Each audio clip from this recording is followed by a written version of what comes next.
Robert Bickers Out of China: How the Chinese Ended the Era of Western Domination. 1. Armistice 1. 2. Making Revolution 35. 3. Good Earth 71. 4. Talking It Over 101. 5. China in the Mind 140. 6. Monkeys Riding Greyhounds 174. 7. Allies of a Kind 211. 8. Foreign Experts 245. 9. Light of Asia 289. 10. Monsters and Demons 322. 11. Unfinished Business 358. 12. Haunted by History 399. Nationalism Matters in China, and What Matters in China Matters to Us All. Over the last 3 decades there has been a series of angry demonstrations and protests, fierce denunciations, and confrontations that have seemed to herald a new and assertive phase in China's relations with the rest of the world. These episodes have been sparked by territorial disputes, the accidental bombing in 1999 of China's Serbian embassy by NATO warplanes, protests over the 2008 Olympic torch relay, encounters between US and Chinese military aircraft, and by many other controversies. 1. They have involved sharply worded statements from leaders and diplomats, as well as carefully planned and contained actions by the Chinese government. There have been peaceful demonstrations as well as violent attacks on foreign properties in Chinese cities. We have also seen a vogue for crude nationalistic polemics urging China to say no to foreign governments. But in large part such outbreaks are the spontaneous responses of ordinary people to events. This is not just the state talking. The depth of feeling and the strength of the language used have continually taken foreign observers aback, but what has also puzzled many is the fact that in every round of protests there has been the significant presence of references to the past. Anger is one thing, but this historical consciousness is surely another. Some of these episodes have also been sparked by disputes over the past itself and representations of it, over the content of Japanese textbooks, for example, or items of Chinese provenance that have come up for sale at international auction houses. Disputes, accidents and other events are the ordinary stuff of relations between states, but why are the responses to these in China often so violently expressed, and why are they routinely framed the way they are? Why does the past matter?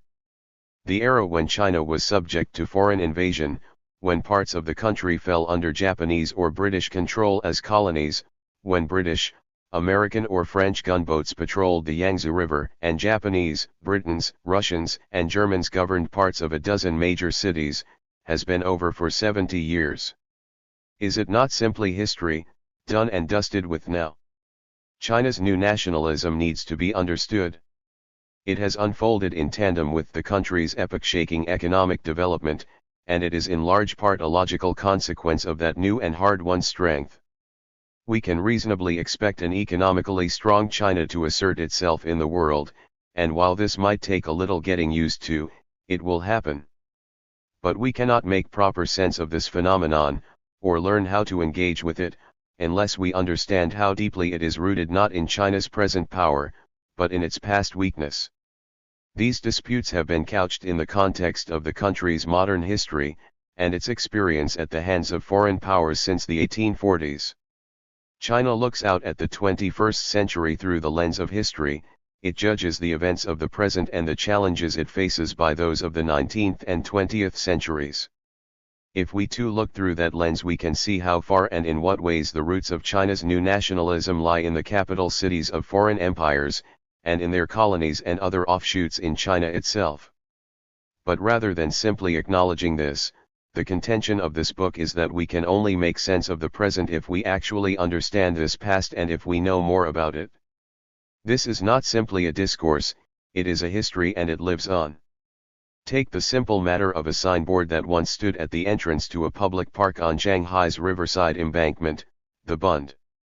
2. This was placed on display in a Shanghai history museum from the 1950s until 1989. That year the museum began to prepare to move into a new building, and not realizing that the signboard was actually a fabrication, one of the staff later described how he had expressed his confusion to older colleagues at finding it amongst scrap material waiting to be thrown out. Museums all over the world use reproductions in their displays, mocking up copies of the material stuff of the past to better give visitors in the present a feel for it. There would be XXXIII. Little interest in this tale, which was narrated in a short magazine article some years after the event, were it not for the fact that what was thrown away was not simply a careful copy of an original, but a fake. There had been a signboard, but it did not present the words that were written on the museum's version, which in starkly simple Chinese and English announced Waran Yugo Budrunia, Chinese and dogs not admitted. There is no evidence that such a sign ever existed. For some decades prior to 1928, Chinese residents of Shanghai were certainly forbidden by racist admissions policies from entering this park, as well as others in the parts of the city that were controlled by its foreign-run municipalities. The history of the regulations is well known, and there are photographs of signboards. But it was very widely and genuinely believed that these specific insulting words had once been used. The history of that belief can partly be traced through newspapers and reports.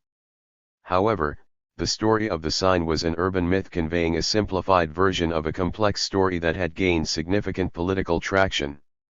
It once mattered, internationally in fact, that the signboard should be known to have been phrased this way. It mattered in slightly different ways over the decades starting from the 1920s, into the 1990s and beyond. It matters today. This wryly written yet serious anecdote appeared in April 1994 in a new popular history magazine published in Shanghai, Shiji, and the article was quickly picked up by newspapers overseas. Its author, Xue Liang, had prefaced his piece with a short account of the actual history of racist exclusion, and of the reaction to previous assertions that the signboard story was a myth. Many people claimed to have seen the signboard with their own eyes, he noted, but it was probable that they had in fact seen and remembered the museum's fake. This was a reasonable and carefully composed argument, but the piece provoked a storm. By acknowledging that the museum's signboard was a fabrication, and by rejecting the myth, Xue Liang was deemed to have asserted that the story of discrimination itself was untrue. Xue and those who came to his defense with additional essays and at a quickly organized seminar on the issue were stamped on. On June 7, 1994, at least 4 newspapers in Shanghai published THIRD-WORLDISM, the same lengthy essay that had originally appeared in a Communist Party newsletter and which rebutted Xue's skeptical account. It marshaled evidence from contemporary reports and from memoirs apparently proving that the obnoxious wording of the notice was a verifiable historical fact. Shiji was forced to republish this essay as well, and to issue a recantation and an unambiguous apology. Guangming Raibao, a national newspaper of intellectual debate, ran a pungent comment piece, "Western colonialists in China committed monstrous crimes," it read, "too many to mention in fact. The sign placed at the entrance to the parks reading Chinese and dogs not admitted is prime evidence of their guilt." 3. The author directly addressed those concerned. Some people do not understand the humiliations of old China's history, or else they harbor skeptical attitudes and even go so far as to write off a serious historical humiliation lightly. This is very dangerous. I had already blundered into this issue myself, not in Shanghai, at least not at first, but in the grand meeting room of the Royal Society of Antiquaries at Burlington House, on London's Piccadilly, in March 1991. I had been asked to give a lunchtime talk about my research on the history of relations between Britons and Chinese in Shanghai to a group that met there once or twice a month called the China Society. This had been formed in 1907 for the encouragement of the study of China's language, literature, history, and folklore, and of all scientific, artistic, commercial, and social Chinese matters, for the then Chinese envoy to Britain was its first speaker.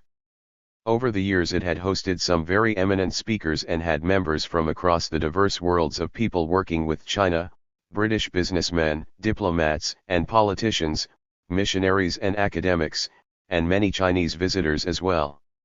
As the audience assembled on that mild, wet spring morning, I began to realize, however, that by 1991 this society had largely become a gathering place for elderly Britons who had formerly lived in China, if not been born there. I was about to address the subjects of my research, and I had chosen to begin with reference to the story of the controversy about the Shanghai Park, its regulations, and the alleged wording of the sign. My text shows my last-minute attempts to better frame the talk to fit the audience, but to little avail. They made it quite clear afterwards. XXXV. What they thought of me, I was accused at best of harboring unnecessarily skeptical attitudes about the British record in China, about their record, their families, their life, and their worlds, and at worst of lying, and of fabricating the evidence I offered to support my argument.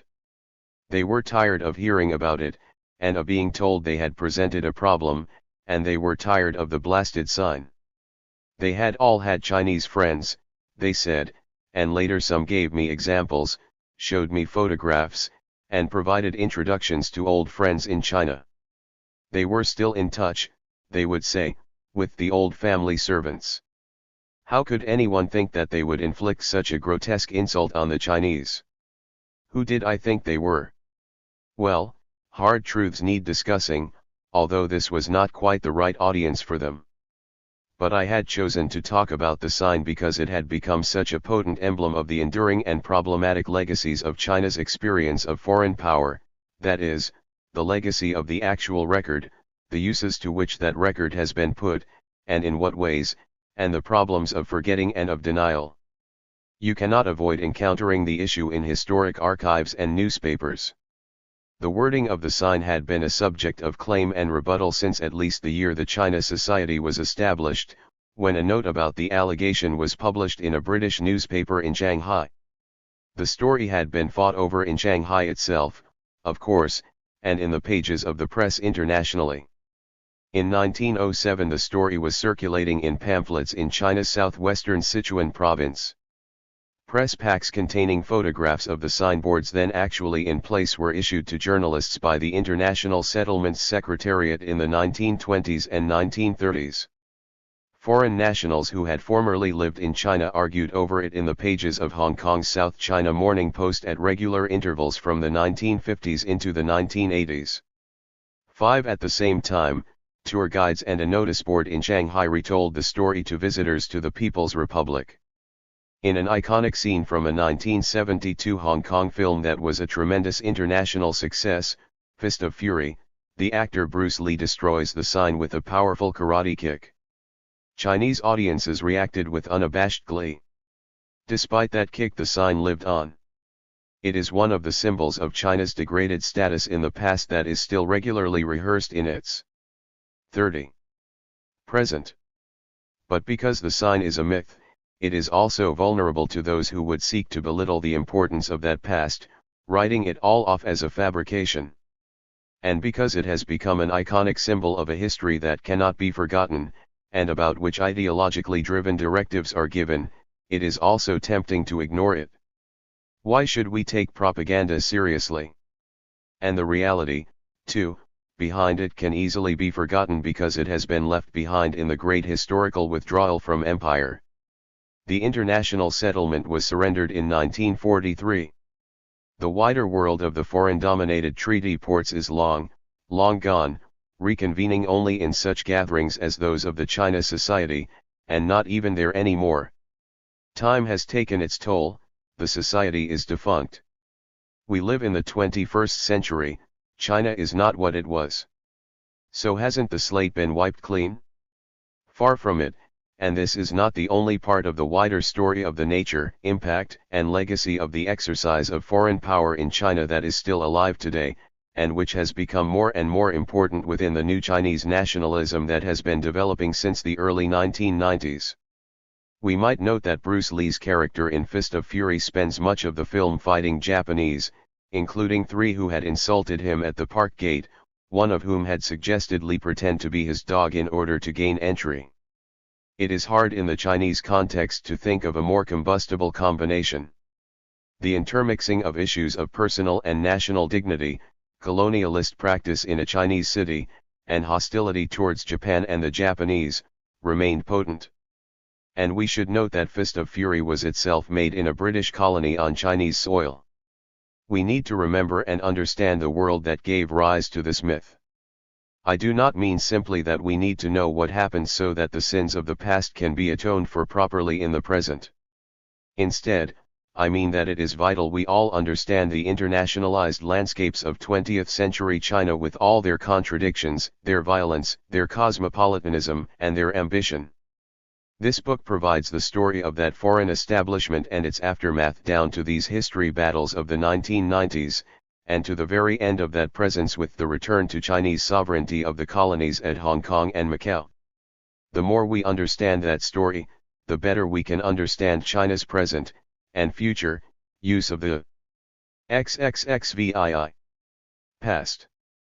In my previous book, The Scramble for China, Foreign Devils in the Qing Empire, 1832 to 1914, I set out the history of the growth of the foreign presence in China, from its origins amongst angry British traders in a tiny area to which they were confined by law in Guangzhou, to the vast establishment that had secured almost a commanding hold over the country by the onset of the First World War. That book looked at these traders' arguments, and at the world they built within the borders of the Qing. It looked too at how their ambitions and initiatives were resisted by the officials of the dynasty, as well as by its subjects, but also at how people collaborated with foreign interests and used them for their own purposes. It was generally always a collaborative enterprise, if only sometimes a genuine partnership of equals. There were limits to what force could achieve. I also explored how this period has been presented subsequently in histories. In this book I trace these stories onwards from the end of the First World War, through the rise of a powerful Chinese nationalism, the invasion by Japan, and the rise of the Chinese Communist Party to power in 1949.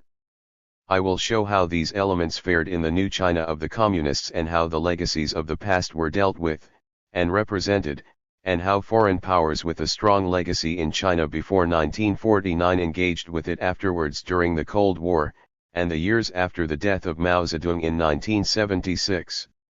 At the time of writing we are still less than 20 years on from a time when China still hosted 2 foreign-controlled colonies on its soil. This is still today's story.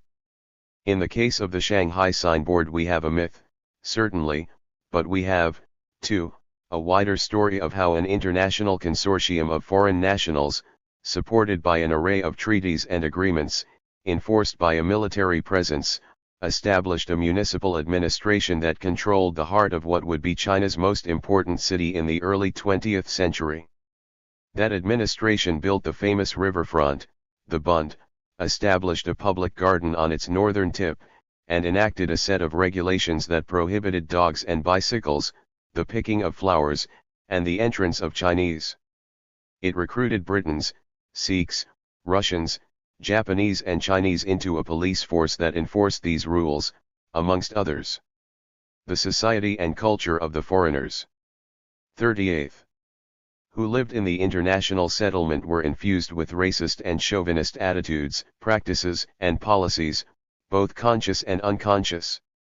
It was also of course necessary there to find compromises, and collaborations, to negotiate and accommodate Chinese residents and partners in business and in other enterprises. Residents' associations, social and political organizations, and individuals, engaged with this world of foreign power, or ignored it, as they saw fit. Those park regulations had a history themselves, and they were contested.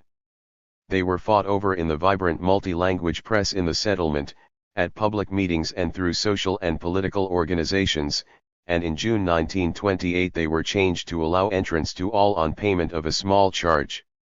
This issue captures many of the elements in China's modern experience with which this book is concerned, the story of protest and resistance, of representation and incomprehension, and of the tangible presence in China of this complex foreign-administered world, and its long and contentious legacy.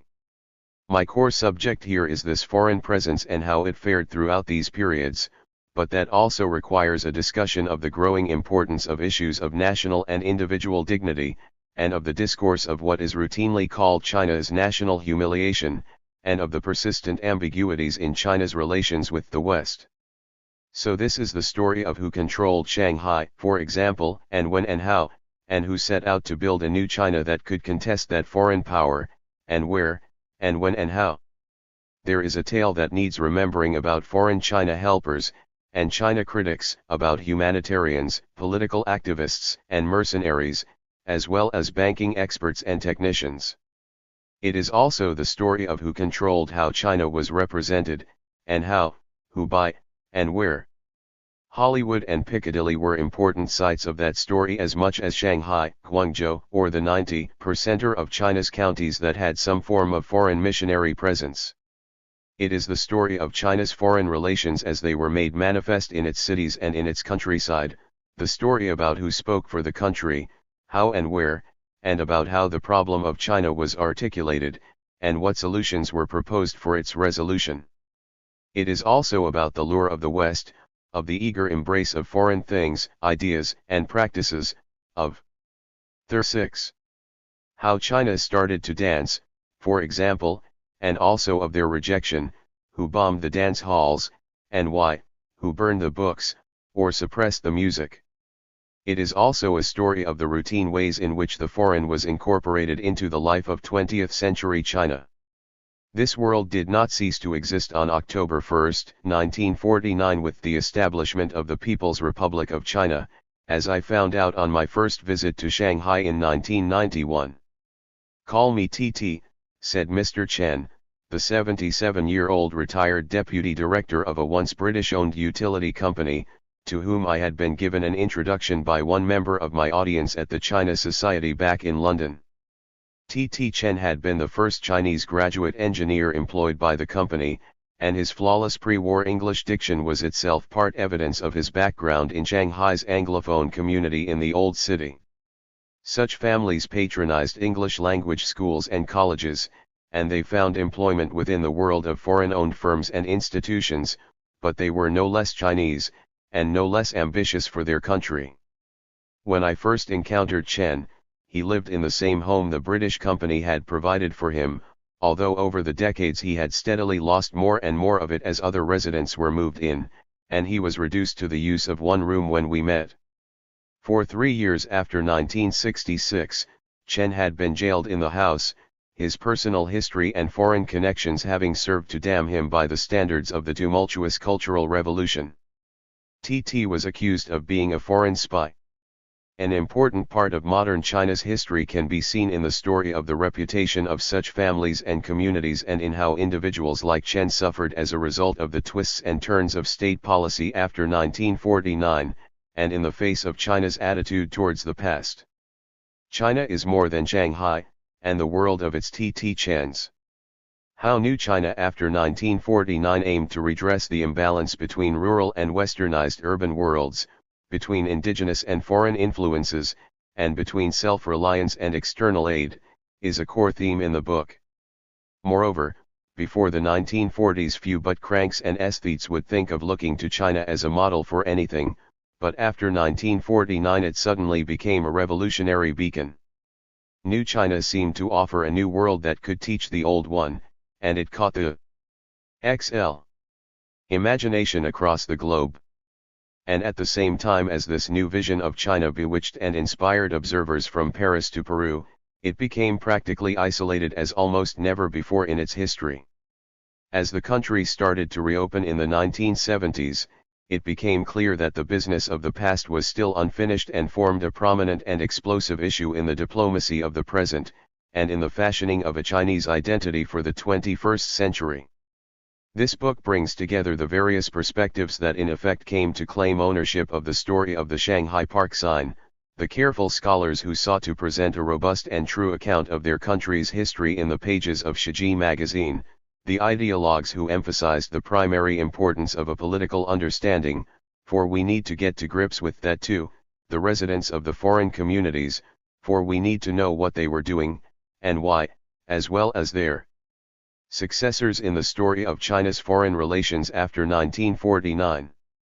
This is not a comprehensive history of modern China as such, but it is a vital part of modern China's history, and the themes are of paramount importance in understanding that wider story.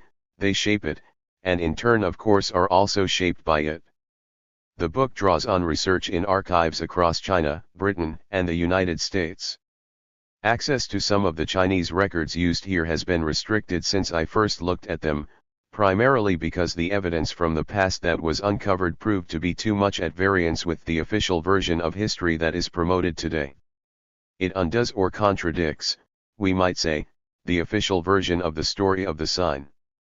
However, a significant amount remains accessible there, and the records overseas attest in their sheer profusion alone to the scale of the foreign enterprise in China. In June 1994, just 3 days after the affair of the park sign was decisively concluded by the textual barrage delivered through Shanghai's mass circulation press, I was actually sent an invitation to speak about the subject at the city's Institute of Modern History. Historians are persistent people. At that point I was unaware of the storm over the Shiji article, and did not realize until after I had given my talk that autumn that I had been invited to speak in order to contribute to the argument that had been proposed by the Shanghai skeptics. Like them, I believe that we need to accept the story of the Sli sign as a myth. 6. Like them, I also believe that we need to have a firm understanding of the history of this period that goes further than the rosy memories of former expatriate residents, and of the ideologically rigid hostility of post-revolution interpretations, and indeed of many pre-revolutionary ones. The story of China's interaction with the West needs discussing, properly, and it needs remembering outside China. It is too readily lost to sight overseas. Forgetting is an essential attribute for societies in the former heartlands of empires. It has been far too easy to forget or ignore as a simple detail of history the nature and impact of the foreign presence in China. It has been easy, too, in the United States, to believe that this was a European and Japanese phenomenon, and that America was not complicit in this world, or was involved in a different enterprise, helping, not oppressing China. As we shall see, the story is also much more complex, and it remains vibrant and relevant today. What follows in this book is not a history of nationalism in 20th century China, but a history of the role of imperialism and anti-imperialism within that wider story.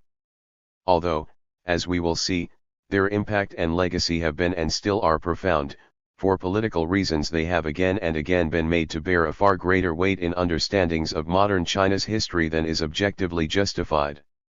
They do so still, and this is a potentially dangerous thing. After publishing The Scramble for China, I asked a former British diplomat how far his Chinese peers had made use of the sort of events and themes narrated in that book when interacting with him and his colleagues. Did they talk much about them? He looked at me, smiled, and replied, "For years they talked about little else. Other topics are certainly now discussed, but this one is still there, still alive, and it is still kicking." 1. All of China seemed to have come to the party. City sophisticates had bagged good spots on restaurant balconies, country people walked hand in hand below, staring open-mouthed at the sights. Gawpers struggled to keep their balance in the trees. It was Saturday, November 23, 1918. Shanghai looked set on fire. Across the turbid Huangpu River, bright red lights proclaimed Allied triumph in English and Chinese, Shengli, victory. 250,000 red flyers had been papered across the city from way south in Longhua, east into the industrial Yangpu suburbs and north into Zhebei. A drawing of the German Kaiser, battered by his enemies, took up most of the page. "All were welcome to celebrate," announced the Chinese caption. The President of the Republic of China had announced 3 days of public holiday to celebrate the armistice, and so hundreds of thousands gathered in Shanghai to watch the parades. Big Willie and Little Willie, Kaiser Wilhelm II and his son, Admiral Tirpitz and Field Marshal von Hindenburg were each carried in effigy through the streets and made to kowtow to various buildings on the Riverside Bund as they went: the Shanghai Club, the Chinese Maritime Customs, the Hong Kong and Shanghai Bank, the North China Daily News Building. There were scores of floats. The world joined in arms paraded along the streets of the French Concession and the foreign-run International Settlement. There were Canadians and New Zealanders, the French and Belgians, Brazil, Serbia, the Indian community of Shanghai, their float a wonder of gold and embroidery, a robed prince seated on a throne beneath a splendid domed canopy, then Italy, and 7 American floats, led by Liberty, including one each. 2. Representing the Philippines and Hawaii. A string band led the Portuguese. Torch-bearing Indo-Chinese policemen escorted the French. Men from Shandong province who had just returned from service under the British in the Chinese Labor Corps in Mesopotamia processed along. Chinese Boy Scouts marched behind their own brass band. It is unlikely that anyone could hear any tunes that were played that day, but that was beside the point. It was a day for joy, and of relief. And there was plenty of simple entertainment in amongst the symbolic tableaus of smashed mailed fists, and crippled Prussian eagles. Chinese clowns bobbed along on donkeys, stilt walkers strode about behind them. Hundreds of school children followed, and behind them under symbolic police guard came the effigies. The Teutons were manhandled west along Nanjing Road, the city's premier commercial street, forced to stop again and again to bow for the crowd's delight. Then they were frog-marched onto the Shanghai racecourse and hanged from the 4 corners of a wooden tower on which House of Hohenzollern had been painted in big Germanic letters. The Belgian Consul General Daniel Siffert, who had escaped from occupied Brussels early in the war, stepped forward to do the honors, setting light to the waiting bonfire. And so up in flames went Hohenzollern. And down went the edifice of Prussian militarism, and the philosophy of might is right. Cleansed by fire, a new world of respect, justice, and negotiation would emerge. For good measure they also hanged an effigy of a dachshund, as a symbol of Teutonic conceit about the primacy of German Kultur. Dachshunds had had a very bad war, peace as yet was proving no better. Victory parades were held across China. Hapless Wilhelm and his son were taken on skimmington rides and set alight in Xiamen, Amoy, on the south coast, and in Zhejiang deep inland along the Yangtze River. Some 20,000 people paraded in Changsha, 10,000 in Anqing, 5,000 in Guangzhou. Where there were no bands to hand, people made their own rough music with bells, horns, tins and drums, composing a cacophony of delight. Such was the joy that, having marched once, people set about marching again that same night, and the next. In Beijing on November 28, thousands of Allied soldiers assembled in the Forbidden City in the Great Courtyard in 3. Front of the Tiananmen, the Gate of Supreme Harmony. Indian, British, and Chinese troops and the U.S. Marine Corps filled the cavernous square, which was sharply lit by the brilliant winter sunshine. Walking through them at 11 o'clock and up onto the Sumuru Terrace at the top of the central marble steps to the main entrance to the Great Hall, on the north side of the courtyard, came the silk top hat and smartly tailed figure of Su Shishang, President of the Republic.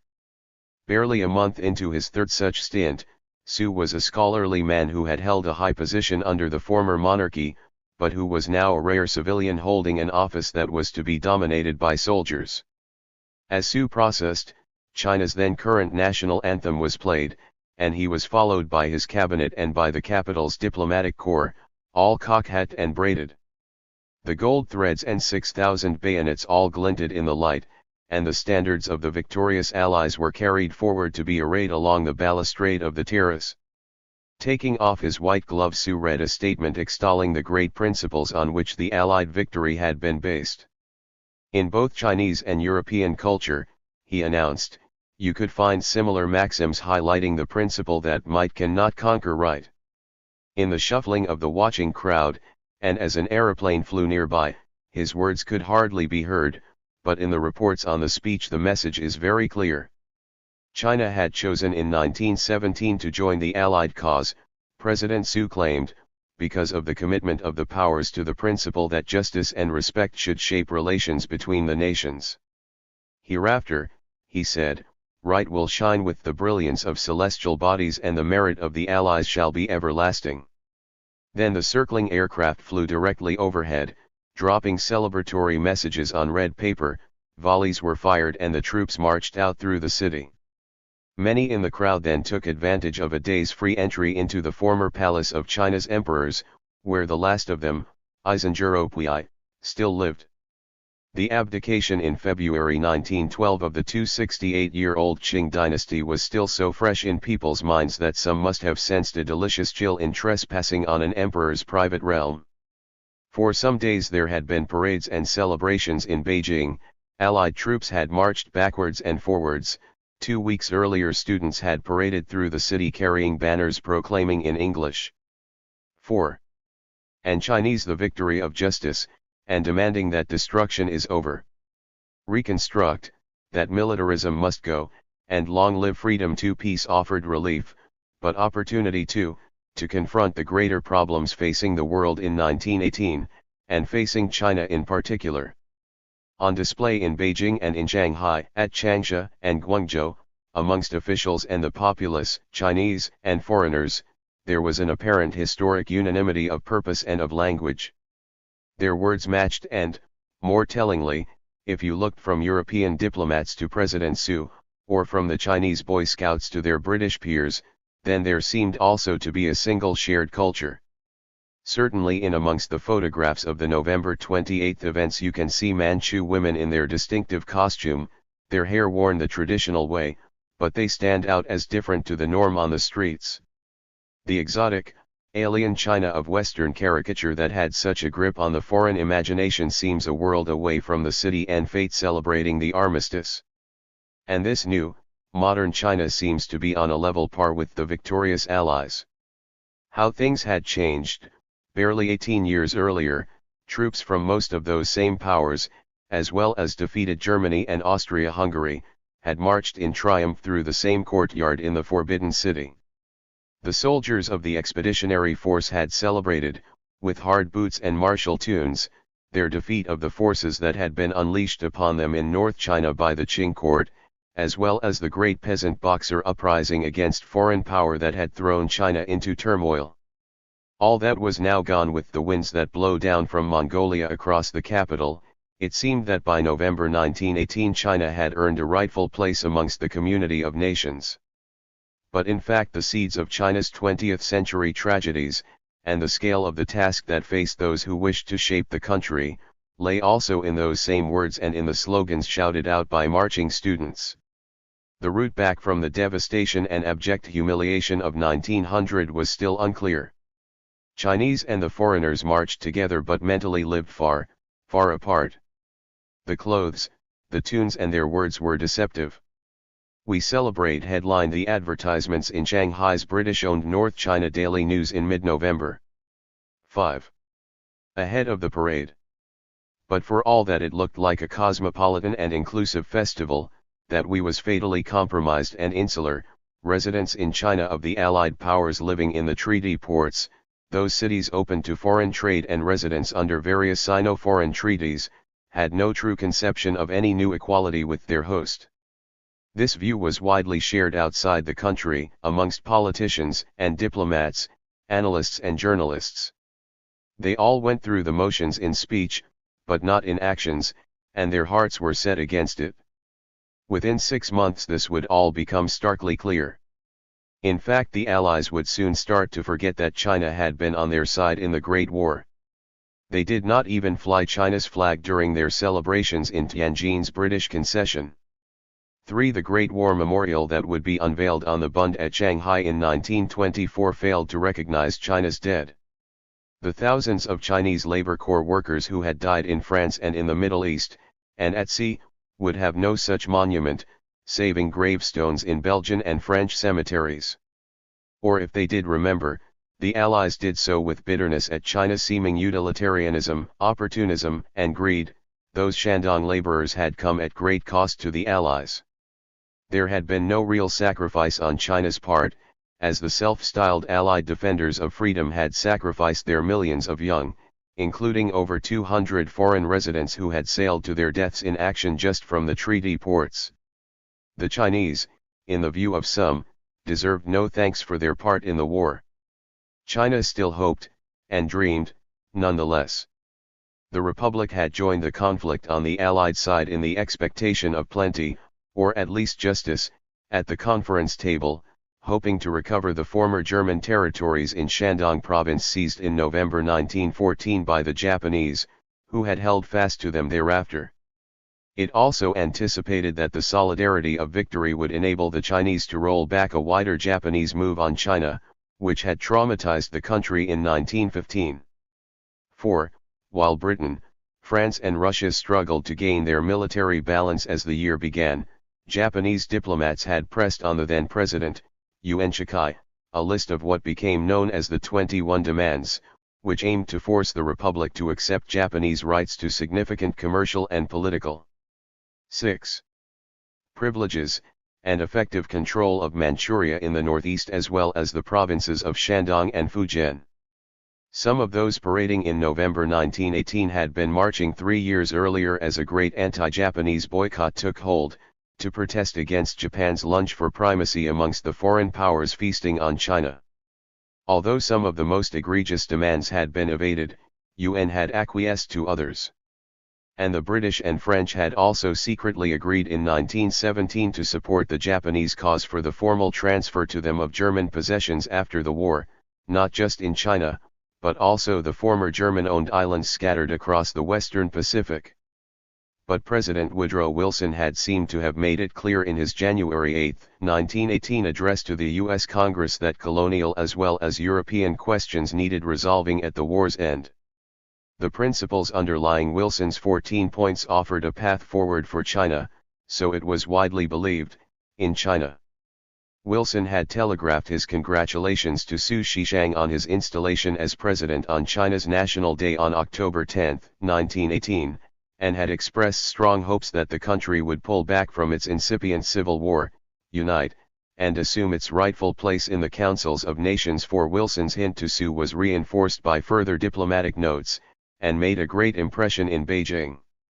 It was also followed up by his personal emissary, Charles Richard Crane, a Chicago businessman involved in Russian affairs, and a former nominee as American minister to China.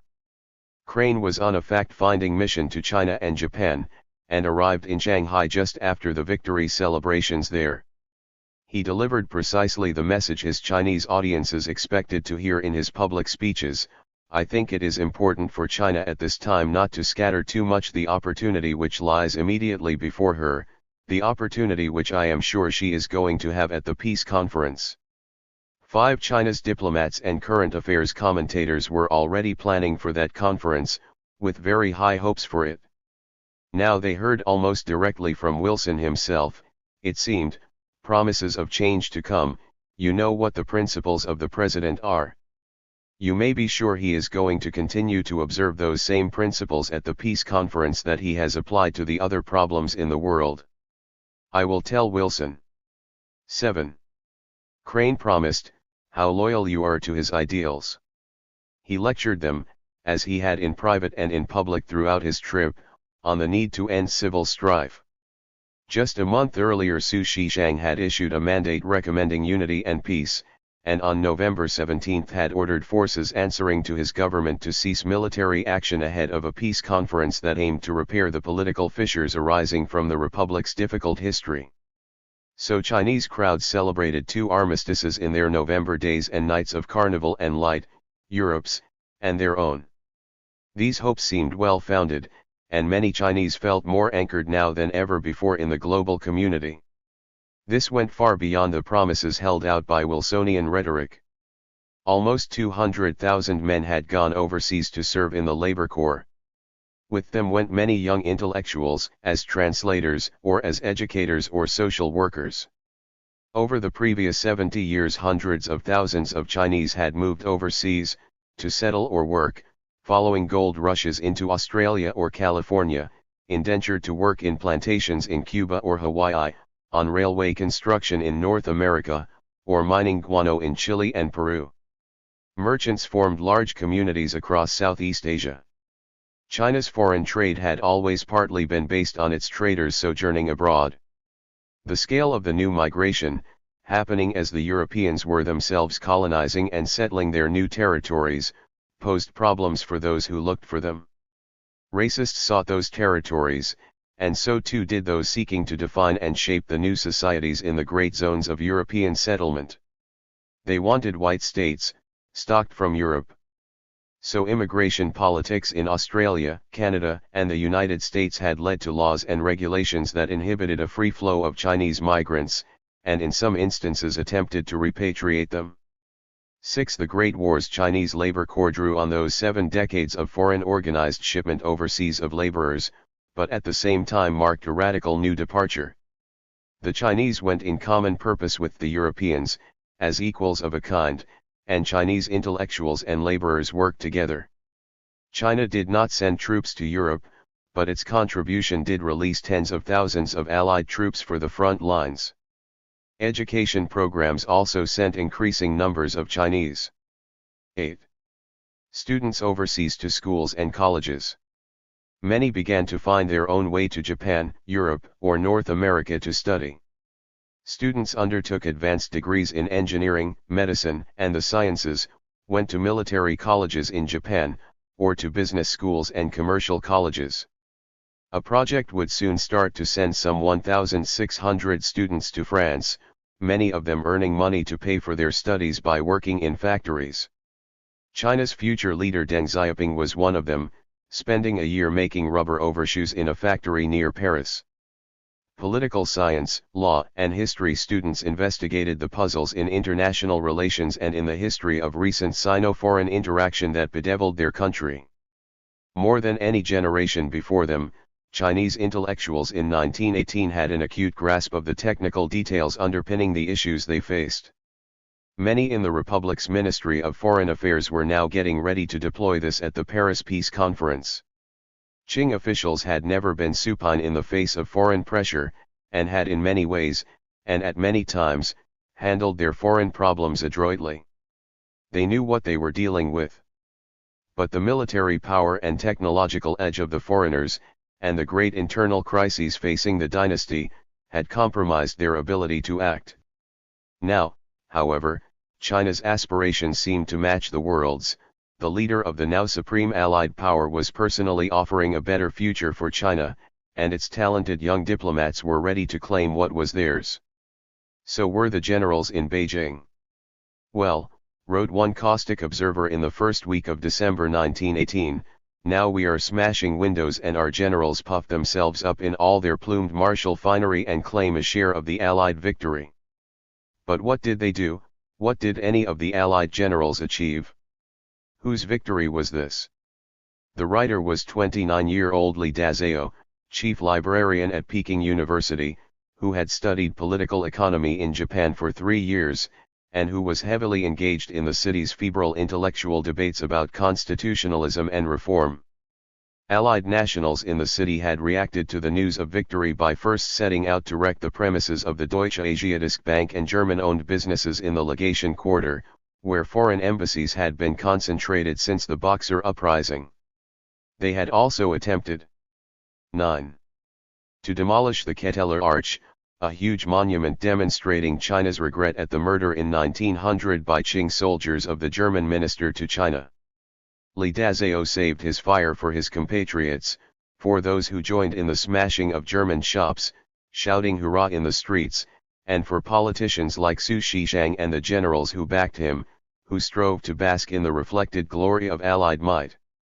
Like an increasing number of others, Li Dazhao was appalled at the sabotage of constitutionalism by Yuan Shikai, who had become China's president in 1912, had overseen the country's first ever democratic national election, and then nullified the result by arranging for the assassination of the incoming prime minister-elect, Song Jiaran, in March 1913. Song's National People's Party, the Kuomintang, was then driven out of the new assembly, which was drenched with bribes, and sometimes surrounded with thugs, until it had made the right decision, as Yuan established a military dictatorship. Yuan Shikai died in 1916, but his legacy was a broken republic and civil war, and a growing disenchantment with the promises of Western liberalism. If China's place in the world seemed to have changed, its confidence was shaken by its internal chaos. By 1918 the 7 years of the Republic of China had also seen 2 attempted monarchical restorations, a revolt by the Kuomintang that had been crushed, British financial assistance to Yuan playing a key role, and the party's subsequent banning and regrouping around an alternative but often precarious government based in the southern port city of Guangzhou.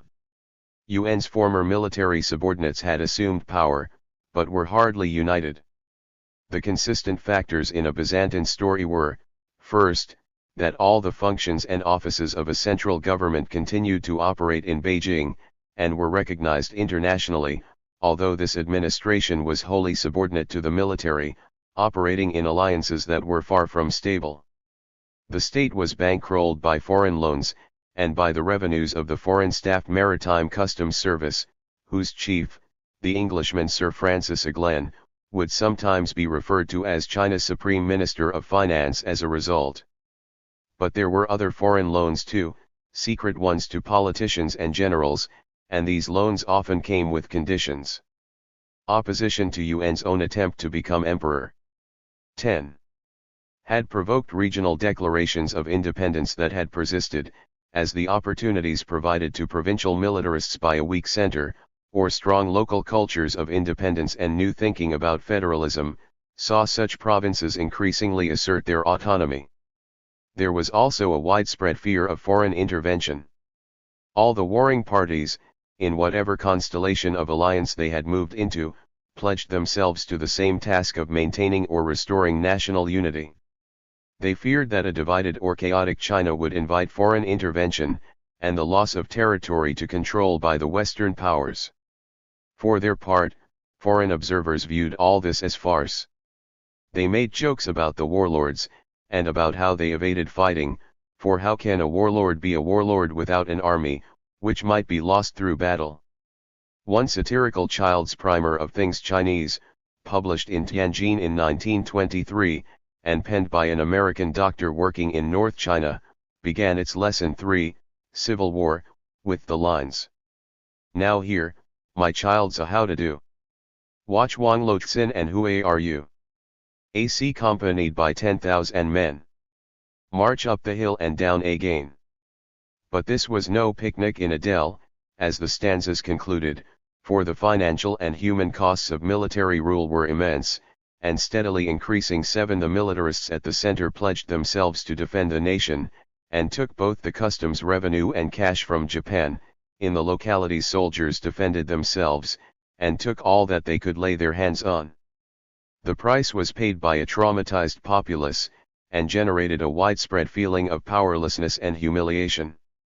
The generals and the politicians did not look as if they would or could save China. Whose victory was this? Well, Li Dazhao provided a simple answer to his query, in a text sprinkled with new foreign words as yet untransliterated or untranslated, reporting developments and thought so new that the Chinese language had not yet caught up. The victory was that of Bolshevism. The German people had overthrown the militarists, as the Russian people had overthrown the Tsar. This was 11. A world historical movement. The Russian Revolution was the first falling leaf presaging autumn. The journal in which this essay appeared, Xin Qingnian, La Jeunesse, was rapidly becoming the great agenda setter for radical thought. Li was the first of China's thinkers to express support for the October Revolution in Russia, and to espouse Bolshevism for China. 8. The red flag would fly elsewhere too. Li Dazhao did not look to the Paris Peace Conference for China's future, nor the world's. The same issue of Xin Qingnian contained the latest essay in a series of random thoughts penned by a former medical student, Zhou Shuren, a product of the new Western-style educational institutions that had emerged in the late Qing, and of study overseas. Now working in a government office in Beijing, he had refocused his energies on politics, on a literature for politics in fact, publishing earlier in 1918 under the pen name Lu Sun the first of the stories and essays that would help revolutionize China's culture. His comment now, in Random Thought No. 35, was an oblique response to the opportunities presented by the peace. Since the Republic began, he wrote, we have been hearing people declare that we should preserve our national characteristics. 9. But what does this mean, he pondered, and why are we in such a mess? Some say this is because we failed to preserve our national characteristics and opened ourselves up, that is, allowed the opening of the treaty ports. but was all well before then, he mused. A friend of mine has said most aptly, if we want to preserve our national characteristics, we must first make sure that they can preserve us. As Lu Xun, Zhou Shuren raised no Bolshevik red flag, but he was quietly setting out an agenda for revolution nonetheless. And he did not look to Woodrow Wilson for self-preservation, but to a process of rigorous self-examination, a root and branch analysis of Chinese culture. All we ask is whether a thing has the power to preserve us, not whether it is characteristic or not. Preserve us from these dreary intellectuals, many other people thought.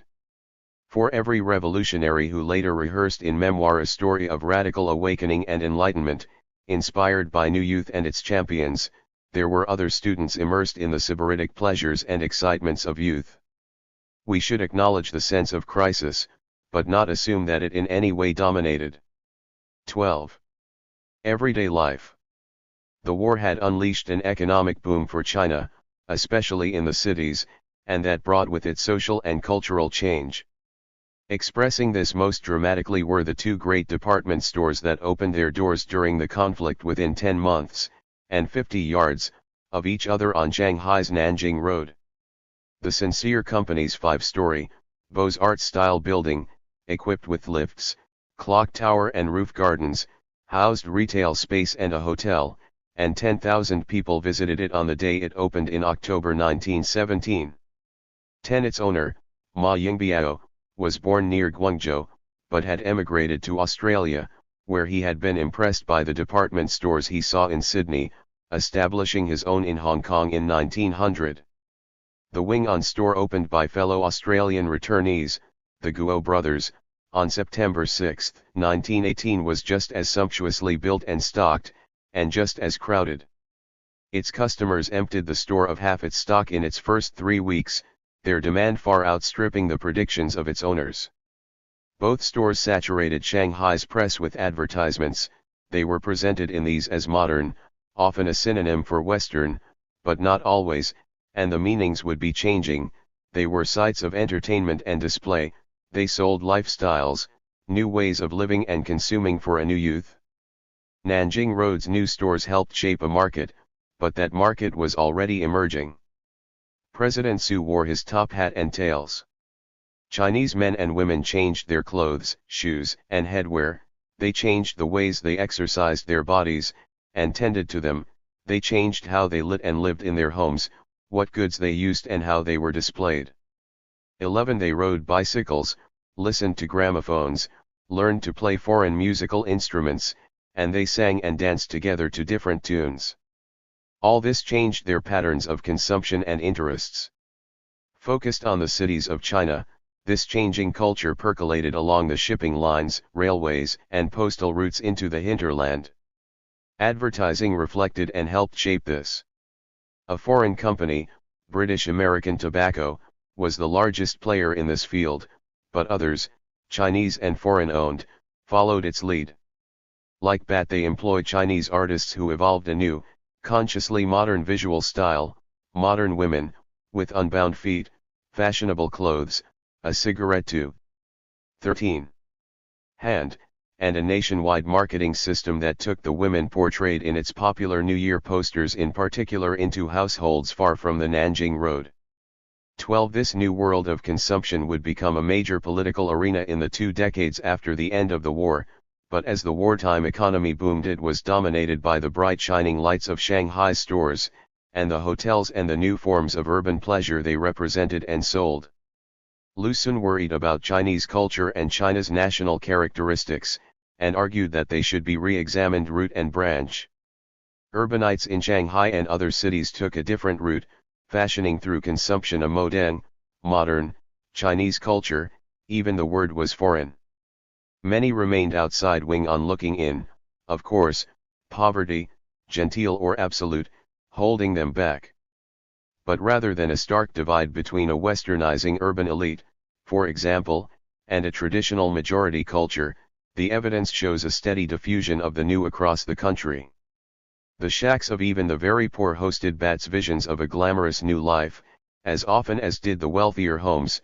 Both were lit with lamps developed by the American-owned Standard Oil Company, or British-owned Asiatic Petroleum, to burn kerosene they imported from abroad.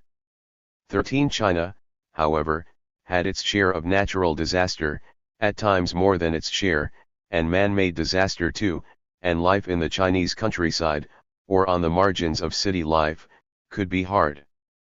But those who wished to change China, missionaries and radicals alike, had a vested interest in exaggerating its problems. Wherever one goes, it is the same weary tale with interminable reiteration, wrote one influential missionary writer in 1899. Poverty, poverty, poverty, always and ever more poverty. 14. Such views of Chinese rural life and culture as unchanging, and medieval, have remained influential, and obscured the dynamism of the urban world, as well as the realities of life in the countryside. So the Chinese and their country were changing. They did so in ways that provided sharp contrasts to the patterns of living, consuming, and social and personal relations that had characterized their world as the 20th century dawned. Of course, we can find change wherever we look for it, in any country at any time, and much of what was changing China was also having an impact in the 14. Americas or Europe. What gave change in China its particular character was that it was bound up with understandings of stark differences between Chinese and foreign. It felt and looked markedly different to the world of 20 or 30 years before, and it would take much longer for habits of distinction to relax. Moreover, this passage to a new Chinese world seemed compromised or distorted by the political impasse in which China found itself. The Qing had retreated to the private quarters of the Forbidden City, but the country seemed to have had only half a revolution. Student banners in 1918 opposed China's own militarism through attacking Prussia's. They urged reconstruction not destruction for China. They demanded China's freedom from imperialist domination, its other great problem. Those foreign soldiers in Beijing, the foreigners in Shanghai who had organized the Great Victory celebration, these had been China's allies in war, but they remained its problem, both in war, and now, more clearly again, in peace. If we look across the country at reports of the peace celebrations more widely, we can see evidence of the hopes vested in victory by the Chinese, and of the implicit impediments to their realization, not least of all in the shape of the foreign presence now embedded across China. 15. Since the 1840s, a coven of European powers led by the British had secured from China through treaties either resting on force of arms, or on the threat of it, a wide range of privileges and possessions. China's sovereignty had been deeply impaired. In the 1890s these powers had been joined by Japan, and throughout most of the decades before 1918 the United States had willingly shared in the spoils of the Great Scramble for China. Extensive tracts of territory had been carved off and incorporated into the Russian Far East. Realms that had once pledged allegiance to the Great Qing dynasty had fallen under foreign colonial rule, such as Indochina. Britain and Germany had seized colonies at Hong Kong and at Qingdao. Japan had taken the island of Taiwan. The Japanese, British, and French had secured leased territories at Guangzhou and Kowloon in Guangdong province, and at Dalian in Manchuria. That latter northeastern territory had been the subject of a struggle for domination between Russia and Japan, which was resolved through Japan's shattering victory over 15. The mighty power of its adversary in the War of 1904-5. Where they did not have territorial control, foreign powers claimed spheres of influence in which their commercial and strategic interests should be paramount. In brief, they demanded first share of any potential gains, mines, railway concessions, the right to issue loans, establish steamship lines, found hospitals or colleges, anything and everything. The colonial expansion of Europe and its partners in the 19th century was a global phenomenon, and China was one of but a handful of existing polities that escaped wholesale incorporation into one empire or another. Like other survivors, its territorial integrity and sovereignty were degraded nonetheless. Some felt that this semi- or hypo-colonization was the worst of possible outcomes. For Sun Yat-sen, a veteran anti-Qing revolutionary, and leader of the alternative government based in Guangzhou, Such a geographically partial and plural subjection to foreign control was actually worse than total loss of independence, for all took and none gave. No single power felt to any extent the degree of responsibility for China and its people that a colonial sovereign might be expected to have. It was not a colony, but a sub-colony, a lower-order category of analysis. 16 Analysts and historians might well query Sun's assumption that colonial powers routinely exercised any such duties of colonial care, but the rhetoric of all of the late 19th century empires certainly placed the white man's burden at its heart, if it could be said to have any heart. The able statesmen of the Qing and their successors had to juggle the competing and often contradictory demands of at least a dozen active foreign powers. What this meant in practice was that China played host to a cosmopolitan foreign establishment lodged in towns and cities and along railway and steamship lines from the borders with Burma and French Indochina in the southwest to the fast-developing Manchurian provinces in the northeast. So as a Chinese man or woman, you could take a walk in Tianjin as recently as March 16, 1917 from the northeast gate of the port city, and traverse a Japanese, a French, a British and then a German concession.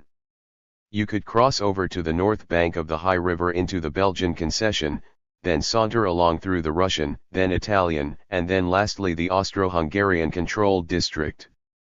You would come across street signs in 16. At least 8 languages, and policemen from all those states and some of their colonies. There were different bylaws and regulations to observe as you went, and different cultures of interaction with natives like yourself, some more dully, routinely, violent than others, but all capable of it. So you had to keep your wits about you. If you took a break and sat down in the parks or squares that could be found in each concession, that is, if the regulations did not prevent your entrance, you would also find in most of them a monument in national style, commemorating their civil and military dead during the 1900 siege of the concessions by Qing forces and Boxers. These were memorials to victory, but also to your defeat at their hands. There were other deliberate architectural statements in the various concessions, highlighting the culture of this power or that one in the shape of consulates, municipal buildings, churches, and barracks. Not all of these areas were fully developed by any means, for colonialism's grubby reach often exceeded its grasp, and its available resources, but several powers were still hungry to expand. Even China's jurisdiction over the difficult, winding river at Tianjin was impaired, for an international conservancy board took decisions concerning its management and improvement. These foreign concessions had been established at different times, and the pattern of foreign residence and business hardly matched evolving political realities, but here was a slice of Consul Siffert's Belgium in a North Chinese city, and there was a bit of Britain, and a morsel of France. The world had come to squat on the banks of the High River. There was certainly a long precedent in historic state practice in China for corralling foreign visitors and sojourners into clearly delineated areas, and making them responsible for their own behavior. So to an extent this pattern of concessions was not unfamiliar, but most of the new ones had been granted under various forms of duress, and while the Chinese state ultimately retained nominal ownership of the land, in Chinese the concessions were zhuzhe, meaning leased areas. This freehold sovereignty was a fiction. Foreign powers and foreign residents were apt to treat them as permanently alienated colonies, whatever the letter or even the spirit of the treaties intended. 17. The roster of concessions at Hankow, 600 miles along the Yangtze from the sea, was smaller, but the effect along the riverside bund there was the same. Some cities had but one concession, Zhenjiang or Zhejiang, for example. Some hosted a couple. Guangzhou had a British and a French concession abutting each other on Shamian Island, which had been deliberately reclaimed from the river and built for the purpose. At Xiamen, Amoy, in southern Fujian province, a tiny British concession faced a much larger international settlement on beautiful Gulanjiu Island in the harbor. Some cities open to foreign residents and trade, such as Ningbo or Fuzhou, had no concession area, though there was often an informal foreign settlement area. These mostly port cities, the great exception was Russian-dominated Harbin, which had grown out of a railway junction, formed a network of foreign enclaves, linked together by coastal and riverine shipping lines, and by some of China's new railways. They were protected by garrisons of foreign troops, and naval patrols on the great rivers. Subjects and citizens of a number of foreign powers also enjoyed extraterritorial rights in China. They were not subject to Chinese law, but to the jurisdiction of their consular services. Foreign courts sat in China, foreign jails were built there, foreigners were occasionally hanged there by their consular police. Extraterritoriality also delivered two things yet more intangible, for an aura of untouchability surrounded most Europeans and Americans, regardless of their actual status, in many Chinese eyes, and many foreign residents and visitors adopted in their interactions with Chinese an assumption of a vulgar extraterritoriality. They could get away with murder. Sometimes they did.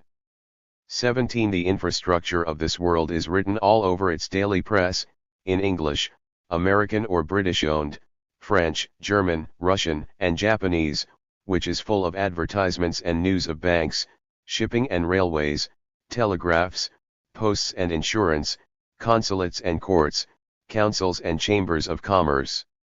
Its own urban consumer culture is all to the fore as well in the department store notices, car agency ads, and listings of the showings at the cinemas, and of sweet deals from restaurants and hotels. There are, too, the offerings from the specialist shops, S. Moultrie or Robinson selling sheet music, pianos and gramophone records, Kelly and Walsh or Edward. 18. Evans publishing or importing books, F. Venturi shipping in fine wines and brandies. A browse through the North China Daily News of the Victory Week offers more evidence of its thicker texture, the pastry cooks and bakeries, the sweetmeat castle on the Nanjing Road, travel agencies offering trips to luxurious hotels in Japanese-controlled Darren, and small ads seeking a specialist gardener, a position for a lady stenographer, rooms for bachelors, cars for sale, as well as shotguns and stamp collections. The recently established American Club holds social events and hosts Chamber of Commerce meetings in its Nanjing Road home. Establishment of a Rotary Club is under discussion.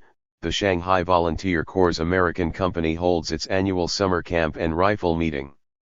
An undertaker has Italian marble and Scotch granite always on hand. The cemeteries, churches, and hospitals were always busy. Some 27,000 foreign nationals lived in Shanghai at the war's end. A third of that number were Japanese, just under a quarter were British, and there were some 3,000 Americans. These formed the three largest foreign communities. Across China some 40,000 foreigners lived in the 48 treaty ports, and another 180,000 Russians and Japanese lived in Manchuria or Darren. 18. The International Settlement Council at Shanghai, itself a large employer, recorded foreign occupations across 80 categories in its regular census: actuaries, architects and auctioneers, dentists, divers and drapers, photographers, plumbers, and police were all listed. The Protestant cathedral had its Cambridge University-educated dean, the power station and waterworks needed qualified engineers, hospitals needed trained nurses and doctors, the orchestra needed an experienced conductor. They lived, worked, and played in and amongst, and in various forms of collaboration with, some 2 million Chinese residents living in Shanghai across its foreign-controlled zones and in the districts outside them. Overlapping with this world within China's own borders were the colonies that had been ceded from it, and that sat formally within foreign empires. The oldest and oddest of these was tiny Macau, held by Portugal, which dated its origins to 1557. Administered by a governor appointed from Portugal, it sat on a peninsula. 19. And two nearby islands. The Parliament in Lisbon, to which it elected a deputy, fixed Macau's budget. Its highest law court sat in Goa in Portuguese India, and it was garrisoned with Portuguese colonial troops from India or Africa. Its church was subordinate to the Archdiocese of Goa. Macau was a sleepy free port, home in 1920 to about 85,000 people, 9/10 of them Chinese. But the Portuguese of Macau, the Macanese, actually worked across the treaty ports in China and dominated some sectors. They were its printers and its clerks, notably its bank clerks. These were Macau's mestizo settlers, of mixed Chinese and Portuguese heritage, who had developed their own distinctive patois and culture. They were fiercely proud of being Portuguese, the more so because they had little direct connection to Portugal. The town's heart lay in its waterfront, 1.5 miles long, the Praia Grande, its skyline dominated by the ruined facade of an early 17th century church that nurtured the rich air of decay and of history with which the colony was smothered. The pleasure resort for South China, as one 1920 guidebook described it, was a 3-hour ferry ride from Hong Kong. So it was for many residents of the latter indelibly associated with adultery, and with its licensed gambling and brothels. The Boys' Association of Macau trampled on Germany's flag and then burned it as part of the colony's 3 days of victory festivities in its streets, churches, clubs, and its mosque in 1918. The Portuguese of Macau descent had also packed out Hong Kong's Catholic Cathedral 3 days earlier, as the British colony had marked victory with a day of meetings, services, and dinner dances. At least 75 British Hong Kong residents were by then known to have died on active service in the war, 600 or more had gone to fight. 20 they came from its businesses, its administrative services, and from the recently established University of Hong Kong. The colony had been taken by the British in 1841, and its territory had been greatly expanded in 1898 with the addition of the leased territory to the north. By 1920 Hong Kong's population of nearly 2/3 lived mostly in Victoria, the city on the island's northern shore, and in the Kowloon suburbs across the harbour. There were barely 4,500 Britons of all ages. Punjabi Sikhs worked in the police. 20. Force and as watchmen.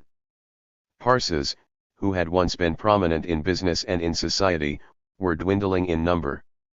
The Germans, who had had their own large club, and who had, like the Parsis, hosted one of the celebratory events that marked the colony's Golden Jubilee in 1891, had been interned or deported after October 1914.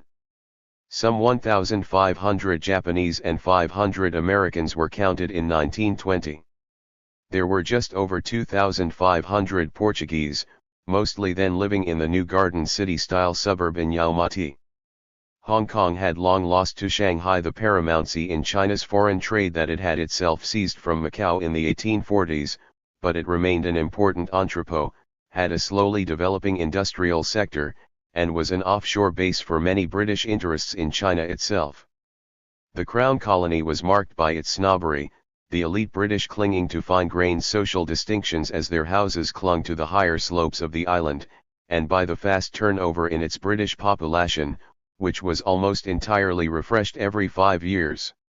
As a result, it was thought by the chief census officer John Lloyd, who was a member of the small cadre of officials, the Hong Kong Cadets, recruited specifically for the colony's administration, entirely to lack any public spirit. 21 When governors arrived and departed, they did so ritually at Queen's Pier, landing close by a statue of Queen Victoria that itself demonstrated the way in which Hong Kong was tied to the British Empire. 4 copies of the same monument graced the cities of Kimberley and Toronto. Close by was the Hong Kong Club, the headquarters of the Hong Kong and Shanghai Bank, the languid sprawl of a cricket ground, and the Royal Naval Dockyard. The administrators of the colony so lacked a sense of humor as to have erected a statue to Sir Thomas Jackson, its most prominent late 19th century banker, but this also reflected the growing power of the Hong Kong and Shanghai Bank in China's finances. The flags of the bank and the colony flew side by side when the statue was unveiled. Queen Victoria and Sir Thomas were well lit by strings of lanterns as Hong Kong celebrated on November 13, 1918, when its Europeans promenaded, some in fancy dress, with the most complete, albeit decorous, abandon, watched, one report noticed, in a reversal of roles, by crowds of Chinese who marveled at the spectacle. 22 Victory jamborees and processions of flag-waving school children. 21. Took place much further afield in November 1918, in cities and towns without concessions or any large foreign communities. At Anking the crowd crammed itself into the compound of the Provincial Military Command to hear speeches from Anhui Province's leading officials, but for foreigners also took a turn, representing their countries, and highlighting how much further into China than the port city enclaves the foreign presence reached. Kato Sotomatsu, the Japanese consul, led off. But the man speaking for France was a Jesuit missionary, Father Jean Noury, and for Britain, Robert Young, who worked for the China Inland Mission at Shuchen, 70 miles north of Anqing, and for the United States, John Knight Shryock, who had arrived in the city to work for the Protestant Episcopal Church of America just 2 years earlier. In many parts of China, missionary voices, not diplomatic ones, spoke for the world beyond the Republic's borders. This was a mixed blessing overall. There were missionaries or a mission presence of some sort in nearly every one of China's 1,704 counties. 23 they represented every possible denomination, and they came from all over Europe and North America. Established state churches had their offshoots, such as the Church of England's Church Missionary Society, but there were specialist organizations, such as the China Inland Mission.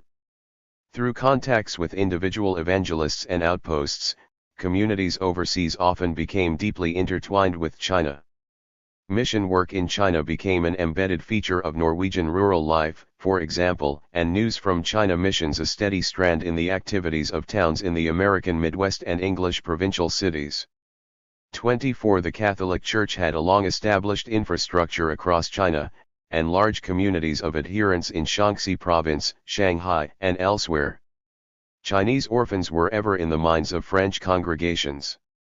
25 Societies sometimes competed for converts, but by 1918 had mostly settled down and demarcated areas of activity amongst themselves. In Anhui Province there were 9 Protestant societies at work, with about 150 foreign staff. Only the China Inland Mission and the Protestant Episcopal Church of America had stations in Anqing itself, the former established in 1869, which included a men's Chinese language training school for new arrivals, and the latter in 1894. By 1918 the city had a cathedral, a 22 church, 2 schools, and a hospital, and half a dozen rural outstations. Members of the 2 societies did not, in general, interact much with each other, nor with the Catholics. 26 Only 3 Protestant societies had more than 1,000 converts, and those 3 had a total of 6,000 believers by 1917. There were about 10 times as many Catholics. The population of the province stood at 17 million in 1910. 27 By any rational measure the results were unimpressive, it looked like failure. The cultural and intellectual impact of the mission enterprise far exceeded its actual gains, however, at least as they were tallied up in mission yearbooks and in a triumphalist, thoughtlessly and tellingly titled 1922 report, The Christian Occupation of China. This was prepared for the decennial China Missionary Conference held at Shanghai that year. The missionary enterprise had 3 substantial fields of impact beyond simple conversion. Firstly, it had served as an influential vector for the transmission of foreign cultural, scientific, and philosophical knowledge to China. Secondly, converts had formed communities that had in some places become highly influential, displacing or living in parallel with existing rural or urban elites, in cities like Fuzhou, for example.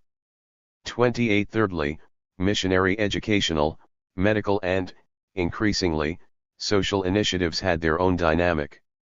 Mission education was often sought after because it provided tuition in English and foreign-style mathematics, which were increasingly desirable skills for those wishing to work within the urban port cities. The religious content or framework of missionary education would start to create tensions between students motivated by secular ambition, and those staffing the institutions, who saw them as serving an evangelical purpose. At the same time, the growth in social gospel thinking, and the professionalization of education, meant that increasing numbers of foreign missionary staff were more secular-minded than otherwise. Organizations such as the Young Men's Christian Association became important sites of social welfare and, implicitly, political discussion and action. The unintended consequences of the missionary enterprise were to prove influential as the years unfolded. So, to a new arrival, stepping off the launches that brought passengers from the mail steamers, this looked like empire. If that person had traversed the railway lines eastwards from Europe, or sailed 23 across the Pacific from San Francisco or north from Australia, Shanghai would have appeared to be simply one more colony amongst others, and a gateway to a wider structure of colonial power in China. That it was not was a problem for China, in Sun Yat-sen's analysis, also because nationalists had to engage with, or confront, oppose, and potentially fight, more than one single colonial ruler. Yet it was also China's opportunity, for a united front of the foreign powers was never easy to maintain, and they could be played off against each other. However, thinking of the foreign establishment in China as a colonial society also presents other problems. It presupposes that the thousands of foreign residents were colonialists, in mind and function, when most were not, at least not as we instinctively think of them. They did not seek to serve their states, nor aim to advance imperialism. Rhetorically they might often profess to both, but they were in fact mostly migrants and sojourners, traversing the oceanic and transcontinental transportation highways in the search for jobs or opportunities. A man does not leave Canada to work for an insurance combine in China in a conscious bid to advance empire. An Englishwoman does not find a place in a Shanghai hospital to help colonize the city, nor does a Japanese trader who sets up a small store in Shantou.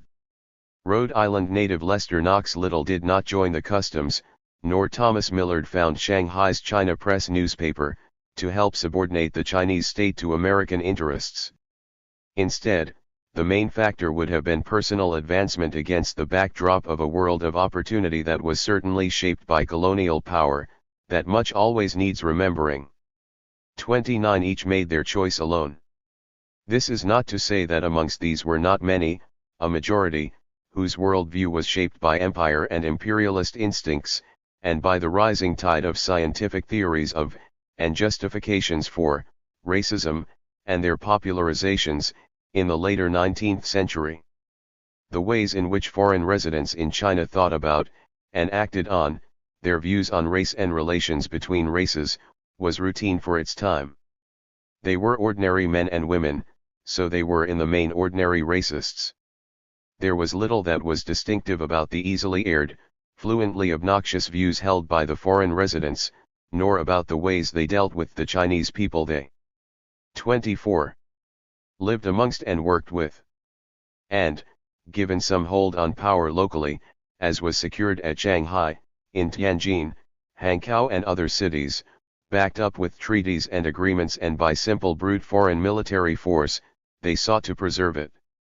Amongst those who paraded in 1918 were people fresh to Asia, as well as third-generation families in China. For all of these, a world shorn of empire's protective armor was unimaginable. Think of a tortoise without its shell. In China, foreign residents believed they knew what would happen if they let down their guard. They called it Boxerism.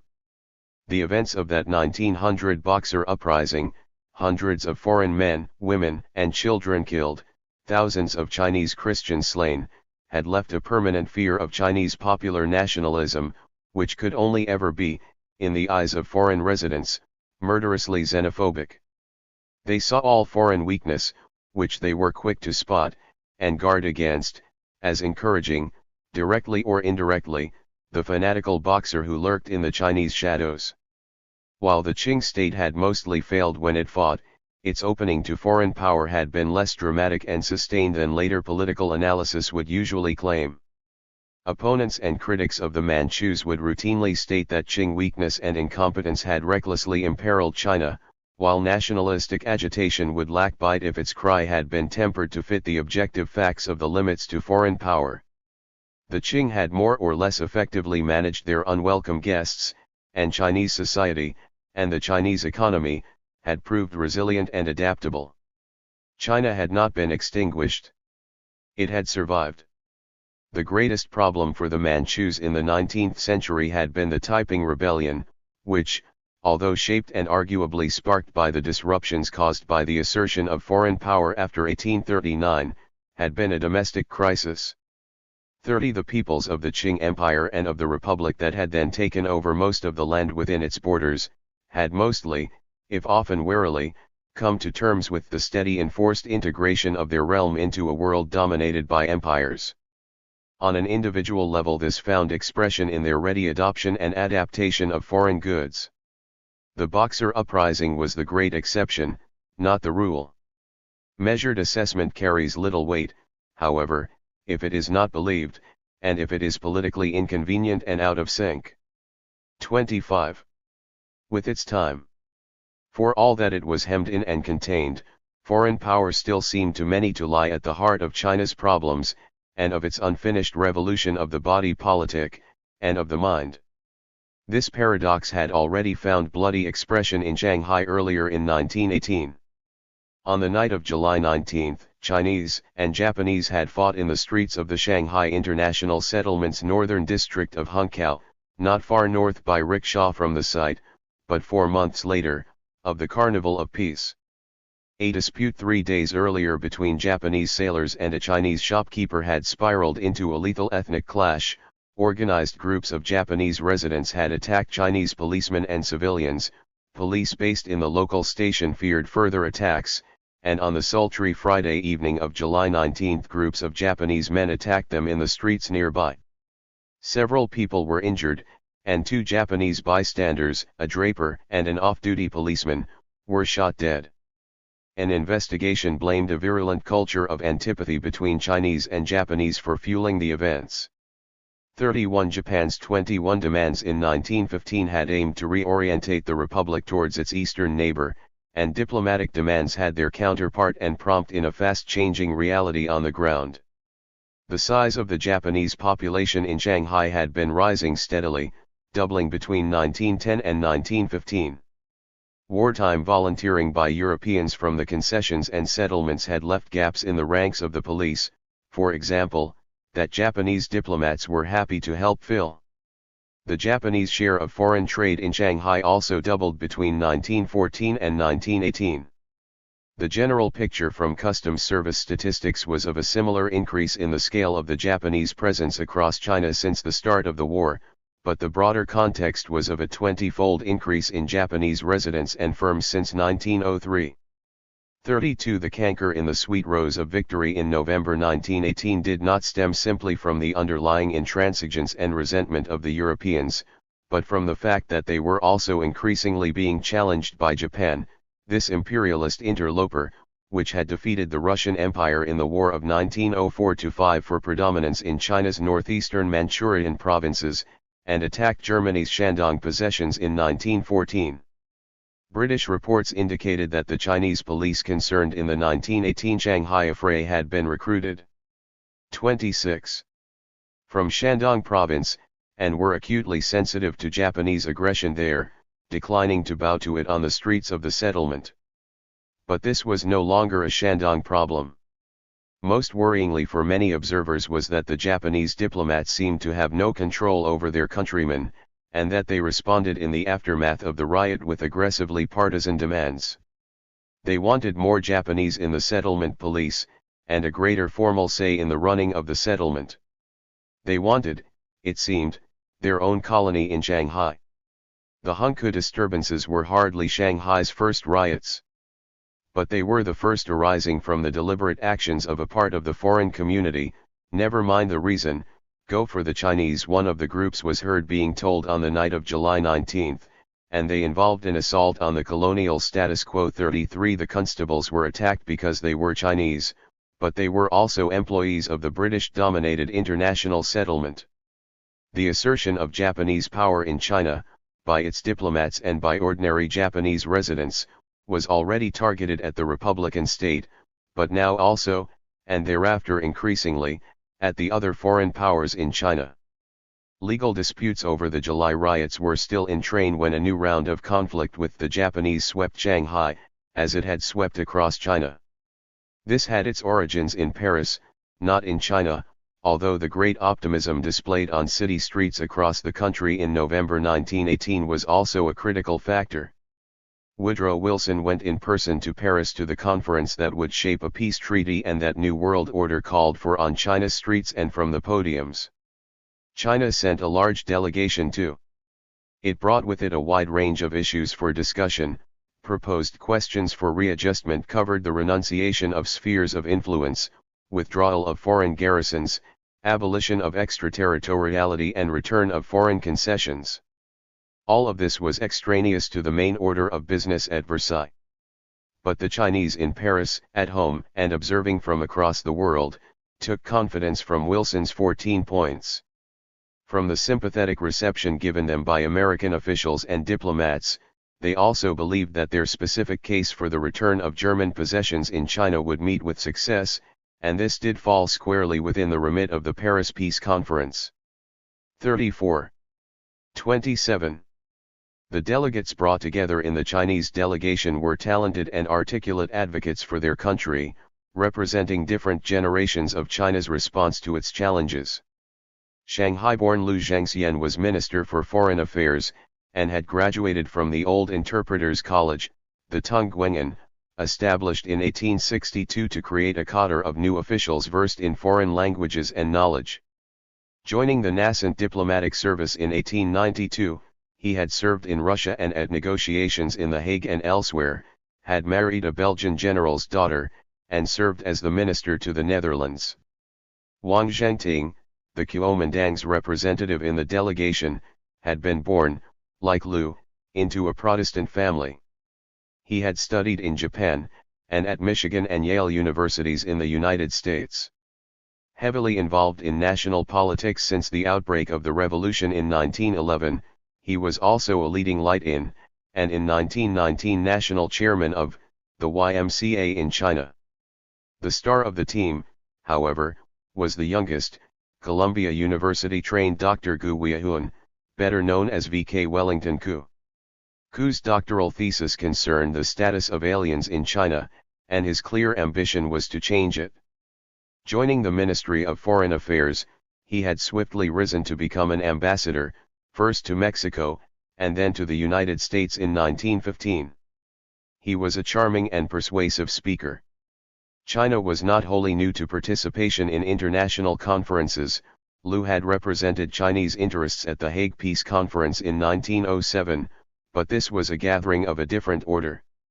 The delegates were clearly up to the task, but it is not entirely clear that they were intending to participate in the same meeting as the British, the French, the Americans, and certainly not the Japanese. Although the Chinese delegates supported Japan's proposal for a racial equality amendment to be added to the proposed League of Nations covenant, a bid that was thwarted by the British and the United States, the two sets of representatives clashed over Germany's former interests in Shandong. The Chinese wanted them transferred back from what they assumed was temporary Japanese occupation, the Japanese demanded them as spoils of war.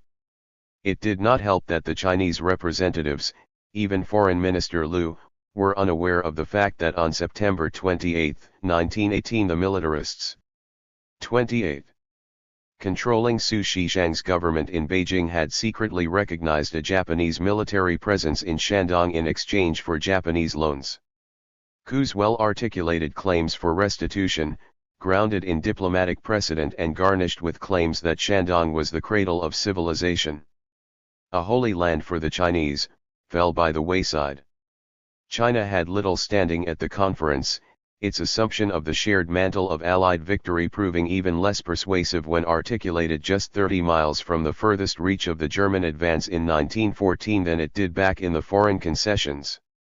In late April 1919, as the Shandong question was being discussed in detail by the leading Allied powers, the Council of Four was temporarily 3 in number, for Italy had withdrawn and the conference seemed to be in crisis.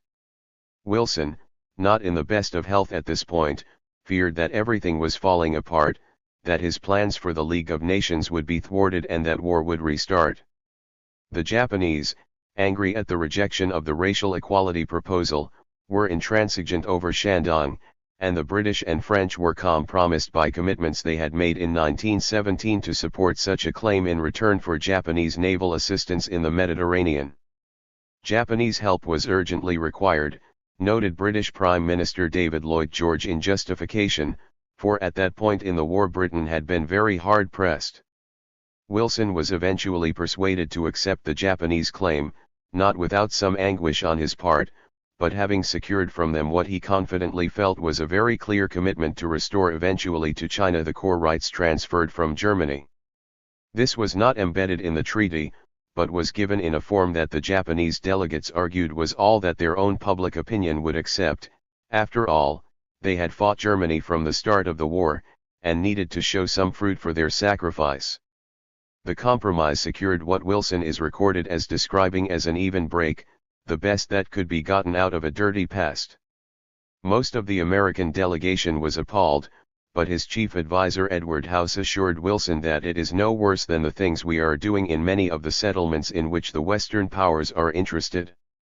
Get the League of Nations established, ran one consistent thread of argument in support of accommodating the Japanese, then let it sort out these and other colonial 29 issues.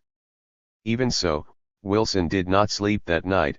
My mind was so full of the Japanese-Chinese controversy 35 during the discussions. Lloyd George, slippery as an eel in the view of Wilson's press secretary Ray Stannard Baker, also advanced a position that would be more familiar to his compatriots in China. He had every sympathy for China, stating just a week earlier that the way in which have terrorized the Chinese to force them to agree to the 21 demands is one of the most unscrupulous proceedings in all history. But China's stagnation, he argued on April 29 in a meeting with Wilson, French President Georges Clemenceau and the Japanese delegation, justifies a great part of what foreigners have done there. The Chinese are like the Arabs, a very talented race, but at a stage that doesn't allow them to progress further. China would have been destroyed by the Taiping Rebellion if Gordon hadn't been there to organize her army. It must be acknowledged that China isn't in the same situation as the great powers represented in this conference. 36. This state only exists, Lloyd George was saying, because we propped it up in the middle of the 19th century. He was referring to the involvement of Charles George Gordon in a small force of foreign officered troops who had supported Qing operations against the rebels. This was poor history on all possible counts, but much of what passes for a historical justification of any status quo tends to be equally inaccurate. The myth is the point, not the facts. And China's claims could barely be heard amongst the clamor. As the French sought revenge against Germany, the Italians sought territory from the former Austro-Hungarian Empire. Germany was in danger of starvation and revolution, and Bolshevism menaced Europe. This was no betrayal, it was a routine episode in practical politics. Objectively, the specific losses in Shandong were hardly going to prove disastrous. The Qing and now the Republic had learned to live with and make use of the foreign concessions. New treaty ports had been opened within the previous decade. A new settlement at Qingdao under the usual conditions was what the Japanese technically secured at Versailles, as well as Germany's economic privileges. 37 In fact, within 3 years the Japanese did transfer the territory back to 30. China, and no new settlement was ever developed. 38 Moreover, former German and Austro-Hungarian assets elsewhere in China were unaffected. These had been confiscated in 1917 by the Republic, and this offered precedents for future restitutions, while the collapse of the Russian Empire left a further range of possessions in China vulnerable. China had come to a different conference, however, one it believed would entirely reshape existing international relations. The preamble to one draft of China's formal claim for restitution, to be lodged with the conference in March 1919, had stated that the repudiation of imperialism as a rule of action in the transactions of nations lay at the heart of the objectives at Versailles. 39 But it did not. This was a powerful statement from one of the handful of states outside Europe or the Americas that remained independent. But almost nobody at the conference believed this statement to be true. The conference seemed instead to endorse the practices of empire, tarnishing in the process the very practice of diplomacy as a vehicle for effecting change. The Chinese expected the Paris Peace Conference to change the world. Wilson expected the League of Nations to do that. This confusion underpinned the crisis. The apparent corruption of the principles that all had assumed underpinned the peace conference proved catastrophic in China, and the fact that the negotiations had exposed the secret, self-serving machinations of the militarists who had taken over the republic. When news reached China on May 2, 1919 of the acceptance of the Japanese claims, it shocked the nation. The hopes of those who had marched to welcome victory in November were dashed. Such was the uproar that the Versailles Treaty was not signed by the Chinese delegation on June 28. They had received instructions only to sign with a caveat, which had been rejected, for it had been agreed that no nation could be allowed to sign the treaty in this way. The delegates, happily for them, were also penned into their hotel in Paris by angry Chinese students. 40 That demonstration in Paris was of a piece with developments in Chinese communities across the world, but nowhere were they as significant as they proved to be in China. The news of the demonstration arrived in China on May 3, and students in Beijing gathered in protest on May 4 in front of the Tiananmen, the Tiananmen 31 Gate, south of the Forbidden City, only a few hundred yards from the site of November's dazzling victory ceremony, and at the heart of the Republic's capital. Whatever you do, the capital's garrison commander told the students as they readied themselves to march, do not provoke foreign intervention. 41 Their anger that day was not directed at the foreign powers, however, but at those ruling China, who they felt had betrayed her. Whatever their thoughts on Lu Xun's question about whether China's culture could preserve the country, until May 2 they still had cause to assume that China's government and its representatives ought to be attempting to do so. Instead it seemed to have betrayed them, and to have sold Shandong for Japanese yen to fund the civil war. The 3,000 strong demonstration involved students from a dozen institutions in the capital, and ended with a small riot. They marched to the legation quarter intending to present letters of protest to the Allied ministers, but it was a Sunday, and a beautiful spring one, so the diplomats were largely out of town in the Western Hills.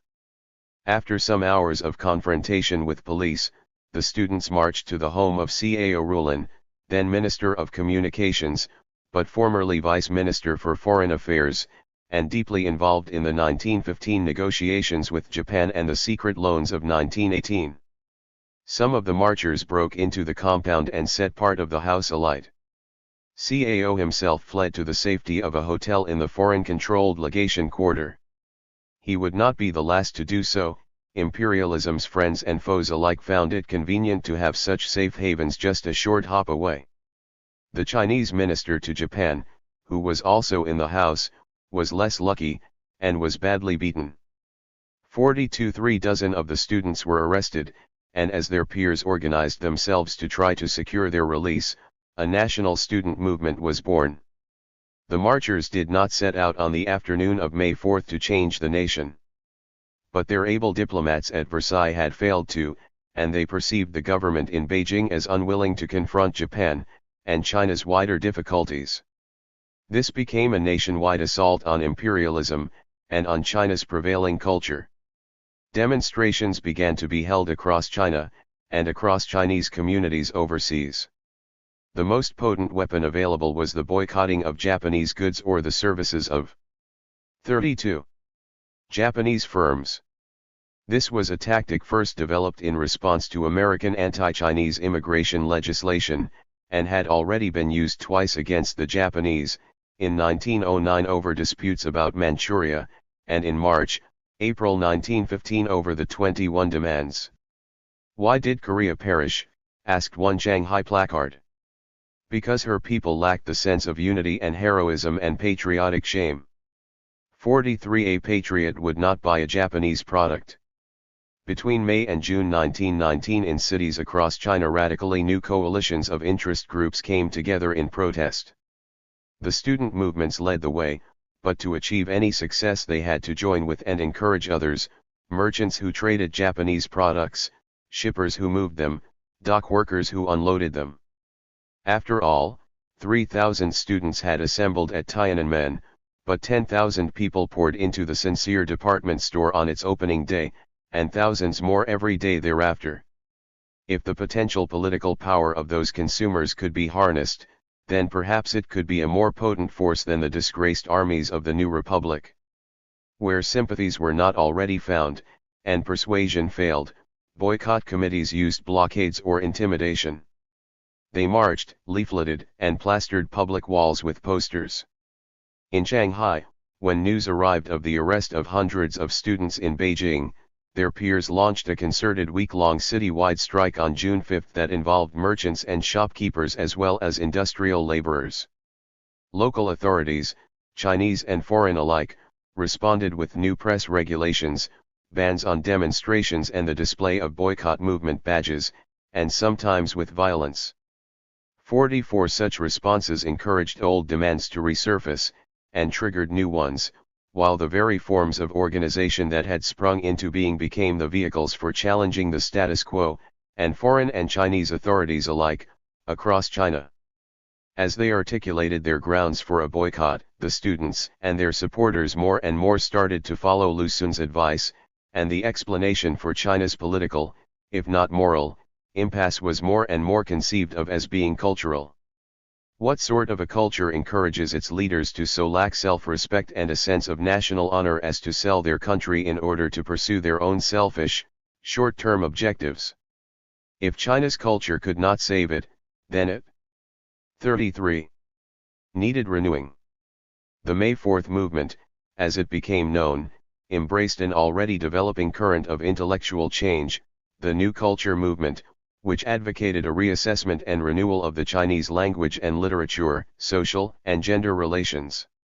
New men and new women, with new ideas and new talents, were needed to save the nation. Everything was new or young. Scores of magazines and journals were established. By one calculation, just over 600 new titles appeared in a very short period of time. All seemed to have the word new in their title. Imports of paper for printing soared. The often rapidly repositioned existing press filled its pages with translation, as much as with new articles and essays on the need for reform. 45 simple mimicry at Versailles, to put it crudely, had failed. Wellington Koo had performed in an outstanding fashion as a modern cosmopolitan diplomat, better educated than most of those present. It got China nowhere. More was needed. This new movement was broad, vibrant, chaotic, and eclectic.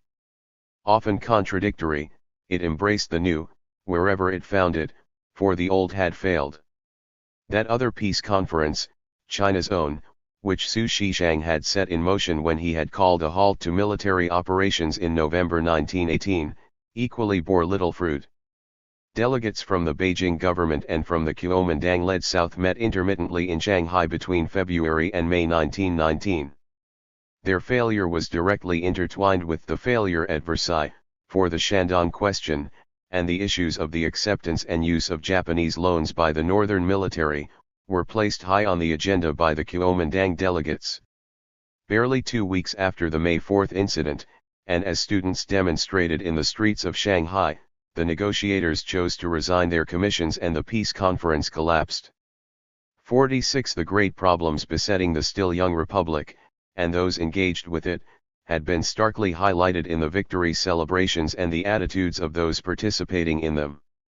The country's degraded and impaired sovereignty, the arrogance and condescension of many foreign observers and residents, its unresolved political revolution, and the power of its militarists all came into sharp relief. But there was also the idealism of its young, the commercial savvy of its energized merchants, and the often brilliant talents of its professional classes.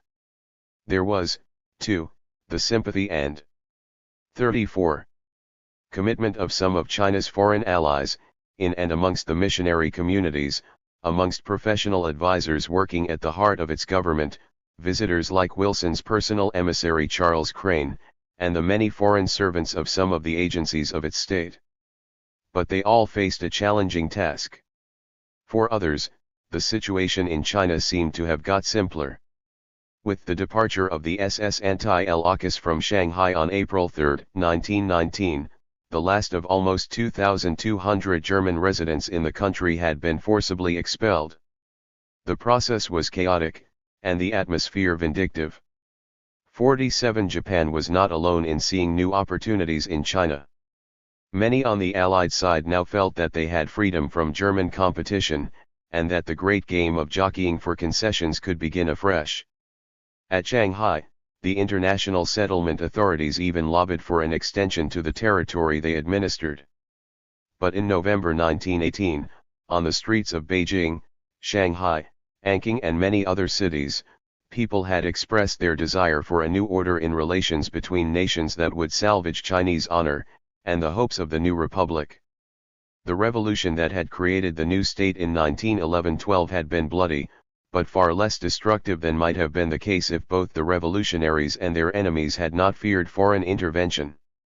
Born in compromise, its infancy was marred by the counter-revolution of Yuan Shikai against the Kuomintang, and the corruption of the new state.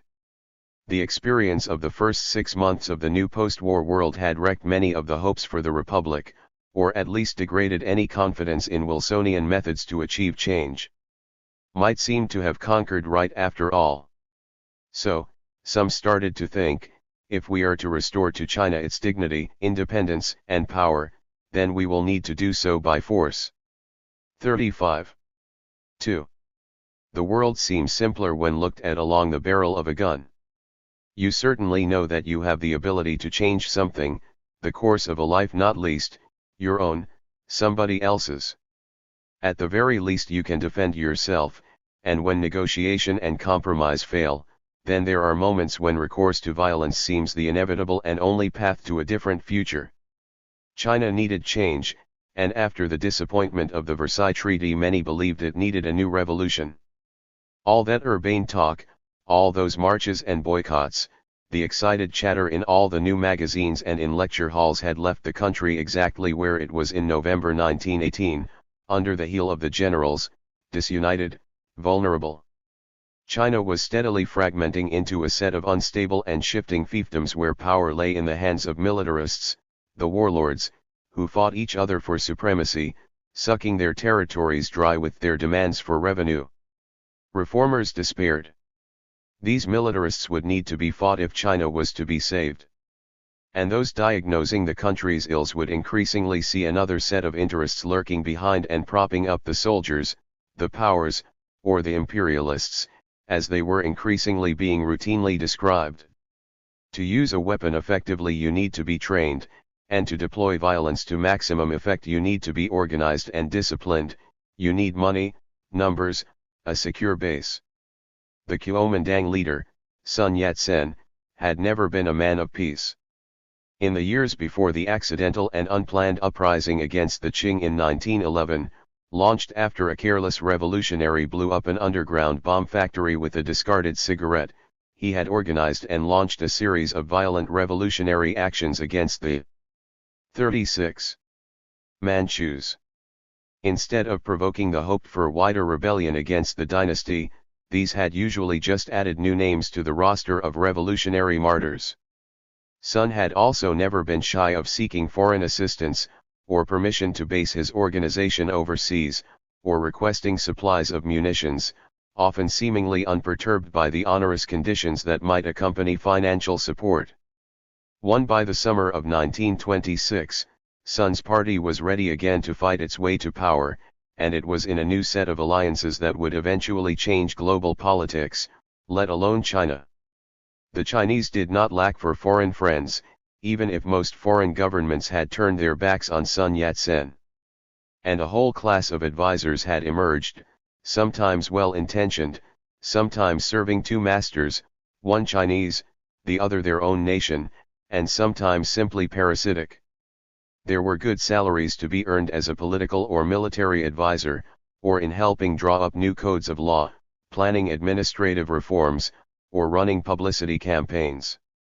Since the appointment of Horatio Nelson Lay as Inspector General of the Imperial Maritime Customs Service in 1859, foreigners had been employed at the heart of the modern central state, as well as by leading provincial figures. There were earlier precedents for this, most recently in the form of the Roman Catholic scientists, cartographers, and musicians employed at the Qing court, but now the numbers and roles multiplied. Lay's successor, Ulsterman Robert Hart, had become the most well-known of these, overseeing during the 6 decades in which he held the post the development of a complex institution that eventually employed some 11,000 foreign nationals between 1854 and 1950. Others who served ranged from men with guns or expertise for hire working as mercenaries for local figures during the Great Taiping Rebellion of 1850-64 that convulsed China, to powerful figures like Gustav de Tring, an Anglophile Prussian who served for decades in Tianjin as an advisor and fixer for the senior Qing official Li Hongjiang. 4 admirals and midshipmen worked for China, freelancers and hoodlums banded together with Chinese pirates or robbers in times of chaos. 5 In the 19th century, Frenchman Prosper Jekyll directed the Fuzhou Naval Yard, Sir Halliday Macartney and American Anson Burlingame served as 37. Official envoys for China overseas. Baptist missionary Timothy Richard, working with the provincial governor Sen Chunxian, helped establish Shaanxi University in 1902. Some found great satisfaction in assisting in the rejuvenation of China, some found more pleasure in the liberal salaries they could earn. For others yet, serving China was a way to serve humanity, or the aims and objectives of their own governments in China or back home. Modern China's history is not a history made by foreigners, but its domestic history was an internationalized one, at times very heavily spiced with them. At particular points they made decisive interventions. Guangzhou was the site of some of these. In the early 1920s the city hosted some odd encounters. An undated photograph taken by a rising and well-connected young figure in the Kuomintang, Fu Bingchang, who was commissioner for foreign affairs in the city, shows one such. 6 In the foreground, clutching a cigarette and a briefcase, is the pith-helmeted figure of Mikhail Gruzenberg, better known by his cover name Mikhail Markovich Borodin. The charismatic 40-year-old Russian was the leading agent in China of the Comintern, the Communist Third International, an organization created to foment and support communist insurrection across the globe, but which also in practice furthered the foreign policy aims of the new Soviet Union. He had already served in the United States, Mexico, and Britain. Standing watching, leaning on a stick with a straw boater raked at an angle across his head, is Morris Cohen, another former jailbird, born near Warsaw to parents who then emigrated to England. A slightly younger man and a veteran of the Canadian Army in the First World War, Cohen had also been, in his life to date, a boxer, thief, confidence trickster, gangster and real estate dealer. Presently, likely as not, he would work as a gun runner, fixer and bodyguard. Both men worked with and for the Kuomintang, at the heart of the new capital of the Chinese Revolution.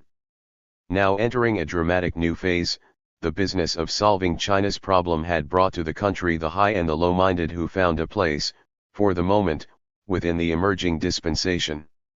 Sun Yat-sen's own crew of foreign advisors was an eclectic and internationalized one.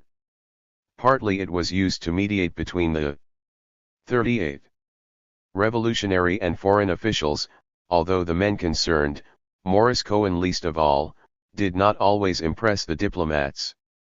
Emerging from his associations with Chinatown circles in Edmonton, Canada, Cohen had arrived in Shanghai in December 1922 as an agent for a railway contract, but was soon acting as Sun's bodyguard and describing himself as his aide-de-camp. Such foreign brawn was augmented with brain, or at least expertise, in the shape of Robert Stanley Norman, an attorney from Oakland, California, who had long acted for Sun there. Norman had arrived in Guangzhou with his family in May 1922 to act as his legal advisor, and intermediary with foreign officials. Pilots and aircraft manufacturers were also recruited. Foreign journalists routinely found roles advising Chinese figures. G. E. Morrison, former Times correspondent, had worked for Yuan Shikai. Thomas Millard, founding editor in Shanghai of the China Press and what would become the China Weekly Review, advised the three-time Chinese President Li Yuanhong. Sun's enemies had their foreign advisors too. Frank Sutton, a decorated British war veteran, ran the Shenyang arsenal for Manchurian power holder Zhang Ziulin. Refugee Russian imperial troops held important posts in his army. Zhang's subordinate Zhang Zongchang took on 3 Russian armored trains, and Russian engineers built more for him. Increasingly, as well, overseas-born or overseas-educated Chinese came to the fore. Eugene Chn, a Trinidadian barrister and British colonial subject, whose impeccable English, he spoke no Chinese, routinely confounded his interlocutors, came in through this route to take a leading role in the Kuomintang. More so even than the likes of shady Morris Cohen, Chn would discomfort and puzzle British officials especially, arousing in many of them visceral disdain at a Chinese, black Anglophone, whom they saw as a renegade colonial subject. 7. The collapse of the Shanghai peace talks in 1919 had left the Southern Coalition, in which the Kuomintang played a key role, even further isolated from the formal institutions of the Republic, although in a bizarre twist, from July 1919 until March 1920 the coalition received, with the agreement of the central government, a share of the customs revenue surplus. 8. Establishing an alternative, in their eyes legitimate, national government in Guangzhou had failed. The 39. Wheel of Fortune turned. Guangdong province was dominated after October 1920 by a veteran revolutionary, General Chen Jianming, who nominally served as governor. A progressive, if idiosyncratic, reformer, much taken with anarchist philosophy, Chen's slogan "Canton for the Cantonese" reflected the hostility of local interests to the depredations of extra-provincial troops, as well as his own federalist leanings.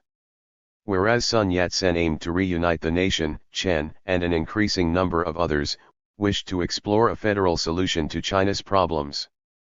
9. From his base in the east of the province, Chen had moved to expel the forces from neighboring Guangxi province who had occupied Guangzhou and expelled Sun's regime. Chen allowed Sun to return to Guangzhou in November 1920, and to re-establish what the Kuomintang presented as the legitimate national government of the Republic, wheeling out a few hundred members of the old parliament elected back in December 1912 who voted to make Sun president in May 1921. An estimated 120,000 people processed through the city on the day of Sun's inauguration. 10. Chen's troops, school children, even martial arts practitioners and actresses had their place in the great demonstration. Naval gunboats fired salutes from the river, and great triumphal arches had been erected, decorated with electric lights. But after such a heady Guangzhou spring, tensions between Chen Jianming's provincial ambitions and Sun's aim to use the province as his base from which to launch a war of national reunification mounted. The end came in June 1922 when Sun and his government were expelled after he had stripped his host and protector of his offices. Outgunned and outnumbered, Sun fled, and not for the first time with foreign assistance, shipping out of Guangzhou on a British gunboat, but not before his own gunboats had bombarded Chen's troops, killing civilians as they did so. Sun returned, yet again, in February 1923, having bought the services of mercenary units from Yunnan province, who drove Chen out. 11. So it seemed to go, and so it threatened to go on and on, revolution as French farce with rapid exits and plot changes. But it was a dark and sanguine comedy, for lives were lost in each act, and rarely were they those of the principals. During his 1922-3 exile in his house in Shanghai, safely located in the French concession, Sun was visited by Soviet emissaries, including 40. Adolf Joffe, the USSR's ambassador to Beijing, building on earlier contacts. The framework for a collaboration had started to emerge. There was nothing covert about this, although the International Settlement Police had diligently kept watch and recorded all that they could. There was also nothing new about foreigners with schemes to propose pitching them to Sun, who was well known for his keen interest in grand infrastructure projects for national reconstruction. He planned 100,000 miles of new railway lines, 1,000,000 miles of new roads, 3 mega harbors, new canals, new telegraph lines, massive new heavy industrial plants, reforestation, irrigation of the dry Northwest. 12. In some ways as a program for national development this was far ahead of its time, but it suggested to most contemporary observers that Sun was simply a fantasist. Still, there might be money in it. and Sun stated that foreign expertise would be needed for every initiative. So one man would outline a scheme to him to raise funds for industrial development projects by selling bonds on the American market, another one would propose a scheme to do so to finance harbor construction. Would Mr. Henry Ford, Sun wrote in a June 1924 letter to the industrialist, like to consider visiting China, where there was an opportunity to express and embody your mind and ideals in the enduring form of a new industrial system? 13. Thank you for the invitation, his office responded, but Mr. Ford had no plans to visit China. Shanghai's local press documented the meetings with Joff, and the policy agreement the two men signed on January 26, just as the ground was being laid for Sun's return to Guangzhou. What made this encounter distinctive was that it was a record of an understanding between a foreign ambassador to a sovereign state and one of that state's rebel opponents. 14. It affirmed the Soviet Union's readiness to disengage from its remaining possessions in China, disavowed any intentions to detach Mongolia from Chinese control, and accorded with Sun's view that national reunification was the political priority for China, not the introduction of communism. This last clause precisely fitted Soviet analysis of China's current situation and its strategy in China, which was to work within a national revolutionary movement, in this case to establish a united front with the Kuomintang. Nonetheless, Comintern representatives had already worked to 41. Fashion politically sympathetic Chinese such as Chen Duxiu, editor of New Youth magazine, and the study and labor groups that were intensely active, into a new, formally established Chinese Communist Party in 1921. This twin-pronged China policy was in turn developed in tandem with the Comintern's wider international political strategy. 15. China was not yet ready for social revolution, it was believed, that would come in time, but first the ground must be prepared. Sun Yat-sen was the most likely ally for the Comintern's China venture. The Kuomintang's turn to the Soviet Union was not preordained. Sun had appealed for support to the Americans and to the British in his bid to have his southern government recognized. Neither was prepared to give much credence to his claims to legitimacy. But this promiscuous revolutionary would continue to explore any and every option.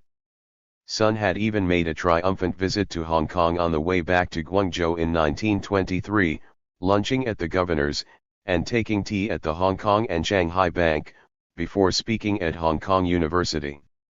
We must carry this English example of good government to every part of China, he told the students, to loud applause. But if British colonial administration was a rhetorical exemplar, and modern scholars have questioned quite how effective it actually was in practice, and if his hosts found themselves flattered by his comments and confirmed in their own perceptions of their achievements, it was of no practical help to him. No loans were forthcoming, and no recognition was accorded his regime.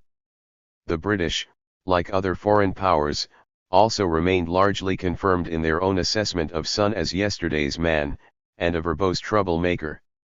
He talked peace and reconstruction, but then his gunboats machine-gunned and shelled Guangzhou.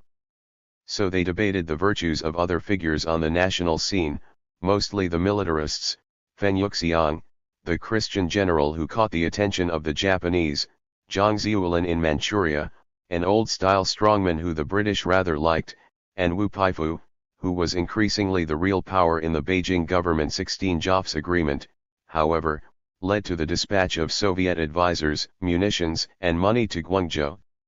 And so on October 6, 1923, fresh from prison in Glasgow, Mikhail Borodin arrived in Guangzhou, having hitched a ride from Shanghai on a vessel carrying 200 sheep so as to avoid transshipping at Hong 42 Kong, where the British might arrest him. Borodin was happy to tell reporters that he was leading a trade mission, but he did not then let on that he carried instructions to help Sun Yat-sen launch a national revolution. 17. The international situation had developed promisingly in China's favor. Although in great part by 1926 it remained in practical terms in stasis, the underlying rules of the game that had ensnared the Qing and their successor regime appeared to be changing.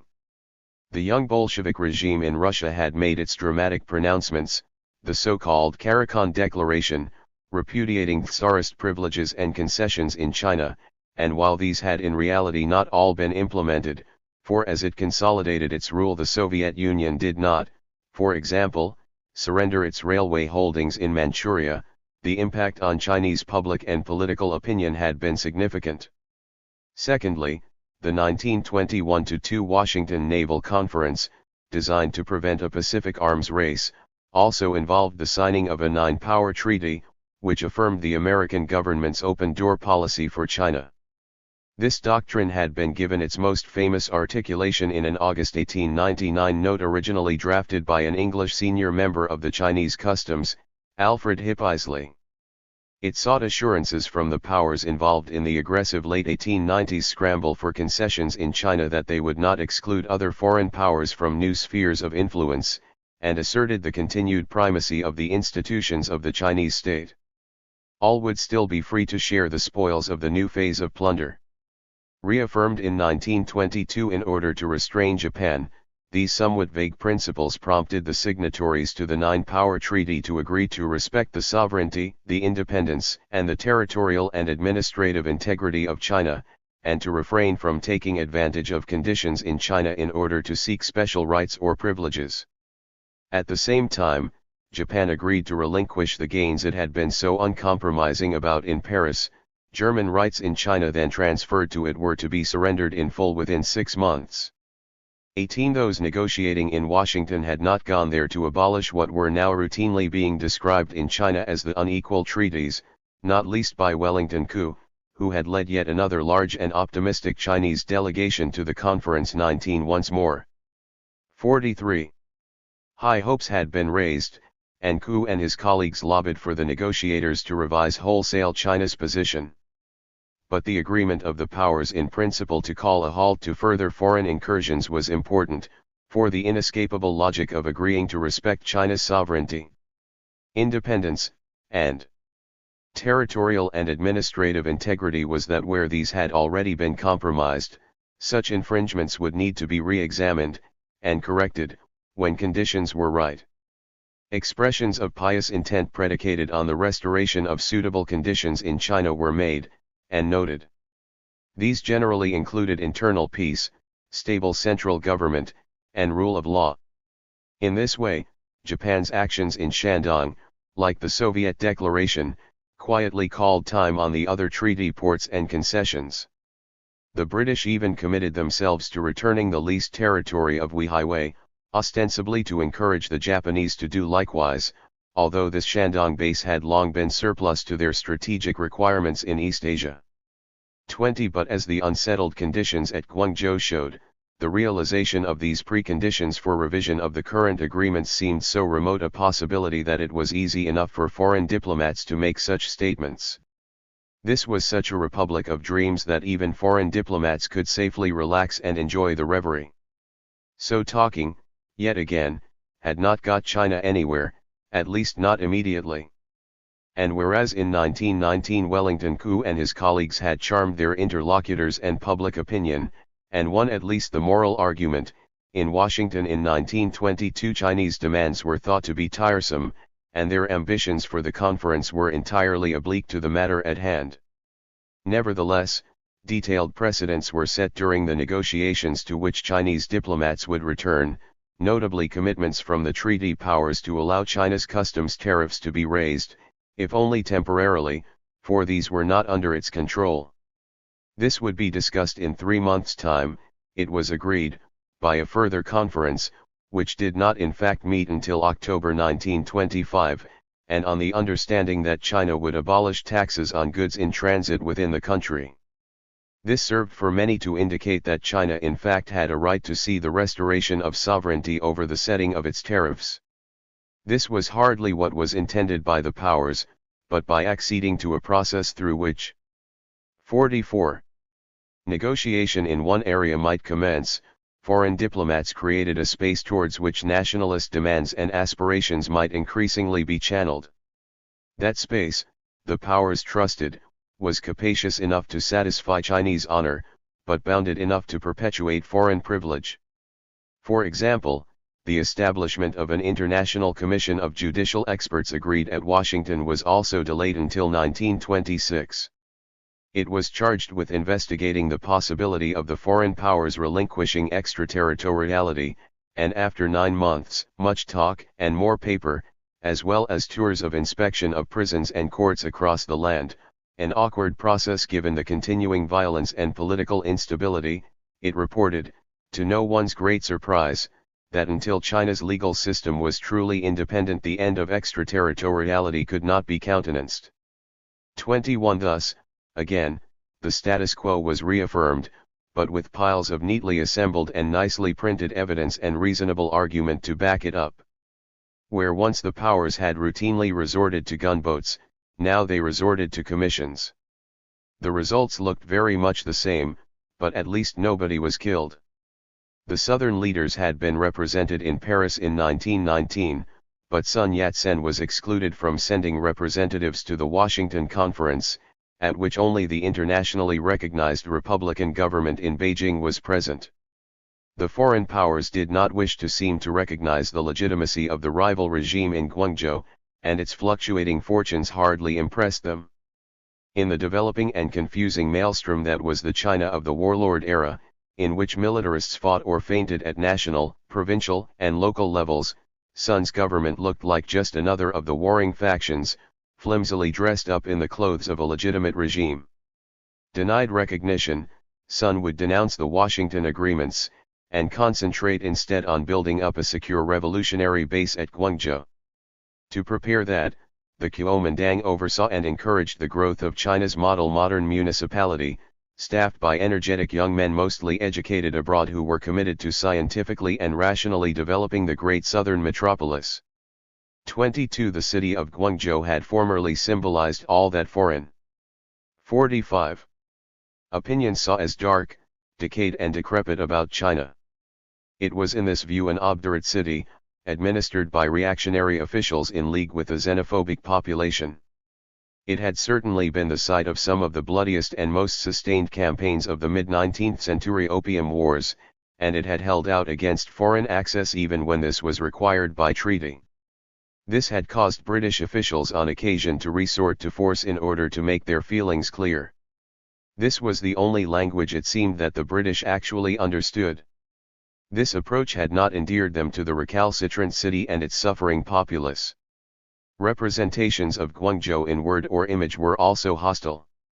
Foreign photographers captured its narrow, gloomy, winding streets, and these became emblematic of its perceived tradition-bound, pre-modern stasis.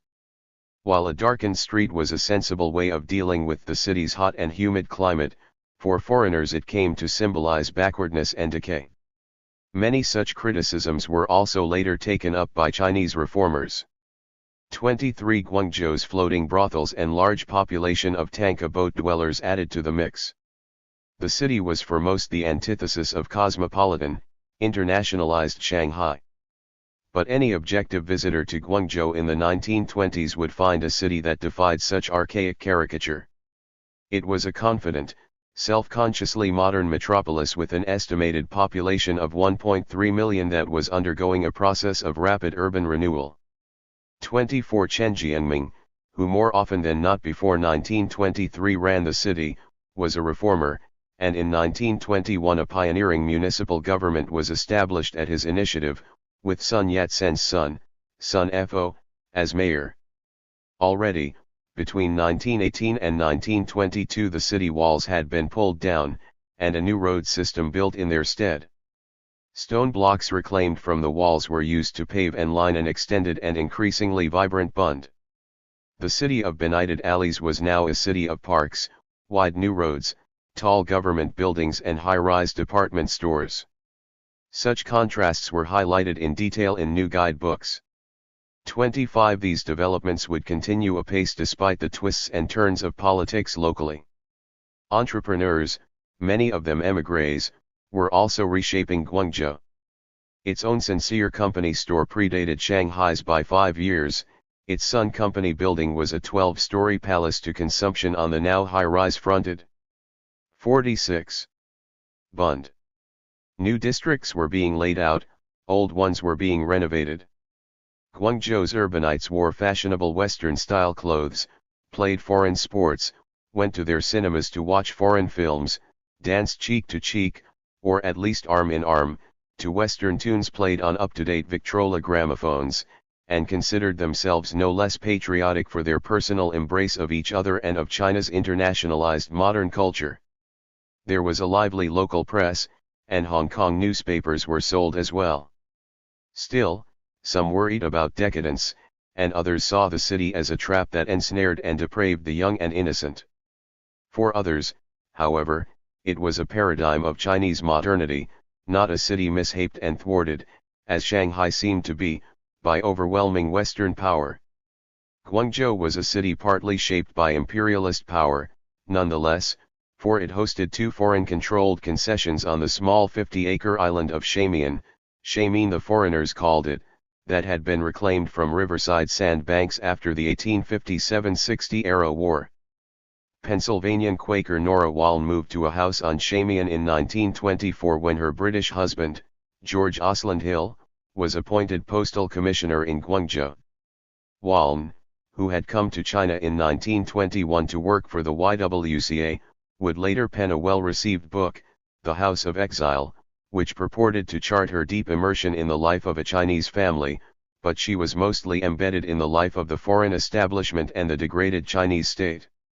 In Guangzhou, Waln lived in the British concession, complete with its Shamin Municipal Council, and smaller French neighbor 26. It was a pretty sight, and a leisurely circumnavigation of it would last her barely 20 minutes, taking in a public garden with its neat lawns, tennis courts that were the envy of South China, and a playground, a church, consulates and banks, trading houses and shipping offices, all shaded by scores of banyan trees to which pigeons flocked.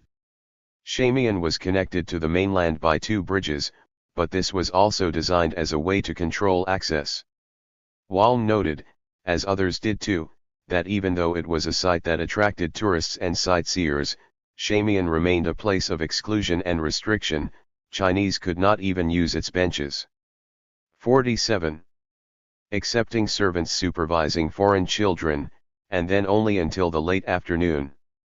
27. Like most such foreign-controlled enclaves, large or small, Shamian housed offices of the usual China coast firms, Butterfield and Swire, the Hong Kong and Shanghai Bank, Jardine Matheson & Co., Standard Oil, the Japanese OSK and NYK shipping lines, as well as the Canton Club, a Masonic Hall and the Victoria Hotel.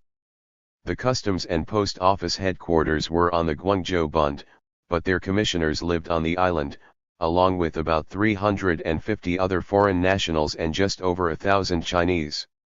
The view from Shamian could be archaic. Victor Purcell, a young language student in the British Colonial Office, lived there in 1922, finding it idyllic, and out of sync with the times. I can hear the continuous coo of the pigeons in the dense foliage of the trees as I write, he recalled, wistfully, 40 years on. No cars traversed the island. The British Consul General was carried around it in a sedan chair with 8 bearers, as certainly befitted, in an earlier age, his status. But Chinese officials in Guangzhou no longer used sedan chairs, they were driven in smart new imported cars along the wide boulevards, armed bodyguards on the running boards.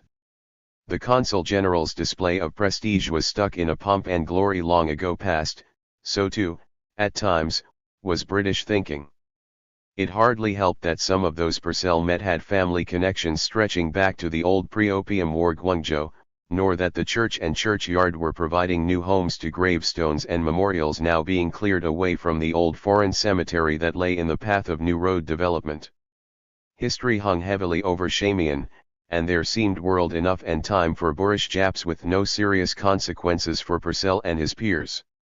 Zest rather than danger, a guidebook noted laconically, is added to residents there by reason of the occasional disturbances in Canton, and the presence of pirates in the canals of the Delta.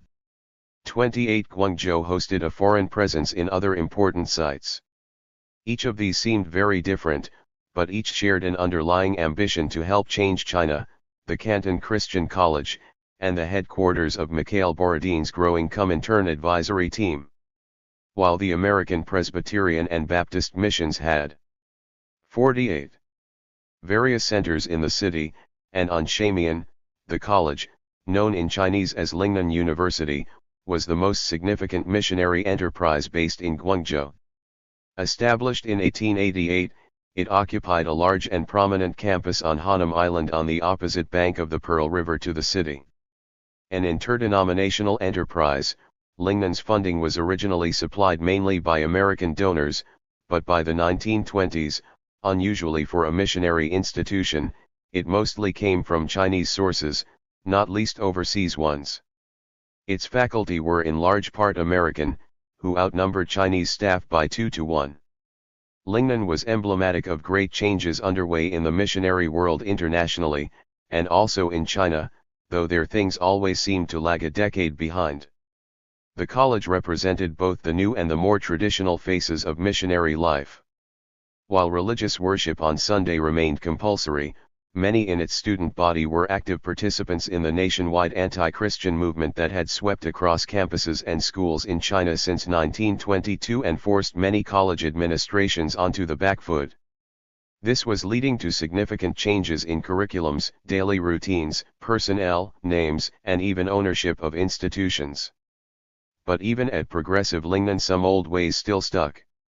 We had to listen to the idiotic preaching of the missionaries for 2 hours every day and during the whole of Sunday morning, remembered one student, and most of them hated this compulsory religionizing. 29 Some of the college's senior staff considered themselves missionaries first and foremost.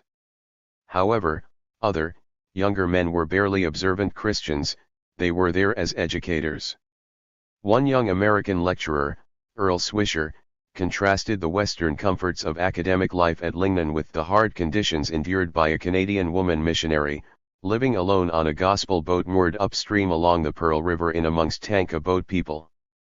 That was real mission work, he thought, out of another age, like the Consul General's sedan chair.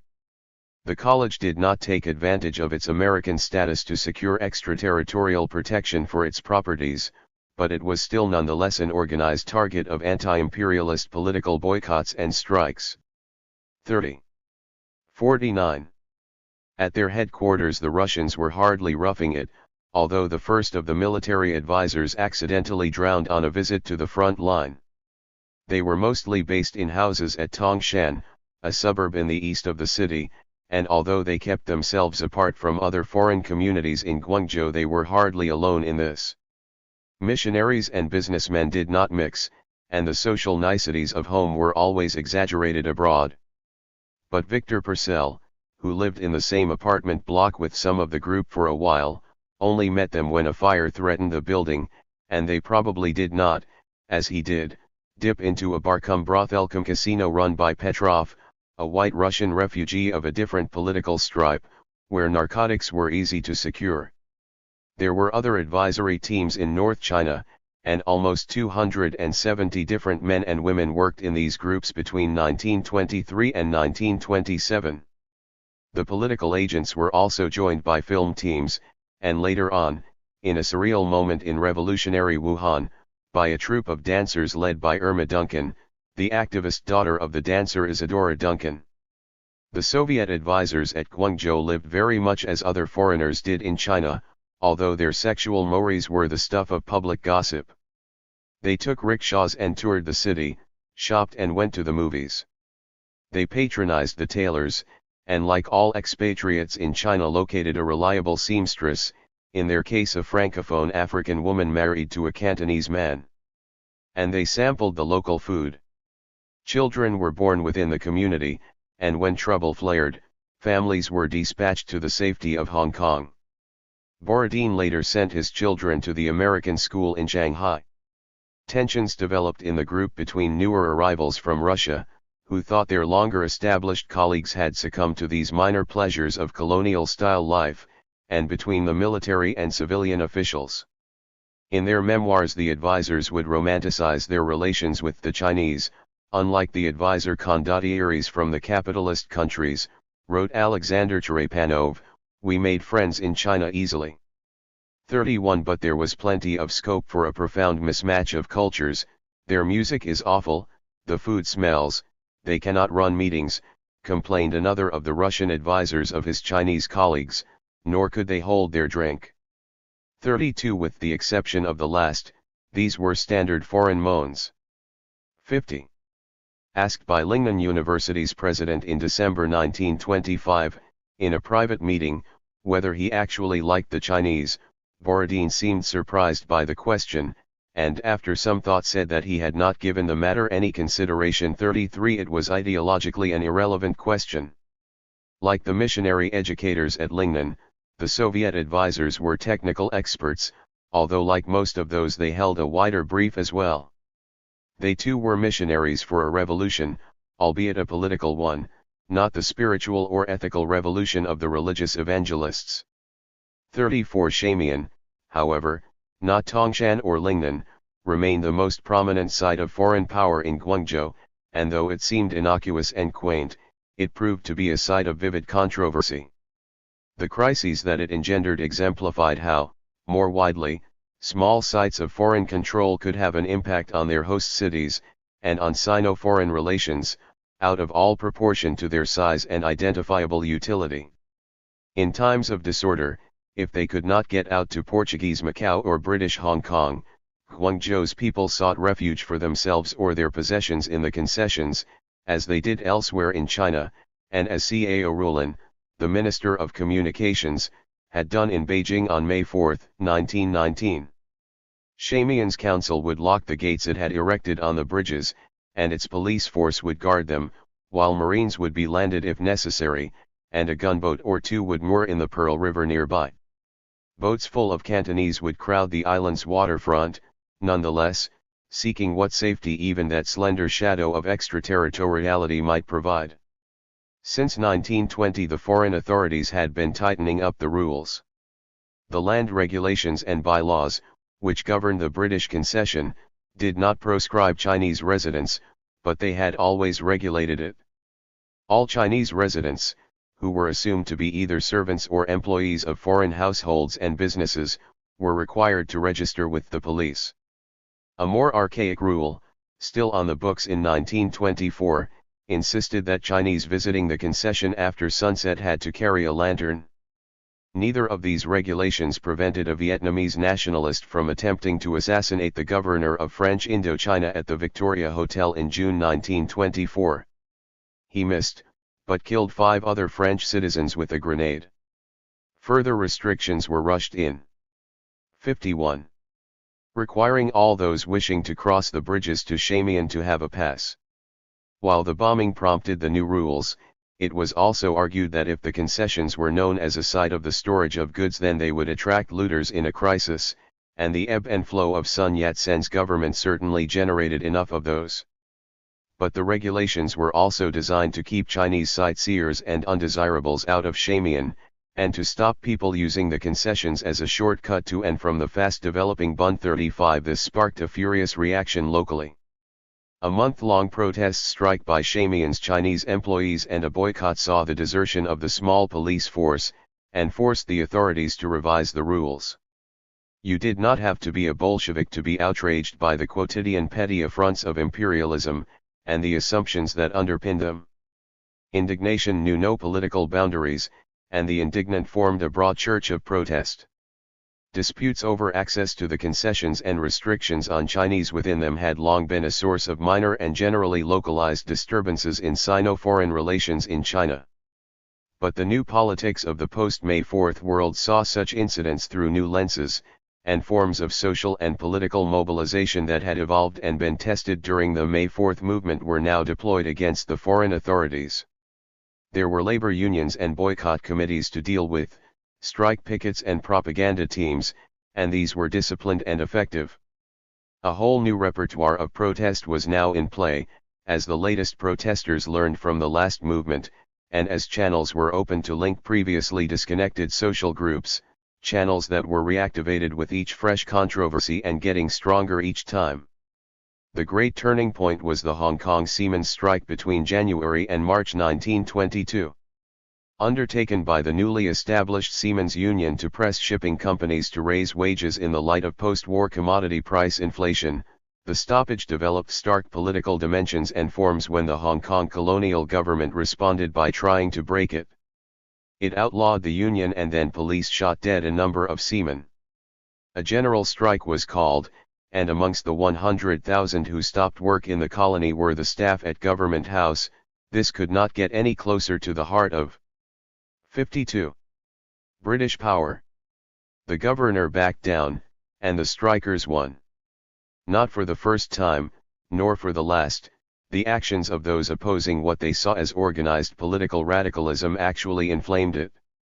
36 Sun's government at Guangzhou had supported the strikers, thousands of whom relocated upriver to the port from the colony, and in assessments afterwards British observers articulated new concerns about the increasingly proficient organizational ability of the labor movement in China more widely. They believed that Sun was now deliberately aiming to harness labor unrest in his support, and that the new political climate meant that workers and others were much readier to act in their own interests, and even out of sympathy with other protesters, than had been the case previously.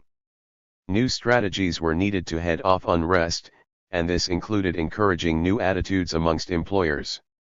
Legitimate labor demands should always be seen to be sympathetically considered by firms, recommended the Shanghai International Settlement's acting commissioner of police in a secret report in the immediate aftermath of the Hong Kong strike, however unreasonable they seemed.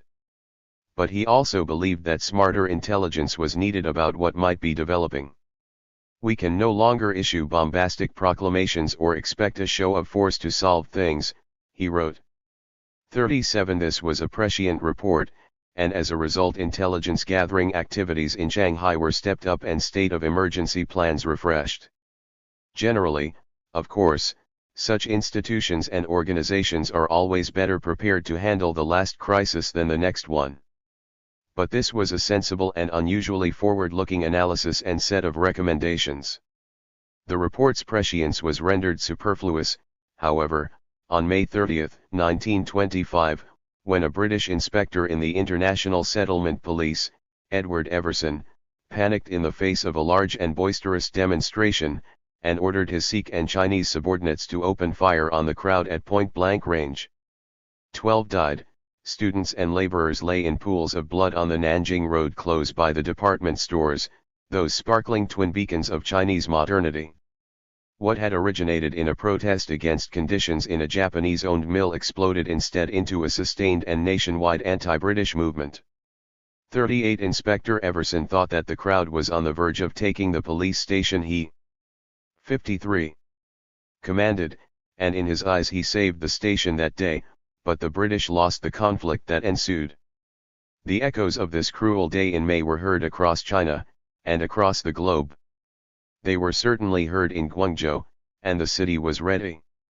Since 1923, Borodin and his growing team of Russian military and political advisors had been helping Sun Yat-sen build up the capacity of the Kuomintang. Soviet funds and munitions had poured in, and potential local opposition was quashed. At a January 1924 party conference, Borodin had secured support from Sun for a restructuring of the Kuomintang's organization along Leninist party lines, as well as for allowing individual members of the fledgling Chinese Communist Party to join the Kuomintang, and the appointment to important positions of several of these active and energetic young men, each of whom, one advisor thought, did the work of 10 others. 39 These cosmopolitan adventurers conversed in the lingua franca of the Chinese Revolution, which was also the language of its prime enemy, English. Sun had lived abroad or in Hong Kong for most of his early life, and Borodin had spent most of his adult years working outside Russia. Photographs show Borodin standing next to Sun at the official inauguration of the Kuomintang's new military academy at Huangpu, south of the city. The trade commissioner had swiftly moved into a strong and influential advisory role in the party. In October 1924, Borodin had coordinated the Kuomintang's devastating strike against local forces challenging Sun's exactions on the city, a coup that left parts of it in ruins. A Russian warship had just arrived with a cargo of weapons and ammunition, and over the next 2 years 80,000 rifles, 24 aircraft, 200 artillery pieces and 300 machine guns would arrive from the USSR. 40 arms were important, the advisors and pilots who came with them were important too, but the new party structure, and its work through new mass organizations, was the key to the growing power of the Kuomintang. As one early commentator noted, the Russians had found the Kuomintang to be a community of belief rather than a party 41, but it was now transformed into a self-consciously vanguard party working through a hierarchical and centralized organization, derived in essence from military command structures. While faction and clique could certainly overlay and distort this, at its strongest. 54. Moments the new party structure was able to mobilize and target mass support to its political aims like no other party in China's political experience. That structure certainly weathered on March 12, 1925, the early death from cancer of Sun Yat-sen at the age of 58. He passed away in Wellington Koo's house in Beijing, to which city, in a characteristically sharp change of course, he had gone for talks with the new central government. Borodin amongst others was at Sun's side at his death, and immediately the sometime president's legacy was contested. 42. The Soviet ambassador Lev Karakhan was chief mourner at one memorial service. A second, Christian, ceremony was held by the family at the same time. In fact, memorial gatherings were held across China, as Sun's life instantly came to symbolize and galvanize yet further the country's struggle against its shackled place in the world. Sun Yat-sen's career had been one of frantic failure, but he had talked, lobbied, and publicized himself into a unique position as a talismanic political leader. He seemed to stand above, if not actually apart from, the Kuomintang, the most recent of the vehicles he had attempted to use to achieve his aims, and secured approbation from many who otherwise disdained the busy revolutionary regime at Guangzhou. Sun, the professional revolutionary, had almost despite himself become a figure who actually transcended politics. His death, coming so soon after his journey north, which had seen a number of bitter public exchanges between him and foreign diplomats and observers, generated a politically charged atmosphere across China into which were fired the shots at Shanghai. 43. Wang Jingwei, one of Sun's closest political associates, had drafted his leader's brief and pointed political testament, which was to become a canonical text in the developing revolutionary struggle. Its overriding focus was on the struggle for liberty and for equality with other nations. Above all, it concluded, the abrogation of what were described as the unequal treaties was a critical task. Power in the Kuomintang now fell to a political triumvirate of three Japanese-educated veteran revolutionaries, Wang Jingwei, who led the more leftist elements within the party, Hu Hanmin, around whom more conservative groups came to coalesce, and San Francisco-born Liao Zongkai, a continuing strong advocate of the relationship with the Russians, who had been 55. Responsible for working out the details of the alliance with the Communists. Sun's final documents included a letter of farewell to the Central Committee of the Soviet Union, enjoining the Kuomintang to continue to work with the one foreign state that treated China as an equal. This supported the position of Liao Zongkai and the left, who had drafted it, but it was not signed by Sun and was little respected by their opponents. In June 1925, massive protests spread across China against the shootings in Shanghai. In Guangzhou, the Kuomintang were dealing with yet another militarist incursion allied to Chen Jianming, and their efficient, Russian-led, triumph in the field allowed them to then turn their focus on attempting to harness the outpouring of popular rage that the Shanghai massacre had unleashed.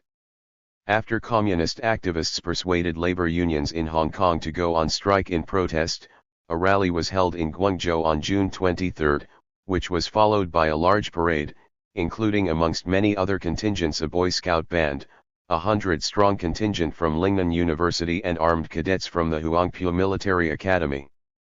The day was windy, and the atmosphere festive. It had always been exciting, this revolution.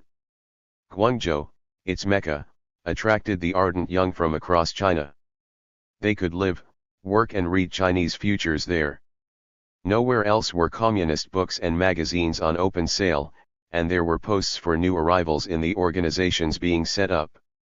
Days and nights of hectic politics were intertwined with an equally hectic living out of social and cultural revolt in the new recruits' personal lives.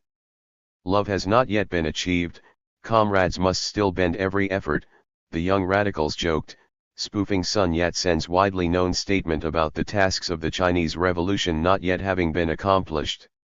Rallies and demonstrations punctuated the calendar and were all part of the busyness of revolution. 3 months earlier, on March 8, 10,000 had marched through the city to mark International Women's Day. 44 So June 23, although a day of rage, was yet another day of normal politics, yet another act in the steaming Grand Theater of Guangzhou Revolution. After the speeches, the demonstrators snaked their way along the New Bund and what was known as the Shaiji Bund, which bordered the canal separating the city from Shamian. The 56 concessions, from which Chinese workers had already, yet again, withdrawn in a protest strike and boycott, and from which many foreign residents had been evacuated, were guarded by British and French Marines and armed civilian volunteers, who were stationed in trenches and behind sandbag emplacements protected by barbed wire. They more than half expected the island to be attacked, and had designated the Asiatic Petroleum Company buildings as a last-ditch redoubt. The Commissioner of Customs, a Briton, Arthur Edwards, had shut down the office, despite instructions not to from the Kuomintang authorities, a move that would later come back to haunt him. A larger than usual foreign naval presence waited nearby, 2 British and 2 French ships, 1 American and 1 Japanese. The British Consul General was coordinating the defense. He had written to the municipality's Foreign Affairs Commissioner the previous day to ask him to guard against any attempt by agitators or student would-be martyrs to assault the settlements, so that it may not be said hereafter that British imperialist rifles wantonly massacred inoffensive Chinese youth. Unusually for him, and his habits were public knowledge at the time, he was probably sober that afternoon, but all were tense, the day was hot, and tempers hotter. 45 We do not know who opened fire, whether it was the cadets, buoyed up by the Army's victory over Chen-Jianming, or the foreign soldiers and volunteers, but we do know that in the ensuing 20-minute slaughter, as French and British machine guns raked the column at 30 yards range across the canal, at least 52 Chinese and 1 Frenchman lost their lives. It was an hour before the fighting stopped, as surviving cadets responded as best they could.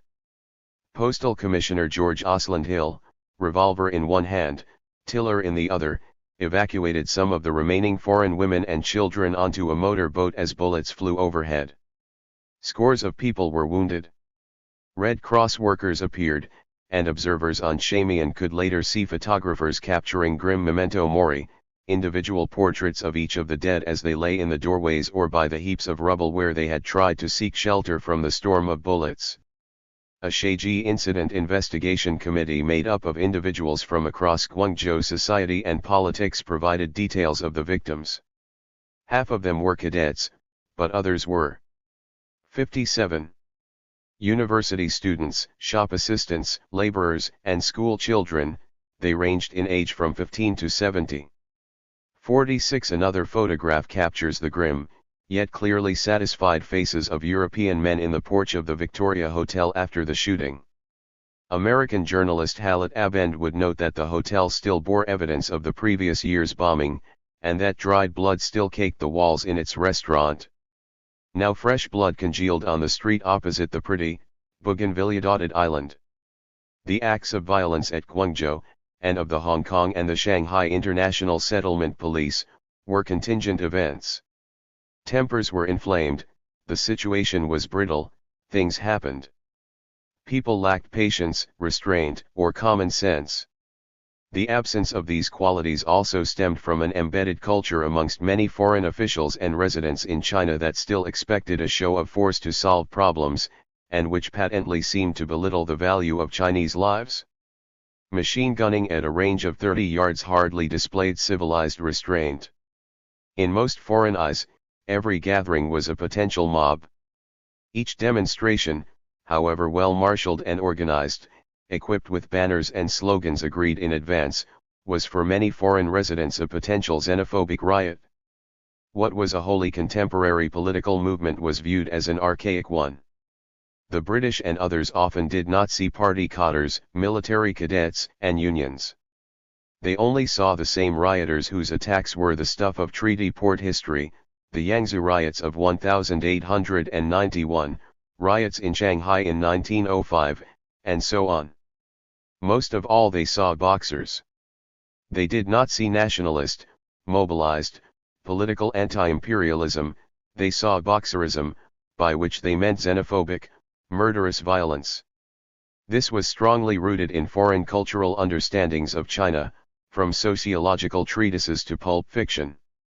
Victor Purcell, in most other respects a perceptive observer, did not see Guangzhou as a modernizing city, but as a pre-modern one. This is not to say that British officials and others did not perceive the role that Soviet political friends of China were playing, nor did they fail to note the rapid spread of the new organizations of the Chinese Communist Party or the reorganized Kuomintang, but they saw these as flimsy, superficial shells housing a deeply rooted, backward-looking anti-foreign reflex. Borodin was less a Comintern. 58. Agent than a familiar bogeyman straight out of popular fictions, and in fact he was quickly a figure thrown straight back into a new wave of such fictions. 47. He was a messianic leader, a puppet master manipulating his toys to attack the British. But viewing the bodies of those slaughtered in Shanghai and Guangzhou, Chinese protesters in Beijing posted placards turning the caricature back on the British. Who are the boxers? They asked. Hate is a strong word, but it is the apposite one to describe the emotions engendered in many Chinese by the Shaiji massacre. It is, however, a barren emotion unless channeled. Moving slowly center stage in the Kuomintang was Chiang Kai-shek, the commander of the Huangpu Military Academy, a Japanese-trained 38-year-old from China's eastern Zhejiang province who had become politically close to Sun Yat-sen. One scholar has found 100 statements and draft slogans in Jiang's papers aimed at focusing popular anger at the British in the immediate aftermath of the killings. The French role at Shamian, as with the Japanese role in Shanghai, was carefully set aside in what became an effective targeted mass political campaign against the British. All the British enemies should be killed, ran one of those draft slogans. The British were barbarians, they must be annihilated, destroyed. They were the principal obstruction to the Chinese and to the world revolution against imperialism. They slaughter Chinese like pigs or dogs, Chiang wrote on June 23, not regarding them as human. I was born to deal with this national humiliation. 48. The Kuomintang prepared for immediate war against the principal foe, the British, but the Soviet advisors counseled against an offensive, arguing that Guangzhou was too isolated, and that the British would eventually defeat them. This was probably overcautious, for the evolving mass politics of nationalistic opposition to imperialism might well have brought a victory, but it would nonetheless have been Pyrrhic. The new army of the Kuomintang would not have survived intact, the goal of national reunification would have moved far out of reach. Instead, although it took 16 months, and caused great hardship in Guangzhou, a boycott and a general strike crippled British trade locally and at Hong Kong. There had been nothing like it since the Opium War claimed a rising star. 59. In the CCP, Zhou Enlai. 49. Restraint proved the wiser course. The May 30 incident and its associated calamities was the single greatest wound suffered by the British in China before 1941 and dramatically undermined their position, and it was entirely self-inflicted. Chiang Kai-shek did not get his war with the British, but the CCP increased its membership tenfold in a year. Tensions that had been evident from the start of this alliance of convenience steadily developed, between a more cautious grouping that was worried about the role of the Soviet advisors, for Borodin now moved to the fore as the most influential figure in the Revolutionary Party, and those who believed that a social revolution was necessary for both strategic and political reasons. 50. Some veteran Kuomintang figures outside Guangzhou viewed developments there with alarm. And in August 1925 the leading pro-communist, Liao Zongkai, was assassinated, a move that symbolized the nature of the potential rift between left and right. A commission of inquiry would assert that it had ultimately traced the trail of guilt back to the British, but scores of those associated with more conservative politics were arrested, others fled, and the right-wing leader Hu Hanmin was forced to absent himself for a while. 51 But although the development of the Kuomintang's capacity, and especially its armed force, continued apace, and despite the affair bringing Chiang Kai-shek further to the fore, the strengthening hold of Soviet advisors and the energetic and able young communists was exacerbating unresolved problems about the leadership of the party after Sun. Its work, though, continued apace, and the party now acted to reorganize its administration into what it grandly and ambitiously termed the National Government of the Republic of China on July 1. Chiang Kai-shek was to prove capable both of giving speeches at the Huangpu Military Academy outlining the necessity of anti-imperialism and radical mass politics, and of striking back against the left. In March 1926, fearing an attack from his opponents in the Kuomintang, Chiang launched a coup against the Russians. Troops loyal to him arrested communists, and surrounded the advisors' headquarters. This was smoothed over, but Chiang had made his point. In the aftermath, General V. A. Stpanov, newly installed as chief of the military mission, outlined some self-criticisms. The 60 advisors had been too pushy, taking a lead instead of guiding Chinese colleagues. Propaganda work in the army had followed too radical a program, focusing on communism, land issues, and anti-imperialism, and power had been too quickly centralized. The young communist activists were too eager and quick to try to control the Kuomintang, rather than work within it to transform it. We normally pay no attention to Chinese habits, customs, and etiquette, Stpanov continued. This may be a minor blunder, but it is sufficient to cause unpleasant feelings against the Russian advisors among the Chinese. Chiang might be reading about Napoleon and have a lust for glory and power and craving to be a hero of China, the Soviets stated, but the Huangpu cadets were intensely loyal to their commander, and they mostly came from reasonably well-off backgrounds. Most had a stake in a socially conservative politics, however much they were national revolutionaries. 52 If different terms are substituted, Stpanov's self-criticism could easily pass for one of the even more agonized self-criticisms that were also being made within the mission community, initially as a result of the anti-Christian movement, but also because of the ambiguous position of missionaries more widely in China. They mostly sheltered under the flags of extraterritorial convenience, and so found themselves complicit in the wider foreign establishment in China. They too were part of the world of Shamian, however much they felt distant from it.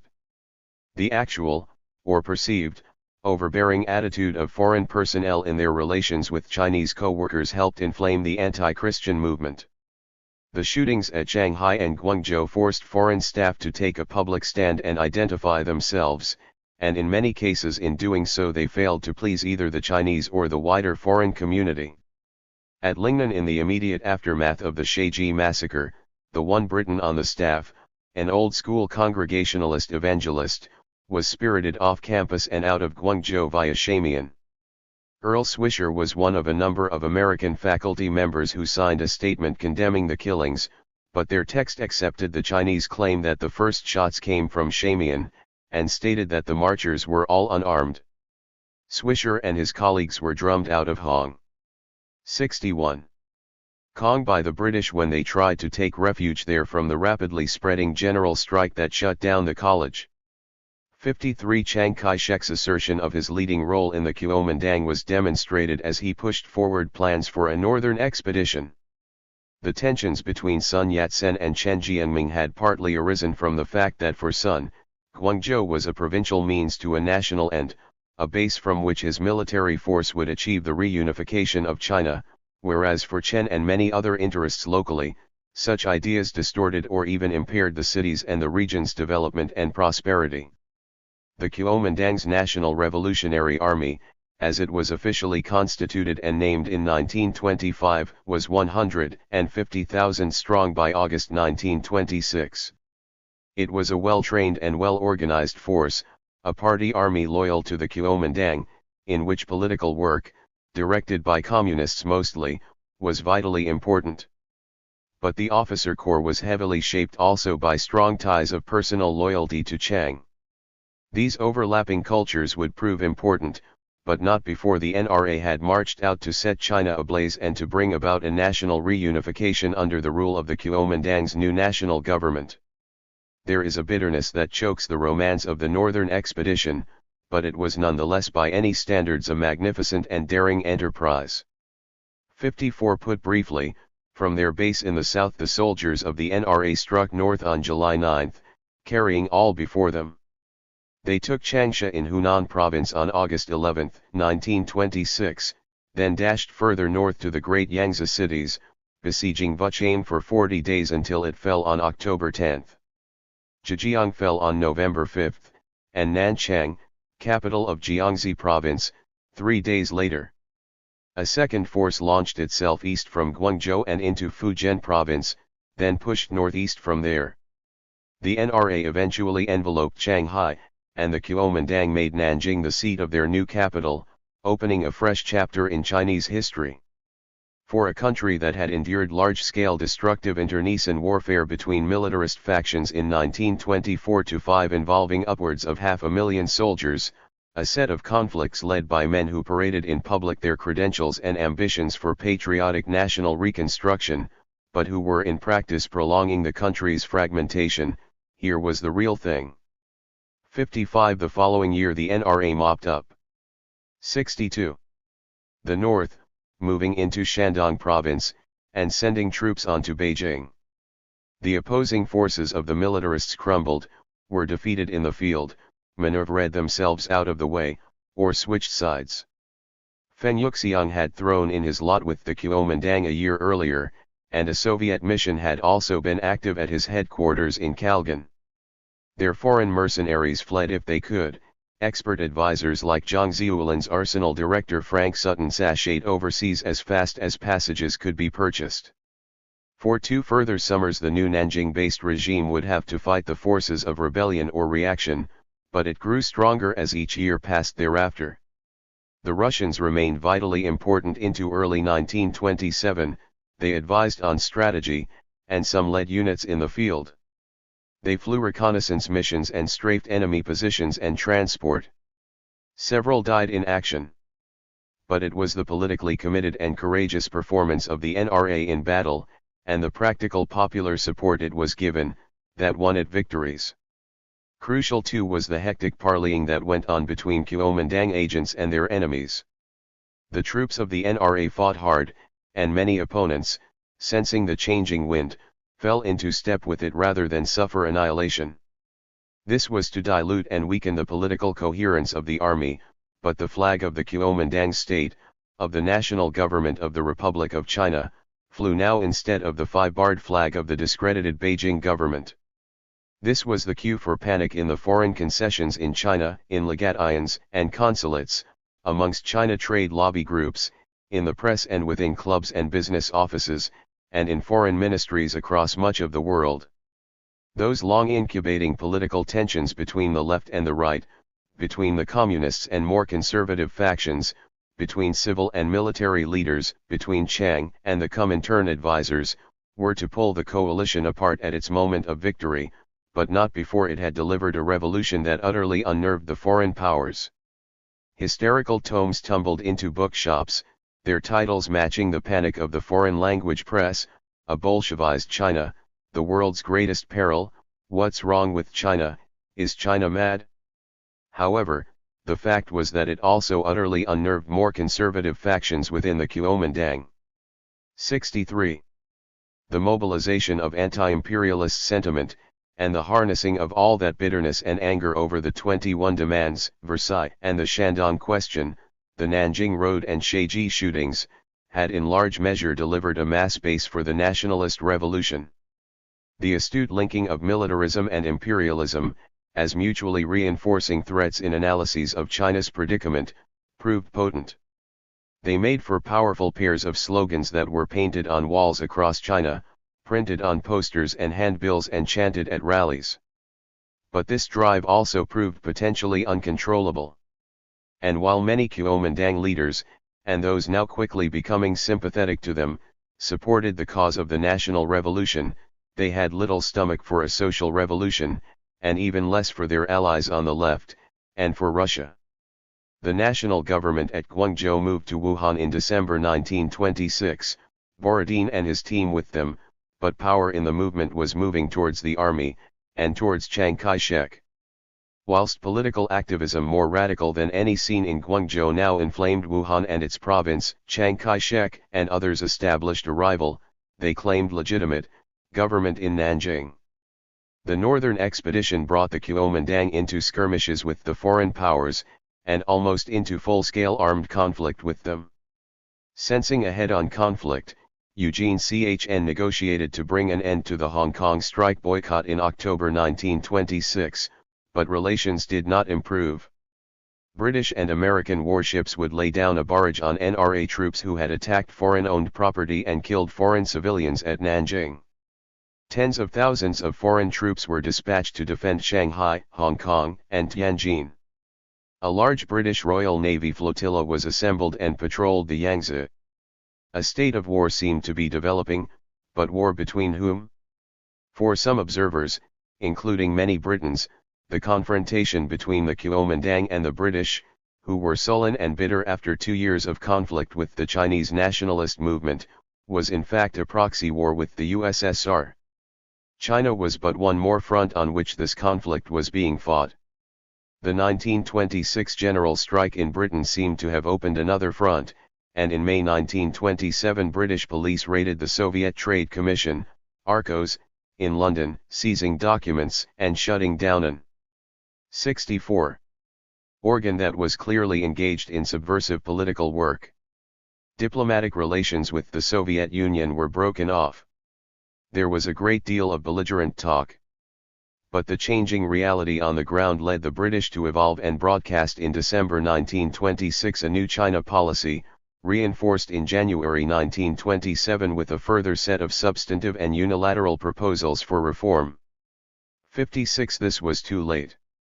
Most dramatic of all the evolving events, however, was the standoff on the banks of the Yangtze River at Hankow on 3 to 4 January 1927.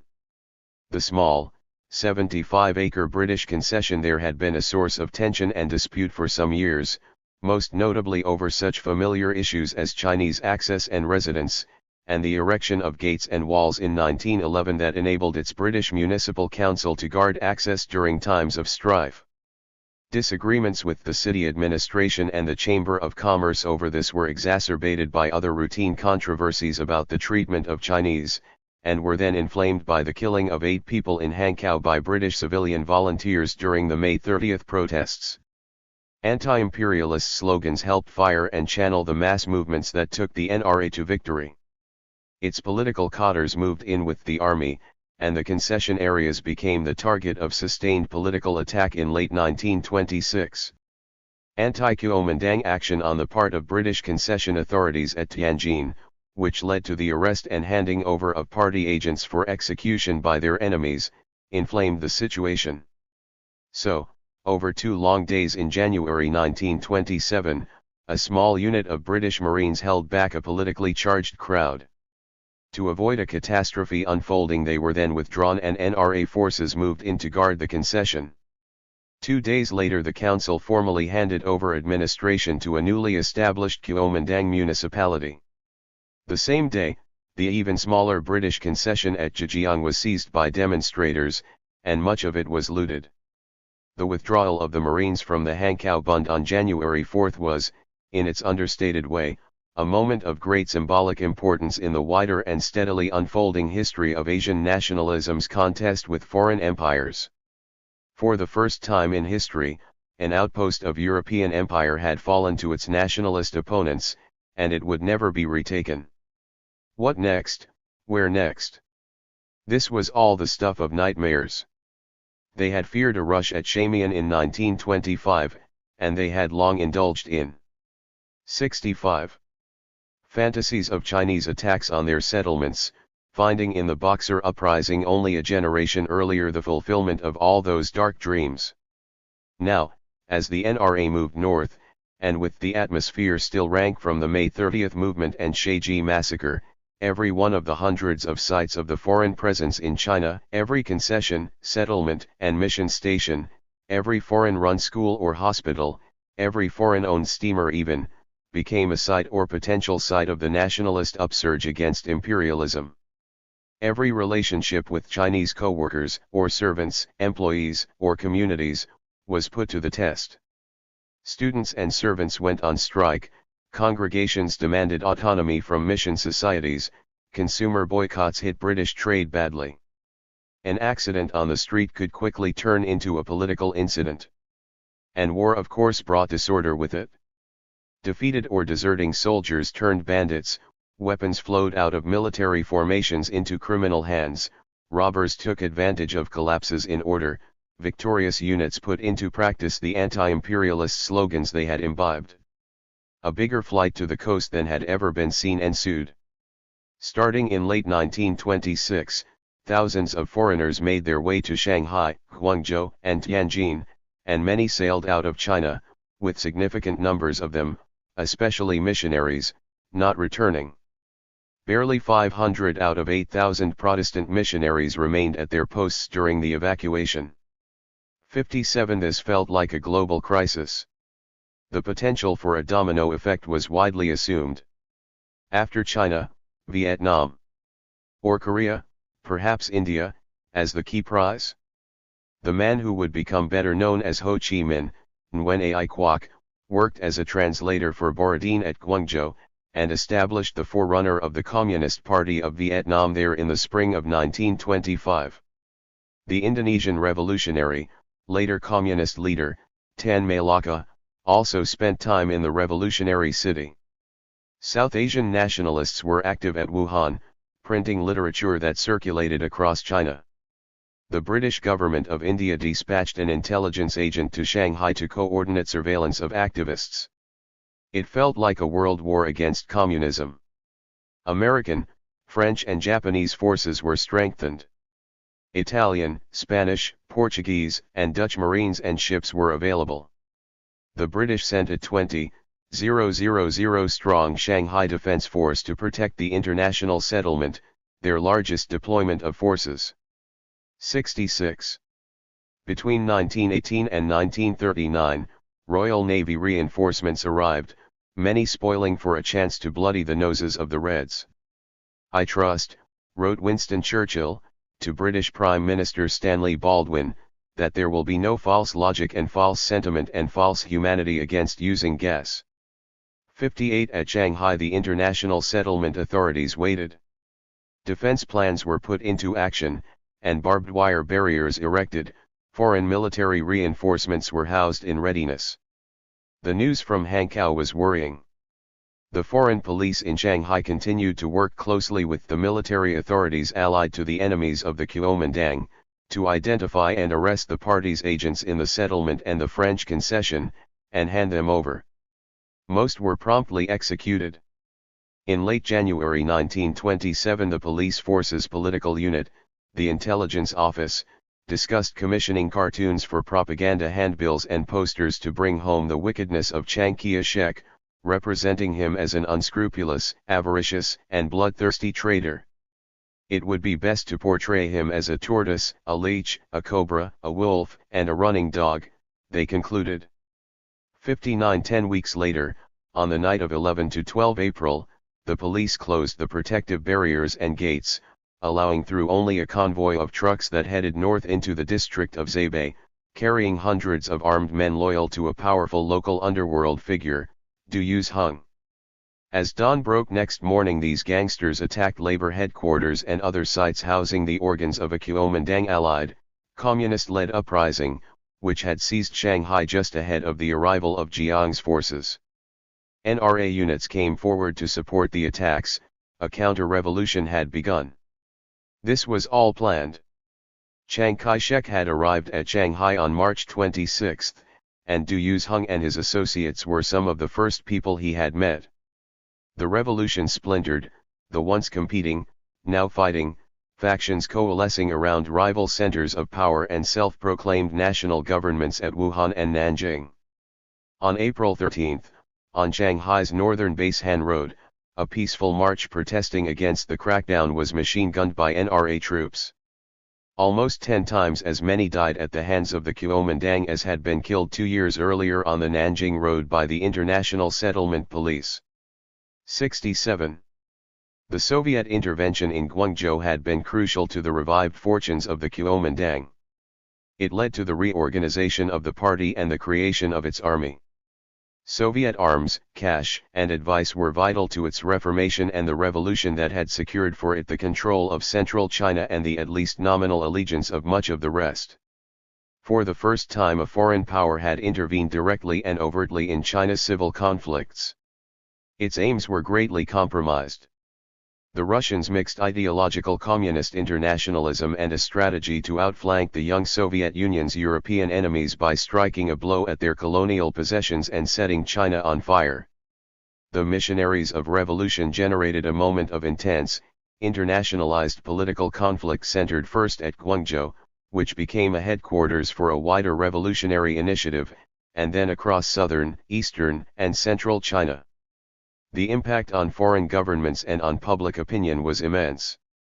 While this proved transitory in some ways, for the global economic crisis, Sino-Japanese tensions, and the rise of European fascism would obscure memories of what has been articulated as the tragedy of the Chinese Revolution, a strong legacy would remain. Crucial to this were the anti-Stalinist history of that name by Harold Isaacs and André Malraux's novels Les Conquérants, set in Guangzhou, and La Condition Humaine, set during the Shanghai Rising and coup. The novelist's books would imprint one version of the events of 1926-7 on European culture, reconfiguring them as sites of individual, existential crises. Malraux had never visited China when he wrote these novels, instead turning, from a safe distance, the agonies of a political catastrophe into art. Mikhail Borodin too was an artist of sorts, but he had been supremely pragmatic as he pursued the Comintern's policies. This, as much as the guns and the cash, contributed in no small measure to his success, and to what remained strong bonds amongst the core leadership of the Kuomintang, even though this was now splintered across different armed camps.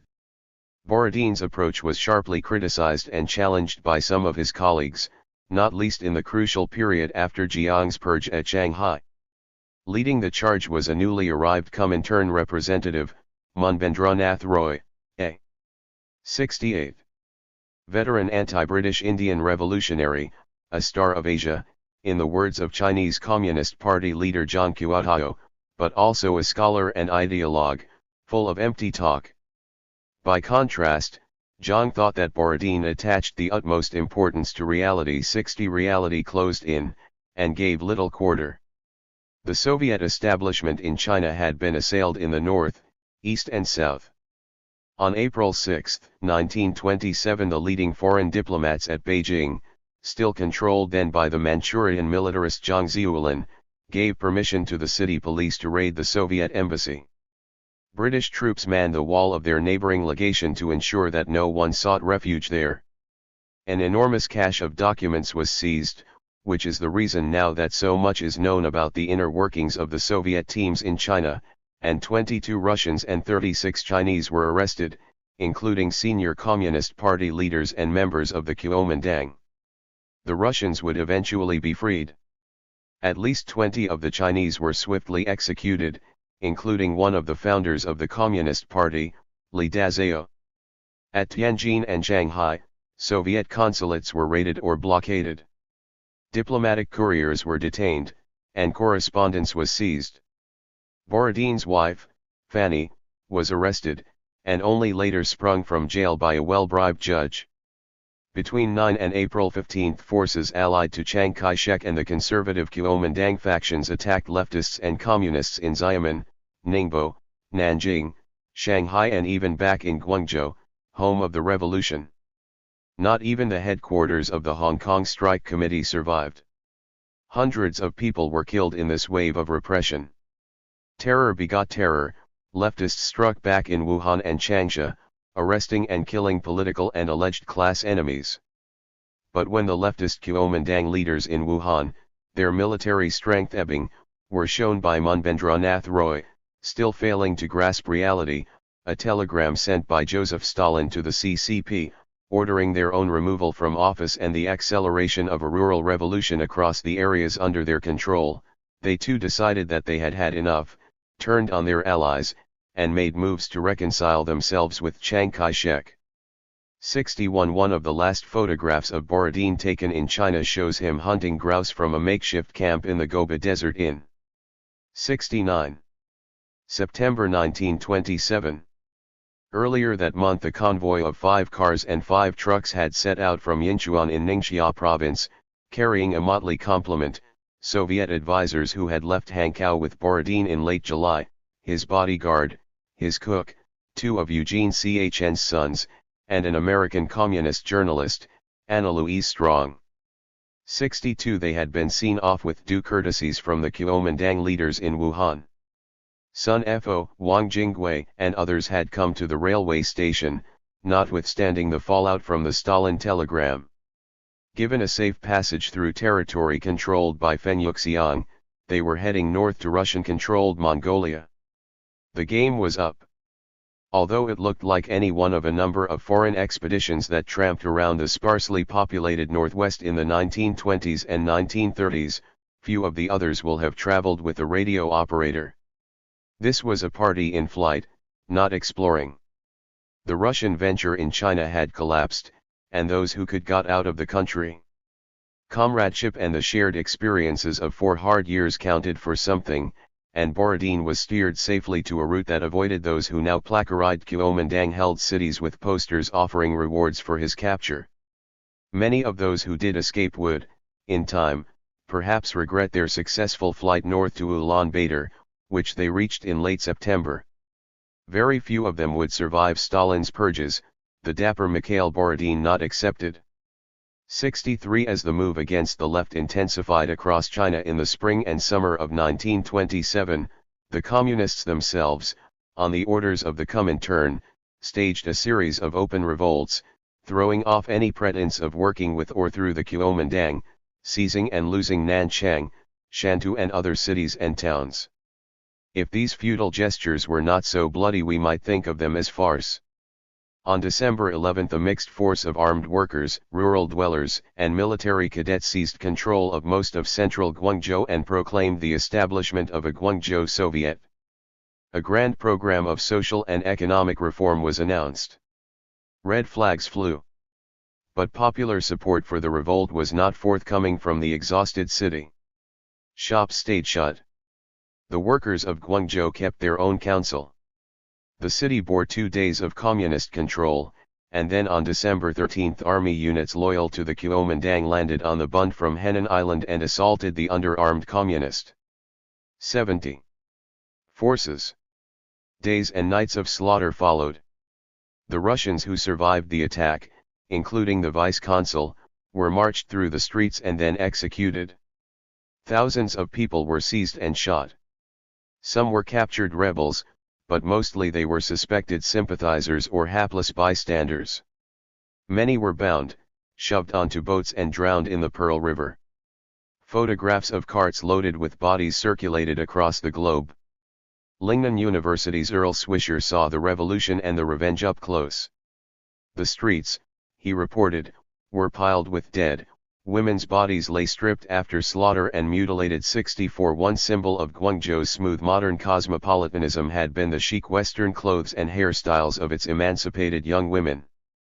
But now this was seen as an obvious sign of communist affiliation, and the Chinese Revolution that had secured its great, stirring triumph in 1927 concluded the year by executing scores and scores of its bobbed-haired youth in the streets of one of its greatest metropolises. 71. 3. Good Earth. The revolution had been checked in the cities. The foreign advisors who had come to help, and had assisted in giving it form, organization, resources and even a language of revolution, had fled, or lay dead in Guangzhou's streets, languished in jail, or had, in what would become a recurrent political irony, sought what they hoped would be the security of the foreign concessions.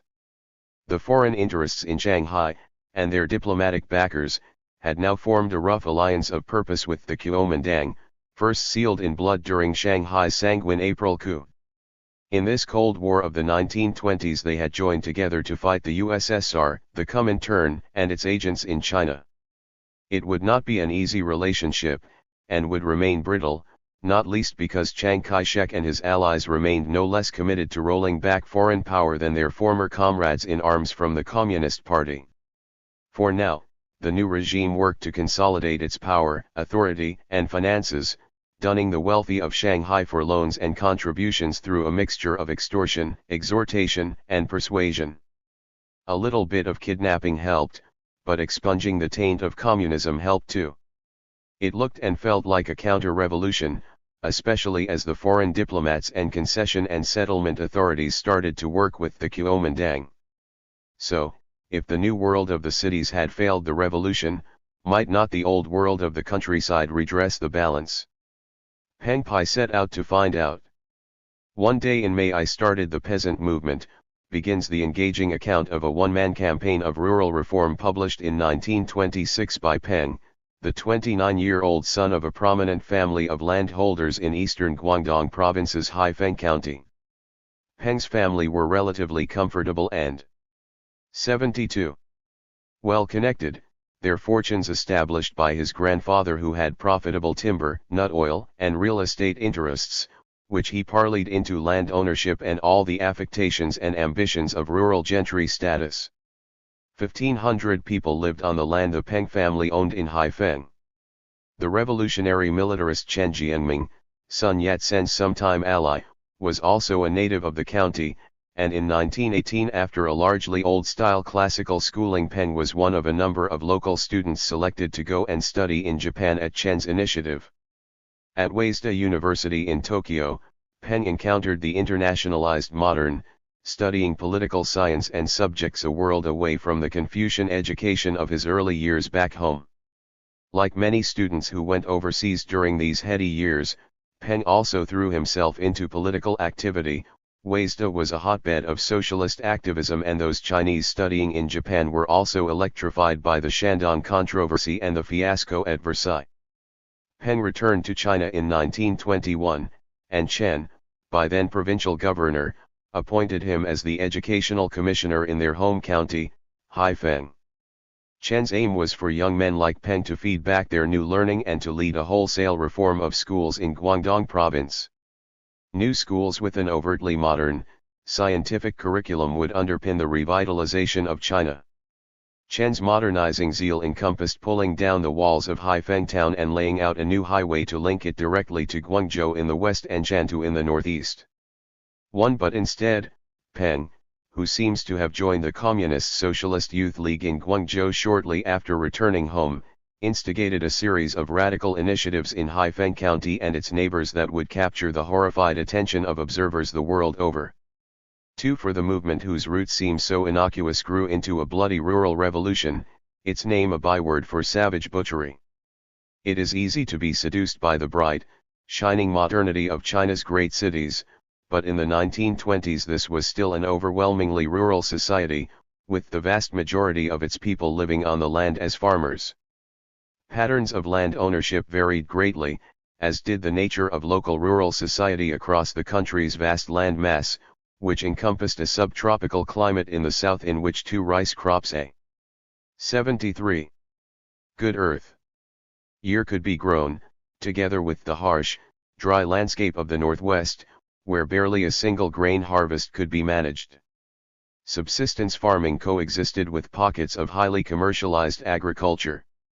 In some areas people seemed tied to the land, but in others there were rich traditions of seasonal migration to seek other work. Differences such as those between the Great North China Plain, which stretched south from the capital, and the mountainous lands of the southern and southeastern provinces, for example, also meant that rural China encompassed a very wide range of different social structures. In eastern Guangdong province and Fujian, its neighbor to the north, clans such as the Pengs dominated the land, and sometimes fought to defend it from competitors. China's population is estimated in 1920 to have already reached at least 450 million, roughly a quarter of the world's total, and larger than Europe's, and over 8 out of 10 Chinese lived on and tilled what was in places a very densely populated land. 3. There was some movement from the land into the cities. Shanghai annually sucked in new recruits to its underclass of rural immigrants from the north of Jiangsu province. There was also a sustained pattern of migration into such regions as Manchuria from Shandong province, into the provinces devastated by the Taiping Rebellion in the 19th century, into highland areas as pressures on the plains grew more intense, and of course overseas. Peng Pai himself provided some probably quite impressionistic figures for the impact of emigration on Haifeng. He estimated that 5/6 of its emigrants went abroad, mainly to colonial Southeast Asia, traveling along the foreign-owned shipping lines that formed the sinews of empire. 3/4 of the remainder worked in Hong Kong in construction, as small-time traders, or pulling rickshaws. Most of the rest did similar jobs in Guangzhou, and some had headed north to Shantou for similar work. Their labor was their commodity, that and their ready pluck to leave the lands to which they remained tightly bound by kinship ties, and by duties to their ancestors. They maintained their affinity overseas through their distinctive dialect. Cantonese was not spoken in the east of the province, and remitting funds back home, and they returned to the county when they could. Haifeng is situated on the coast east of Hong Kong, cut off physically from the rest of 74. Guangdong province by the Nanling Mountains. 7/10 of its territory is mountainous, and this effective isolation had an important role in shaping local society and identity. Moreover, most of the population were Haklo, descendants of migrants from Fujian province to the north, while around 30% were Hakka, guest people, like the Haklo also ethnically Han, but with a distinct language and customs and also descended from migrants. Peng himself was a Hakka, though his family was so assimilated that he did not speak the language. The language Peng learned at Huaizda, however, was a new one concerned with reform and with revolution within a socialist framework. There had been great interest there in particular in questions of rural education and agrarian reform, and it is this strand of socialist debate and thinking to which Peng, like others, was drawn. An idealistic New Village movement, inspired more by Tolstoy than Marx, was the most striking initiative that attracted an eclectic range of Chinese observers such as Peng, Li Dazhao, one of the Communist Party's founders who had also studied at Huaizda, and most prominently in this period the writer Zhou Ziren, Lu Xun's brother, its most articulate and enthusiastic advocate for while motives varied, and even understandings of what a new village might mean in practice differed, there was common ground when it came to articulating a problem. For many of them the defining challenge of China's 20th century was not its cities, which could surely look after themselves, for they were, each in their own way and to different extents, connected into the world economy. Industrialization was slowly gathering pace, boosted by both the World War and then the demands of peace. Nor was it China's political predicament, for that would surely evolve as the republic's political structures matured, and as education rejuvenated the nation. Rather, it was the great rural heartland of the country and the world of these hundreds of millions of farmers that seemed to present the greatest challenges to any rebuilding of China. They were too many, too undereducated, and too poor. They seemed trapped in cycles of poverty, and if they were trapped, then China too was surely trapped with them. In Peng Pai's analysis, a relatively stable rural economy had been undermined since the 1911 revolution, with a steady impoverishment. 75. Good earth. Of more established farmers and concentration of land ownership into a smaller elite of landlords. This new elite was often intertwined with a new and rapaciously kleptocratic republican political establishment, which did not hesitate to use violence to enforce debt collection and the extraction of a bewildering array of new taxes and impositions. The new schools, for example, were an expensive addition to the rural tax bill, wherever they were established. Peng also identified what was a standard element in Leninist analysis: imperialism had destroyed the local handicraft industry, imperialist control over the customs tariff kept prices high, and imperialists allied to militarists fought out their battles on Chinese soil, paid for by various forms of extortion from the rural poor. Peng's picture of the change in relationships between landowners and farmers served his political analysis, but other accounts do at least support the wider view of a rural society undergoing bewildering and rapid change, and in which various forms of violence had become embedded. 5. The Shanghai Taipan strolling along the Bund to lunch at his club would have been bewildered at the charge that his presence had such a deep impact far away in China's countryside. That was a world he would generally never see, except for the relatively prosperous counties neighboring the city where he might holiday on a houseboat, or ride, or hunt. He might accept that his presence was helping to foster the modernizing of China, through some sort of trickle-down effect. But really, in general he did not concern himself with thinking about China beyond the Bund. The opponents of imperialism viewed China whole, however, and through this theoretical lens. The idea has taken hold that China's rural economy and rural society were backward, and traditional, and that China was a land of famine in which rural people lived always on the verge of disaster, and had always done so. In the oft-repeated words of British socialist R. H. Tawney's classic social survey published in 1932, there are districts in which the position of the rural population is that of a man standing permanently up to the neck in water, so that even a ripple is sufficient to drown him. 6. This dramatic image has been extrapolated out to encompass the entire world of the rural Chinese, their plight significantly exacerbated by the actions of a greedy and violently 76. Oppressive landlord class, and by the depredations of petty or major militarists. Certainly, life could be as hard in China's countryside as in any other. Many rural households did live within an economy of intense routine scarcity. Moreover, climate deviations from general norms, such as the El Niño effect, could have a devastating effect. This was the cause of the 1876-9 North China famine that led to at least 10 million deaths, and in 1920-21 at least 500,000 people died in the same area as a result of drought. Flooding left an equally savage mark, the waters killing large numbers, and many more dying in the aftermath as a result of food shortages and crop destruction. The capacity of the Chinese state to provide emergency relief had been greatly eroded in the last stages of Qing rule because of internal rebellion and external threats. Nonetheless, in general, food production had increased as the population grew, new types of crops and the breaking of virgin soil had been key factors. There was no land of famine. But even so, many came to believe that there was a systemic problem that needed redressing if China was to progress. Foreign analysts such as Tawney reinforced this view.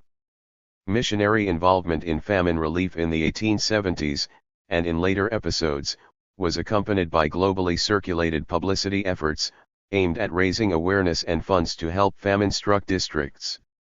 This proved to be a key way in which the idea of China as a uniquely famine-hit land started to take hold. 7. It was exacerbated by the routine language and devices of missionary reports, which contrasted what they portrayed as the hidebound, traditional, oppressive worlds of those they sought to convert and save, with the modern spiritual uplands to which missionaries wished to help lead the rural Chinese. Identifying a China that was unchanging was simply an unreflective and often unconscious cliché in the missionary repertoire. Not only in theirs, even a social scientist like Tawney felt able to state, at a conference in Shanghai in the first instance, that what elsewhere is a memory is in China a fact. Eileen Power, an influential British historian of medieval Europe, felt she had encountered that past made present when she visited China in 1921.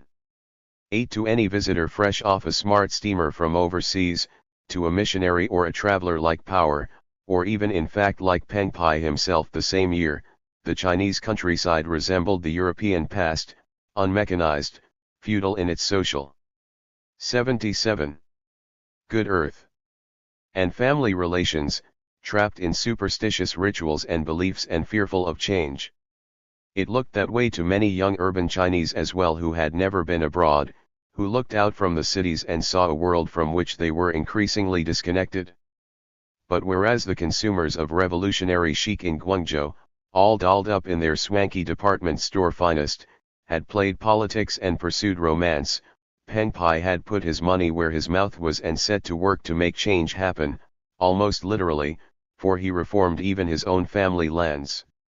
While research now suggests that we must temper any idea that there was a systemic crisis in the Chinese countryside, any analysis would have to accept that there were many problems, different in scale and complexity in different places, and that these, as much as imperialism and warlordism, deserved the attention of reformers and revolutionaries. 9. Indeed, the disputes that characterized the last stages of the Comintern Kuomintang alliance in Wuhan in 1927 revolved around the question of rural revolution.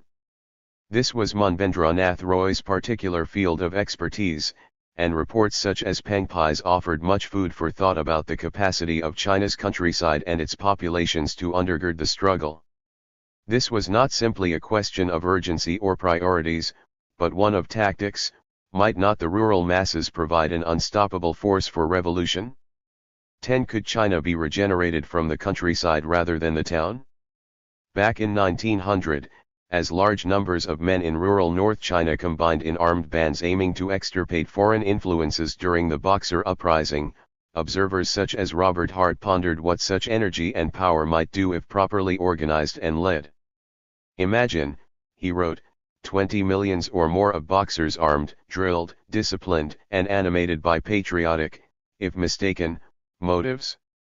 They could take back from foreigners everything foreigners have taken from China, will pay off old grudges with interest, and will carry the Chinese flag and Chinese arms into many a place that even fancy will not suggest today, thus preparing for the future upheavals and disasters never even dreamt of. 11. For the Chinese communists this vision remained mostly couched in orthodox Marxist-Leninist terms, and it was to serve the revolution. It would be a rural force led by urban proletarians and intellectuals like themselves. But here was power, untapped, latent. 78. Peng Pai had quickly alienated Chen Jianming and the local Haifeng elites by his actions as educational commissioner, losing his job in the summer of 1922 after organizing a May Day demonstration amongst school students. As he tells it, he then decided, against the advice of his friends, who thought it a complete waste of his time, talents, and education, to go to work amongst rural people in Haifeng. I went to a village, Peng wrote, wearing a student-style Western white suit and solid cap. A village peasant in his 30s saw me coming. As he was working with manure, he said to me, "Sit down, sir, have a smoke. You came to collect tax, right? People around here haven't put on any opera." I replied, "I'm not here for theater tax, I'm here to make friends with you. Because your life is hard I came to have a talk." "Ah," replied the man. "It's fate that our life is hard. Sometime I'll invite you to tea, sir. We don't have enough time to talk to you, forgive us." With that, Peng continued, he took off. Who can blame him? The incongruous image of this encounter between a white-suited, earnest young student, and a farmer hard at work turning manure, leaps off the page. The gulf between their worlds seems unbridgeable. Others whom the neophyte revolutionary encountered similarly assumed he was a rent or tax collector, or another type of emissary with an imposition in mind. Dogs barked at him. Doors were locked. At home that night Peng's family, angry at his venture, refused to speak to him. The landlord's son had found that he spoke a different language to his tenant neighbors, it was too elegant and rhetorical, so much so that his words failed to make any sense to them. His clothes further marked him out. Reflecting on this, Peng reworked his tone and delivery, and reconsidered his choice of clothing. Then, having suitably dressed down, or so he thought, he positioned himself at a local crossroads by a temple, which many farmers passed and rested at as they moved to market and back. For 2 weeks he took up position there daily and spoke out, arguing that landlords lived unfairly off their hard-working tenants, giving proof of landlord oppression of peasants, arguing that it was necessary for peasants to unite to fight this. Peng gradually attracted a regular crowd, but largely, it transpired, because people were bemused at the sight of the landlord. 79. Good Earth. Family's seemingly insane son embarrassing himself in public, for this was the tale that was being put about, and which his extended family did not contradict. He also found himself on the receiving end of sharp comments about the rent-collecting practices of the Peng family, some 30 individuals in total. But eventually one or two of his audience agreed to talk with him in private. They gathered by lamplight one night in Peng's home on the outskirts of Haifeng town. "Why," he asked them, "is it so difficult for me to get a hearing for my ideas?" "Change your clothes and change your language," they said. Moreover, they reminded him, "people do not have time to spare, and they do not know you." Peng needed to be introduced, they said, by someone farmers trusted. "Some of us often discuss your comments after we have finished work," they continued, "and we are interested in what you have to say. But you are doing it all wrong." China's rural inhabitants were of course quite capable of articulately defending their own interests. The long history of tax revolts, or other forms of collective resistance, points to this.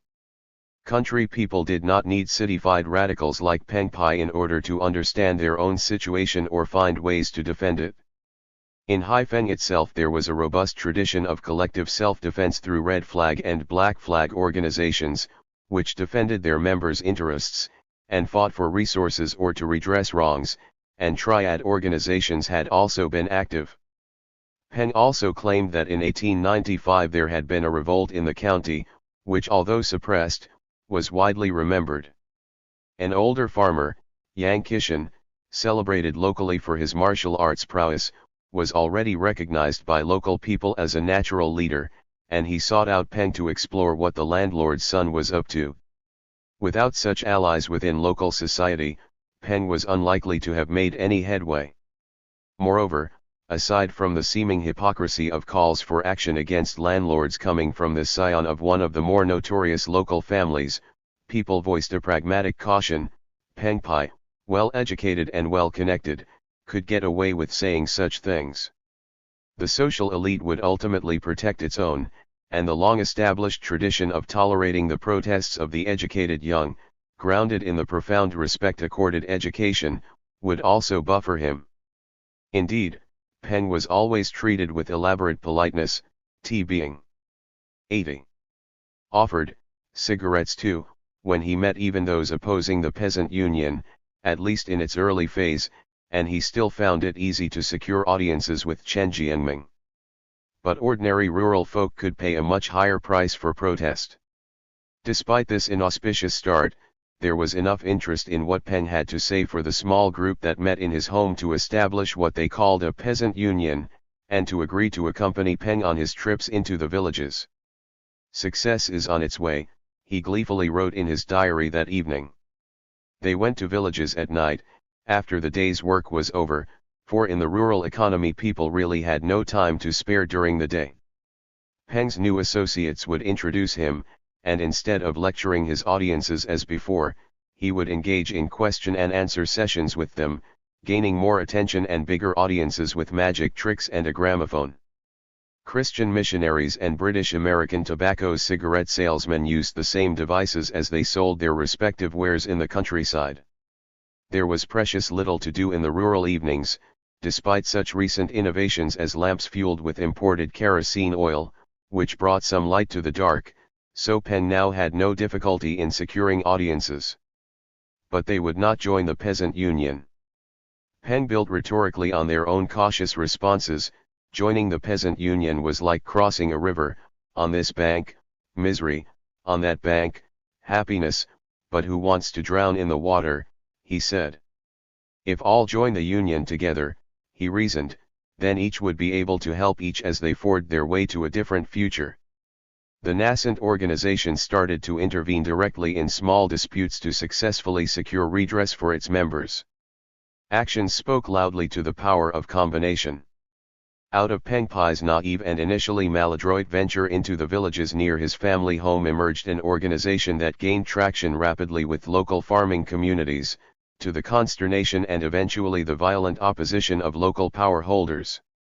By the autumn of 1922 a reported 20 new members a day were joining, and the union and its district branches set up welfare departments including a clinic.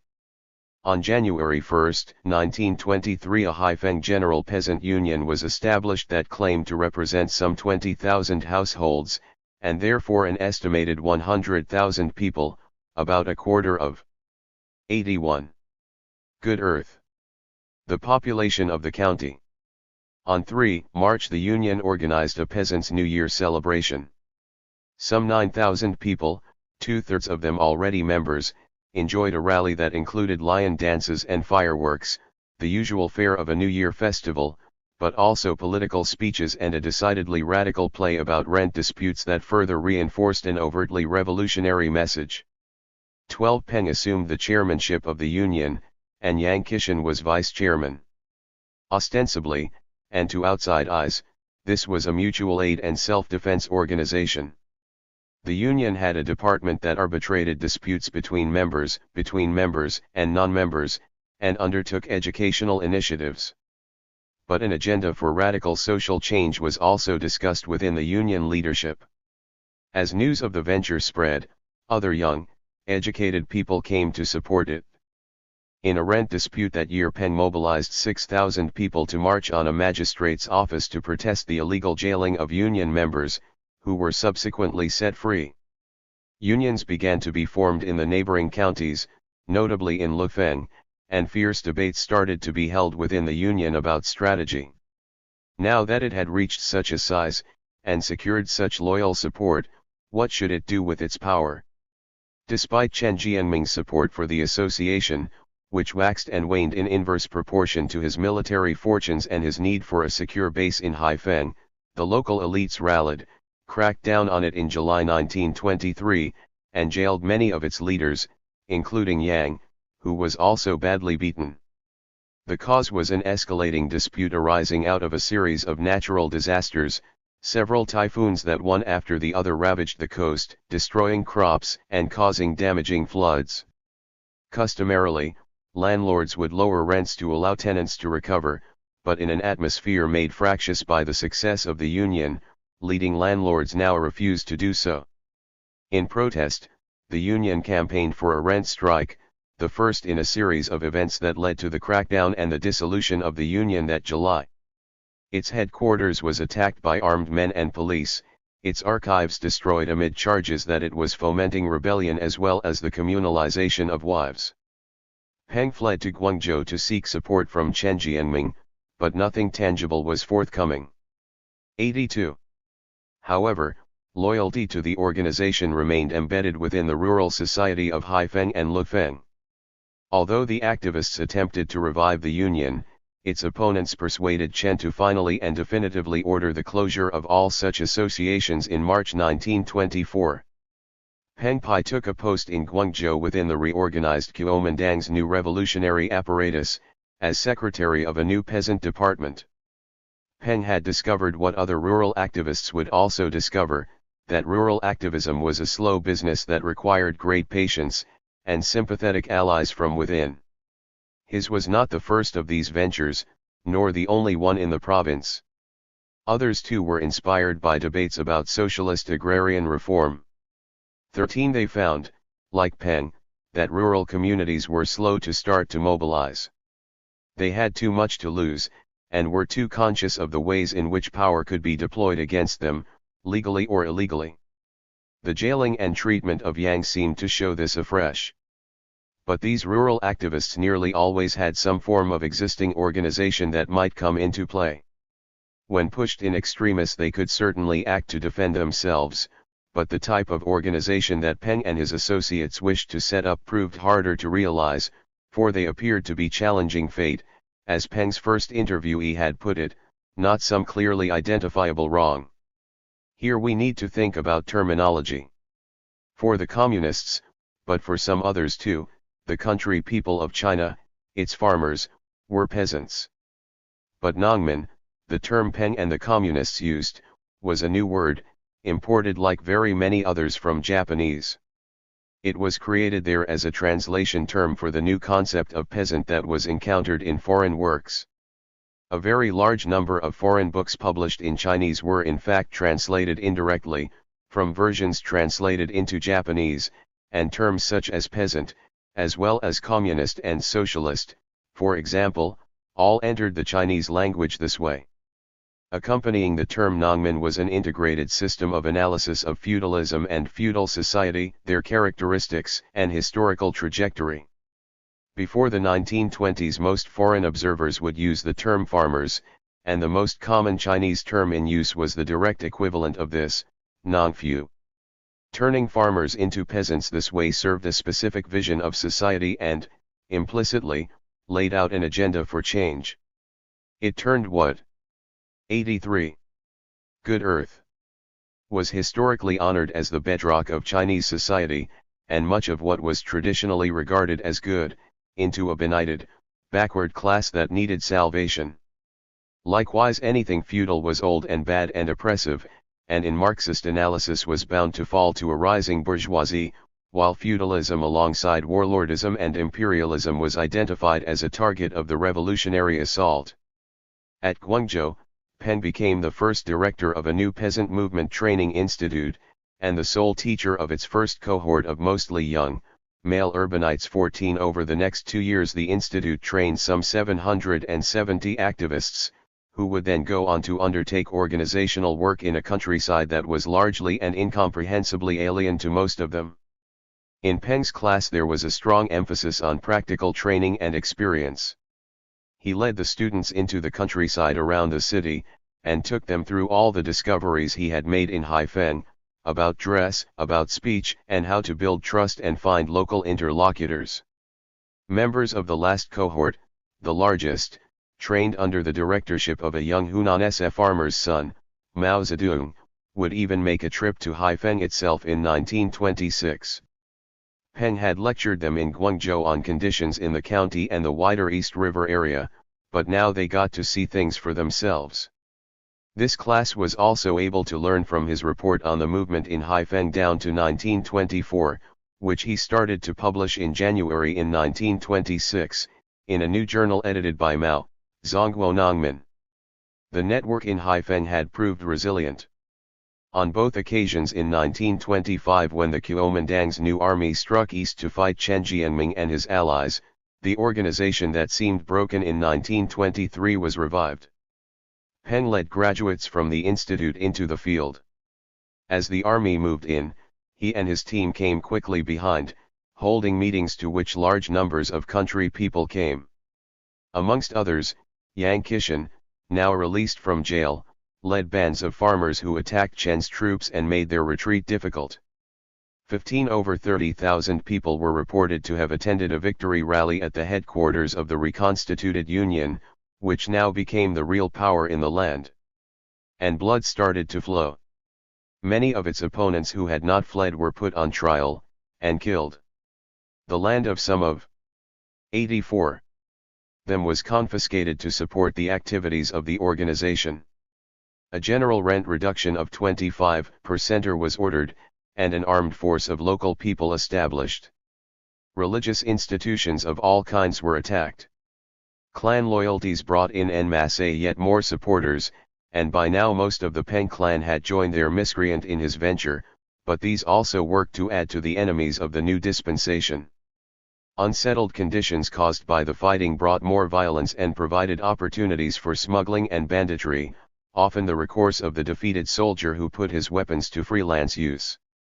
Instability at Guangzhou led to the recall of Peng and the forces he had to hand, and as the armed power of the revolutionaries was withdrawn, Chen Jianming and his supporters returned, extracting bloody penance from those they caught. Haifeng was now entering a cycle of violent revolution and counter-revolution. The Kuomintang forces returned in October 1925, but the damage had been done. Many Union activists had been killed, and many simply suspected of being implicated in the movement, or related to those who were targeted as local elites marshaled armed bands or directed Chen's troops to suppress the opposition. Before the decade was out the pendulum would swing and swing again, as Haifeng and its neighbors were fought over, and as local society was turned inside out. With each swing more violence would ensue, as revenge was taken by first one side, and then the other, and as the social order was completely broken. Chiang Kai-shek's move against the Communists in Guangzhou in March 1926 significantly changed the atmosphere, and emboldened the local enemies of what was widely viewed as a Bolshevik regime. But as the northern expedition moved north to the Yangtze, and as Jiang's anti-communist stance became clearer and clearer, those centers of red power that did exist galvanized themselves to continue and to intensify the struggle. The Chinese Communist Party followed the instructions it received from the Comintern, and launched its series of darkly farcical urban insurrections, during each of which much blood was spilled, and from each of which its forces had to make their undignified escape. But in Haifeng and surrounding districts in October 1927, Peng and his associates seized power from the Kuomintang's administration, and on November 21 they triumphantly 85. Good Earth. Proclaimed the establishment of a Hailufeng worker-peasant-soldier Soviet government. Then they embarked on a systematic program of land confiscation, burning of title deeds, and killing of landlords and other counter-revolutionaries. By all accounts, the affable narrator of the 1926 report took a hand in this himself. At the culmination of the 3 days of celebration that marked the establishment of the Soviet, the landlord's son, who had stood by the side of the road back in 1922, pestering passers-by to listen to him talk about bettering their lot, took a long knife to the neck of one of the captured enemies of the new government. Peng then cut off the man's head, and immediately afterwards, together with other leaders of the regime, sat down to enjoy a feast. 16 On returning home, Peng told his audience at the closing event of the festivities. Each representative must kill at least 10 counter-revolutionaries, and he must also lead peasants and workers to kill 10 more, to a total of 20 per representative. With 300 representatives, the final count will be 6,000. But that is not enough, since more will still be left behind. We must kill, kill, kill, until the water in the harbor of Shanwei and in the Bay of Magong turns red, and all the clothes of each brother are tainted red with the blood of the counter-revolutionaries. 17. So they killed their enemies, priests, Christians, spies, landlords, soldiers, clan leaders. They killed to settle scores and pay back the perpetrators of earlier killings. They killed to demonstrate their commitment to the cause. They killed out of fear of not proving their commitment to it. They killed to ensure that none would survive to exact a later revenge. They killed to show the hesitant that the victims no longer had any power over them. They killed because the sanguine public theater of the embattled revolution demanded it, and they killed simply because they could. Refugees came away with tales of children instructed to kill their elders, allegations of a policy of killing the old, of episodes of cannibalism, the triumphant feast of victory. Magnified and sensationalized in the telling and retelling, exaggerated for propaganda purposes by their enemies, and turned into horrifying copy for news agencies, tales of the extreme violence in the Soviet made headlines around the world. Some 5,000 people, 86, are estimated to have been killed, not too far short of Peng Pai's target. But, after all, this was a revolution, and its opponents at Guangzhou in December 1927 had themselves shown little mercy to those they defeated, who included militiamen sent from Hailufeng to join the uprising, and the swings of the pendulum had already shown the supporters of the Soviet what mercy they might expect locally if overthrown. Revolutionary terror was hardly invented in Hailufeng. The word terror, of course, is most familiar to us as describing the most violent phase of the French Revolution, umbilically connected to its defining tool, the guillotine. But the consolidation and defense of Bolshevik power in Russia was a key example in the normalization of terror in Communist Party thinking, language and practice in China. 18 local cultures of violence were also a factor, such as the flag tradition in Haifeng. But all this killing did not save the Hailufeng Soviet government. To secure itself, Peng led a policy of aggressive and initially successful territorial expansion, driving eastwards, but this further solidified a new coalition that coalesced to suppress it. So its enemies returned in February 1928, and after 10 days of fierce fighting Kuomintang forces captured Haifeng town, and destroyed the structures of the Soviet regime.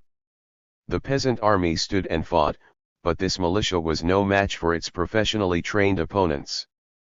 In the aftermath, yet another wave of reprisals was carried out, but Peng and a corps of supporters regrouped in the mountains further to the northwest and established a new Soviet there at Domination. This survived for 4 more years, preying on the surrounding lowlands, raiding local villages, towns, and police, and army posts. It attracted a range of supporters, activists beaten out of the cities, local Hakka who opposed provincial anti-opium campaigns that threatened their livelihoods, opportunists, and bandits. 19. Kidnapping and extortion provided one key source of funds. Peng Pai left for Shanghai in late 1928 to take a senior role in the Communist Party apparatus, but was betrayed, arrested and executed in 1929. Many of those of his family who had worked with him were also captured and killed over the next few years. The ultraviolence of the Hailufeng Soviet was to become a characteristic feature of the embattled and paranoid bastions of rural. 87. Good Earth. Communist power. In the mountain fastnesses to which defeated communist insurrectionaries retreated after 1927, especially in those highlands in eastern Guangdong, and in Fujian and Jiangxi provinces, there would also be regular episodes of savage internecine strife, as well as a program for popular mobilization that had at its heart a murderous settling of accounts with an overthrown class of landowners, petty tyrants and local bullies. 20. Rural mobilization had been a core part of the strategy of the National Revolutionary Army's Northern Expedition. Graduates of the Peasant Movement Training Institute had gone into the field to help prepare the way for the armies, and rural activists had in places materially assisted the army's advance. In its wake, most notably in Hunan province, they set the countryside further aflame, helping to establish peasant unions and agitate for rent reductions and land redistribution. For the Kuomintang, however, it had been a military tactic, not a social or revolutionary policy in and of itself. It was aimed at undermining their enemies and their enemies' supporters. 21. The Whampoa Military Academy cadets who formed the nucleus of the officer corps of the NRA were drawn from the sons of the rural elite. They sought military victory, not social revolution. For a small and growing number of communist activists, however, the experience offered a vision of a different route to the future. Mao Zedong proved the most articulate and visionary advocate of this new path. Characteristically, activists found, as Peng Pai had discovered, that farmers were slow to start to act, but also that when they did start they moved very quickly, as if dam gates had broken. The present upsurge of the peasant movement is a colossal event, proclaimed Mao, like a fierce wind, or tempest, a force so swift and violent that no power, however great, will be able to suppress it. They will break through the trammels that bind them and rush forward along the road to liberation. 22. Choose quickly, he urged his comrades, and urged every Chinese, where will you stand as they do so? And these peasants, once moved, had gone quickly to commit acts of greater and greater violence. And what of that, he wrote, for after all, a revolution is not a dinner party, or writing an essay, or painting a picture, or doing embroidery. It cannot be so refined, so leisurely and 88. Gentle, so temperate, kind, courteous, restrained and magnanimous. A revolution is an uprising, an act of violence by which one class overthrows the power of another. The passage comes from Mao's own report on the peasant movement in Hunan, published in March 1927. If Peng's often affable account captures the imagination for the way in which it charts the path to enlightenment of its well-meaning narrator, Mao's does so because of its sense of an almost uncontainable excitement, and its joy at the topsy-turning carnival of revolutionary action. The peasants paraded their enemies in dunce hats through the streets, they lolled on the beds of the daughters of the landlords, they knew no fear and no lingering deference. Mao discovered in Hunan a powerful force that had accomplished in months, he claimed, what Sun Yat-sen had failed to achieve in 40 years of activity. Go look at the villages, he urged his comrades, you will feel thrilled as never before. If unleashed, the power of the rural poor could sweep all before it, and when unleashed, it would also be immensely violent. The practice of terror, tempered and directed by party activists, was to form a key part of the rural revolution of the Communist Party. It was necessary to create terror for a while, argued Mao, to destroy the enemies of the revolution, but this thinking would also soon become a defining characteristic of the party's own internal practices. Mao's report needed some careful editing in later years. It was revised in subsequent official editions to ensure that it had outlined adequately the key role in the Hunan movement of proletarian leadership, for otherwise it was a clearly unorthodox document in Marxist terms. Mao's grasp of Marxism in general at this point was not assured. Like most in the Communist Party and its allied movement, he was attracted to action and revolution first, and ideological precision would follow. The son of a man he identified as a poor peasant, Mao had been born in Shaoshan, Hunan Province, in 1893. By dint of intellectual capacity and curiosity, and inspired by Robin Hood-type heroes of popular culture, and some encounters with radical teachers, he negotiated a series of schools and arrived in Changsha, the provincial capital. There he formed a study group, then found his way to Beijing in 1918, where he worked in the library at Peking. 89. Good Earth University. From the anonymous vantage point of overseeing the reader registration desk, he encountered many of the prominent intellectuals of the time. He had been introduced to the university librarian, Li Dazhao, and through this connection entered a broader network of radical discussion groups and activists attracted by Marxism and the unfolding Russian Revolution. He would always be attracted to anarchistic violence, but Mao would be one of those corralled by Comintern representatives into formally establishing a Chinese Communist Party in 1921. Aside from an unexceptional flirtation with the modish New Village movement discussions in 1919, Mao had not, until 1926, shown much interest in the rural question, and the world of his own rural upbringing. His experience in Hunan changed that, but his conclusions were rejected by the Communist Party's leadership in 1927, and his clarion call for an intensified rural struggle was overshadowed instead by its choice of a policy of urban insurrection. Moreover, in late April 1927, as the Communists reeled from Chiang Kai-shek's deadly and ever-widening purge, it was deemed necessary to control and rein in the extemporary violent revolution in Hunan.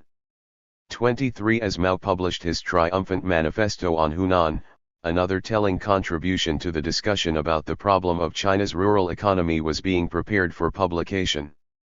Its author, an American agronomist, John Lossing Buck, had snatched up his draft manuscript from his house on the campus of Nanjing University on March 24, 1927, as ill-disciplined National Revolutionary Army soldiers, who had that day seized the city, moved through the campus attacking and killing foreign nationals. Fired up with anti-imperialist zeal, they took direct action against the enemies of the revolution. Buck and his family hid from the attackers in the house of a family servant, while other foreign nationals were evacuated as American and British warships laid down a covering barrage. As order was restored, they were taken on board a U.S. destroyer and transported to Shanghai.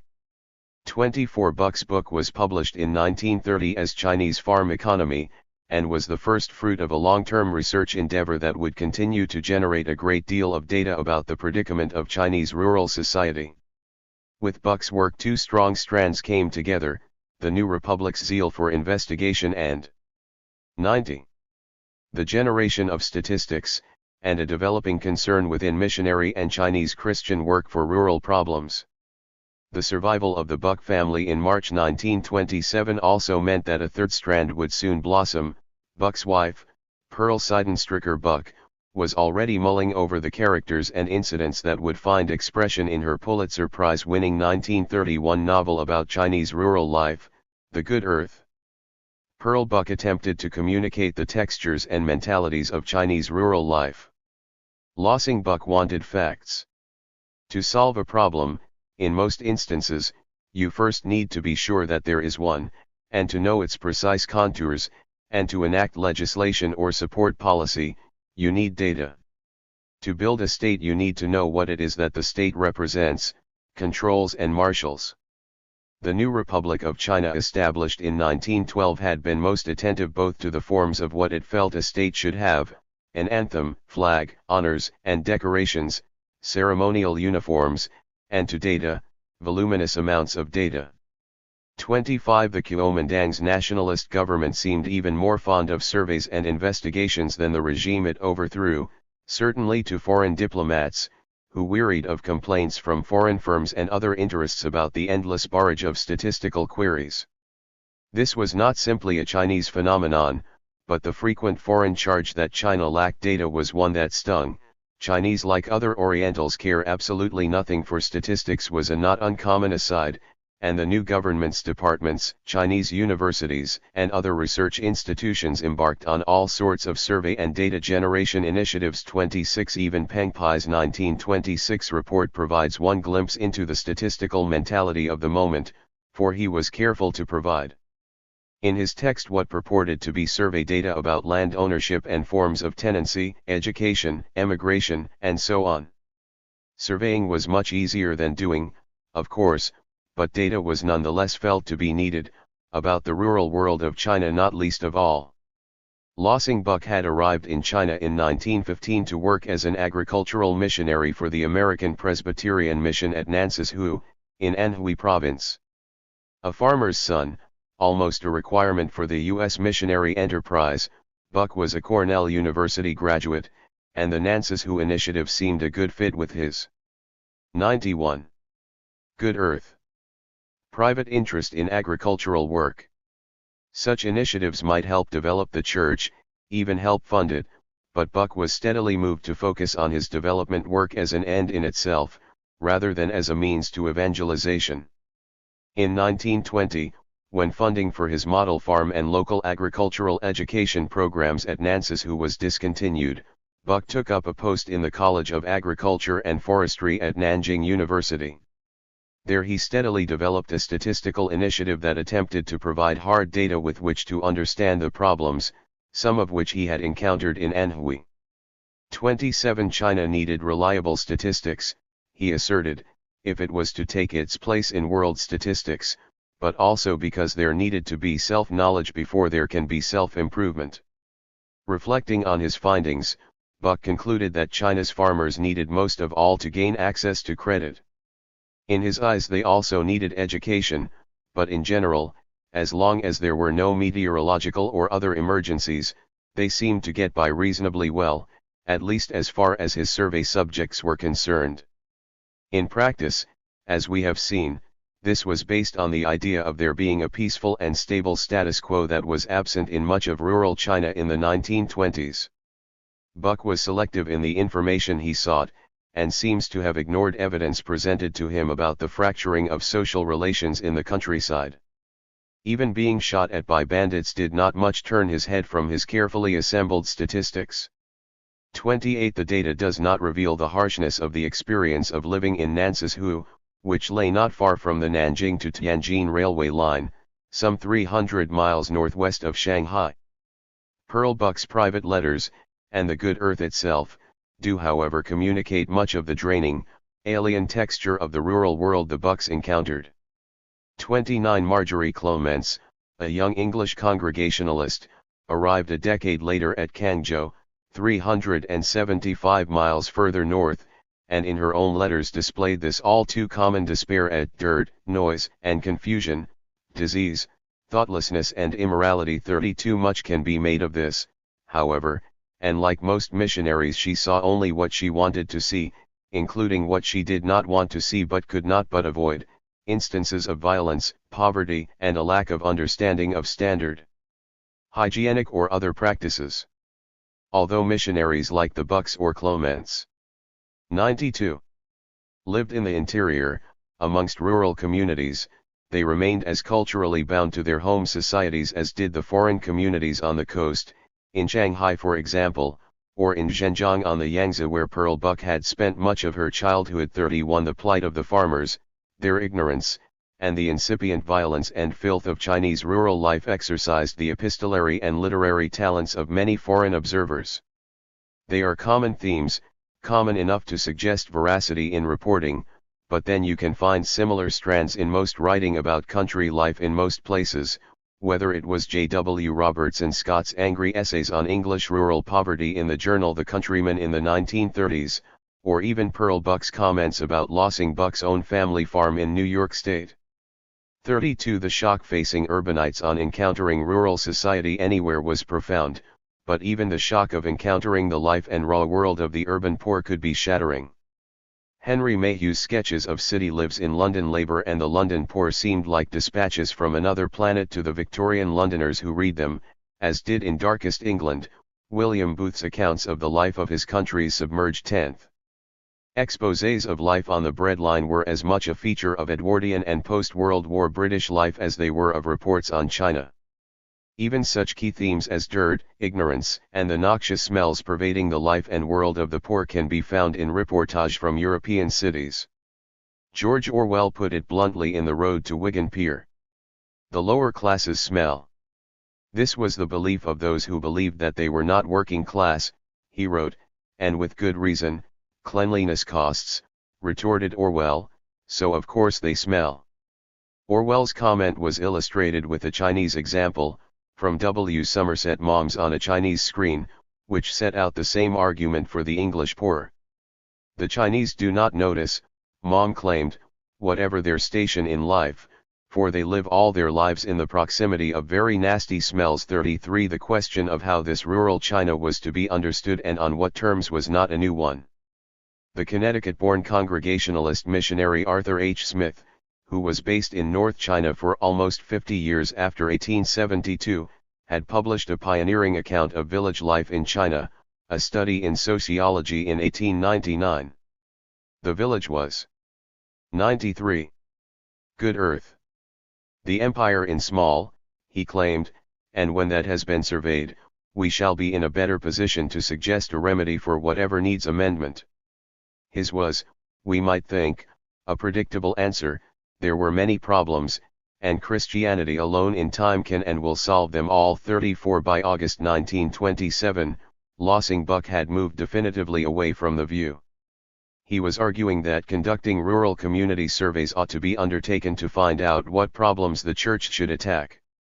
He also advocated undertaking the promotion of better agriculture and rural community improvement as a definite Christian act in itself. 35. The missionary enterprise more broadly was evolving, and the rise of social gospel thinking and organizations played a role.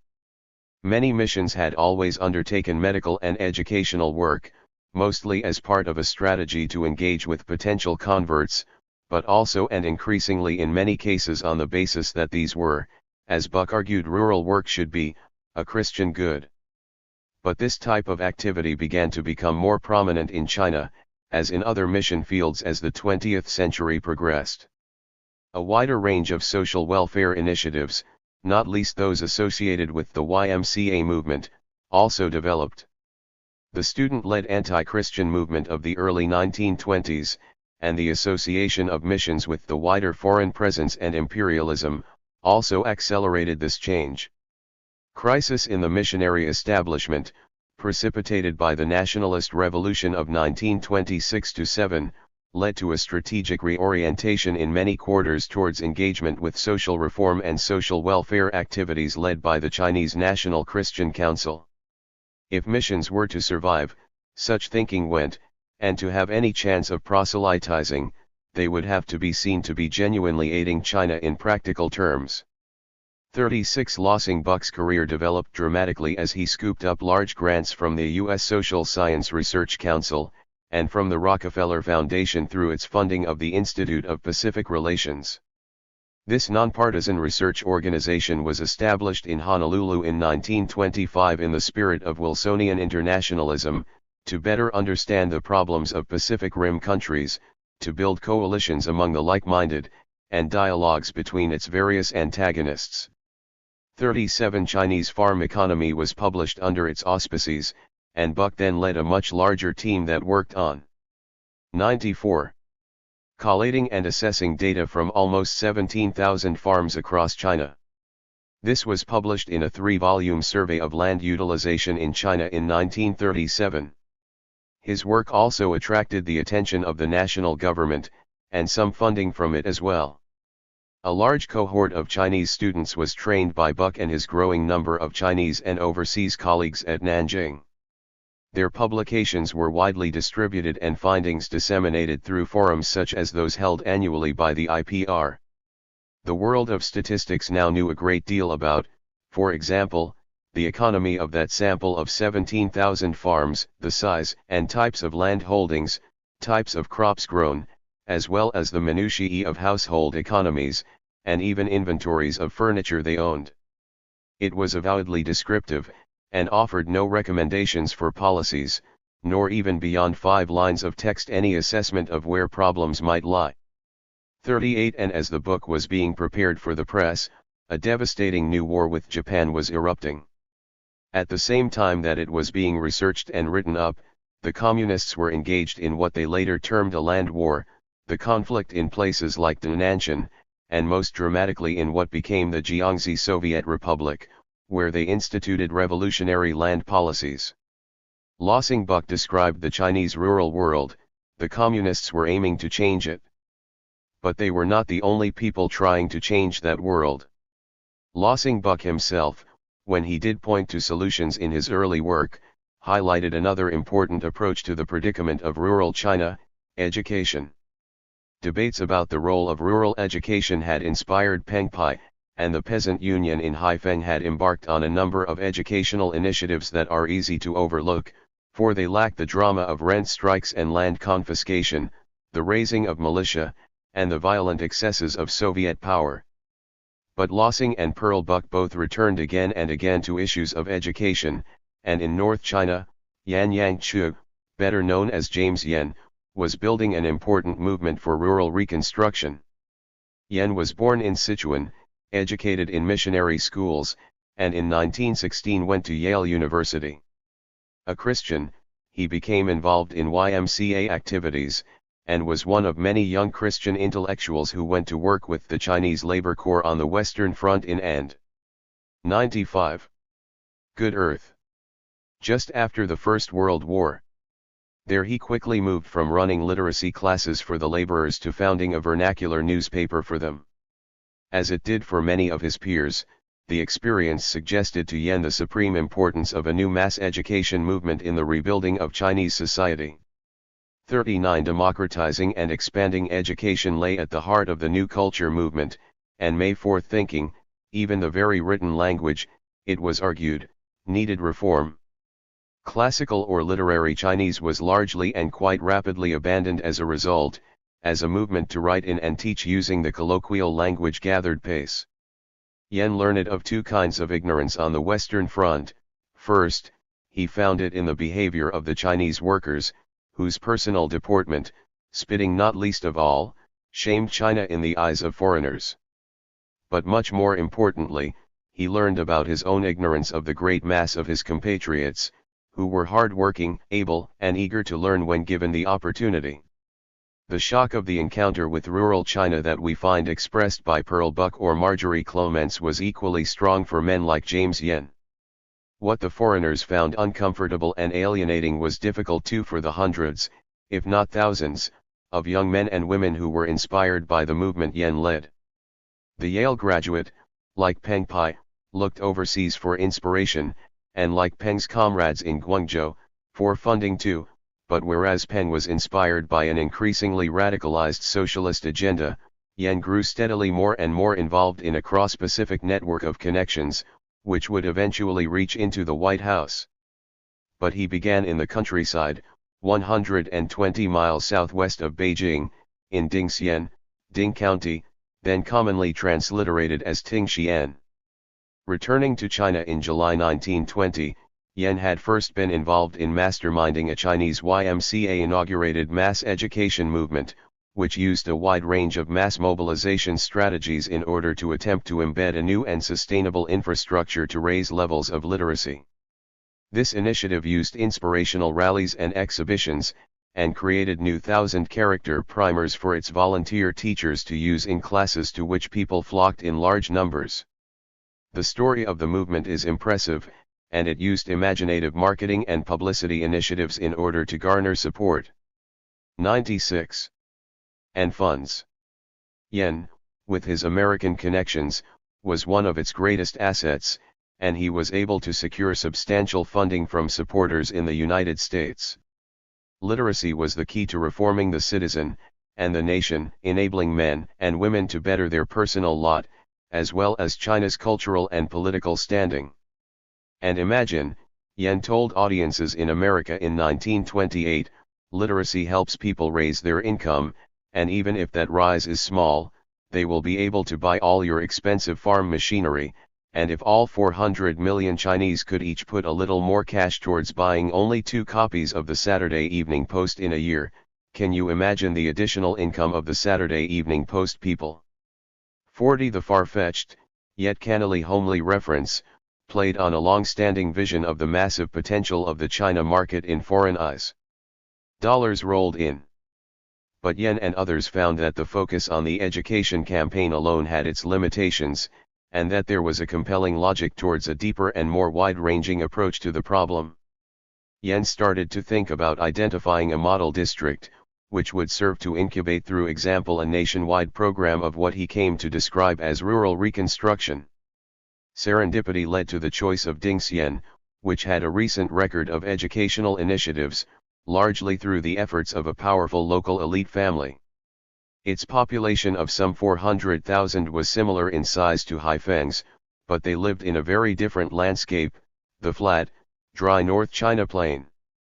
The farmers grew millet, mostly, wheat and cotton, and themselves consumed 3/4 of what they grew. 41. The county became a focus first for a concerted mass education movement program, and then for a wider program of public health, infrastructure, and appropriate technology initiatives, amongst others. Rather than spreading its energies too thinly, relying on inspiring examples and exhortation, Yen aimed to demonstrate in this model district what might be done if political will and resources allowed. Dingxian was also minutely surveyed and analyzed, even its folk sayings and popular plays were recorded. It was reasonably close enough to Beijing to attract visitors, and developed an instructive itinerary to show off its achievements. In the aftermath of the nationalist revolution and into the early 1930s, the rural problem became a mainstay of intellectual and public discussion. The fractures. 97. Good Earth. Exposed by Haifeng and in Hunan were important counterexamples. Dingxian's gone wrong. Unconsciously echoing Robert Hart's comments, Yen would identify the circles from which he aimed to recruit as those which had provided the boxers. The difference was that these young people would not fight with weapons, but with words. 42. James Yen's work was part of a network of cross-Pacific connections and transnational initiatives. His confreres in the movement were often, like him, unstrained, and strongly embedded in an intertwined network of philanthropic, educational, and development activities and interests. Rockefeller, the publishing magnate Henry Luce, who would become a prominent supporter of Chiang Kai-shek, and the YMCA. While Yen always remained a Christian, and his initiative worked with missionary networks, it was more closely identified with the social gospel movement, and with what was, after the anti-Christian movement of the early 1920s and the anti-missionary episodes of 1926-7, an organized Chinese Christianity that worked autonomously.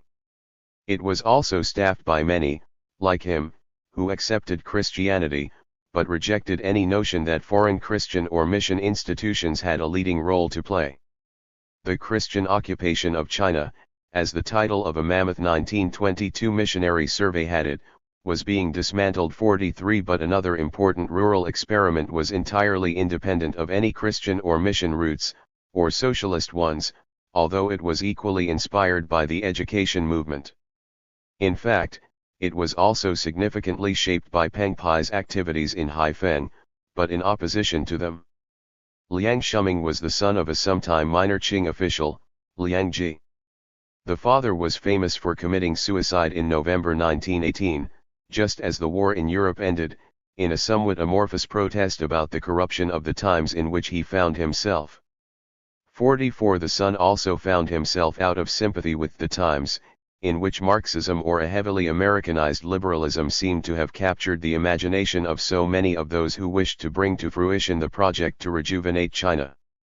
Liang Shuming had been involved in the Republican Revolution in the Beijing area in late 1911 and then as a journalist on a newspaper supporting the new dispensation, but had then become disenchanted. His thinking gradually shifted towards Buddhism and towards outlining an agenda for 98. Chinese reform that was grounded in Confucian education and cultural practices. This, he would later argue, was not simply necessary for China, but had a relevance far beyond its borders. Like Peng Pai, and like James Yen, Liang went to the countryside to try to put some of his thinking into practice.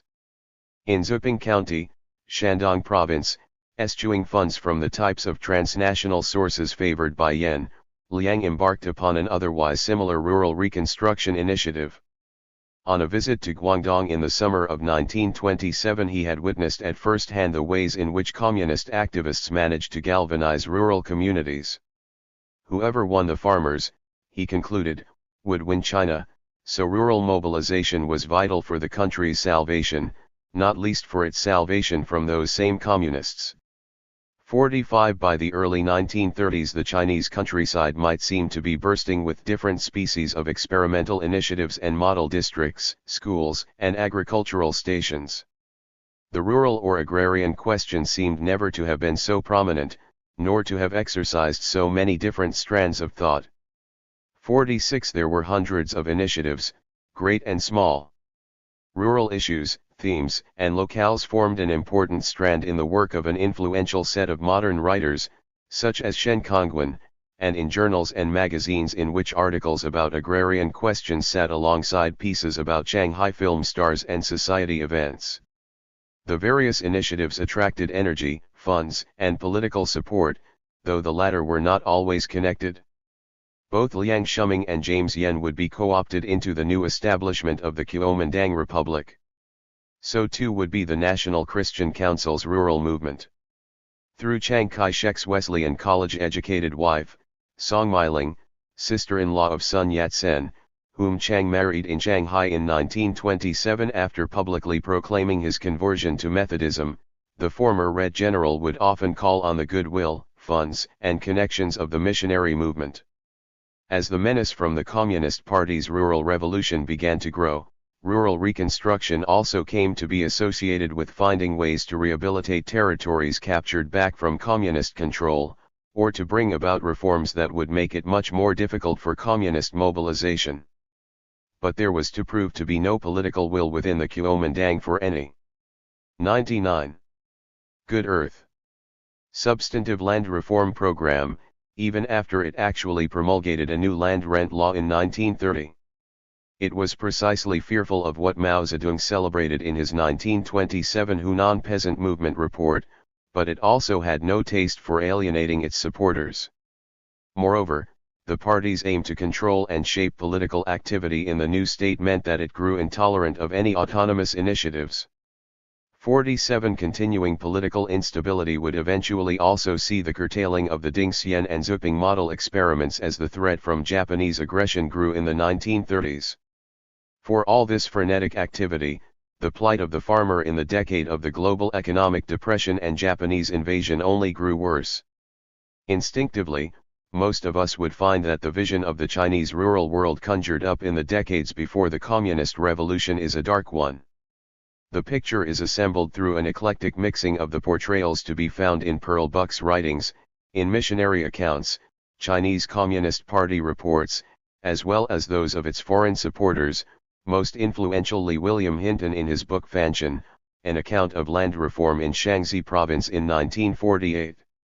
We see a society caught in an acute crisis, economic circumstances are dire, and steadily getting worse, the position of women is ghastly, treated as chattel, feet-bound, uneducated, bandits and soldiers scour the land.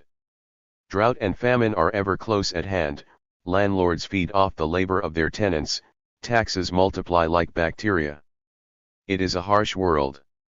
Buck in fact was pilloried for decades in the People's Republic of China for her portrayals of the life and world of Wang Lung, the protagonist of The Good Earth. For its critics the book offered no hope that the peasantry, the farmers, could save themselves, and accorded them no dignity or political consciousness. 48 Mao Zedong's epiphany in Hunan, that vision of peasants making not only their own history, but China's, and remaking the world afresh, also reinforced this growing orthodoxy, the picture of a world of suffering and hate, relieved only through liberating violence. But it is also worth shutting out all these hectoring voices, and looking at other reports from the countryside. Yang Mo-kun, or Martin Yang as he was better known, was an academic sociologist, born in Shandong province in 1904. His birthplace, the village of Taitu, was 100. Close to the city of Qingdao, then still a German colony. After a mission education, Yang studied at Yenching University in Beijing, before working as a schoolteacher and then at Qilu University in Jinan, Shandong's capital. Yang had been inspired by Liang Shuming in the 1920s, and had participated in the rural reconstruction effort he led at Zuping. In 1945, while working in the United States, he published a path-breaking ethnographic account of his home village, which included an elegy for a country childhood in the shape of an autobiographical chapter. The story of Tianshi 49. Yang's world was certainly a fragile one. It was upset by poor harvests, fatal family sicknesses, and by foreign violence, rumors of German depredations, and by Japanese forces who occupied the area in 1914 when they attacked the colony. The family economy was based on working hard and living frugally. But the memoir is also an account of a young life lived close to nature, and of advancement through education, inspired too by an eclectic range of influences, including biblical ones and stories from the classics of Chinese popular fiction, but also moral tales derived from the life of the British Admiral Horatio Nelson. When he wrote, Yang was cut off from his home, which had been occupied again by the Japanese, and his work is certainly colored by that fact, but in its vision of the rural world, and in the recommendations he made about how the village of tomorrow, as he put it, might look, Yang articulated a different path to that future. The trouble is that all of these visions were in their own ways true, but the most powerful of them became in time the one provided by Mao Zedong. As the rural revolution designed by the Comintern failed and failed again, and as Mao rose to take a dominant position within the battered but tenacious Communist Party organization, the road to violent political and social change offered through the power of the rural masses was chosen. The general turning of attention to rural China was less a response to any existential crisis that impressionistic evidence or modern statistical data might reveal there, than a set of strategic decisions mostly concerned with China's national political fate. It was China's crisis, not that of the farmers, which galvanized its would-be saviors. 101. 4. Talking it over. Now it was time to talk. Violence had done its job, Guangzhou had won the country. The Kuomintang had established a national government that was quickly recognized as the de facto, and steadily more widely as the de jure, government of China, although quite how far its remit reached in practice was repeatedly challenged internally and overseas.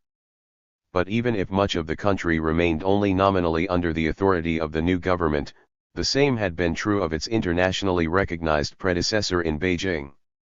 And moreover, this new regime was an active and energetic state builder, where Beijing had not been, and even this partial control had a profound impact on people's understandings at home and abroad of China's predicament. After 1927 the Kuomintang acted like the government of China, and enacted a drive to restore the country's sovereignty, and its pride. As a result it was taken seriously by commentators, by analysts and diplomats, by the press, and by many of the people it ruled. There was a job to be done. Despite the mass anti-imperialist activism of the Northern Expedition, nearly all of the legal and physical apparatus of foreign power remained intact, even if the British and others felt that their prestige, no less a part of their armor of self-defense than military force, had been besmirched by the loss of their concessions at Hankow and Zhejiang. British settlers in China felt that their diplomats had abandoned them, cutting and running, tails between their legs, but they were generally no worse off than before, and the remaining islands of foreign power bristled with troops and warships. Foreign flags flew high and proud. Treaties were still in place, and negotiations to revise them or implement the 102 changes recommended in the Washington talks were in abeyance. Festering resentment aside, and there was much of that, most foreign residents went about their daily round much as before, their privileges and prerogatives intact. Only in the educational sphere had there been substantive changes, with a switch to Chinese management required of foreign-run schools and colleges under a new registration regime introduced in 1928 by the Ministry of Education. But as foreign power was not rooted in missionary education, this did not much concern most foreigners. As a result, any one of China's vast number of people enthused and inspired by the nationalistic upsurge from 1919 to 1927 might have stood on the Bund at Shanghai, watching the foreign taipans, missis, and griffins go about their daily business, and wondered whether those heady years had been but a dream. Nothing seemed to have changed. The warlords still seemed to be in place too. The national government began its rule with a set of backroom compromises with powerful provincial militarists who, as a result, retained their satrapies and, it was noted, their armies, despite flying the flag of the new republic, and accepting positions in the structure of the new party state. Chief amongst these were Zhang Suiliang in Manchuria, Yan Zishan in Shaanxi province and Fen Yuxiang, who retained control of Henan, Shaanxi, and Gansu. The new regime shared out the spoils of office. Fen became Minister of War, Yan became Interior Minister, but even Sun Yat-sen had always been a pragmatist, ever eager to talk, compromise, sup and work with the imperialist and any other devil if it meant some possible step forward on the path to China's renewal. Sun had also always talked promiscuously to all who might provide resources, be they weapons, experts, or money. Once the ends had been secured, he aimed to review and refresh the means. The Kuomintang's nationalist revolution was no less a revolution for being unfinished. Most revolutions, after all, remain unfinished, quickly finding their ideals needing to be compromised in the face of deep-rooted power.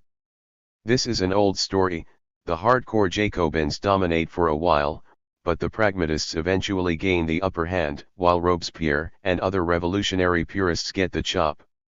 It is also easier to topple a ruler than a ruling class, and so the short sharp shock of the seizure of power is often followed by the much slower 103 work and more difficult business of remolding state and society, and that work often starts to falter. The Kuomintang remained a revolutionary party, dedicated to rolling back foreign encroachments and refashioning China and the Chinese, their minds, bodies, clothes, customs, even their calendar, despite the fact that its rhetoric and ambitions were compromised by the purges it implemented in consolidating its hold. The rooting out of the communists continued apace, and Jiang's party also moved against the more activist elements within its own ranks, closing down particularly vigorous party branches. It also gutted the movement of many of those young cadres who had been fired up by the events of 1919 and the succeeding decade, and inspired by the possibilities for national and personal renewal offered by Guangzhou in its revolutionary prime. Some have argued that the origins of the Kuomintang's eventual failure to hold on to power in the late 1940s lay in its early purging of the party of all that was most vital and alive at the moment of its triumph. The regime was thereby doomed to failure, it is asserted, and so historians for a long time simply viewed it as an interregnum, if not one of history's bad jokes. The nationalist regime was rarely studied, routinely condemned, and as a result little known too as far as scholars were concerned. The real story was the slow revitalization and coming to power in 1949 of the Chinese Communist Party. The course of China's history between the Communist Party's darkest hour in 1927 and its victory 2 decades later seemed bereft of any interest other than identifying the source of communist power, and the mechanisms through which it mobilized the support that eventually brought it to victory. 3. That is a vital story, but the Kuomintang's 22 years of rule on the Chinese mainland were in fact vibrant, full of promise and busy with strong currents of change. The state was challenged from within and from without, It faced uprisings, civil war, and foreign invasions, and it made catastrophic errors. The nationalists evaded some key problems that they might have done better to grapple with, land ownership, for example, but in other areas they were bold and persistent. The national government helped rebuild and reshape the Chinese state, and shared much more with its Chinese Communist Party successor than with its early 104 Republican predecessors. Its leaders were never wholly and definitively united, they slipped out of office, and then back in, with bewildering rapidity, but all at least aimed to awaken, and to save, China and strengthen and extend the reach of the state. And the longer the government lasted, despite the twists and turns it took, the more its vision of China persisted and shaped that of Chinese people at home and abroad in the diaspora. The Kuomintang did not entirely change when it came to power, but it did change its friends, especially its foreign friends.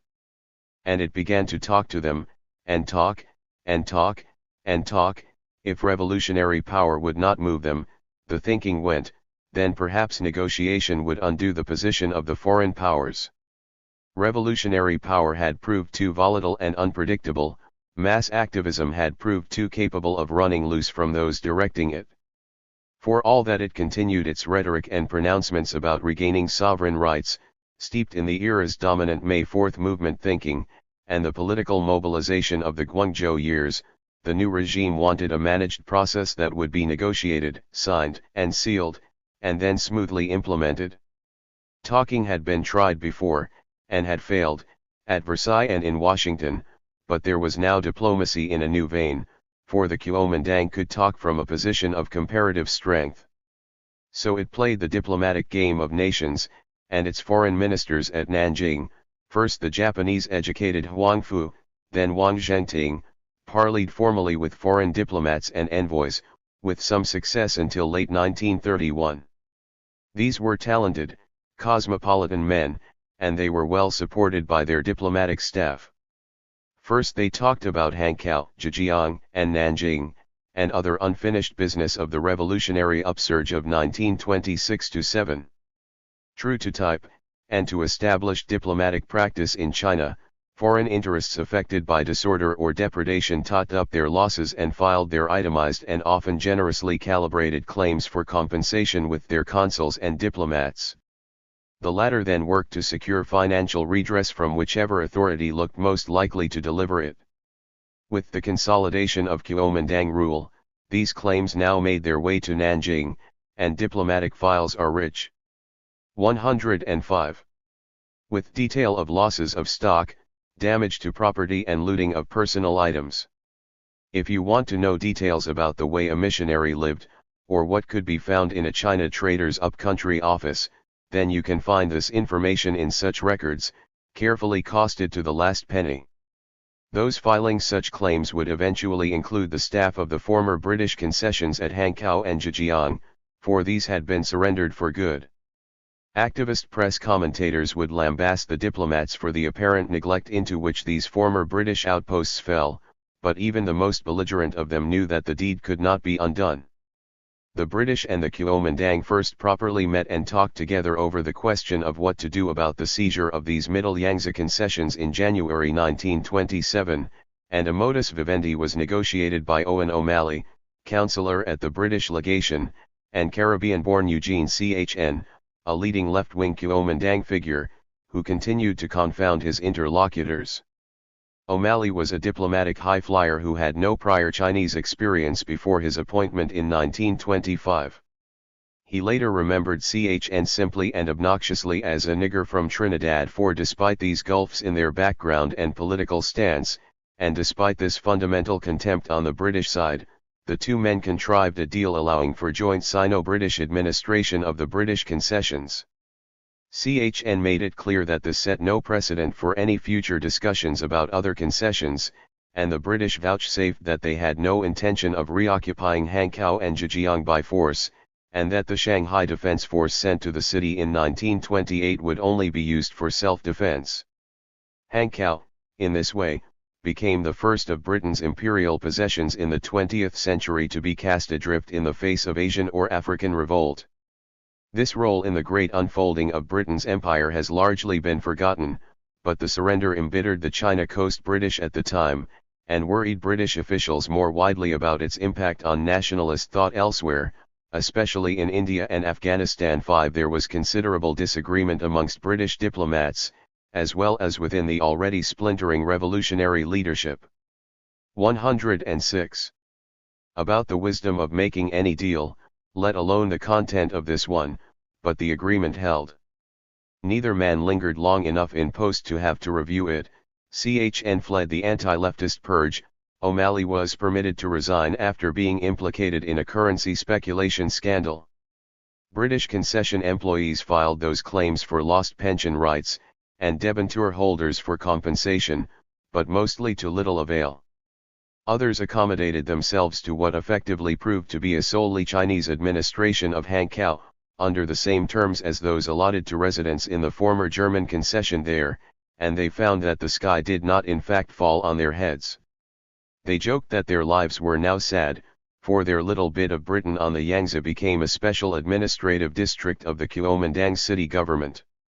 The pun was of course invisible in Chinese, and in many other ways the conversations about China held by its foreign interlocutors, however powerful, often remained invisible and irrelevant to those reshaping the country from within. Once their position was secured, the Kuomintang turned to look at the other settlements and concessions, at extraterritoriality and all the apparatus of foreign power. In putting out feelers to the nationalists during the revolution, the British and others had reiterated their willingness to discuss treaty revision once stability was assured. This standard formula and catch-all caveat seemed to offer a sop without being in any sense a commitment, for surely the circumstances would never prove right. This was China after all, land of pious platitudes and no action. A favorite Chinese aphorism deployed by British officials in their internal minutes on documents was Yu Ming Wu Shi, meaning something merely nominal, which has a form, or literally a name, but no substance. They scribbled it everywhere, often not even bothering to complete the phrase. Yu Ming. They would smugly scribble in the margins of reports and dispatches, using the contemporary transliteration. 6. There could never, surely, be stability as the foreign diplomats and lobby groups defined it. But as the regime settled in through 1927 and into 1928, and as it survived large-scale onslaughts from its opponents in 1929 and 1930, it became clear to foreign diplomats that the serious talking had to start. The Kuomintang were here to stay. It certainly also helped that. 107. Jiang's anti-communist credentials had been demonstrated on the bloody streets of Shanghai, Guangzhou, and other cities in 1927-8. But before they would formally recognize the national government, the British, along with the Americans and the Japanese, demanded a formal settlement of the March 24, 1927 Nanjing incident, when NRA troops had attacked foreign nationals, killing several, as they captured the city. Foreign consulates had been ransacked, and a widely believed rumor that European women had been raped inflamed foreign opinion. A stumbling block proved to be the fact that the Kuomintang required an apology for the naval barrage laid down by an American warship, under cover of which an evacuation had been organized, but which left a score of Chinese dead. A British vessel had also opened fire. Intransigence all round meant at first that the talking got nowhere. 7. Despite the impasse over Nanjing, the entrenched stances adopted by the Americans, the British and the Kuomintang in public and in their diplomatic exchanges were undermined, and steadily reshaped, by the increasingly friendly interaction between officials in private. The more they encountered each other, the more they found at least superficially that they liked each other, or at least the more they found that they could generally get on, relax together and do business. The Chinese Foreign Ministry officials, mostly educated overseas, certainly proved to be men they could talk with. C.T. Wang, for example, was a Yale University graduate, fluent in English, and fond of good clothes, fine cigars, and fine wines. Hard talk done for the day, these cosmopolitans can be noticed in less formal diplomatic reports playing drinking games together off duty, or simply drinking. 8. The ever-awkward exception to this rule was Chiang Kai-shek himself, whose stiffly reticent personality never made for easy interaction. But in December 1927 in Shanghai, in a lavish Protestant ceremony, Chiang had married Wesleyan college-educated Song Meiling, whose confident charm and intellect more than compensated for his own deficiencies, and who was in time to become an important foreign relations asset in her own right. 9. With a Methodist, anti-communist president and an Ivy League-trained elite, it would surely be possible to find a lasting solution to the perplexing problems of China. Over the Nanjing incident, the diplomats eventually found formulas that 108. Satisfied the honor of all sides. Neither the British nor the Americans apologized for the actions of their naval personnel, but they did regret that circumstances had necessitated the use of force to protect their nationals. This was meaningless, Yu Ming Wuxi, but it sufficed. Notes were signed and exchanged, reparations were paid. If remembered at all today, the incident survives only in Alice Tisdale Hobart's account, within the walls of Nanking, and the city is instead associated with another horror yet to come, the catastrophe that engulfed its residents in December 1937 when Japanese troops captured the city. One thing to note also was that the foreign diplomats failed to act in concert, despite attempts to get agreement in principle to do this, although they did liaise and exchange ideas, alert to what they felt might be divide and rule tactics on the part of the Chinese. On the other hand, each of the foreign diplomats felt they had a particular special relationship with China that they did not wish to see compromised by too much association with their dear colleagues, as the British minister, Sir Miles Lampson, a man formidable in height, girth, personality, and condescension, would usually refer to them. American diplomats felt that they had pioneered the open-door policy, and had worked to support China against bumptious British imperialism and its more freshly rapacious Japanese counterpart. For their part, the British felt that Chinese appreciated what they felt to be their bluff plain speaking, which Britons contrasted with what they saw as the high-minded vacuities of U.S. policy and the idealism of the American character. This was most clearly expressed, the British felt, by the American missionary establishment, which was universally loathed by British observers, who generally felt that Christian missions were a source of problems that they could well do without. The Japanese believed that they had a unique cultural edge on the Europeans and Americans, and therefore a necessarily closer and more intimate relationship, and many saw the Chinese as natural allies in an Asian anti-imperialist struggle. The Japanese also had a different balance of interests in China, especially in the Northeast, and many had very different ambitions as well. Everybody felt, then, that they had a unique special relationship, which they did not wish to have tarnished through unduly close association with their colleagues, however dear. 109. On the morning of December 20, 1928, Lampson formally presented his diplomatic credentials to President Chiang Kai-shek, and so the British became the first to formally recognize the national government with accepted ceremonial. Sir Miles was driven through 3 miles of Nanjing streets from the British consulate, which only relatively recently had still had large anti-imperialist slogans gracing its walls, his route lined by NRA soldiers and police, and he was met at the seat of government by a Chinese band playing God Save the King. Cocked and plumed in his formal best, the British minister was greeted by Chiang, and the two traded pleasantries through interpreters, as a British cruiser, HMS Suffolk, fired a 21-gun salute from the Yangtze. The two men then exchanged small talk on the state of King George V's health, before Chiang withdrew. Sir Miles then sat down to lunch with senior Kuomintang ministers, and the currently tamed regional militarists Fen Yuxiang and Yan Zishan. Barely 2.5 years had passed since the Shaiji massacre, and Jiang's outraged demands for war against the British barbarians. Yet now all was sweetness and light in Nanjing, and the British, first among the foreign powers, had formally recognized the Kuomintang's national government with all the theater of diplomacy. 10. The ceremony followed the signing at 1:30 early that same morning, after 2 weeks of negotiation, of an agreement for the restoration of a key facet of China's sovereignty, its ability to set the level of its own import tariffs. The 1842 Sino-British Treaty of Nanjing, signed aboard a vessel close by where the Suffolk fired its salute, had brought the First Opium War to its formal conclusion, and among its terms was the imposition of a single 5% ad valorem tariff limit.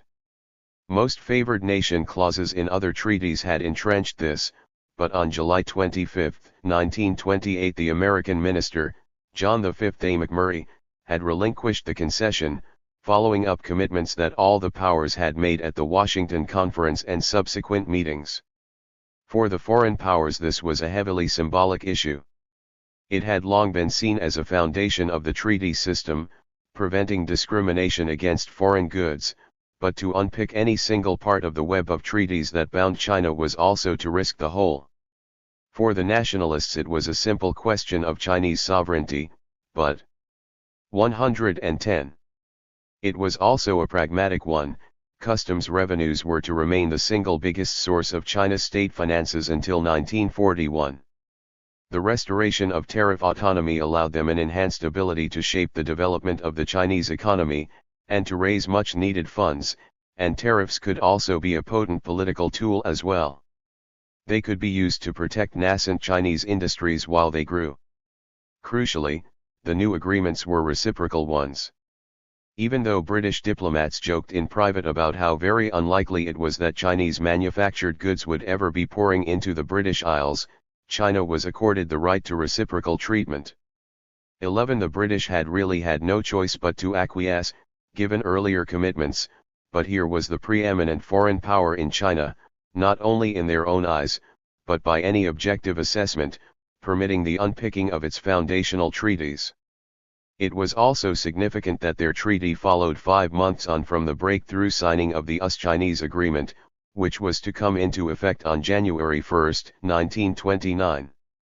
The British were not setting the agenda, although Lampson offered a rearguard argument that initial British intransigence had actually paved the way for his American colleague. But it became steadily obvious that the nationalists looked to America, first and foremost, when they looked to a decisive and amenable international partner. There did not seem to be room for a partnership with British power. The spirit of American policy at Versailles and in Washington was appealed to by Chinese negotiators, however much the substance of it might need to be conveniently forgotten. Despite this, however, even McMurray could not persuade the Kuomintang to allow the reopening of the American consulate in Nanjing, closed since the incident in March 1927, to be accompanied by ceremonies calculated to lend dignity and mutual cordiality to the occasion. The Americans outlined a plan for the occasion that centered around the flagship of the U.S.-China station, accompanied by 5 or 6 destroyers, making its way to Nanjing with the incoming consul and the commander of the U.S. Navy's Yangtze Patrol, Rear Admiral Yates Sterling, Jr. There would be salutes, and the landing of military personnel for honor guards and parades. This proved too much for influential interests within the nationalist elite, who rejected the proposal as too redolent of the infrastructure of 111.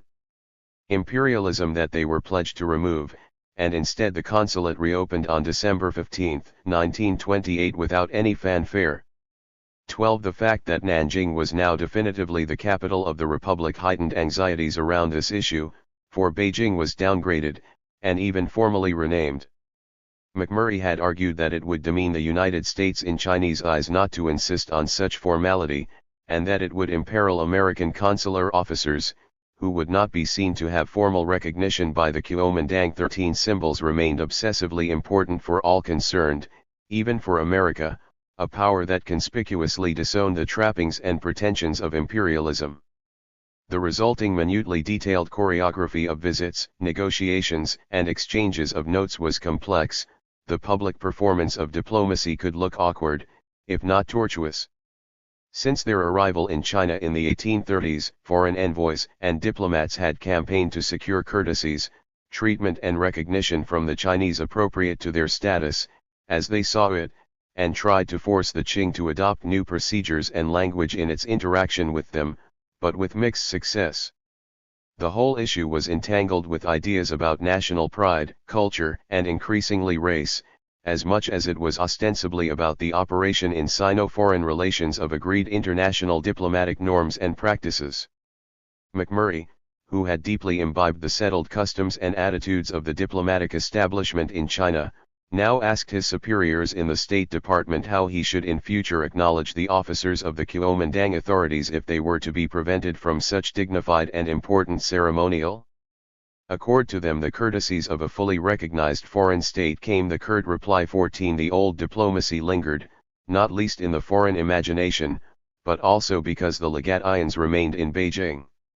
So did the diplomats. In fact, they were comfortable there, their establishments were grand and in keeping with their pretensions. Prestige mattered. The British occupied an old feu, a gorgeous, princely palace. By contrast, the American legation, opened in 1906, was designed by a U.S. Treasury architect, and would not have looked out of place in Washington, except that the compound was a defensible fortress. The missions, 112, were situated in the legation quarter, an extraterritorial enclave administered by the foreign envoy sitting in committee. The early 1920s had really been a rather pleasant time to practice diplomacy in Beijing, despite the turmoil enveloping China beyond the city's walls. Owen O'Malley's wife, writing as Anne Bridge, caught their insular world nicely in Peking Picnic, her best-selling roman à clef of 1932. There was time for curio hunting, flirting, and unhurried excursions out to temples and springs with picnics carried by a column of servants, and a bandit or two could not very much threaten such lotus eating. China was noise elsewhere. This was a world in which Sir Francis Glenn still held the purse strings of the Beijing government, and the British and their peers patronized this warlord or that one, but in which nothing serious ever really seemed to happen, and John McMurray had enough leisure time in which to perfect his skills with the brand new Cinekodak camera he had brought with him out to China. 15 Then, as the nationalists neared Beijing in June 1928, Japanese officers of the Kwantung Army blew to smithereens the train carrying the retreating warlord Zhang Zuolin, the old marshal, who was withdrawing to his Manchurian power base. Zhang died in the explosion. He had been seen off from Beijing by Lampson and McMurray, who had both lamented the departure from the scene of such a reliable old stager. He looked you straight in the eye, remembered the British minister, and made no bones about the point he was after. This was usually money, or weapons. 16 The Japanese knew this full well, as Zhang had until recently been a long-term and ultimately pliable client of theirs, whose power buttressed their own position in Manchuria, as theirs in turn buttressed his. The triumph of the nationalists, and a sense that Zhang had served his purpose, spurred the conspirators who killed him, and who hoped that a wider crisis might ensue that they could take advantage of. This time it did not. 17 Lampson and many others refused to believe that Japanese agents had committed the attack, but all would come in time to regret rather more deeply the Japanese intervention into Beijing's picnicking, and China's problems. The sufficiency of leisure enjoyed by Anne Bridge's senior British diplomat in the opening pages of her novel was but a fiction by 113. 1932 and the book's publication. A torrent of paper now poured into the legatians, and the mail steamers and ocean liners seemed daily to disgorge fact-finders, commissions and emissaries who called on the diplomats, querying and lobbying. A great age of investigation, conferences, and reporting had commenced in China. The nationalists certainly set the pace, for well-trained as many of them were in social science and law, the state they envisioned building was to be founded on accurate knowledge, garnered through the surveys and statistics that they now adored. 18 They bombarded businesses and legatians alike with questionnaires and requests for data. And they knew the importance of being better briefed than their opponents. A cynic will always point out that it is easier to survey and analyze than to act, and that the former are often deliberate substitutes for the latter. There were many foreign cynics in early nationalist China, and there were many useless reports. Yu Ming Wu Shi, the diplomats would lament. But the modern state needed knowledge, as those same diplomats knew, who memorized Chinese faces from the photographs on their office walls before sallying forth to greet their visitors. Their junior staff churned out translations of Kuomintang documents and conference and newspaper reports, and the consular networks formed the core of an extensive intelligence-gathering system whose fruits were deployed as and when needed in discussion with the Chinese. In the palavers about reform in the years after the nationalist revolution, four distinct strands can be identified: changes in the administration of the treaty ports themselves, a private sphere of largely foreign-inspired personal initiatives, bilateral negotiations amongst the diplomats, and the activities of the League of Nations. At the heart of many of these discussions was the problem of Shanghai. It was not the only issue, but it seemed the thorniest, and loomed largest internationally. The trouble was that as an international settlement it was nobody's problem, and yet it was everyone's. It was under no single foreign state's control, and over a dozen nations were recognized as treaty powers with an interest in its status. But even in conclave they had no political control over it, due to its ambiguous constitutional position. This had most chillingly become obvious in the aftermath of the May 30 incident in 1925, when the British, American, and Japanese nationals who formed the Shanghai 114 Municipal Council showed little inclination to work with the diplomats to try to ameliorate the crisis that their police force and its sanguine incompetence had caused. Diplomats, do-gooders, and the League of Nations would all try to solve this problem. Effecting transition without violence was the ambition, but the option of solving the problem of China by force was never too long absent from the political scene. Even the most conservative foreign interests in Shanghai eventually realized that they needed to do something. They also found themselves shown up by reforms instituted by their peers in Tianjin's British concession, or their neighbors in Shanghai's French one. A Chinese representative joined the Tianjin British Municipal Council in 1919, its parks were opened to all residents in 1926, and the land regulations were revised in 1928 to allow the appointment of 5 Chinese councillors. Symbolic but significant Chinese appointments were made to its administration. If this was not example enough, Shanghai diehards also consistently found themselves out of step even with formal British colonies at Hong Kong or Singapore in the way they treated the majority population. Proper colonialism, as Sun Yat-sen had also argued, did at least bring with it responsibilities. Many foreign Shanghai residents believed they owed none to the Chinese population of the international settlement, because they considered that ultimately Chinese had no right to reside there. Shanghai, as the foreign diplomats termed its foreign residents, neatly obscuring the city's majority Chinese population, proved sullen as a result. Foreign ratepayers rejected a proposal to end the racist restrictions on access to settlement parks in 1927, although it was passed the following year. And, having agreed to create 2 positions for Chinese representatives in 1928, those ratepayers initially rejected a further increase to a total of 5 in 1930 in a heated and ill-tempered meeting. 19 British diplomats had not generally much intervened in the ordinary running of the international settlement, nor did they have any formal mechanism through which they could do so. In the British concessions they had authority, but they had none in Shanghai. Moreover, unlike their Japanese counterparts, they had no authority over their nationals in any corporate sense. Japanese residents, who 115 comprised half of the 36,000 foreign nationals living in the international settlement in 1930, were required to join their local Japanese Residents Association, and this together with the Japanese consular police network had significant authority over them. 20 But the British and the Americans only had jurisdiction over individuals, and only over their individual behavior. With the Shanghai Municipal Council they could and did engage with significant political issues, liaising with their compatriots who ran the settlement, mostly to some effect. 21 From 1927 onwards the British and Americans began to intervene more regularly, and to seek to manage the process of reform and even the composition of the council.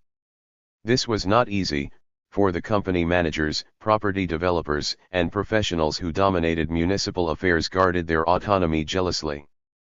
But pressure was now steadily applied to the council to introduce reforms. When in 1930 the ratepayers rejected the proposed increase in Chinese councillors, the Consul General immediately went into action to secure a rerun of the vote and a hastily convened emergency general meeting, lobbying hard to ensure a better result.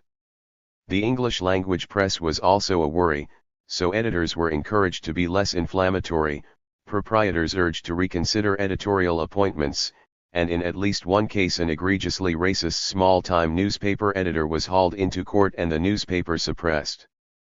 22 Steadily, also, the diplomats built up a coalition of what they felt to be right-minded individuals, representing firms who could see beyond narrow Shanghai concerns to the bigger picture of British interests in China. These men would come to dominate the Shanghai Municipal Council by the later 1930s. Such moves aimed at improving the situation in Shanghai were important, the British presence there, not least, but not only, its press, was widely perceived as representing British thinking about China more widely, and of being under the control of its diplomats. This was not true, but the presence of a bellicose and autonomous community of Britons in the heart of China's most important modern city was a conspicuous problem. Diplomatic encouragement of reform did remove or temper some sources of tension, but the changes in Shanghai were nonetheless insular. Clearly there was a need to encourage 116. Change more widely, and others took on this task as well. In May 1928, for example, when the SS Empress of Asia docked at Shanghai from Vancouver, 2 Britons disembarked who came from very different spheres, W.J. Tony Keswick, scion of the great Shanghai agency house Jardine Matheson & Co., the most historically prominent of British firms, and Sir Frederick White, a former Liberal Party Member of Parliament, and more recently President of the Legislative Assembly in India. The two had evidently talked on board, and White had presented Keswick with a copy of his just reprinted booklet China and Foreign Powers, which had appeared in 1927 under the auspices of the Royal Institute of International Affairs and was being widely discussed. 23 Both men represented different facets of a drive to try to secure a new balance in Sino-British relations, through improving interpersonal relations, communication, and understanding among the elites on both sides. Keswick, then just 22, had come out to work in China 3 years earlier, and with his younger brother John was seen as representing a new generation of British business leaders in the making, who would be free of the taint of the fractious 1920s.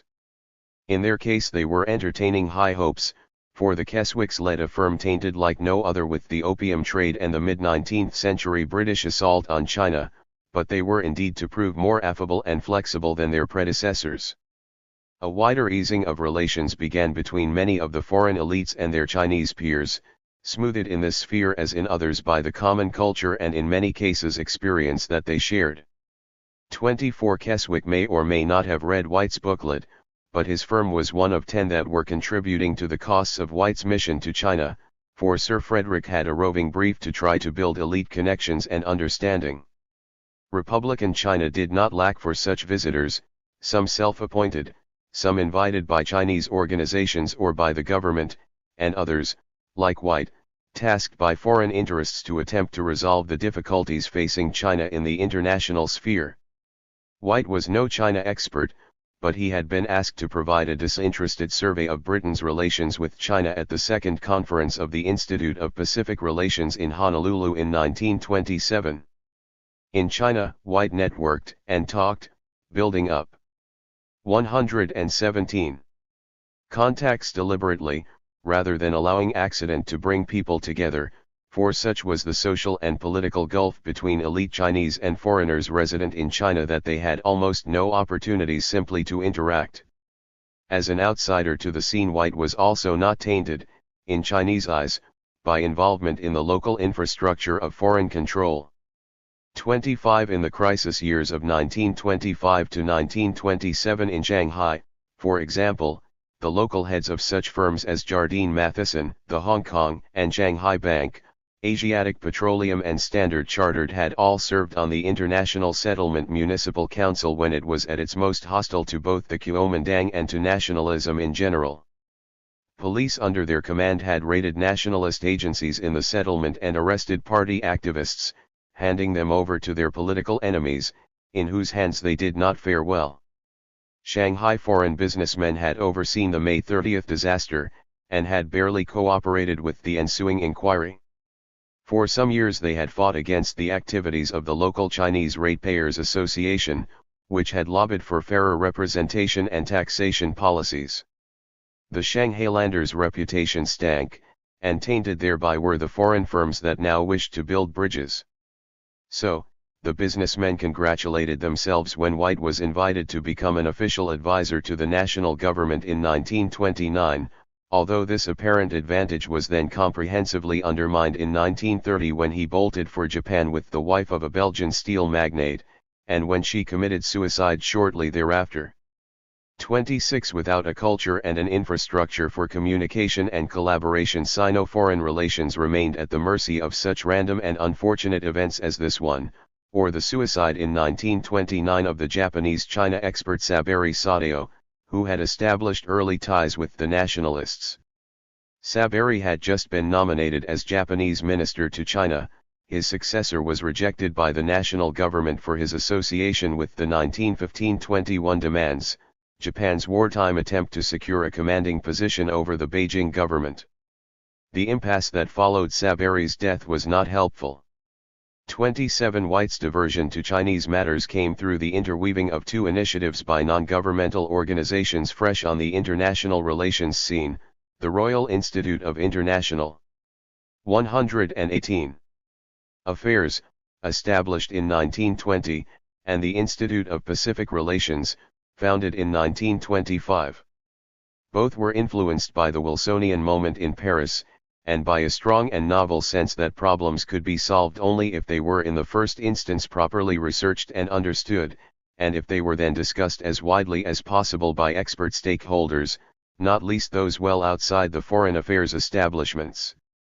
The founding of the RIIA was driven by the crusading zeal of Lionel Curtis, a British imperial idealist and talented organizer, who drew inspiration from the months in Paris during the peace conference when experts from across the world had debated the issues, formally and informally. He and others were also struck by the difficulties they encountered in securing accurate documentation about the problems under discussion. Out of this grew both the RIIA in London and the Council on Foreign Relations in New York. Curtis brought together diplomats and politicians, academics, journalists, and figures from the business world, arguing that the real-world problems faced by commercial interests needed understanding and discussing as much as did broader issues of global strategy. 28 From 1926 onwards, Curtis had started to focus on China.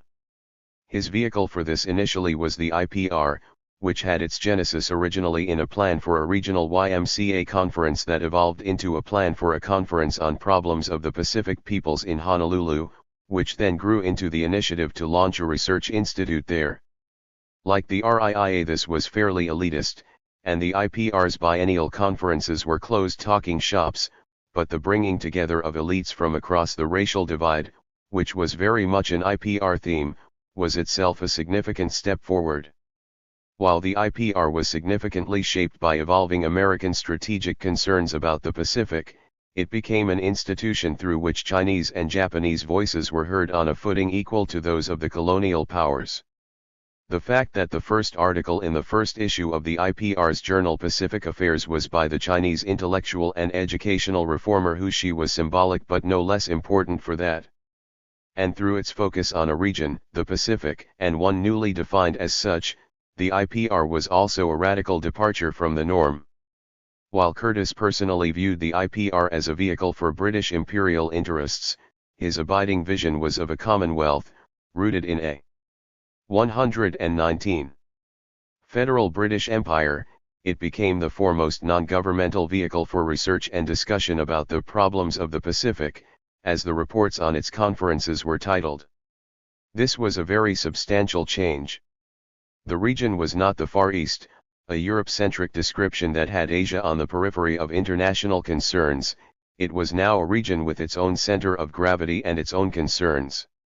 Curtis had a significant impact on the activities of the IPR, and the RIIA was its British agency, but at its conferences in Kyoto, Honolulu, and China, British as well as American observers were confronted with stark statements from Asians about the issues facing the nations that formed this new Pacific community. 29 From the IPR's 1929 conference in Kyoto, Curtis hopped over to Shanghai, which was, he announced at a public dinner, the hard knot at the center of the problem, that is, the problem of the belated contact of an ancient and brilliant civilization with the other three-quarters of the human race. 30 Untangling that knot was to be the task of a South African judge, Richard Feetham, invited by the Shanghai Municipal Council, at Curtis's suggestion, to investigate and report on a solution to the issues facing the international settlement. If the facts could be properly elucidated, ran the argument, then a logical and incontestable plan could be proposed. The thread from the RIIA through the IPR in this is clear. The Shanghai worthies who gathered at the banquet in the city's newly completed Cathay Hotel were conscious that they were being outflanked politically by the talented Chinese jurists, foreign affairs researchers, and historians, who were compiling the surveys and monographs that undermined many of the claims to legitimacy on which such bodies as the SMC rested. Moreover, as the council's chairman, Harry Arnhold, remarked in introducing Curtis, they had failed in their efforts to influence world opinion, being frequently treated as naughty boys, with the naughty boys mentality, which in our case is called the Shanghai mind. This was a flippant take on the devastating incidents and exclusionist policies that had so tarnished the SMC's reputation internationally. The Shanghai mind label had come from the Manchester Guardian journalist Arthur Ransome, who visited China between January and August 1927.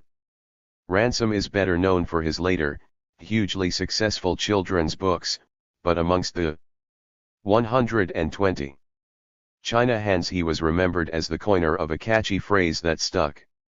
Shanghai, he had announced in a May 1927 article, was the Ulster of the East. The British there did not want adjustment to the post-war world, they wanted war, and they viewed all nationalists as boxers.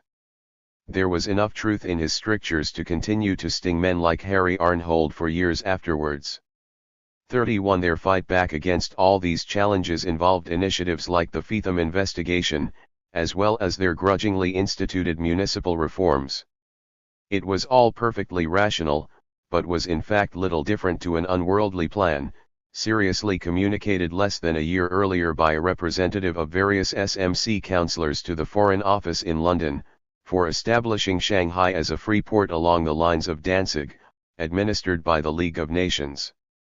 Variations on this theme had been suggested by foreign interests in Shanghai since the 1860s, they were even less likely to be successful in 1929 than they had been then.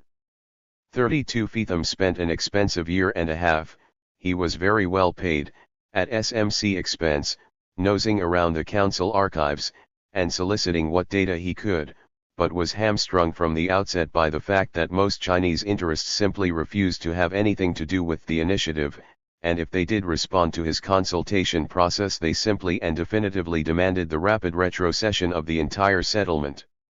Their involvement would hardly have mattered, for Feetham had already made it clear to British diplomats a year in advance what his conclusions would be, and that he would propose a self-governing Sino-foreign municipality. 33 The SMC, British diplomats concluded on reading the report, got what it had paid for, and there was little need to take the report seriously.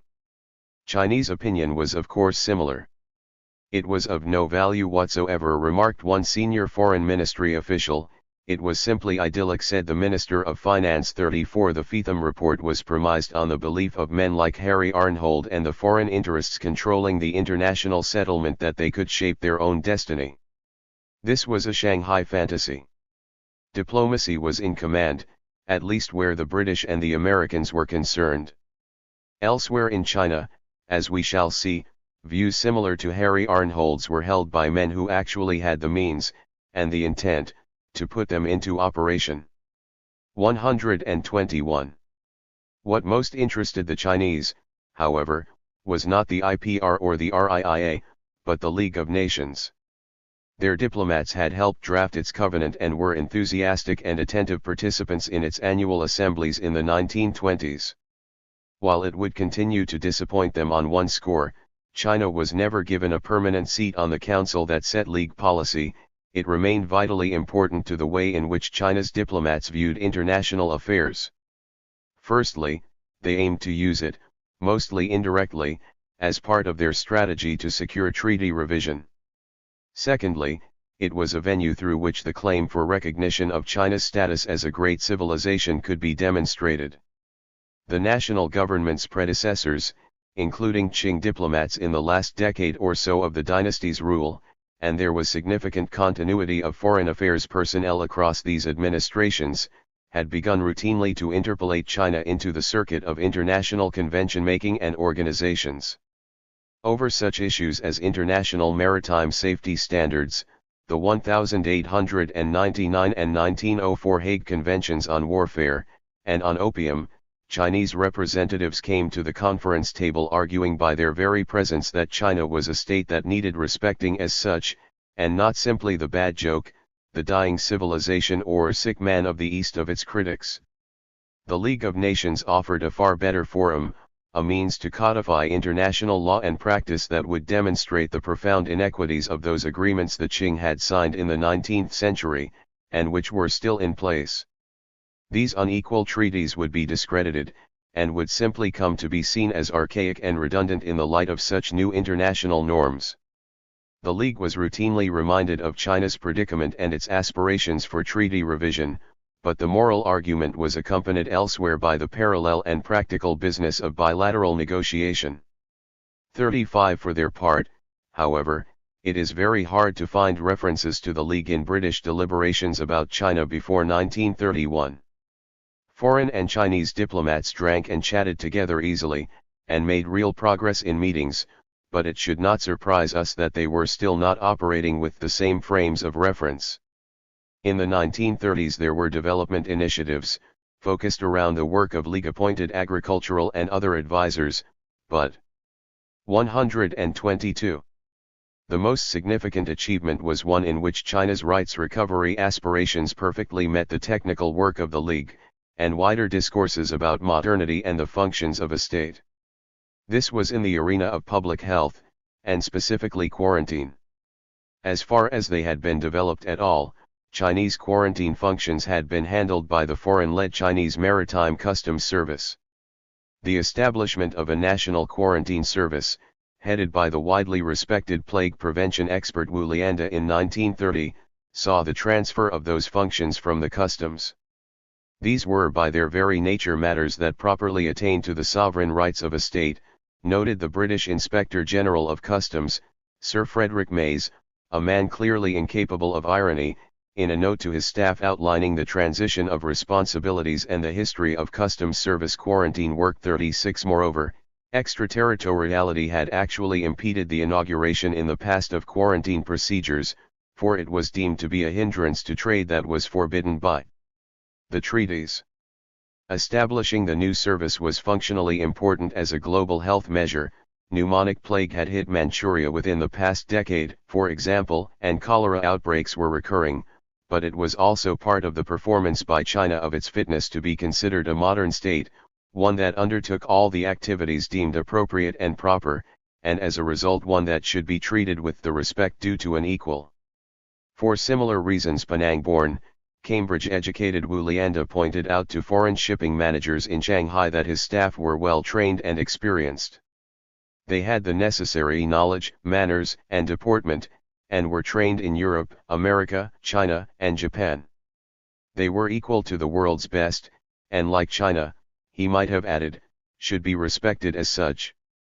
37 At the League, Chinese diplomats tried to reshape international understandings and practices that would highlight the injustice of China's legacy of 19th-century treaties. In Nanjing they set in motion a mix of bilateral initiatives and grand strategic announcements. The national government tried to set the pace too for discussions about revision of the treaties. In April 1929 it issued a mandate stating that extraterritoriality would cease on January 1, 1930. This certainly prompted the major powers, Britain, America, 123, and France, to respond, but January came and went, and 1930 came and went, all without substantive change. 38 Certainly there was reform. By the time Sir Miles Lampson and C.T. Wang came to be cruising along a tributary of the Yangtze River in May 1931, hammering out a draft treaty under which the British would surrender extraterritoriality, the British world in China had shrunk. The tiny and long redundant concession at Zhenjiang, which was not far distant from where they sailed, had been surrendered on November 15, 1929. The yet tinier British concession at Xiamen had been quietly given up in September 1930, and on October 1, 1930, while Lampson lay in a hospital bed there enduring a bout of malaria, the British leased territory of Weihaiwei was finally handed over to nationalist control by its administrator, Sir Reginald Fleming Johnston. 39 other, yet more minor accretions to the British estate in China had been pared away, including the Ningbo Sino-Foreign Committee and the International Committee at Chifu. 40 A nominal concession area at Yingkou had long ago mostly collapsed into the Liao River and was discreetly retired by British diplomats as a concept in the 1920s. Many of these territories, if the 11 lots and 4 acres of British Xiamen deserve such an appellation, had long been more trouble than they were worth. They were sites of boycotts and disputes over the behavior of their municipal personnel. They did not attract talented high flyers, and over the positioning of every wall, gate, jetty and flagpole. 41 Their surrender simplified things in one way, but British subjects resident in each place still enjoyed extraterritoriality, and now Lampson and his team could focus on that, and on the significant holdings that remained, the international settlement at Shanghai, and concessions at Tianjin and Guangzhou. They itched to regain some sort of guarantee, a reserved status, for Hankow, but this was not to be had. Houseboat diplomacy was something new. Wang Zhengting and Lampson aimed to talk away from the prying eyes of the press, for it was no secret that Lampson had come south to Nanjing to reopen discussions on treaty revision. They took several long day trips out on 124. His senior consular colleague's boat Wanderer. They had oddly chosen as the discreet floating site for their talks something that was as quintessentially a symbol of the routine perquisites of foreign life at Shanghai as the rickshaw on the city's streets. The houseboat holiday from the city was a fixture in the annual round of the foreign community. Even working-class foreigners in the police force clubbed together and hired the council's boats. Small convoys of them would sometimes be towed up the Wuisang River, passing the British consulate, to head out west into the maze of waterways that cut through the alluvial plain between Shanghai and Lake Tai, 60 miles away. A small literature had developed celebrating the idyll of the experience, and the perceived idiosyncrasies of the houseboat loaders who captained the vessels and their crews. Generally the vacationers were looking to shoot, hunting wildfowl mostly, on whose populations their cumulative impact was substantial. They treated the land as theirs to tramp over, though a code of practice evolved that included a closed season 42 in their stalking across the land of local farmers. The houseboating hunters exemplified the problem of extraterritoriality, for as they walked their British status, invested in their person, walked with them 43 moreover, extraterritoriality, or at least a relative immunity, had a way of enveloping any who traveled with those who possessed it, and of being attached in cautious Chinese minds with any who looked as if they might possess it, that is, those who looked white. Hunting analogies had also surfaced at an IPR meeting at the RIIA in London in July 1929. Supposing you bought a shooting estate, argued one speaker, cannot give you the same protection that we in this country could give to some Chinese gentleman who bought a moor in Scotland. 44 Wang Zhengting was hunting bigger game than grouse on the Wanderer, though he himself was often at this time a hunted man, harried by more impatient nationalists in and outside the national government, hence the discretion. It all seemed to pay off. On June 6, 1931, Lampson and Wang exchanged the texts of a draft treaty, and in July an American draft treaty was also exchanged.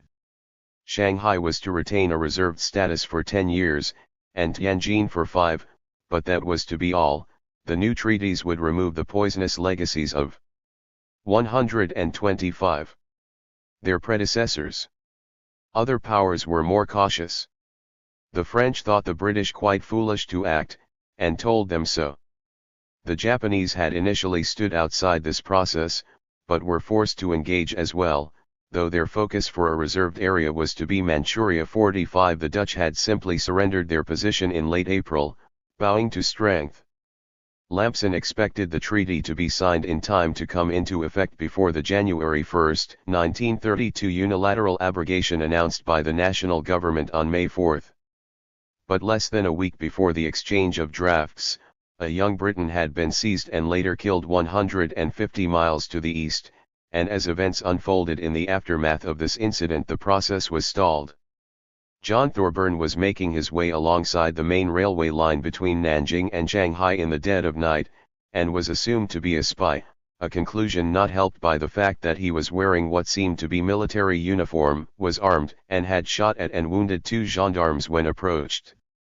The 19-year-old seems to have been setting off on a naive quest for adventure, but was caught and then killed by the military police, who then disposed of his body and covered up the incident. His disappearance soon became a cause célèbre around which Britons in China mobilized to try to thwart treaty revision. They turned out in numbers never before seen at protest meetings in clubs and at racecourses. A high-profile press campaign was launched, arguing that the incident proved that Britons and other foreigners were not safe without extraterritoriality. The fact that hapless John Thorburn had of course possessed this status when he was nonetheless seized and killed could not shake this belief. 46 Even as the foreign-controlled world in China had shrunk with the surrender of the outlying concessions and other gobbets of Chinese territory, the population had steadily grown, and it was also evolving. The days of masculine pioneering were long past. As the international settlement at Shanghai grew to fit the outside roads territory it laid claim to west of the city, and as land values rose and older estates were carved up into plots for smaller homes, the new houses built were filled with families.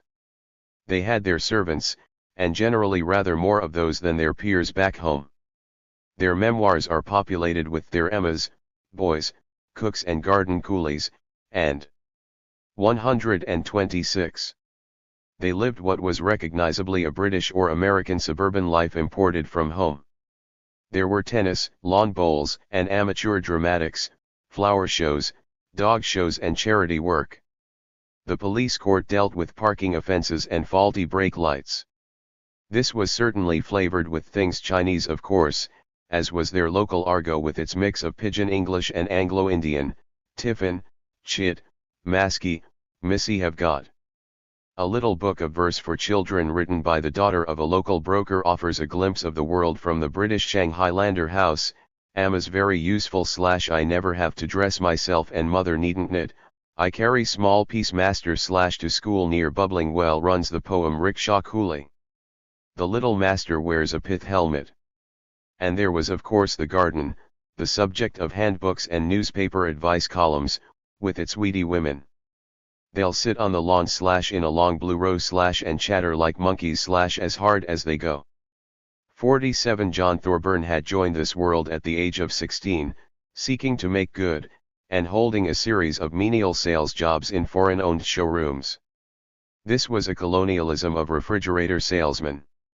For all that Shanghai Lander activists would talk about their rootedness, a substantial majority of residents were migrants like Thorburn, and like his father, who had arrived in 1917, seeking one of any number of privileged and reserved openings for foreign nationals. The young man got to whet an appetite for soldiering with service in the Shanghai Volunteer Corps, and he and his young Shanghai Lander friends were found to have been plotting various wildcat schemes of adventure. They were not alone. The week Thorburn disappeared, 2 yachts crewed by young Shanghai foreigners had sailed to Yokohama, and 2 young Russians had set off to push a wheelbarrow around the world. 48 The mythic Shanghai of the salacious exposés that were starting to become popular focused mostly on prostitution, narcotics, and espionage. Well they might, for the trade in all three was brisk and blatant. Residents joked self-deprecatingly about the more mundane reality of their daily lives, arguing with Cook over the bills, but they also liked to have the exotic edge there. 127. Shanghai status gave them. And visiting tourists bullied rickshaw pullers, haggling over fares, and demanding someone find them an opium den, although they usually settled for the circuit of cabarets and being fleeced by the Russian hostesses for expensive bottles of fake champagne. 49 Thorburns' attempted foray into a boy's own adventure story of his own devising was the cause of his downfall, but the greater underlying problem for the diplomats was the stubborn, settled domesticity of the rooted world he had left behind, the fondness for the comforts of amma and rickshaw coolie, and the substantial investments in property, utilities, and trade, together with the service industries that supported them. Those defending that establishment leapt on the opportunity his disappearance provided to defend their rights and privileges. The Thorburn case proved a tricky one, and helped stall the treaty process, but other factors also came into play, not least the formation of the coalition national government in Britain in 1931 and the political instability that ensued, but then new developments in China completely altered the situation. The British had been fixated on their Shanghai problem. But Shanghai was not China, and the major catastrophe that faced the nationalist state came elsewhere, in Manchuria, although its precursor took place further south. Harry Arnhold and his peers in Shanghai had long believed that they could shape their own future, and had a right to, if not, in some articulations, a birthright to protect in the city. British and American diplomats were by 1931 entirely unsympathetic with such views, and worked to disabuse their nationals of such notions.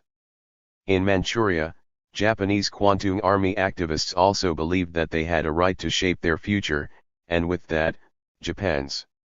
Japanese diplomats attempted to correct this notion, and were threatened, sidelined, and ignored. We need to backtrack a little in time to understand the root of the new crisis. The Japanese had already proved brittle in their reaction to China's new scene, and the triumph of the Kuomintang. Their military had shown itself pugnacious, and, as with Zhang Ziaulin's assassination in 1928, not securely under any political control. As NRA troops had approached Jinan, capital of Shandong province, on their way north in the spring of 1928, the Japanese government 128 sent a defense force to protect their 2,000 nationals in the city. This was a routine maneuver in the world of foreign power in China. British troops reinforced Tianjin, and the Tangshan coal mines further north, so all were anxious about the arrival of the nationalistic NRA. Despite initially reaching an agreement with the Chinese units that entered the city in late April, whereby the Japanese force stood down their barricades and defenses, fighting broke out. Before a truce was arranged and the NRA withdrew most of its force, both sides had committed foul atrocities. The Kuomintang's newly installed Commissioner for Foreign Affairs was seized, his eyes gouged out and ears cut off, and he was then machine-gunned alongside most of his staff. Japanese troops in turn found the hastily buried bodies of fellow citizens, some of whom had been castrated. A week later, his force greatly augmented, the Japanese commander on the spot issued an ultimatum entirely on his own initiative aiming to clear the locality of remaining Chinese units. Before any compromise could be reached, his troops pounced on the Chinese. Estimates of Chinese civilian and military casualties range as high as 11,000, only 38 Japanese troops were killed. Many foreign commentators were quite indifferent, if they did not actively side with the Japanese. The conduct of the Japanese soldiers has been admirable, reported a British military observer from Jinan. Yes, their behavior was distinctly harsh, but, he continued, the Chinese have at last obtained what they have been asking for. And in return they have received the most salutary lesson since the Boxer Rebellion. 51 Public opinion across China was outraged, but the national government was too weak to take on even the heavily outnumbered Japanese forces in Shandong. In his diary, sometime repository of his diatribes against the British, Chiang Kai-shek now pledged to outline every day a way to kill the Japanese. 52 In public, the Chinese bent over backwards to placate their attackers, whose own version of events was widely accepted internationally. Locally, many treaty port foreigners were dismissive of Chinese claims about Japanese responsibility for the outbreak, or even of the veracity of reports about atrocities. The savagery of the fighting, even when the odds were so stacked in favor of the better equipped Japanese, and the fact that the local commander had acted independently, without any direction. 129. From Tokyo, were both worrying signals of just how unstable and unpredictable the Sino-Japanese relationship could become, and how problematic the Japanese presence in China, and Japanese ambitions, remained. While the Jinan incident was settled by an agreement reached a year later, in which both sides acknowledged their responsibility, and the Japanese agreed to remove all forces from Shandong, the assassination of Zhang Zuolin demonstrated that autonomous Japanese interests on the ground in China aimed to shape the course of events themselves. Japan's diplomats and politicians would struggle to keep up. Much more was at stake. Japanese interests in China by 1931 were extensive and growing rapidly. While China was never a significant element in British overseas trade, Japan sourced a fifth of its cereals imports there in that year, and a quarter of China's import and export trade was in Japanese hands. There was a Japanese infrastructure and a presence in China south of the Great Wall that seemed to mirror and match those of the British and French, and to a lesser extent the Americans. Almost 20,000 Japanese residents in Shanghai's international settlement, the largest community of foreign nationals, 2 Japanese members on the municipal council, Japanese concessions at Tianjin and Hankow, Japanese shipping lines operating on the Yangtze and along the coast. The Japanese presence was, however, markedly different in terms of occupation and social composition, with a strong presence of small shopkeepers and petty traders.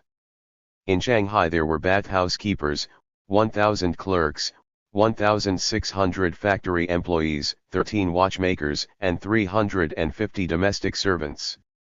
53 Their mentality was akin to that of the settler-minded Britons who called themselves Shanghailanders, but their numbers were proportionately much larger. They were much more tightly supervised and organized by the organs of the Japanese state in China, but they were also much more activist, and through such organizations as the local branches of the ultranationalistic Sainandan, more violent. This was more than a settlement of shopkeepers.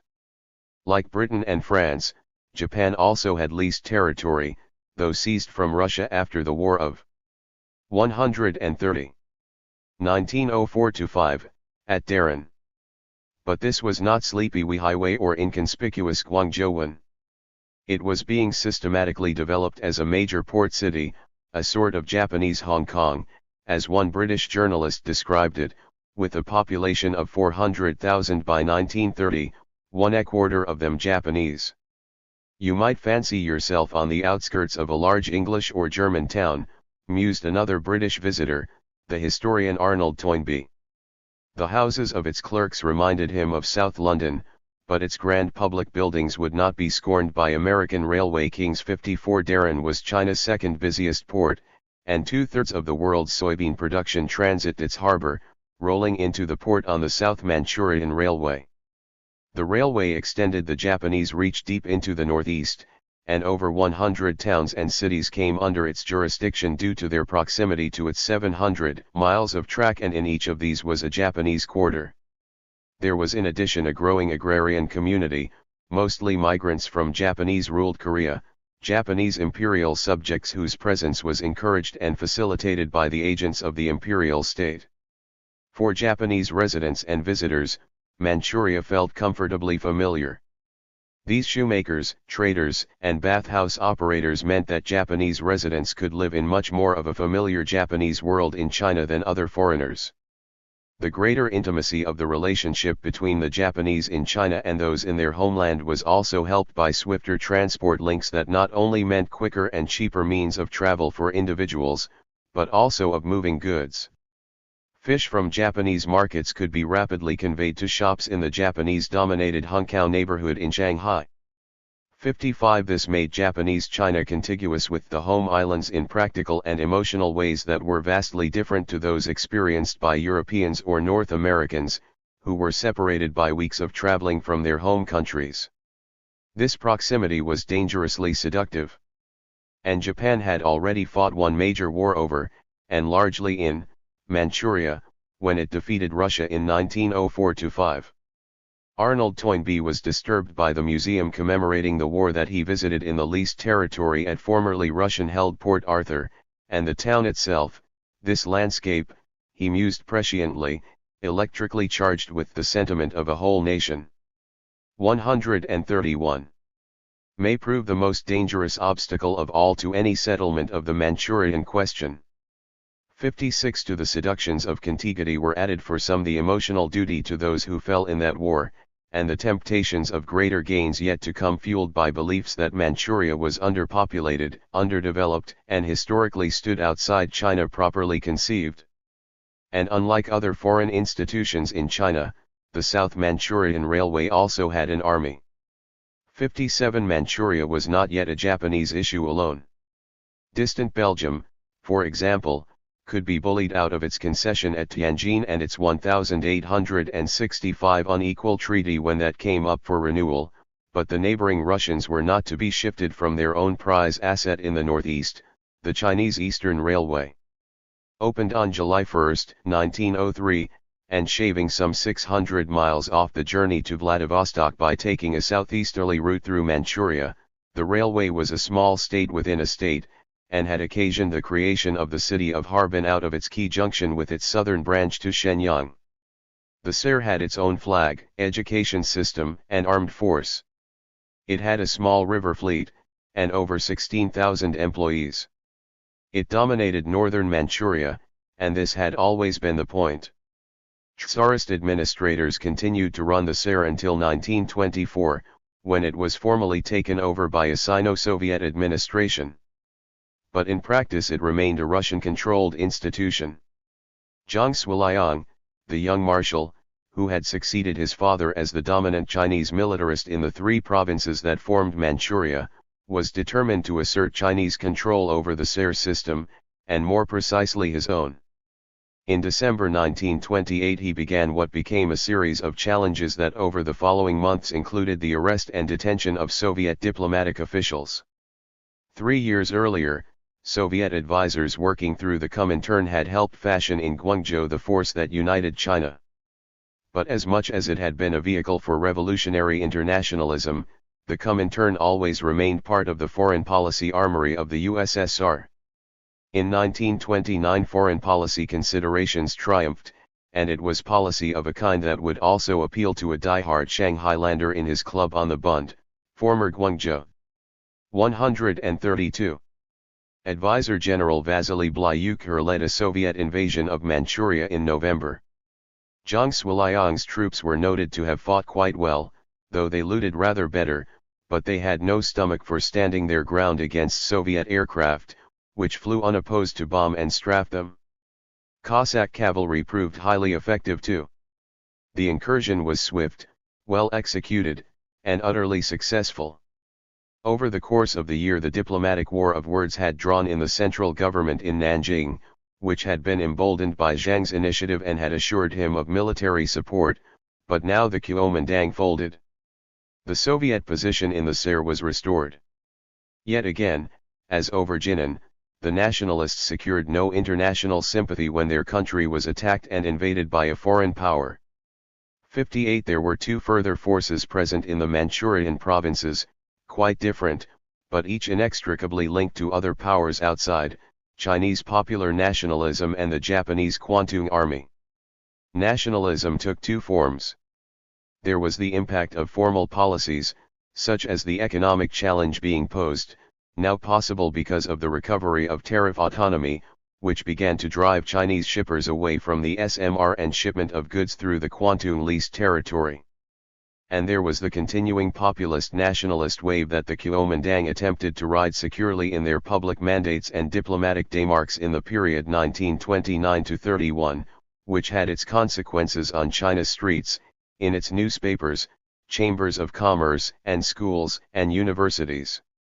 The calendar was peppered with official humiliation days, marking this event or that one, and these created a nationalistic rhythm for the year. Nationalism had its own life as well outside official events. With each such day came articles, public meetings, heartfelt speeches, songs, slogans, and posters. These raised expectations that were hardly met with the recapture of Weihai or redundant Zhenjiang.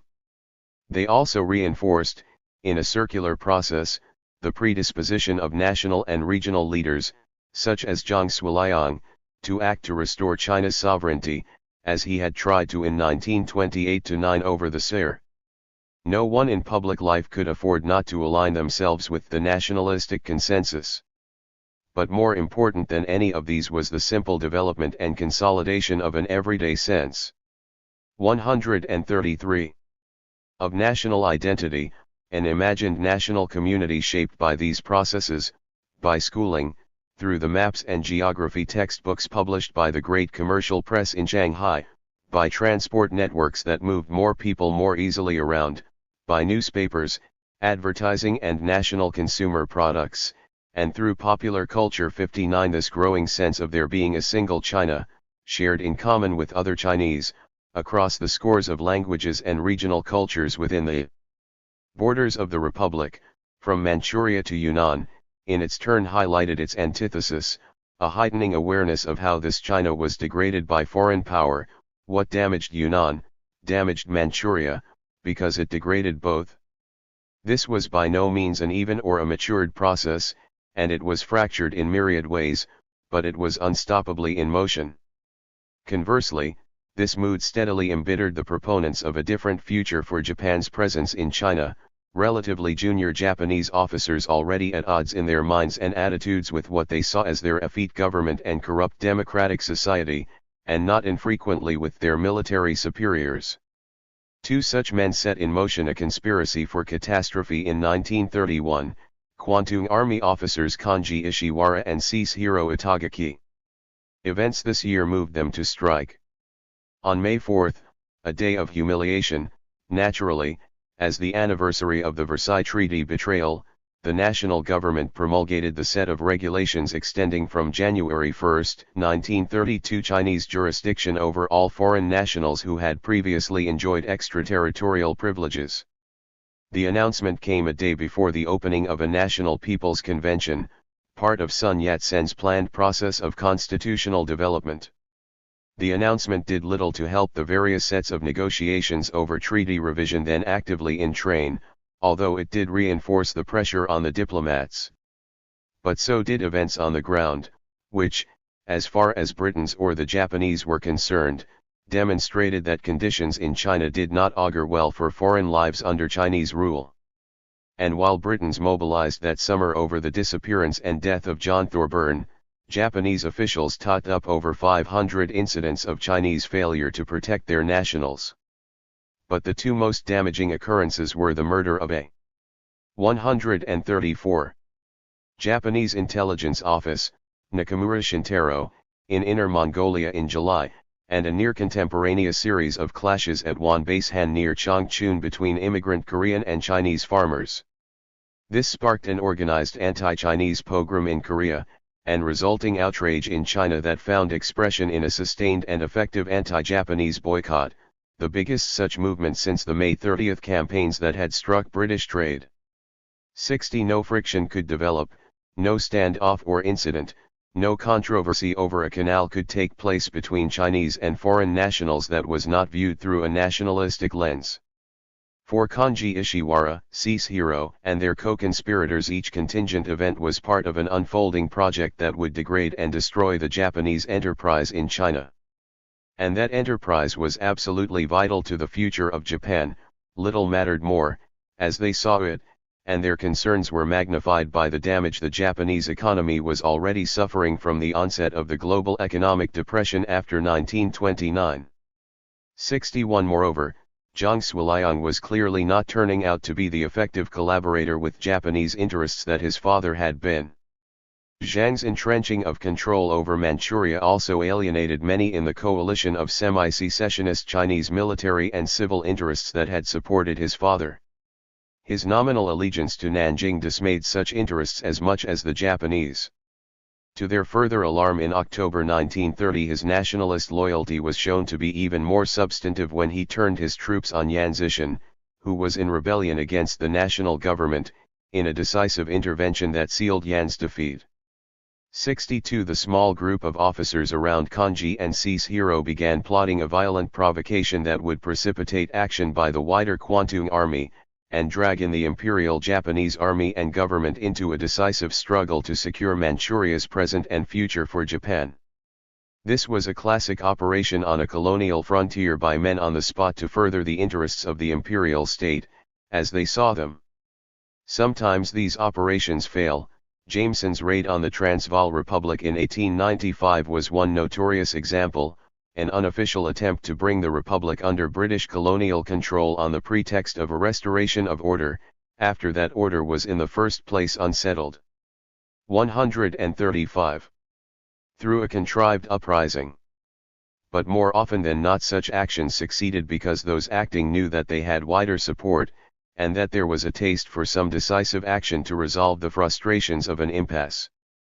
And anyway, Paris, or London, or Tokyo, were distant and powerless to act before reality had been reshaped on the frontier. All that well-intentioned talk about China melted into the warm air of September 18, 1931. We have records in abundance of the IPR conferences and independent commissions, position papers and meetings. Academics and businessmen met and exchanged views in a leisurely fashion, and toasted each other at their pleasant dinners, assuring themselves of their own reasonableness and openness, but none of that helped save China from Ishiwara Kanji's plot, and the violence it set rolling. Reality was remade on the South Manchurian railway line just outside Shenyang as a small bomb was exploded, and then, responding to this notion shocking act of sabotage, units of Kwantung Army troops fired on and routed Zhongshuliang's garrison force. This series of actions was not enthusiastically supported by either the Imperial Japanese Army or the government in Tokyo. So great was their antipathy towards Japan's diplomats that the plotters kept the Japanese consul at Shenyang under armed guard during the operations, not for his own safety, but to keep him out of the way. 63 The Kwantung Army forces thereafter kept putting into action contingency plans for reacting to Chinese attacks, and securing through a series of lightning strikes, and the treachery of forces hostile to Zhongshuliang, victories that placed much of southern Manchuria in their hands with dizzying speed.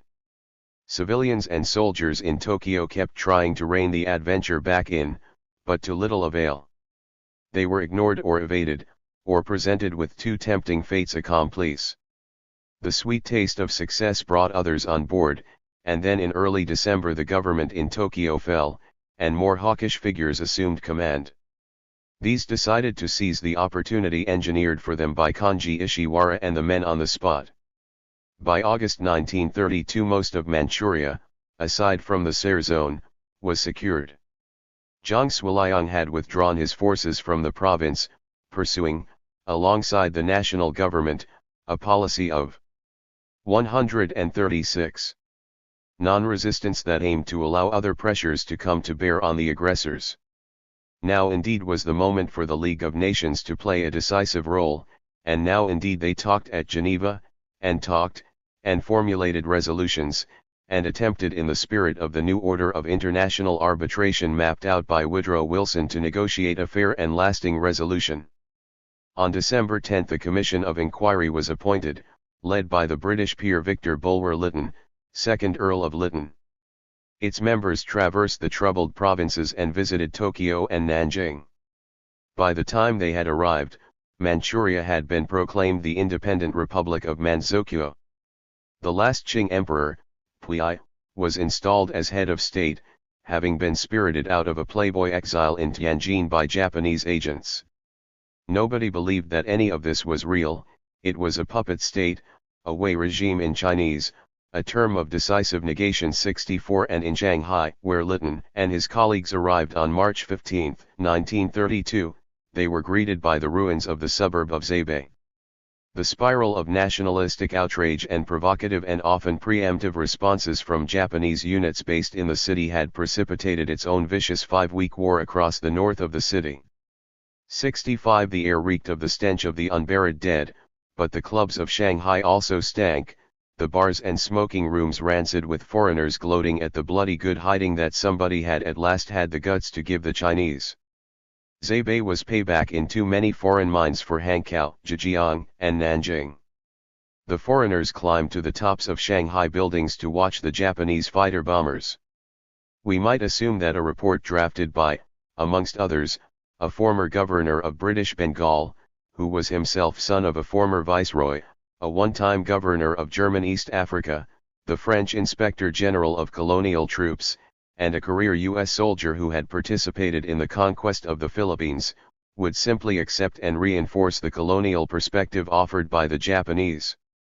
66 The arguments presented by the conquerors were familiar ones from the repertoire deployed by those, not least the British, Germans, French and Americans, seizing new colonies, pacifying turbulent frontiers, restoring order, bringing prosperity, development, and civilization.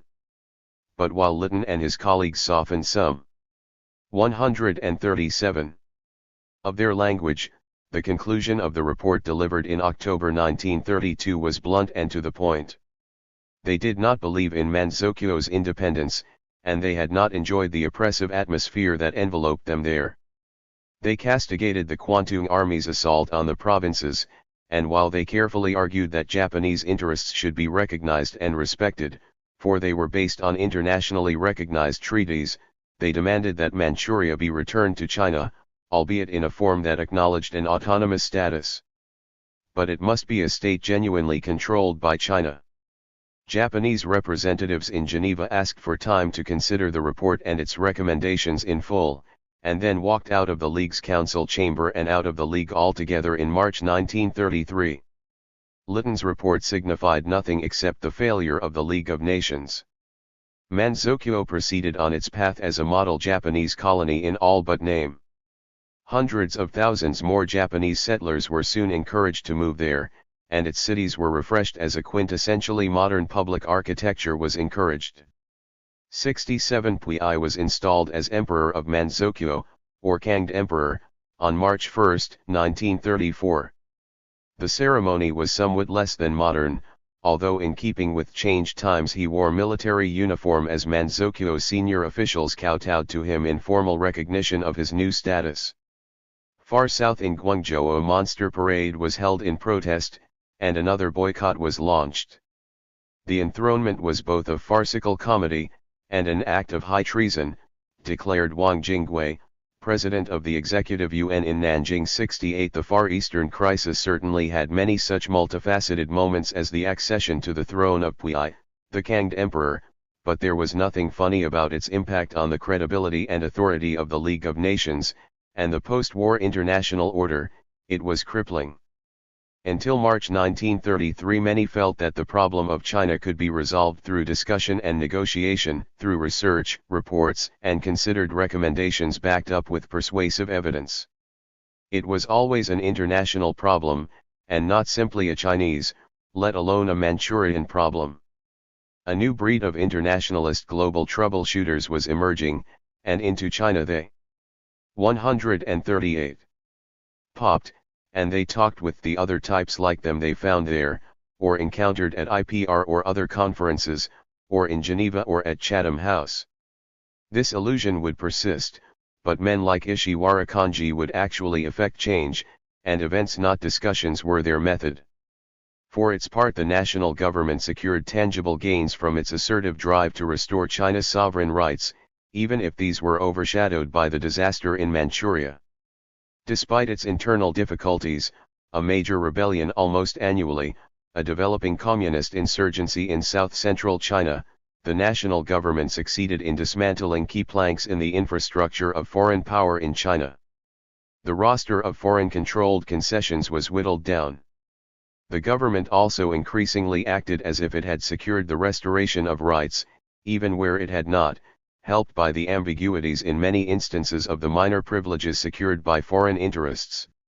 The Kuomintang continued to act as if it ran the country, enacting and enforcing new laws that did not exempt foreign firms and individuals in education and public health, for example, and over trademarks or cinema censorship.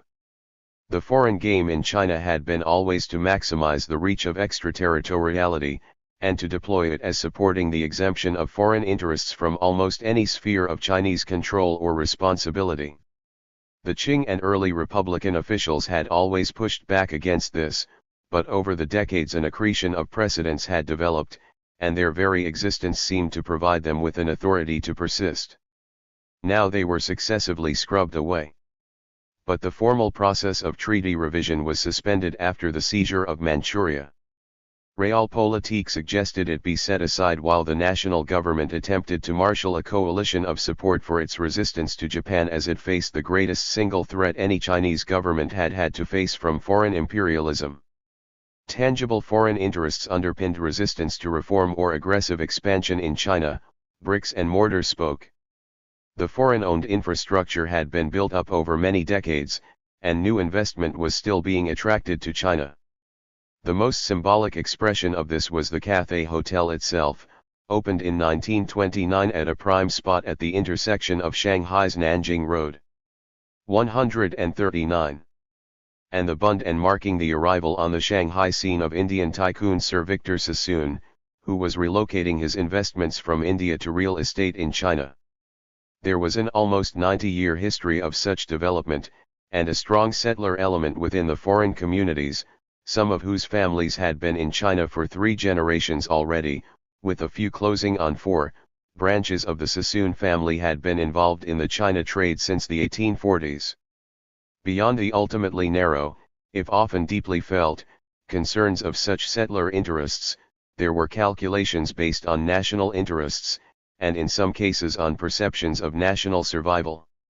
Opposing any surrender to Chinese nationalism was entirely rational, even if it was short-sighted.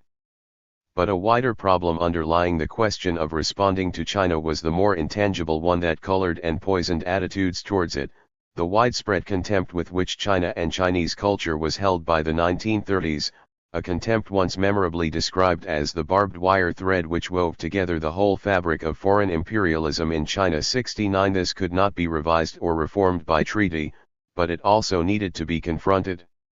140. 5. China in the mind. It was a declaration of war, in its way. On November 28, 1935, the International Exhibition of Chinese Art opened at Burlington House in London, home of the Royal Academy of Arts. Never before had such an extensive and comprehensive collection of Chinese exhibits been brought together, including 780 items loaned by the National Palace Museum, housed in Beijing's Forbidden City, the former palace complex of the Qing emperors. The 3,080 exhibits came from over 280 different donors, and attracted 410,768 visitors in 4 months.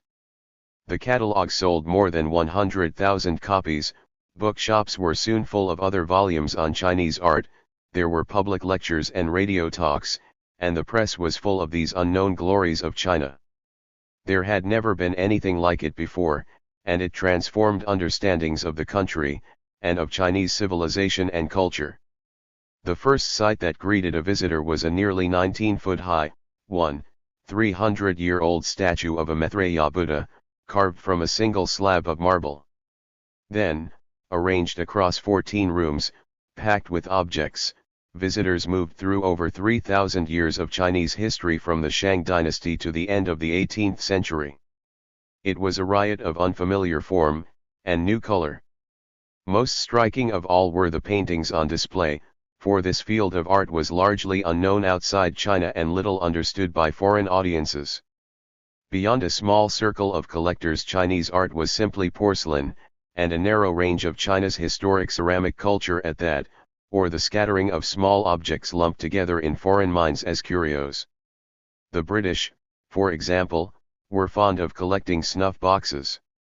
This narrow understanding of the arts of China was challenged by the breadth of 141. China Eye and the Mind. Material on show, screens, calligraphy, statues, reliefs, bronzes, jades and paintings. Canvas covered the dowdy walls of the galleries, to better foreground the objects on display, but there was still a sharp contrast between the exhibits and the machine-made, vulgar Renaissance foliage of the cornice. To some Chinese eyes too much was crammed together, and the crowds made it difficult to view and savor individual pieces, but this was a problem of success and plenty, and of the historic embarrassment of Chinese riches on display. The organizers and reviewers recommended thinking of this material not as Chinese, but as art. If you approach these pots with the receptiveness you would give a Greek lyric, recommended one, I think you will find them equally delicate and rewarding. Not everybody was convinced. Where, asked art critic Clive Bell, is the Chinese Rembrandt? It all goes downhill after 1500. But did we really once approach such statues using terms like ugly idol, asked another writer. And the displays summoned shocked amazement that Western soldiers, merchants, and missionaries should have thought to bring civilization to a people with such a tradition as was here set forth. The political implications of the Burlington House show spilled out into nearly every report about it. 1. The exhibition proved a revelation. Quite dramatically, Chinese culture was presented to the popular imagination as something of great value, with its own integrity, making its own contributions to culture universally. It thereby demanded preservation. No wonder, mused F.T. Chang, the official representative accompanying the loans from Beijing, some people have observed that it had the effect of hastening the war that Japan afterwards launched on China. Why? Because the former feared that the exhibition had evoked too much sympathy for the latter. To a London-trained barrister who would later serve as ambassador to Britain, Chang joked with serious intent. For the national government, its involvement in the exhibition was a crucial move in the struggle for national survival in the face of Japanese aggression, and the seeming indifference of foreign opinion to its plight and to its worth as a civilization. The threat of national extinction had worried Chinese intellectuals for decades. The term 142 first became current in the 1890s, in the bewildering days of the scramble for concessions after defeat at the hands of Japan in the War of 1894-5 led to the loss of Taiwan, and then the seizure of Jiaozhou Bay by Germany in 1897. In a paroxysm of greed, Russia, France, and Britain had staked out their spheres of influence and rapidly secured new concessions of their own, small but symbolic territories alienated, it seemed, forever from Chinese control. There was a geostrategic logic to many of these moves, if looked at solely from the viewpoint of the small groups of European politicians, diplomats, and military officers who formed the policy-making establishments across the major powers. For Chinese observers it looked like the end of the world, and it caused a catastrophic collapse in faith in the competence of the Qing. The 1900 Boxer Uprising and resulting war saw further European and Japanese gains secured. The British seemed to be detaching Tibet from Qing control. In 1904-5 the Japanese and Russians fought their war in, and for, Chinese Manchuria, while after 1908, Korea had been fully detached by Japan from Chinese suzerainty. 3. The Qing had survived in their partially dismembered state until 1911, the great bulk of their territory intact, even though the dynasty's sense of itself had been shredded. The new republic's singular achievement was to find itself established with most of the multinational empire of the Manchus still in one piece, and now incorporated into the historic core, China. Outer Mongolia was lost, as an independent republic was established, but the Republic of China now acquired the boundaries of the former realm of the Qing at least nominally. Supreme amongst the considerations of revolutionaries and defenders of the throne alike in 1911-12 had been fear of providing an opportunity for a definitive foreign carve-up should some resolution of the crisis not be found quickly. Through the 2 decades of turmoil and lack of effective control that ensued, as militarist satrapies were established, and as autonomous regimes flourished in Xinjiang and Tibet, the sovereignty of the Republic remained nominally intact, its borders held. For the establishment of Manchukuo changed everything. This seemed to be a permanent alienation, backed up by a rapid and extensive program of settlement.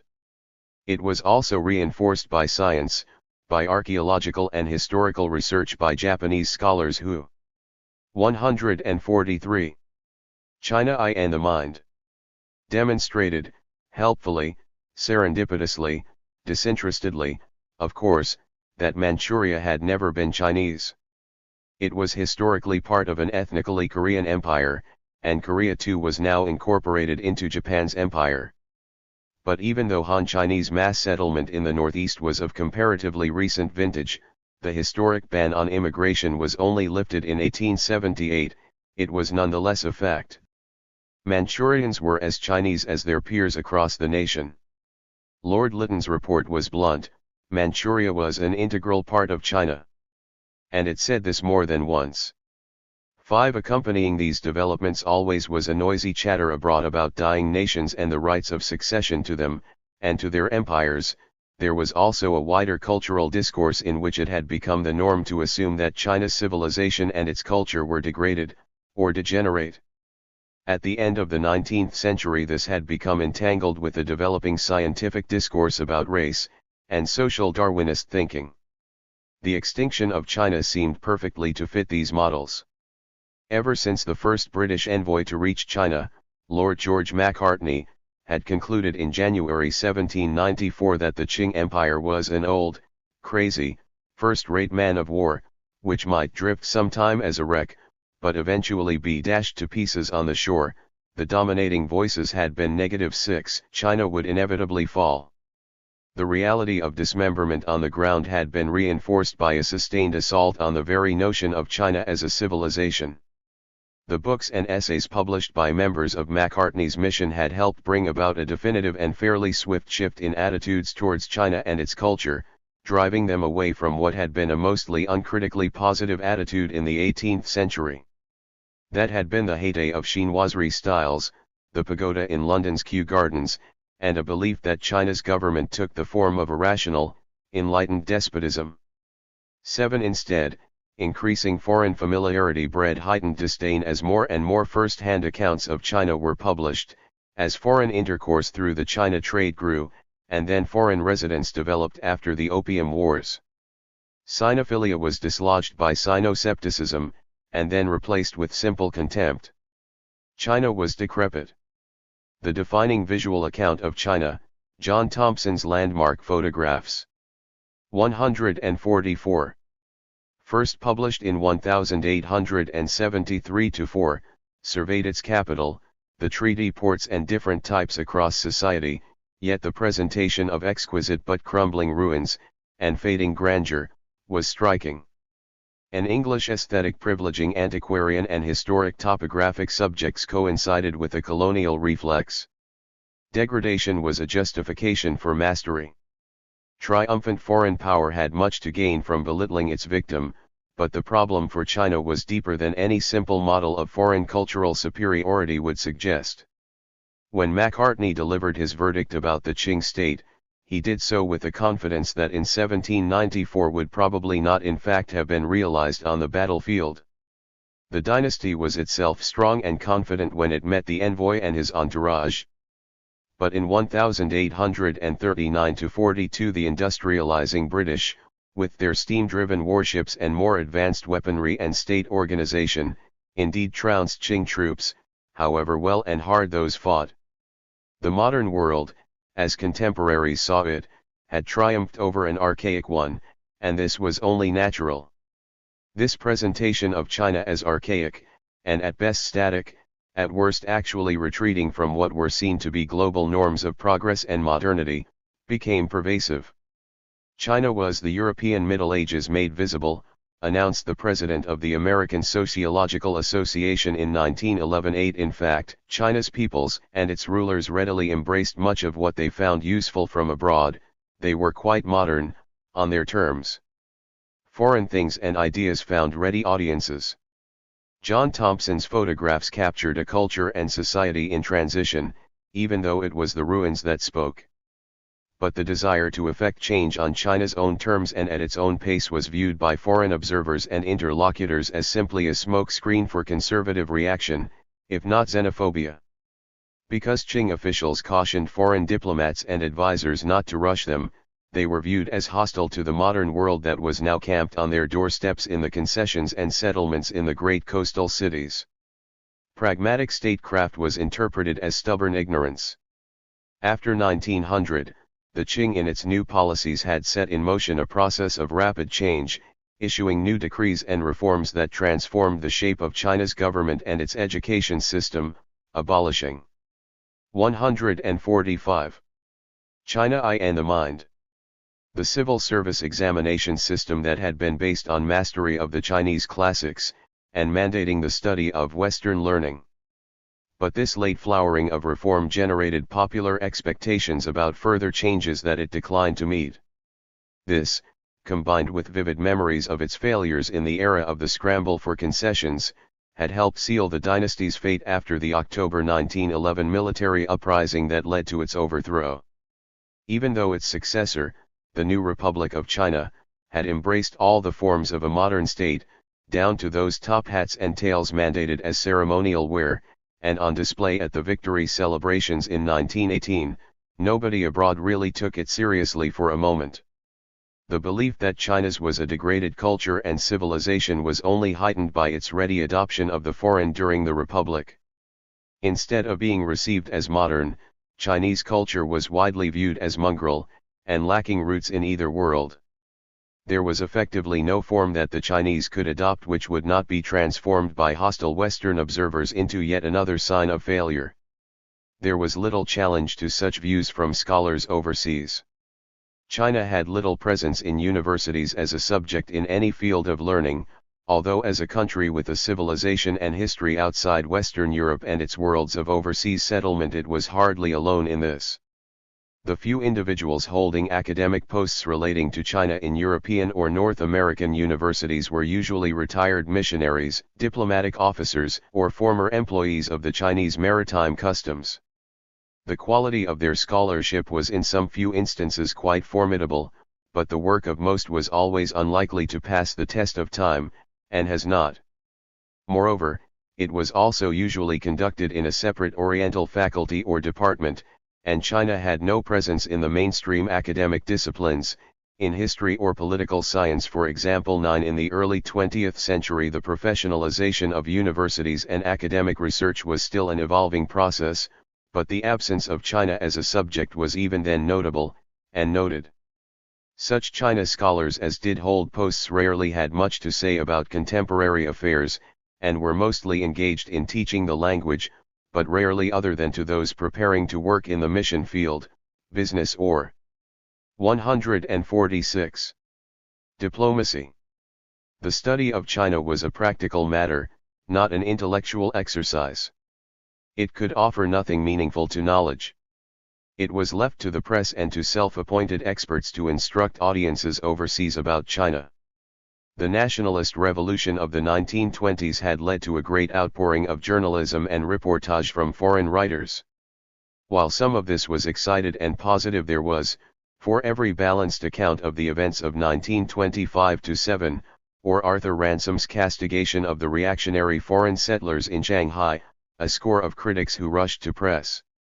These were men like Old China Hand J.O.P. Bland, whose strictures about the deficiencies of the structural character of the Chinese people shaped his 1932 book China, The Pity of It, 10, or the American Shanghai journalist Rodney Gilbert with his contribution What's Wrong with China in 1926.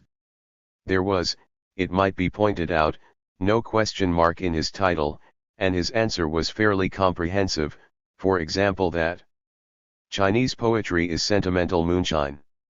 Chinese canonical philosophy is stuffy and ponderous, revealing at every turn a childish ignorance of first principles. Chinese history is rambling, ill-assembled, ill-presented, and often prejudiced, while Confucian ethics as expressed in the classics are either childish platitudes or arbitrary rules based upon traditional prejudices. Gilbert, it need hardly be added, was incapable of reading the literature he so comprehensively dismissed, but, he added, with a logic characteristic of this genre, this made him all the more objective. 11. These examples are low-hanging fruit from an orchard ripe with prejudice and nonsense. However, such views and such commentators were taken perfectly seriously. It was certainly also true that China, and its poetry, philosophy, ethics, and history, had its defenders, interpreters, and advocates. But Sinophils were an eccentric minority. The translations of Chinese and Japanese poetry published from 1917 onwards by Arthur Waley were widely read, and the former British Museum assistant was a figure at the heart of modernist London and its culture. But Gilbert and Bland were read where it seemed to matter most, by those who interacted with China, and by businessmen and military men. Setting 147. China I and the Mind. Out to take up positions there.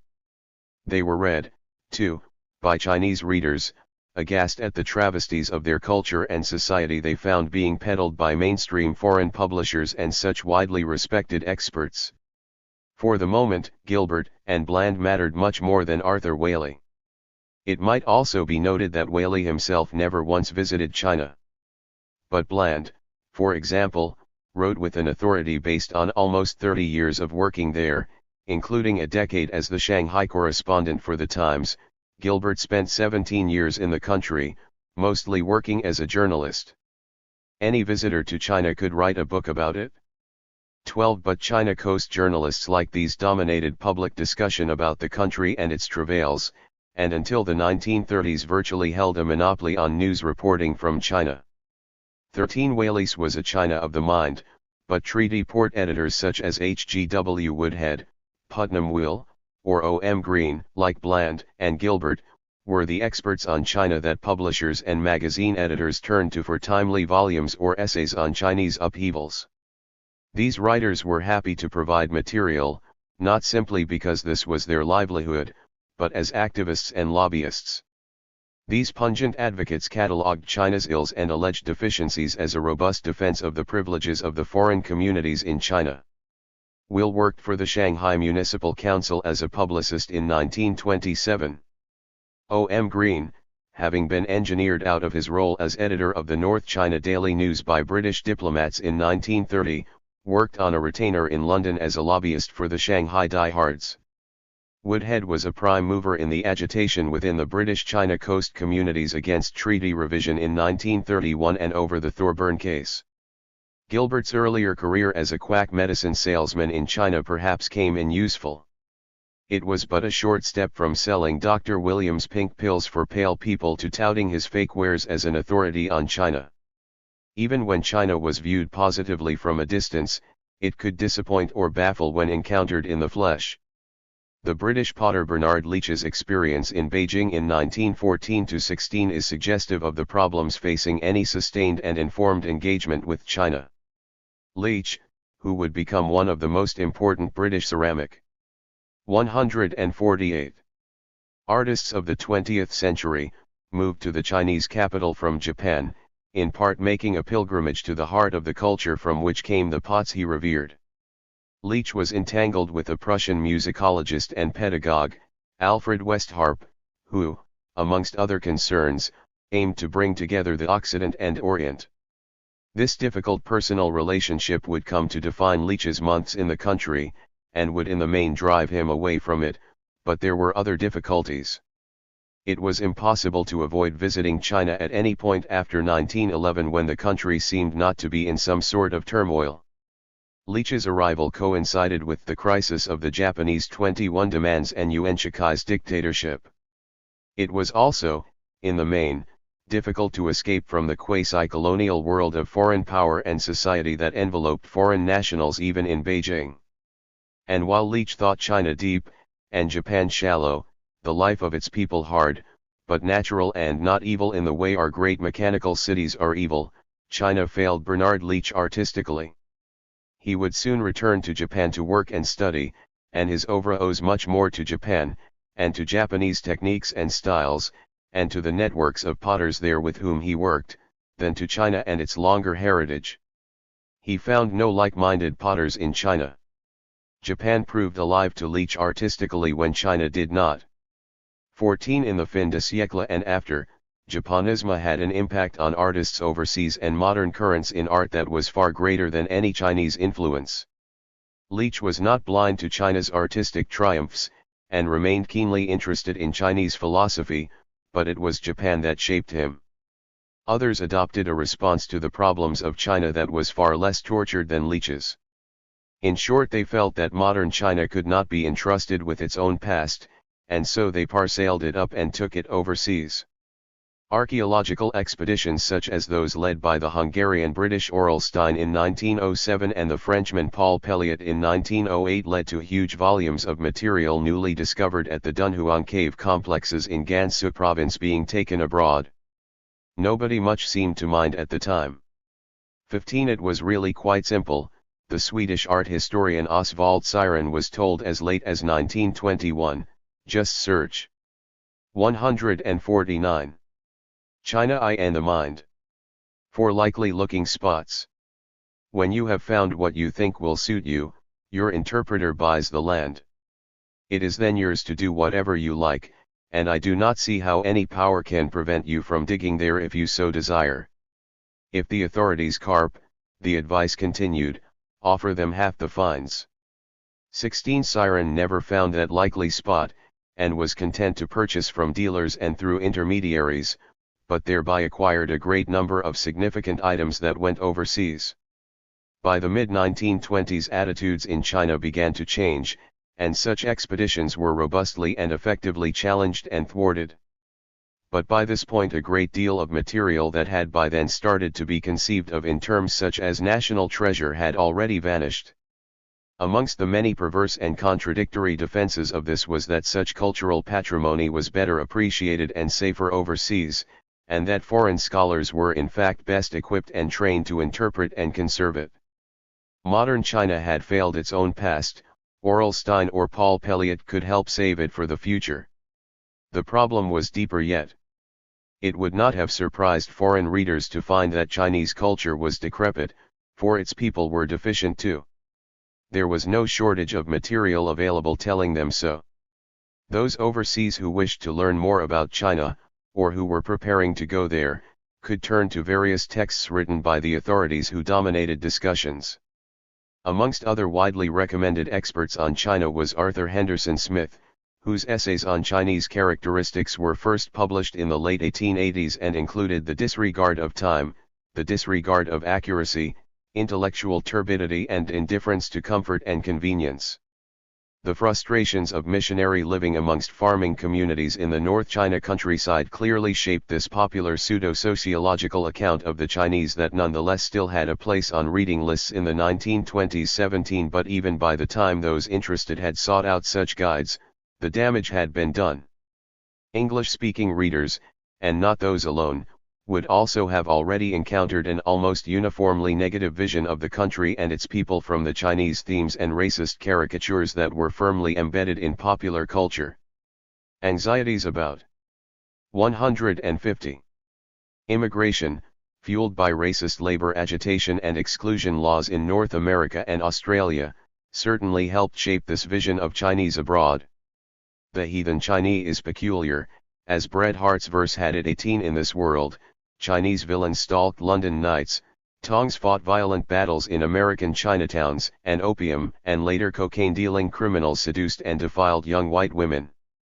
Chinese men, even if poets, were a threat to any alabaster Cockney child such as Lucia in Thomas Burke's story The Chink and the Child, centerpiece of his 1916 collection Limehouse Nights. Adapted as the hit D.W. Griffith film Broken Blossoms, the story was very widely known, playing on, and reinforcing, notions of racial threat that were common currency. Such notion-ally Chinese figures litter the archives as much as they litter fiction, film, and the press. 19 And the British author Arthur Sarsfield Ward, writing as Sax Rohmer, had earlier launched the first of his many stories about the Devil Doctor, Fu Manchu, the Yellow Peril incarnate in one man, on what proved to be an immensely receptive global reading public in 1912. The tales of this xenophobic Chinese master criminal, driven by his desire to revenge the death of his parents at foreign hands during the Boxer War, were relayed across all forms of popular media, including cinema, the stage, and then radio. They had many imitators and the books were widely translated. Fu Manchu strode out on a life of his own in Western culture. This was not simply the stuff of juvenile fiction. Similar portraits, using similar keywords and tropes, would also surface in regular media storms about drug trafficking or people smuggling. 20. It became almost impossible to view Chinese except through the lens of Sax Rohmer, a South Londoner who, naturally, had no experience of them at all. European and Anglophone popular cultures had become saturated with racist portrayals of Chinese villains. While there were other richly mined genres of popular fiction about China, some whimsically harmless, such as Ernest Bramah's silly but popular Kai Lung stories with their willow pattern aphorisms, most were ultimately negative, and could usually be placed somewhere on a continuum with the excesses of Sax Rohmer and his acolytes. Other genres included the presentation of China as spectacle in which purported authenticity was at a premium, W. Somerset Maugham's 1922 hit play East of 151. China I and the Mind. Suez falls into this category, with an opening wordless scene set on a crowded Beijing street including 60 Chinese extras. 21. Or it was a source of topsy-turvy comic relief, as in such stage shows as Oscar Ashe's 1916 hit Chu Chin Chow, and other variations of the Aladdin story. And after all, topsy-turvydom, another China expert told his readers, was another one of those Chinese characteristics 22 Chinese conjurers performed in vaudeville, some genuinely so, others as Caucasians in yellowface. Chinese acrobats, dwarfs, giants, impersonators, and women with bound feet all held the stage. 23. Hindsight might prompt derision at all this, as it certainly did for some higher-brow contemporaries, but Chinese readers and audiences who encountered such caricatures did not laugh, and those encounters were difficult to avoid given the grip of the genre on the Anglophone imagination. What was to be done? Of course, Chinese culture and society, and even the Chinese character, had their own critics. This was, after all, a key motivation for the new culture movement that began to unfold after 1915, and then exploded spectacularly in the May 4th movement of 1919 and thereafter. But that was China's business. Lucien or Li Dazao could take their fellow countrymen to task, what right had Arthur Smith to, or Rodney Gilbert? So Chinese intellectuals and nationalist leaders took the struggle for rights recovery and national salvation into the cultural sphere, and fought there as hard as they fought for the abolition of extraterritoriality, for tariff autonomy and treaty revision. They had markedly better and swifter success. Their cultural initiative was of its moment. The interwar period saw a great flowering of international organizations and cultural diplomacy. 24 Chinese representatives at the League of Nations had been enthusiastic supporters of the establishment of the League's International Committee on Intellectual Cooperation in 1922. After all, they argued, China was an intellectual country at a time when Europe was in a rudimentary state of civilization. 25 This could hardly be doubted, although ancient history set no precedents, and even on this committee, the forerunner of UNESCO, the Chinese were denied a seat. Within the League, China remained focused on securing what its officials considered appropriate recognition of its proper political status within the global order, and the country's different. 152. Civilization was presented as one imperative factor in that recognition. It did not establish its own Chinese National Committee on Intellectual Cooperation until 1933, in the aftermath of the seizure of Manchuria and the Shanghai War, and this would mainly work with the League on more technical issues, but at the Institute of Pacific Relations the Chinese had adopted an earlier and more comprehensive strategy to project culture. The fourth general meeting of the IPR was to have convened at Hangzhou in September 1931. At the Kyoto meeting, 2 years earlier, there had been an extensive discussion under the heading The Machine Age and Traditional Culture, but the conference's main focus had been on political questions, notably extraterritoriality and concessions, and Manchuria. The Chinese delegation had submitted no papers on cultural matters, unlike their Japanese counterparts, who also expected the historic city, Japan's former capital, to speak for itself in that regard. Perhaps feeling outmaneuvered, the Chinese IPR Secretariat launched a determined effort to present a detailed account of Chinese culture at Hangzhou, a city that might also be expected to speak for China's cultural heritage. This took the form of a set of papers, first published, in English, ahead of the meeting and presenting China at her best, as the preface put it, by acquainting readers with facts and actual achievements which defy refutation. 26 Hu Shi, CAIUNPI, head of China's recently established state-level academic research institute, Academia Sinica, and the scientist V.K. Ting were amongst the prominent set of contributors. Ting's essay exemplifies the concerns of this influential group of intellectuals. He argued that an unscientific version of Chinese history rooted in myth, generated and perpetuated by older generations of Chinese scholars, had been accepted with alacrity by European diplomats and missionaries who used it to justify their own activities and assumptions of cultural superiority.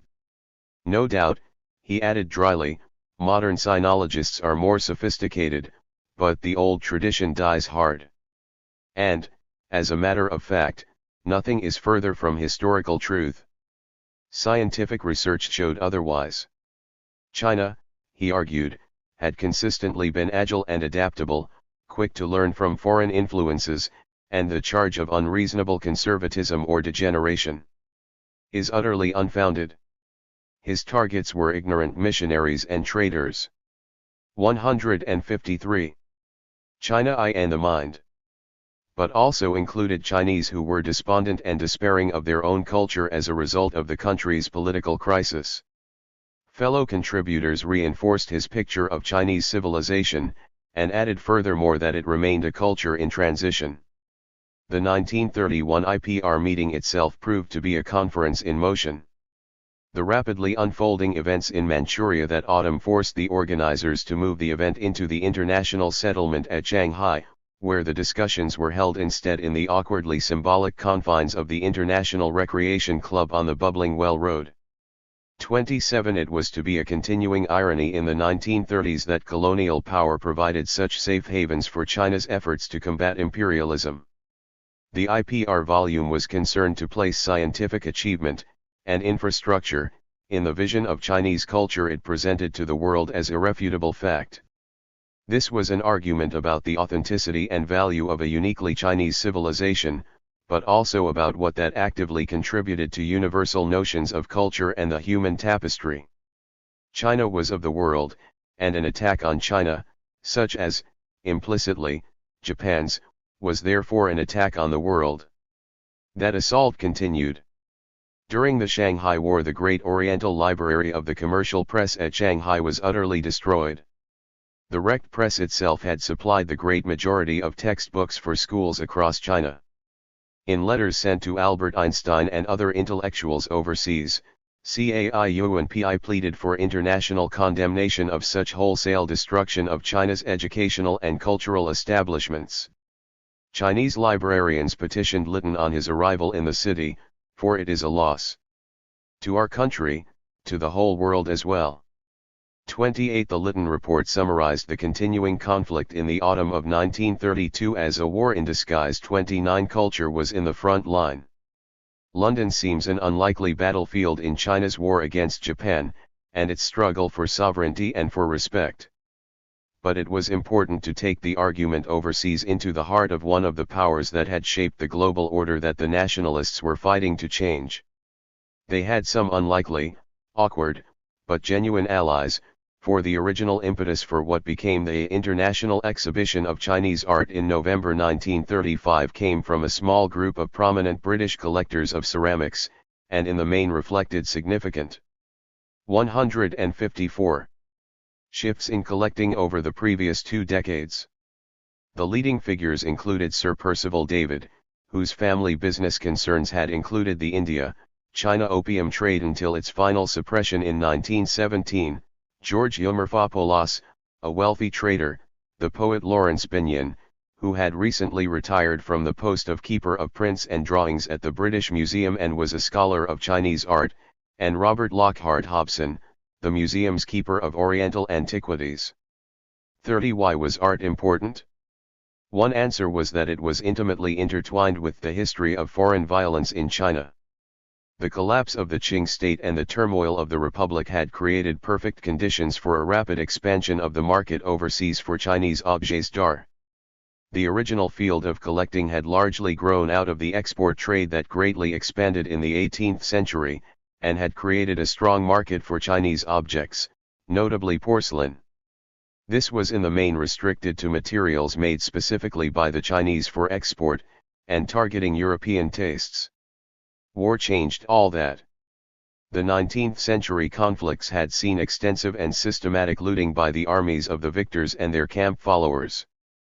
The sacking in 1860 of the Yuan Yuan, the Qing Summer Palace northwest of the capital, and systematic looting more widely across the city in 1900 during the Boxer War had swamped museums, auction houses, and collections abroad with very different types of material, and greatly whetted the appetite for more. The fall of the Manchus led to much more material finding its way from private collections of officials of the old regime, or even from the imperial palace. Puyi, the last Qing emperor, and his brother took or sold a significant amount. The absence of any effective export controls or antiquities laws until 1935 also meant that material was taken from known historic sites, or from newly discovered ones. The looting never really stopped. Through agents in China such as the Briton Stephen Bushell or the American John C. Ferguson, or through networks of dealers overseas, such as C.T. Liu and Yamanaka & Co., a steady stream of material found its way overseas to collectors and museums. 31 David and Eumorphopoulos were significant beneficiaries of this changing market, and in turn also significant advocates for its worth as an object of study and 155. China I and the Mind. Appreciation. The new materials radically altered the way Chinese art could be understood overseas. David funded university positions in Chinese art, and in 1934, Eumorphopoulos sold a large part of his collection, at well below the market price, to the British Museum and the Victoria and Albert Museum. So the time seemed right. And moreover, the 1935 exhibition also fitted into a sequence of nationally themed Royal Academy shows, the most successful being the Italian art exhibition held in 1930 and attended by almost 600,000 visitors. In this way too, China could secure its place amongst the ranks of nations. If Persia had been on show, as it had been in 1931, then China should also be displayed. In February 1934 the idea was first formally put to the Chinese minister in London, Guo Taiki, with the argument that the Chinese spirit has proved a stimulating challenge to the Western mind, and was in an increasing measure a ponderable factor in the relations of China with the West. 32 This was perfectly phrased. In October the project secured the formal approval of the national government and its agreement to collaborate with their plans, and to co-sponsor the initiative. But it would do so on its terms, and those terms were set by the wider cultural diplomacy that was unfolding. The exhibition proved a triumph, receiving adulatory press coverage and setting the British and others acatter about the treasures of China temporarily in their midst. Thousands of people came from overseas, 500 students in one group alone from Germany. It was worth crossing the Atlantic to see, advised the New Yorker. 33 Chinese themes saturated the media. Excitement had been heightened by the unorthodox shipping arrangements decided on for the National Palace Museum collection, which was transported to Britain on a Royal Navy China Station cruiser, HMS Suffolk. The crates were unloaded at Portsmouth by being carried across the decks and under the guns of the giant battle cruiser HMS Hood. The symbolism could hardly be more apt. This was an intensely political venture, entangled awkwardly with the physical infrastructure of imperialism, and not only in Chinese minds. The National Palace Museum collection had already been treated as an object of political importance. In 1933, amidst anxieties 156 about possible Japanese expansion out of Manchuria into North China, over 21,000 items were moved from Beijing and stored in a warehouse in the French concession at Shanghai.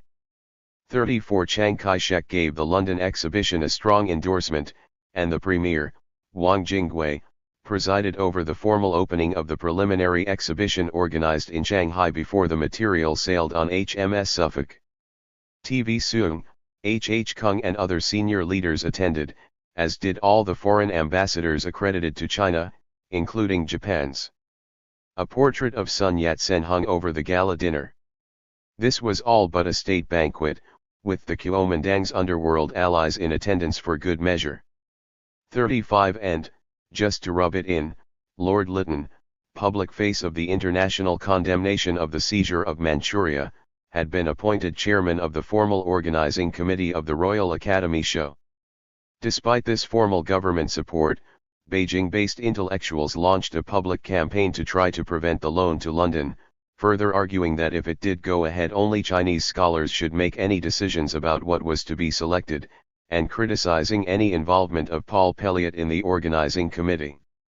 The Dunhuang expeditions were by now viewed as theft of national treasures. Rumors would also circulate that the palace collection would be sold or left in Britain as collateral for a new loan. 36 How China was represented, and who by, and on what terms, became an even more controversial point. It could certainly not be left to those ignorant missionaries and traders, nor in many cases to the sinologists, however modern.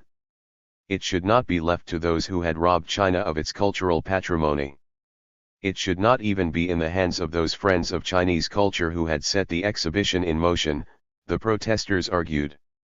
David and Yumurfopoulos sparked a storm in China largely unnoticed back in London, by altering a number of the attributions provided to them by the Chinese Organizing Committee, implicitly asserting that they, and not China's experts, knew China's culture best.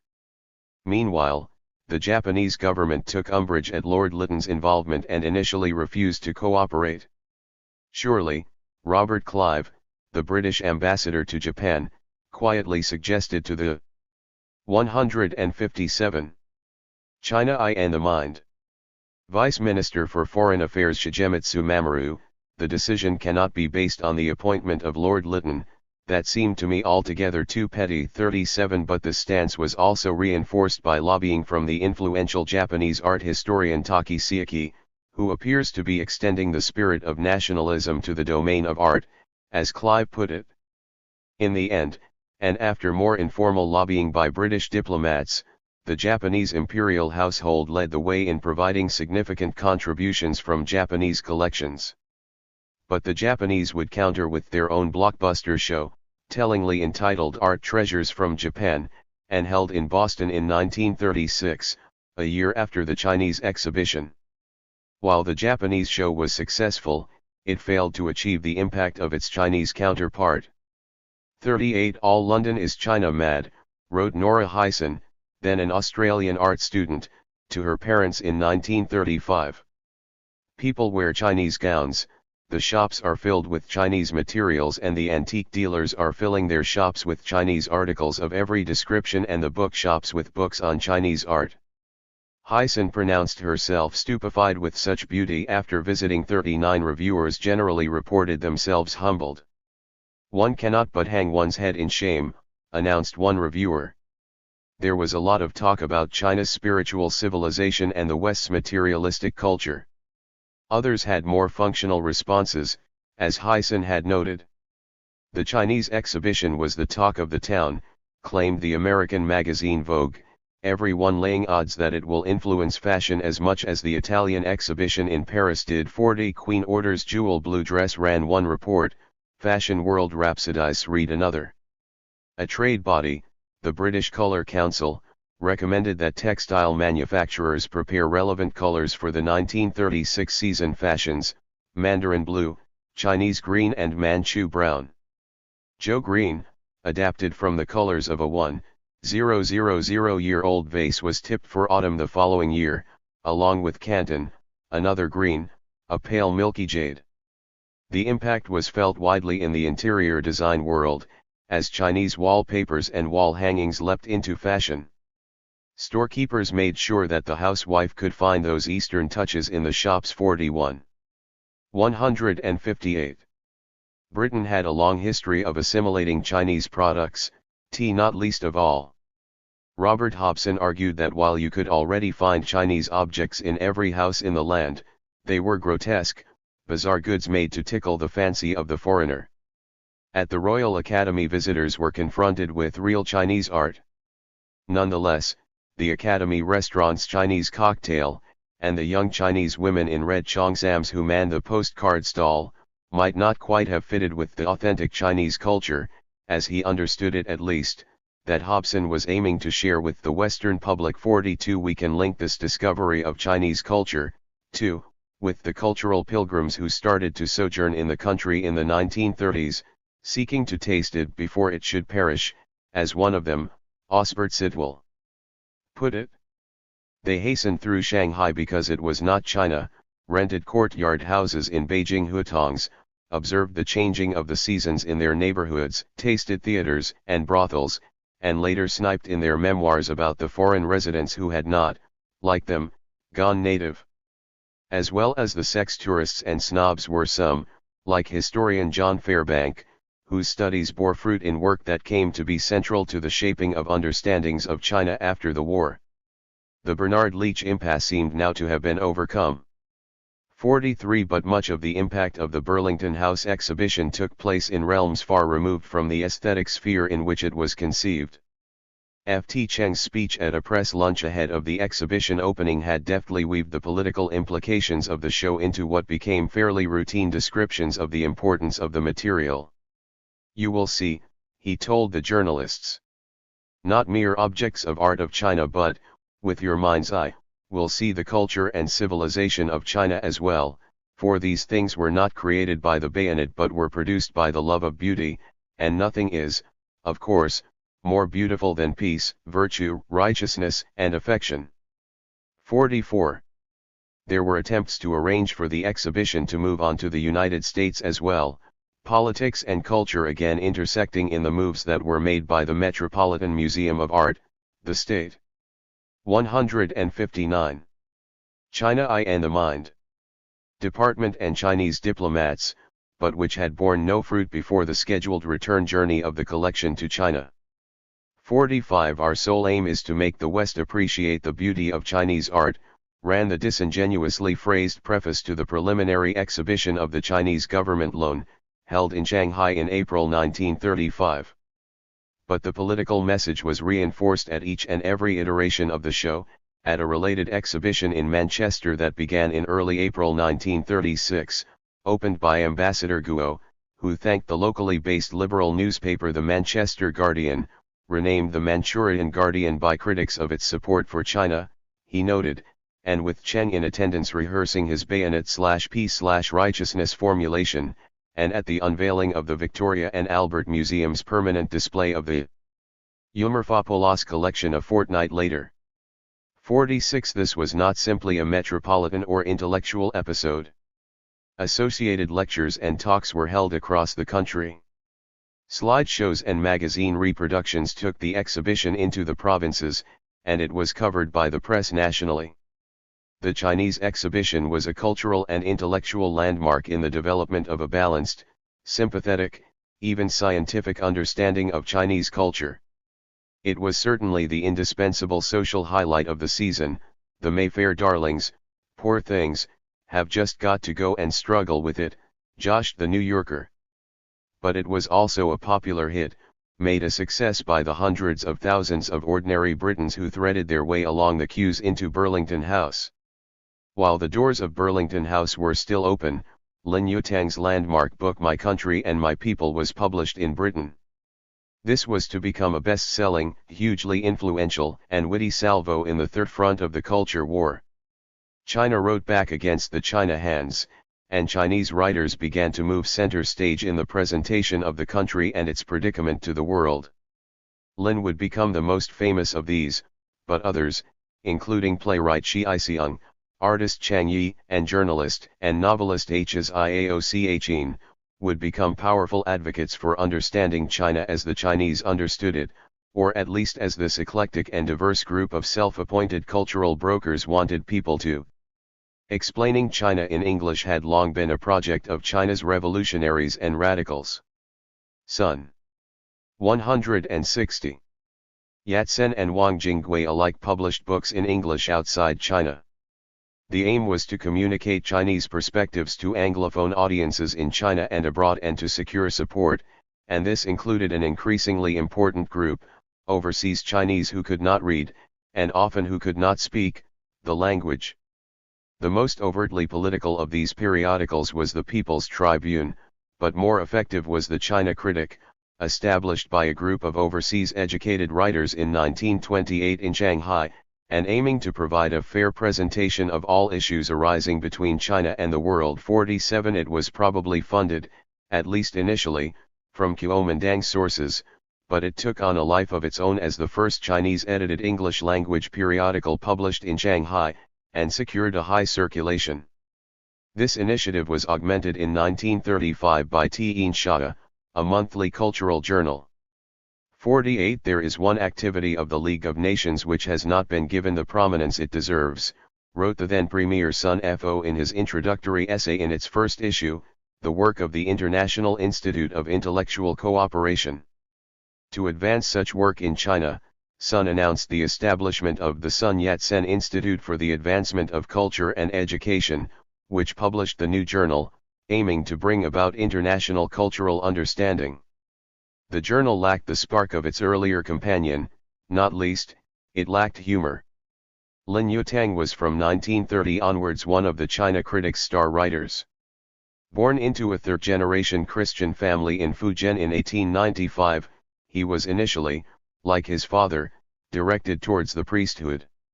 Lin studied at St. John's University in Shanghai, taught English literature at Tsinghua University in Beijing, and then in the 4 years starting in 1919 studied for NMA at Harvard, worked for the YMCA in France with the Chinese Labor Corps, and secured a PhD in classical Chinese phonetics at Leipzig. This career was more mobile than most amongst the 145 students who sailed with him for the United States on August 16, 1919, although in outline it was of a pattern with the rapidly growing outpouring of young men and women who went to study overseas. They were reminded of their status in U.S. immigration law even before they disembarked. They were herded to an isolated spot on deck and lined up for a physical examination by officials, like cattle. 49 Lin returned to a post at Peking. 161. China I and the Mind. University and then Xiamen, worked for the left Kuomintang's Wuhan government, and later Academia Sinica, all the time engaging in a spirited literary and journalistic career that brought him great acclaim in China, where he established and ran several journals, and that with the publication of My Country and My People would make Lin one of the most prominent of China's interpreters overseas. Whoever spoke for China needed to speak English, if an audience was to be found abroad. But Lin's genius was to deploy humor as his tool. He was never less than deadly serious, but his fluent English prose was playful, ironic, and witty, and projected a persona like none other that Anglophone audiences had encountered as Chinese. The book was midwifed by Pearl Buck, whose The Good Earth had had a powerful impact on readers internationally after its publication in 1932, eventually selling over 2 million copies. Buck provided a preface heralding the most important book yet written about China. And, best of all, it is written by a Chinese. 50 The material was partly drawn from Lin's essays in Chinese in the journals he edited, and was a taste thereby of a wider debate in Chinese letters about the importance of humor. 51 Lin set out his wider political project at the onset, and skewered the old China hands. It is, he ventured, tongue-in-cheek from the start, the lot of the great to be misunderstood, and so that is China's lot. His country was greatly, magnificently misunderstood. Still, would it not be better to be understood than to be recognized as great? Of course, so who, he asked, will be the interpreters? The old China hand, very well informed within his limits, but the limits of a man who cannot talk 3 syllables of Chinese had become the default authority. For each exception to this rule there were 10,000 Rodney Gilberts, and 10,000 H.G.W. Woodheads. And so the result is the constant unintelligent elaboration of the Chinaman as a stage fiction, which is as childish as it is untrue. 52 Lin proposed to show the common human values that underlay the experience of being Chinese.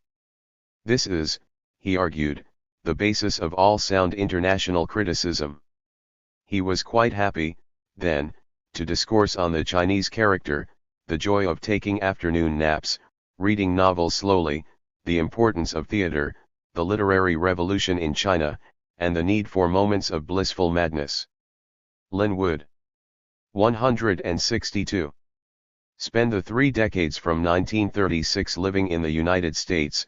Building on his success, he topped the New York Times bestseller list, the first Chinese author ever to do so, especially through another book, The Importance of Living. This was an eclectic romp through China's philosophers and literature and Chinese life at first hand. Lin's China was accessible, fresh, attractive, and at once familiar, yet unfamiliar.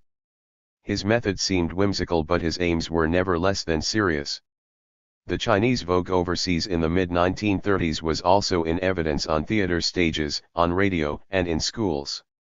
Shi Xiang's Lady Precise Stream, a free adaptation of a Beijing opera story for the Western stage, had a 3-year run after its first night in London in November 1934. It was showcased in New York, adapted for radio, and into versions that could be performed in schools, and it was translated into several other European languages. The play was seen in London by several men who had been or would serve as British Prime Minister, by members of the royal family, and by such cultural lions as J.B. Priestley and George Bernard Shaw. The Chinese embassy adopted it early on. Guests at a December 1934 private performance there included the British Foreign Secretary, the Chancellor of the Exchequer, 3 other cabinet ministers, Lord Lytton, H.G. Wells and other prominent figures. Bernard Shaw had apparently prompted Xiang's enterprise in the first place: try something different. Try something really Chinese and traditional, Shaw had reportedly advised him after reading a conventional modern drama that Xiang had sent him. 53 There was little traditional about the play, which was calibrated for foreign tastes and expectations, and Xiang would later disown it. It was also entirely modern in that, however commercial a venture it was, Lady Precious Stream became part of a sustained exercise in cultural politics. As Burlington House opened its doors, the painter Chang Yi's book, The Chinese Eye, an interpretation of Chinese painting, was published in London. Endorsed by Xiang, this was a popular survey aiming to provide some data for understanding and appreciating Chinese painting. 54 Chang had arrived in Britain in 1933 with very little English and a very just regard for his former position as magistrate in the city of Zhejiang. He was therefore shocked at the casual racism he encountered from French soldiers on his voyage to Europe. 163. China Eye and the Mind. Or From Children on London Streets. Chang quickly became a prominent figure in London's small circle of Chinese expatriates and foreign Sinophiles. He taught Chinese at the School of Oriental Studies and stumbled by accident into prominence as a Chinese artist by virtue of being virtually the only one living in London. But it was as a cultural intermediary that he began to thrive. A number of popular travel books followed, the Silent Traveler series, commencing with an account of the Lake District seen and described, and painted, by a Chinese visitor. Jiang's oeuvre would serve in turn both to provide accessible accounts of Chinese painting and calligraphy from a Chinese artist, not a foreign critic, collector, or art historian, and a series of oblique representations of landscapes and cities closer to home in the Western imagination, Oxford, London, New York, and Paris amongst them. An old conceit in English literature had been the portrayal of mores and customs by a visitor from China. Oliver Goldsmith's The Citizen of the World, or, Letters from a Chinese Philosopher, residing in London was the most famous of these. Now, topsy-turvily, came the real thing. Chang was also to respond to a growing demand for books for children about China, a market previously dominated by earnest missionary texts, or adventure tales in which pirates featured prominently. 55 Lin Yutang, Shi Xiang, and Chang Yi were pragmatic entrepreneurs, who made the most of a favorable moment, and they also in each case benefited from the advice or assistance of foreign interlocutors. They were lucky beneficiaries of a turn in cultural relations. Their individual trajectories intersected with the proactive cultural diplomacy of the nationalist state, and they found ready audiences, sympathies already prepared for them as a result of the Manchurian crisis, and the runaway global success of Pearl Buck's The Good Earth. The China represented was entirely complicit in, and incorporated into, the nationalist state, however independent and critical it claimed to be. From the left came other viewpoints, sometimes critical of this group. Where was today's China? Chinese culture as shown at the Royal Academy had a cut-off date of 1800. Lady Precious Dream was a refashioned Beijing opera tale. Although Chang Yi had helped organize and was exhibited in a well-publicized exhibition of modern Chinese painting in 1935 in London, he too, 164, was not seemingly presenting modern China, or living China, as the title of one collection of translations of leftist stories had it. This 1936 volume, edited by Kansas-born journalist Edgar Snow, who had worked in Shanghai since 1928, was one of a number that presented other voices, such as Lu Xun, and pointed out, too, the repressive side of the nationalist government. One of the authors translated was Rou Shi, one of 5 members of the Communist League of left-wing writers executed in Shanghai in February 1931. This was a state that showcased and protected China's culture abroad, and one that did not hesitate to shoot writers at home. 56 Snow's volume did not make much of an impact. Lin Yutang sold some 55,000 copies of My Country and My People in the United States, running through 7 editions in the first 4 months alone. Even Chang Yi's handbook leapt off the shelves, needing 5 reprintings by the end of the year. Lady Precious Dream's 3-year run meant that it secured a substantial audience. But this was still quite modest. Just over 400,000 visits were made to the Burlington House exhibition, thousands more will have read about it in the press. But in the 1930s almost a billion visits a year were made to the cinema in Britain, and the number of admissions to movie theaters in the United States in 1935, the year the International Exhibition of Chinese Art opened, was 2.33 billion. The reach of any single film could vastly outstrip even the largest exhibition of Chinese art ever assembled. And China was increasingly on display on screen in the 1920s and 1930s. 57 As far as the numbers went, cinema mattered more. The national government knew this, and worked in that field also to reshape foreign representations of China on screen. Cinema was big business in Republican China, and growing all the time. By 1927, Shanghai had 26 cinemas. All the major American firms had opened offices in the city, and Hollywood's exports had grown in value 17-fold between 1913 and 1925. Most of its movies had a Chinese showing. 58 Film was also politically brittle. Cinemas themselves had become sites of protest in the city's French concession and international settlement in the 1920s as pugnacious foreign nationalists contested the representation of what were deemed to be offensive stereotypes, and political conservatives attacked radical portrayals of their countries. Internationalized Shanghai had 165. China I and the Mind. Grown accustomed to the movie theater fracas, to Italian Marines cutting up rough over this film or that one, or the French over All Quiet on the Western Front. But the fury in Shanghai that greeted Harold Lloyd's 1929 comedy Welcome Dan Ger, a routine portrayal of Chinatown threats, plots and ritual murder, took everybody by surprise, not least its star. It was not intended as a reflection against Chinese dignity, but was simply made in the spirit of fun, Lloyd told the American consulate. 59. Thereafter the Shanghai branch of the Kuomintang instituted a censorship policy that aimed to resist such examples of good clean racist fun.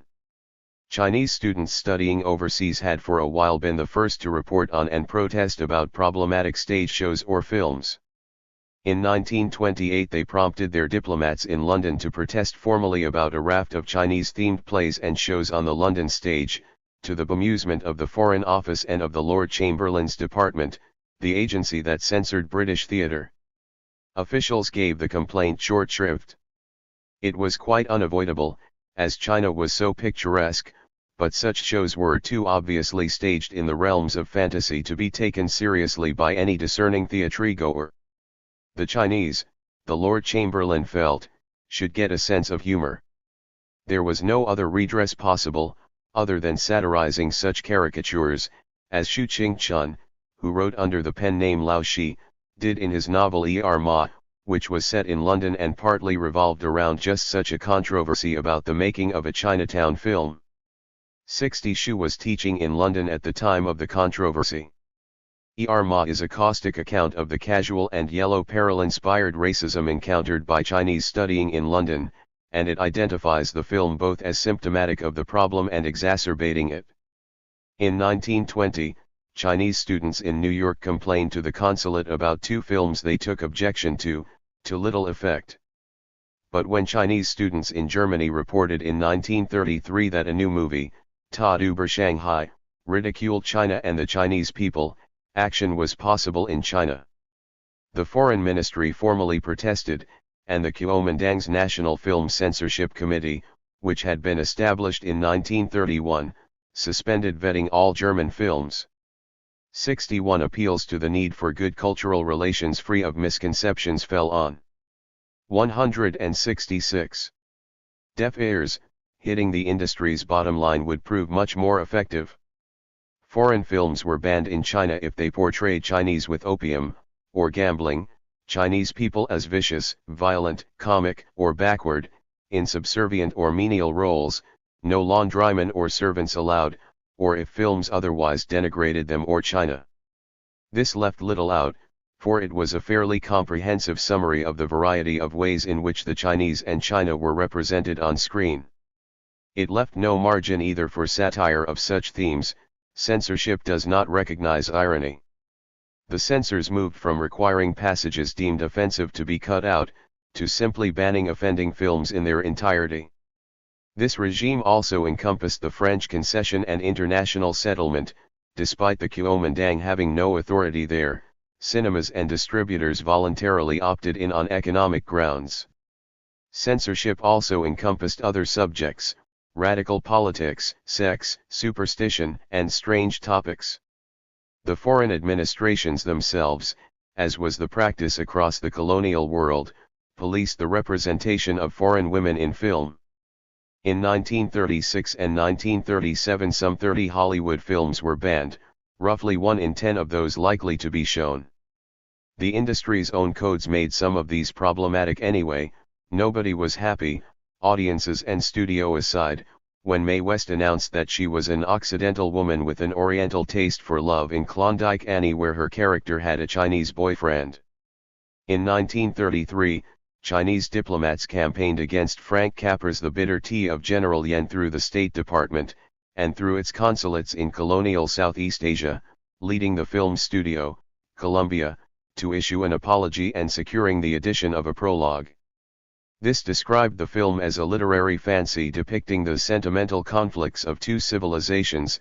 It was not pretending to depict actual conditions in China. 62 As Hollywood was doing increasingly well out of its steadily growing Chinese market, it had to respond. China disciplined Paramount Films in 1936 over Klondike Annie and The General Died at Dawn.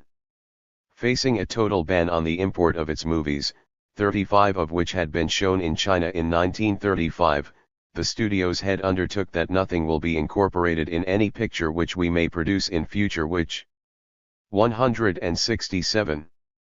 China I and the mind will in any way affect adversely the sensibilities of the people of your country and of its government. 63 Economic and political pressure was the first strand in this pugnacious new strategy. The second was headquartered from Suite 551, 1151 South Broadway in Los Angeles. This was the local office of the Consulate of China, established in late 1932, with Hollywood in mind. Individual films could be cut, or banned, the products of entire studios could be threatened. But there was also a concerted effort to deal with the problem at its root. If studios wanted a smooth passage through the censorship process, or if they wanted to shoot in China, they found themselves required to engage with it. Filmmakers, like theatrical producers, had long striven for Chinese authenticity, at least outside the Fu Manchu genre. Even D.W. Griffith had hired a Chinese technical advisor to help with costumes and settings on Broken Blossoms. Now it was made clear to the studios that if filmmakers wished to shoot in China, they would need official assistance, and that would not be forthcoming if scripts gave offense. So a 23-year-old Chinese diplomat who had never been to America before, Yi Sengqiang, was appointed vice consul with a motion picture remit. Film industry trade papers of the 1930s provide glimpses of his work. They note Qiang dropping by the studios to advertise his presence and to advise Harold Lloyd, for example, who clearly had not learned his lesson, that Cantonese was not spoken in Sichuan, the setting for a new film, Cat's Paw, with a Chinese theme, and giving interviews about the problem of film representations about China. The script of China Roars had been approved by Qiang, the trade press reported. Qiang okays Chinatown script for Shadow of Chinatown.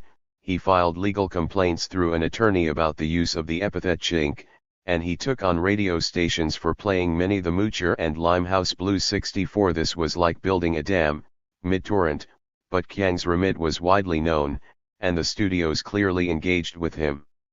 The national government next turned Hollywood filmmaker. MGM, aware of intellectual and popular criticisms of Pearl Buck's novel, proactively sought discussions with Qiang, and through him. 168. The Foreign Ministry, to try to secure support and cooperation in the making of a film of the Good Earth. Buck's genius, which won her one of the more controversial Nobel Prizes for Literature, was to have convinced its readers that the book was utterly authentic. Its treatment of sex was too gritty to be filmed unrevised under Hollywood's Hays Code, but the producer Irving Thalberg aimed to make the film as realistic as possible. After extensive diplomatic negotiations, the national government set out its stance. 1. The film should present a truthful and pleasant picture of China and her people. 2. The Chinese government can appoint its representative to supervise the picture in its making. 3.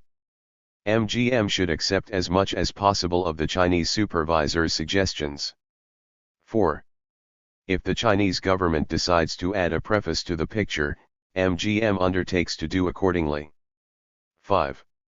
All shots taken by MGM staff in China must be passed by the Chinese censor for their export. 6. The Chinese government hopes that the cast in the picture will all be Chinese. With caveats, MGM formally signed an agreement to accede to these demands in March 1934. The negotiations were conducted through American diplomats in China, and on the Chinese side ultimately with Chen Lifu, a senior and powerful figure in the Kuomintang, and a leading supporter of Chiang Kai-shek. Never before had a Hollywood studio formally made such a commitment with a foreign government. 65 few films of the time were more keenly watched in their making because of the political sensitivities involved. 2 envoys were sent from China, at MGM's expense, to supervise the film's development. Qiang had already had a role in vetting the script even before the Concordat. A former member of the National Film Censorship Council, Major General Ting Xiutu, arrived in California in 1934 to keep a closer eye on things, and on the way, in an echo of Lao Shi's Ma, he and Qiang took control of the business of supplying extras from the Chinese communities in California. 169. China I and the Mind. Theodore II, as he was known, was a jovial character who had spent 5 years studying in the United States, arriving in 1920 with a large cohort of students on the same scheme that had dispatched Lin Yutang a year earlier. II was a baritone, and he studied music and education at Lawrence, Northwestern, and finally Columbia Universities, along the way performing at the American Academy of Music in Philadelphia and Boston Symphony Hall. Returning to China in 1925, he taught Christian General Feng Yuxiang's troops to sing, and then played a leading role in the new National Conservatory of Music established at Shanghai in 1928, and very much a project of Cai Yuanpi's. II went on to compose the tune of the official anthem of China's Boy Scouts, help organize the landmark 1931 National Games at Nanjing, provide the official English translation of the national government's national anthem, serve as YMCA secretary in Nanjing, and issue a string of recordings of hymns and Chinese folk songs. 66 None of this prepared the Caruso of the East, as he was often named, for Hollywood, but it indicates the extent to which the project to police China's image overseas was also intertwined with the national government's drive to remold its citizenry through music and physical education, youth organizations, and education. These had come together in the militaristic 1934 New Life movement, which had a hybrid character, recasting selected elements of Protestant Christian practice and combining them with traditional Chinese culture. Tu's army rank was a courtesy one, but strong currents in Kuomintang thought were aimed at militarizing society entirely. Tu did not prove a reliable technical advisor, as Paramount found out. He advised on the making of The General Died at Dawn. Others dropped by the making of The Good Earth, including Hu Shi, who was in California for the IPR's biennial meeting, and Lin Yutang. 67 MGM provided preview screenings for Qiang, and the Chinese embassy in Washington, and for Lin, who cabled his approval to the Chinese authorities. 68 Hu Shi thought the film banal and melodramatic, but overall the response, if not gushing, was resignedly positive. It could have been worse, and would have been, without the intervention. Quite whether foreign audiences noticed any change was a moot point, although P.G. Wodehouse, whose father had been 170, a senior colonial official in Hong Kong, and who was one of a team of reviewers hired by MGM to comment on the first night, was positive, as befitted his salary, even though, he announced, he had never been a pushover for Chin Amen. 69 In the end the leads were all played by Caucasian actors, but otherwise the 1934 agreement held. No preface was demanded, but diplomacy being the better part of valor, MGM provided one anyway. The soul of a great nation is expressed in the life of its humblest people.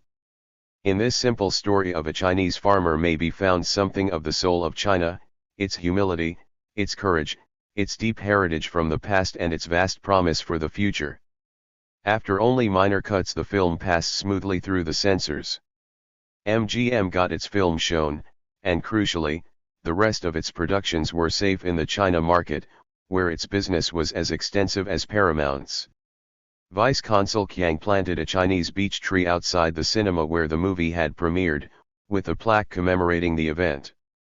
But the greater legacy was the intervention by the national government, which had managed significantly to shape a film that had been seen by an estimated 23 million Americans by 1955, and by another 20 million viewers across a further 183 territories. Government officers were embedded in the creation of a movie that was estimated by researchers in 1958 to have more significantly shaped American attitudes towards China and the Chinese than any other single work of art had ever done. 70 The culture war mattered. The denigration of China and of Chinese culture, and the denial of that culture's worth, was pervasive in the 1920s. It was deeply rooted in European and American culture, and increasingly so in Japan as well, even though there it was connected through thick webs of historical and cultural affinities.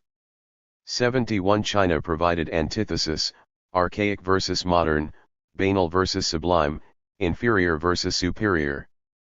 Politically reactionary China experts 10,000 at a time, in Lin's words, lambasted the country in the press internationally, and on the airwaves. 72 The sustained effort by the nationalist state and by individual cultural entrepreneurs to present different visions of China overseas was part of the wider 171 China I and the Mind cultural reformation of the country that also took place at home.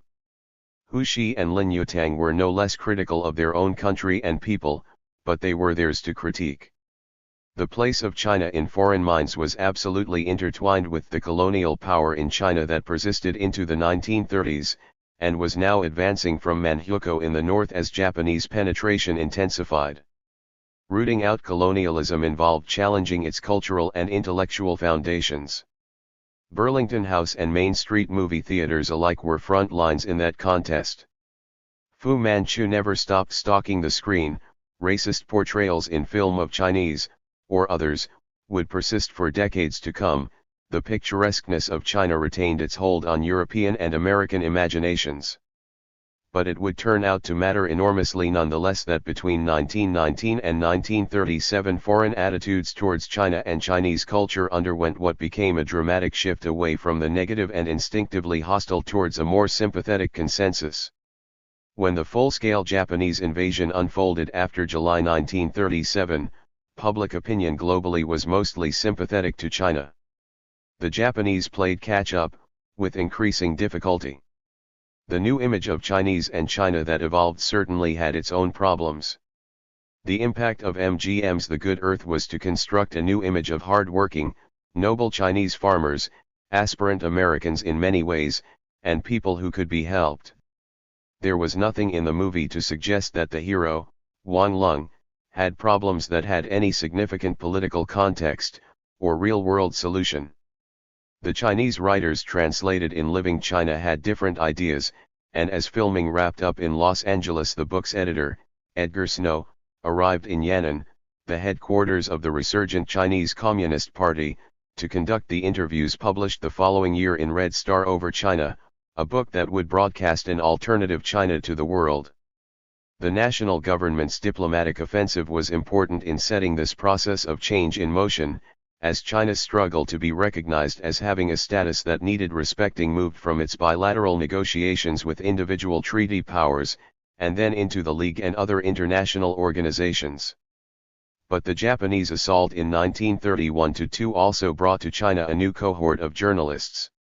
172.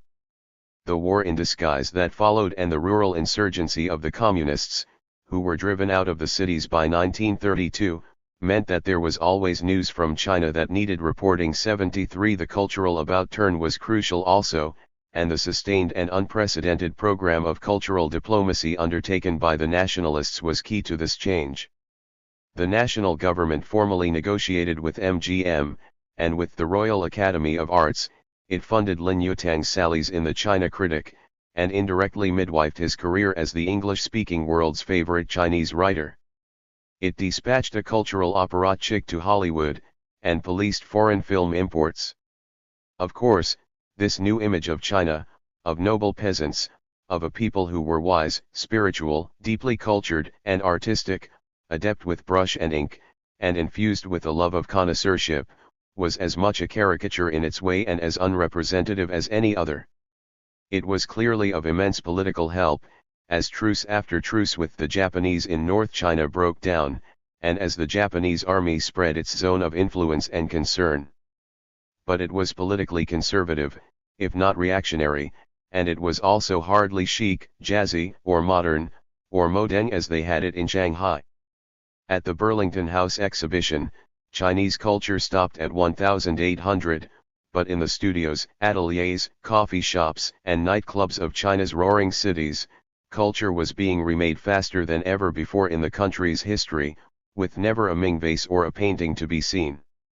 It was against a background of these positive modern developments that a disaster unfolded in the north and then around and across the city of Shanghai. 74. On the evening of July 7, 1937, Chinese and Japanese troops based around the small village of Wanping, southwest of Beijing, exchanged shots.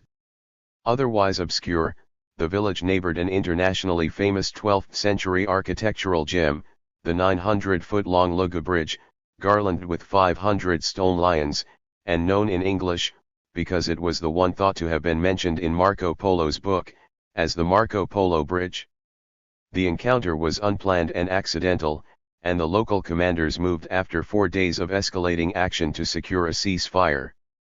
This sort of misunderstanding had happened before. It was a continuing danger in a front-line region now thickly pocketed with troops under. 173. China I and the mind. Different commands, and owing different allegiances. But both Chiang Kai-shek and the government of the new Japanese Prime Minister, Prince Convoy Fumimaro, decided that the time had come to seize control of events. Each side feared the intentions of the other, each feared that the other would in the future, soon, be aiming to confront them anyway. Discussions in each camp took place in a febrile atmosphere of public hunger for a once-and-for-all resolution of the issue, the China problem, the Japanese problem. Within 2 weeks China and Japan were at war. One cruel but helpful consequence of China's drive to assert its integrity, identity, and value as a culture and a civilization recognized and accepted internationally, was that the harrowing 8-year conflict that now unfolded was indelibly linked to the name of Wanping's Bridge, site of the Marco Polo Bridge incident. 174. 6. The writer got to the point swiftly. Dancing friends, some of you can dance the foxtrot, others the waltz. Why don't you go up to the front to kill? Some of you spend lavishly on brandy and whiskey. Why don't you give the money to our troops so that they can buy more munitions to kill the enemy? Dancing friends, why spend your money for cosmetics when your bodies smell the odor of a conquered people? The only way to remove that smell is to give our warm blood to the nation. You have been amusing yourselves over the Lunar New Year. Our meager gift tonight, bombs, will help to give you added pleasure. Dancing friends, if you like them, we shall meet each other in the ballroom. 1. It was the evening of March 1, 1939. The first bomb exploded against a window of the Oriental Hotel on Shanghai's Nanjing Road at 9:25. A little over an hour later a second was thrown into the forecourt of Ciro's palatial nightclub on Bubbling Well Road, and 2 more exploded outside the Cathay and Paradise clubs, and in front of the entrance to the Great Eastern Ballroom on Nanjing Road. It was an act of theater, the devices loud rather than lethal, for they consisted of firecrackers packed into cigarette tins, and it came with this sweet commentary to Shanghai's dancing friends on mimeographed leaflets that were thrown into the streets of the international settlement. The performers were a self-styled Blood and Soul Traders Extermination Corps, a moniker that had been used at various times in the decade by anti-Japanese hit squads. A vicious, fascist-inspired network of Chiang Kai-shek loyalists now operated within the Kuomintang. 175. State, and in the summer of 1938 it had sent armed units into embattled Shanghai, which the Japanese invasion had otherwise now left isolated, to remind people where their loyalties ought to lie. The leaflet elaborated on this. The country is on the verge of being eliminated, you are now but slaves living in this isolated island. Are you dreaming? Do you believe that the country can be saved by dancing, or do you imagine that you have won the final victory and are celebrating the same by dancing? 2. The treason these units policed was threefold.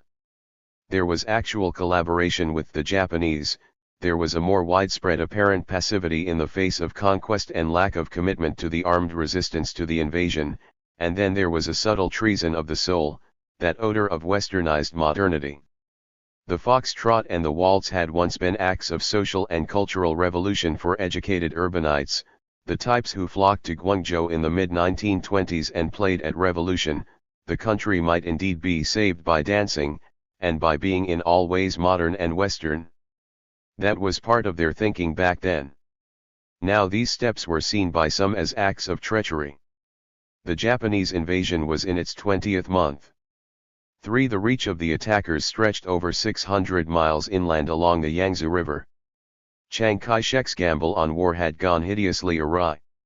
He had chosen to confront the Japanese at Shanghai in August 1937, but the 3-month battle that ensued saw his forces lose nearly 200,000 men, including 30,000 officers.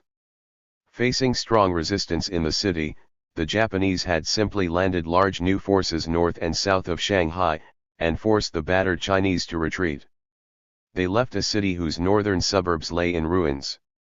The capital, Nanjing, had fallen in December 1937, and a temporary capital at Wuhan was seized in October 1938. The national government was now based at Chongqing in Sichuan province. Japanese forces controlled Hebei, Shaanxi, and Shandong provinces, as well as Jiangsu and Anhui in central China. By March 1939 the front line was deep in Henan and Hubei. In the south the enemy had just taken the city of Guangzhou.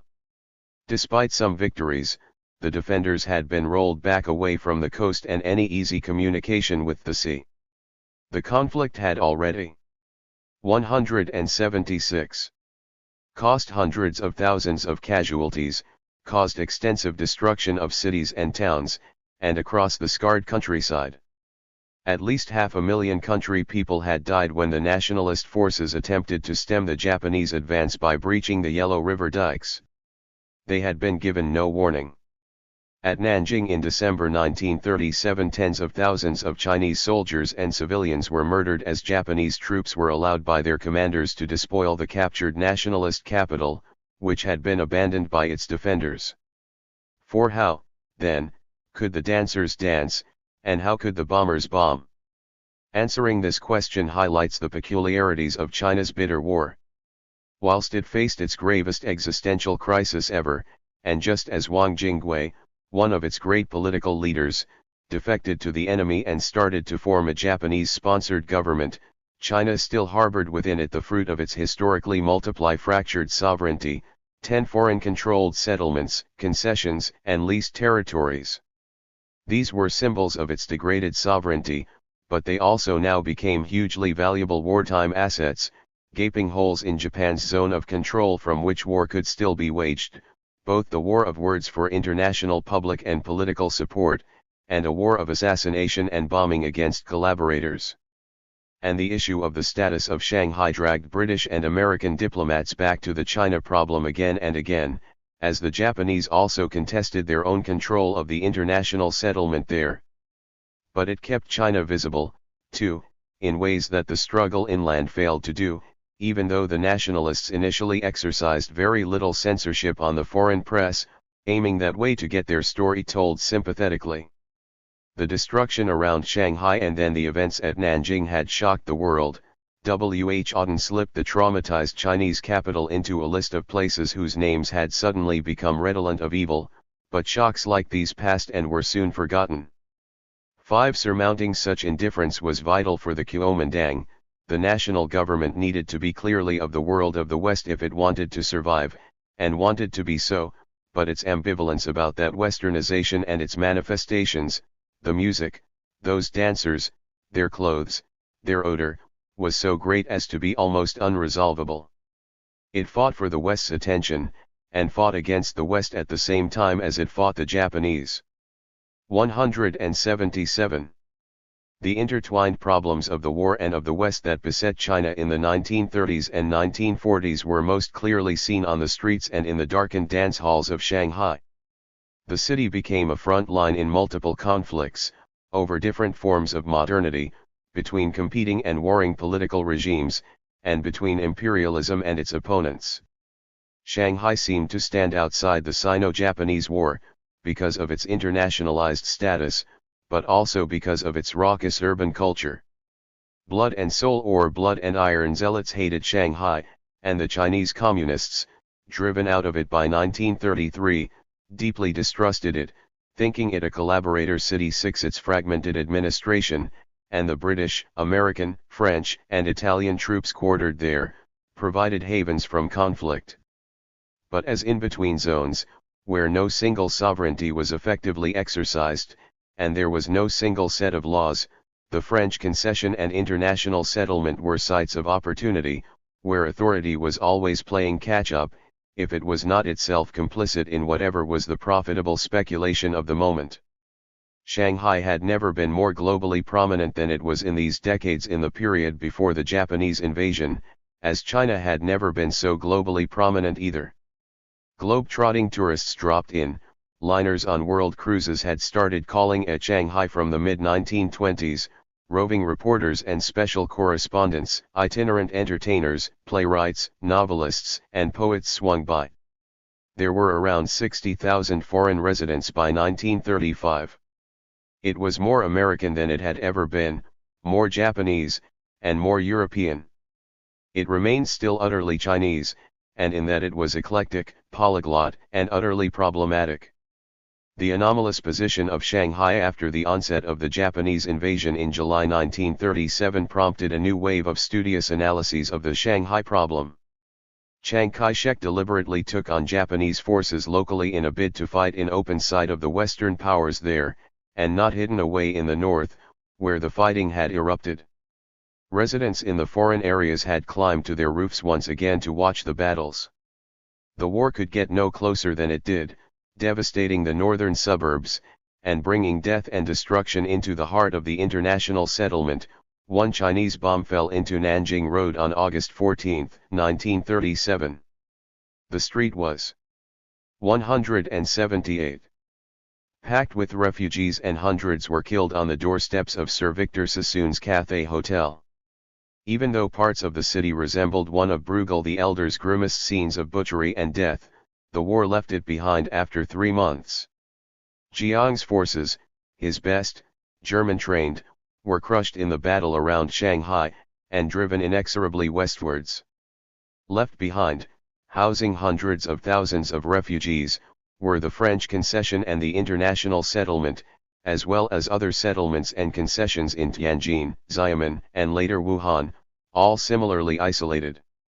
The war years actually brought an economic boom to the city, and a population increase of almost 1 million. The Shanghai anomaly meant that Chinese government organs remained in operation in the settlement. Chinese and Japanese still sat on the Shanghai Municipal Council, and worked side by side in the municipal police force and the Chinese Maritime Customs. Pro-Nanjing newspapers and magazines rolled off the presses. Although the Japanese military detached the northern part of the settlement from SMC control, they avoided a head-on confrontation with the Americans and the British, and did not seize the settlement.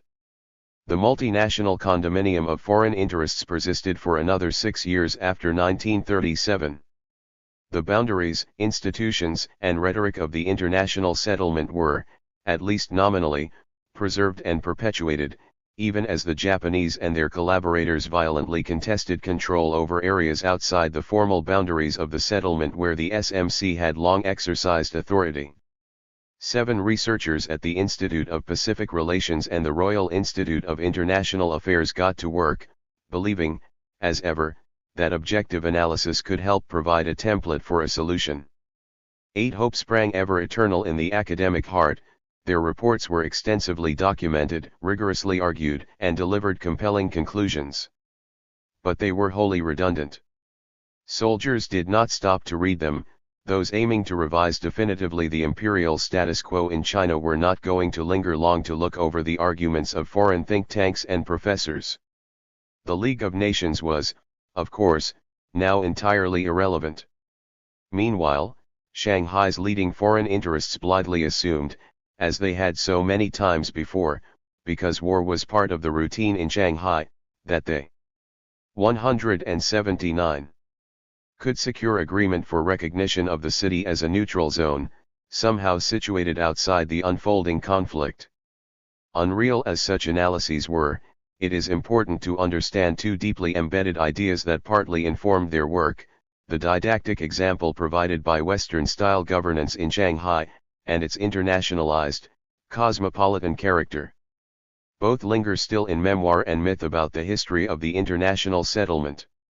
At the heart of the rhetorical defense of the status quo at Shanghai had been the idea of its being a model settlement. The SMC was in this view a model of administrative modernity and municipal efficiency, guided by the disinterested public service of its leading public figures who sat on the council and its committees, and underpinned by the rule of law. It was a beacon for China. It would teach the Chinese how a modern city should be run. This conceit set a standard to which the opponents of imperialism actually worked as they fashioned new administrative structures in the city. Whilst nationalist diplomats assailed their counterparts over the unequal treaties, and sought the surrender of extraterritoriality and other foreign privileges, a special municipality of Greater Shanghai and a modern police force had been established in 1927 to both administer the parts of the city in Chinese hands and to prepare for retrocession. The municipality was to do this by directly contesting foreign power, but also by exemplifying model administrative practice themselves. 9. The most important physical manifestation of this drive was the construction of a new civic center at Jiangguan, northwest of the city's core, set out on an American-style grid of roads surrounding a cruciform-shaped center, with a substantial municipal headquarters overlooking the public square at its heart, in which was to be built a tall pagoda. Around it were arrayed a museum, stadium, and hospital, and an auditorium. This was functional, a new center for a city full to bursting, and heavily symbolic of the aspirations of the Kuomintang's Republic. It all looked so grand and impressive on paper, but it was to be another of history's lost city futures. The municipal building was one of the few that had been finished by 1937, so the Japanese took to staging victory parades past its wrecked facade, demonstrating what they thought of those dreams of Chinese nationhood. The lack of Chinese sovereignty under the treaties made Shanghai 180. In particular, a regional and then a global hub for refugees. It had always been a refugee city. Flight from civil war had been crucial to its real estate development since the 1850s. During the First World War, Germans and Austrians from hostile states and cities across Asia had made it their home. After the war, Korean and Indian nationalists had holed up there. Russians came in great numbers, some directly from the collapse of the anti-Bolshevik regime in Siberia, others from the Chinese Eastern Railway Zone, and from Harbin. A new wave of German and Austrian Jewish refugees started arriving after Kristallnacht in November 1938 and the intensification of anti-Semitic policies and laws in Nazi Germany. Over 15,000 of these new refugees eventually made it to Shanghai, further straining resources in a city struggling to manage an influx of almost 1 million Chinese residents after mid-1937, as well as Japanese civilians moving from the war zones. 11 In August 1939, the International Settlement and French Concession introduced the first ever restrictions on landing at Shanghai. Up to this point it had remained an open city. The Great Depression had pushed many Americans to seek work there. Increasing political repression in Japan saw large numbers of leftists and liberals seek out the greater freedoms that could be found in Shanghai, even after the onset of the Pacific War. This mix of peoples was such that by the 1930s an extraordinarily diverse culture had developed. Viennese bakeries operated side by side with Japanese restaurants, Italian and American cafes. There were newspapers in French, Japanese, Russian, German, and English, the last aimed at general or specific British, American, Chinese, or Anglo-Jewish readerships. There were 8 national companies in the Shanghai Volunteer Corps.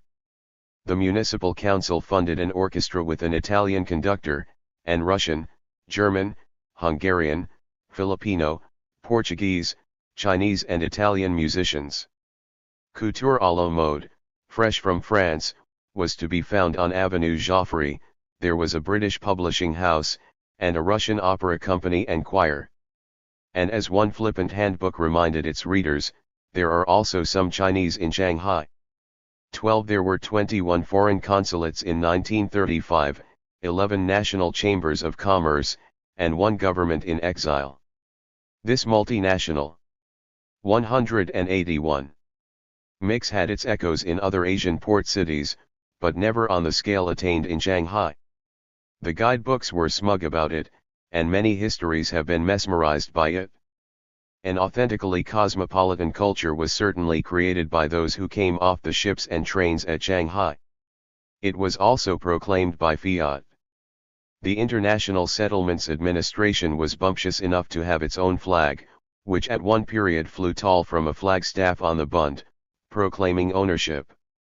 At its center was the municipal seal, created in 1868, which incorporated the flags of a dozen nations and the Latin motto Omnia Juncta in Uno.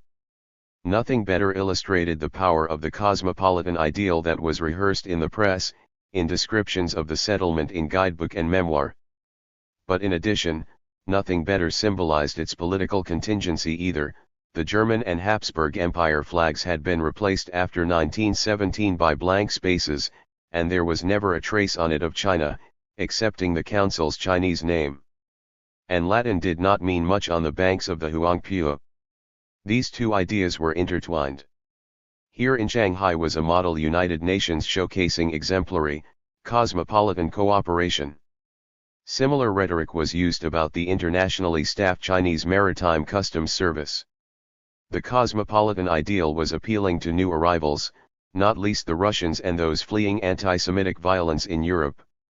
While the idea was also drawn on by the Chinese who overwhelmingly populated the international settlement, this cosmopolitan ideal was in practice a politically exclusive one. At its heart was an idea that might best be described as Anglo-cosmopolitanism, a tolerance of multinational collaboration in an enterprise as long as it was shaped by British power. The SMC's official language was English, its senior staff were British councillors held sway, British social and cultural mores largely dominated the life of the settlement. The multinational Shanghai Volunteer Corps was led by an officer seconded from the British Army, and it was supplied with arms and ammunition from British Hong Kong. It was, Edgar Snow cynically remarked in 1930, a poorly disguised British colony. 13. The model settlement idea was also powerful, and reinforced by every example of Chinese maladministration that the defenders of 182 foreign power could find, and they kept themselves always busy finding more. But like the cosmopolitan idea, it was also little more than empty rhetoric, Yuming Wuxi, as the British diplomats still liked to joke, all name, no substance. The Shanghai problem, so beloved of scholars and analysis, was simply that it was systemically corrupt. Whilst trading remained the fundamental function of the city, opium and land had been the prime generators of much of its wealth, and their symbiotic relationship was captured in the Chinese slang term for the drug, too, meaning mud. Opium was recycled into land and property investments, mud turned mud, both were hugely profitable. But the settlement had also been a vehicle through which different forms of financial speculation could be undertaken with little effective legal oversight. Fraudulent practices associated with the 1909-10 boom in rubber stocks involved, amongst others, the council's British chairman. He could not be prosecuted, for there was no chance, British diplomats admitted, of finding enough men who had no connection to the business to form a jury. And the British Supreme Court in Shanghai only required a jury of 5. 14. The termination of the legal opium trade from India galvanized one long-serving municipal councillor, Edward Isaac Ezra, to continue the traffic in Indian imports by illegal means instead. 15. A fairly tightly interconnected cabal of landed interests held extensive influence within the international settlement. New wheezes caught on fast. In 1927 a number of city residents, including 2 municipal councillors and one of the most senior members of the municipal police, had formed a company to introduce mechanized greyhound racing into the international settlement, quickly followed by 2 more companies, one of them in the French concession. Dressed up as a sport, this was simply a gambling vehicle, an animated roulette board in Winston Churchill's pithy phrase, and a hugely profitable one at that. 16 council members fought a 3-year campaign to protect the stadiums when the Chinese authorities, and then British diplomats, moved against them, citing all those high moral principles about defending extraterritoriality, whilst Chinese customers handed over their dollars and the companies took a 20% cut. Tens of 183 thousands of tickets were bought every racing night. Eventually, the settlement's American chief administrator fought back against this powerful clique using similar rhetoric. The Chinese are sparing no pains or effort, he had told councillors in October 1930. To make a case against the council, the object of which is to show in general that instead of administering a model settlement as it was once called, all sorts of abuses take place under the privileges of extraterritoriality which would not take place under a purely Chinese administration. 17. This hit where it hurt, and was backed up with impressive detail, for there was nothing exemplary about the crime rate in the international settlement, which was greater than in the surrounding territories. This was, if a model of anything, a model of structurally flawed governance. There was a deeper problem yet. Into every Shanghai municipal police station flowed monthly payoffs from local businesses, gangsters, allotted by rank from station head down to the lowliest Chinese constable. 18. But this was insignificant compared to the structural corruption of the French concession. From 1918 to 1925 the head of the Chinese detective branch in the French concession police had been a leading local mobster, Huang Jinrong, and between 1925 and 1932 the authorities secretly permitted the Shanghai Green Gang to operate an opium monopoly and develop extensive gambling interests. In fact they subcontracted policing to the gangsters. Police Chief Etienne Fiori told his counterparts in the international settlement in 1931 that they were fools not to do the same and reach an arrangement with the gangsters whereby whilst tolerating their opium and gambling activities, at a price, the French authorities used them for maintaining order in the French area. 19 The Combine had offered the same deal to the international settlement, which many found tempting in practical terms, and financial ones, but it was politically impossible, even though government opium monopolies operated in formally held British, Dutch, and French colonies. 20 This pact with the devil, as the French themselves described it, became so open a scandal that the French Foreign 184 Ministry finally took action in 1932. An agreement was reached whereby the Green Gang was permitted to continue its monopoly, but from outside the concession, and the French authorities helped transport the Combine's opium stocks there. 21 For the leading French officials involved, the price for failing to provide effective protection was fatal.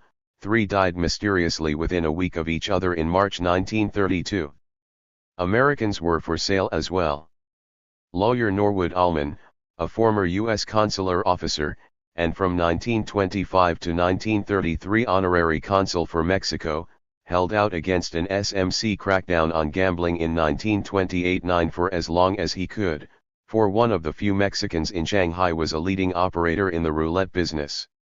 22 This did not harm Allman's later career as a respectable and respected municipal councillor. In a different sphere, powerful local American interests had secured the effective connivance of the U.S. legal apparatus in Shanghai for over 2 decades with what proved to be an extensive but fraudulent financial operation. Frank J. Raven, a municipal councillor from 1931 to 1934, a model of personal propriety and a pillar of the American community, had created a network of property and finance companies centered around the American Oriental Bank that had been insolvent for 3 years before its collapse in 1935. It brought down with it 3 Chinese banks, and severely undermined the financial standing of many U.S. missionary organizations in China, which had lodged funds with Raven's company. Shanghai is not alone in producing this kind of criminal adventure, the leading local British newspaper pointed out in the aftermath of the trial. But the peculiar conditions prevailing here should have warranted greater caution. It was often referred to as an American bank, admitted the liquidator, but was in fact just a bank established in Shanghai by an American and not subject to any U.S. banking laws. 23 So there was a loophole large enough to allow Raven to establish a bank protected by extraterritoriality, but outside any U.S. legislation. And to reinforce this, Raven and his legal team had effectively silenced or suborned the American legal establishment in China. That was hardly difficult when the court attracted staff like Samuel Teitelbaum as U.S. Deputy Marshal, a man who after being found guilty of embezzlement in 1941 was then discovered to have assumed a false identity to secure 185. His job.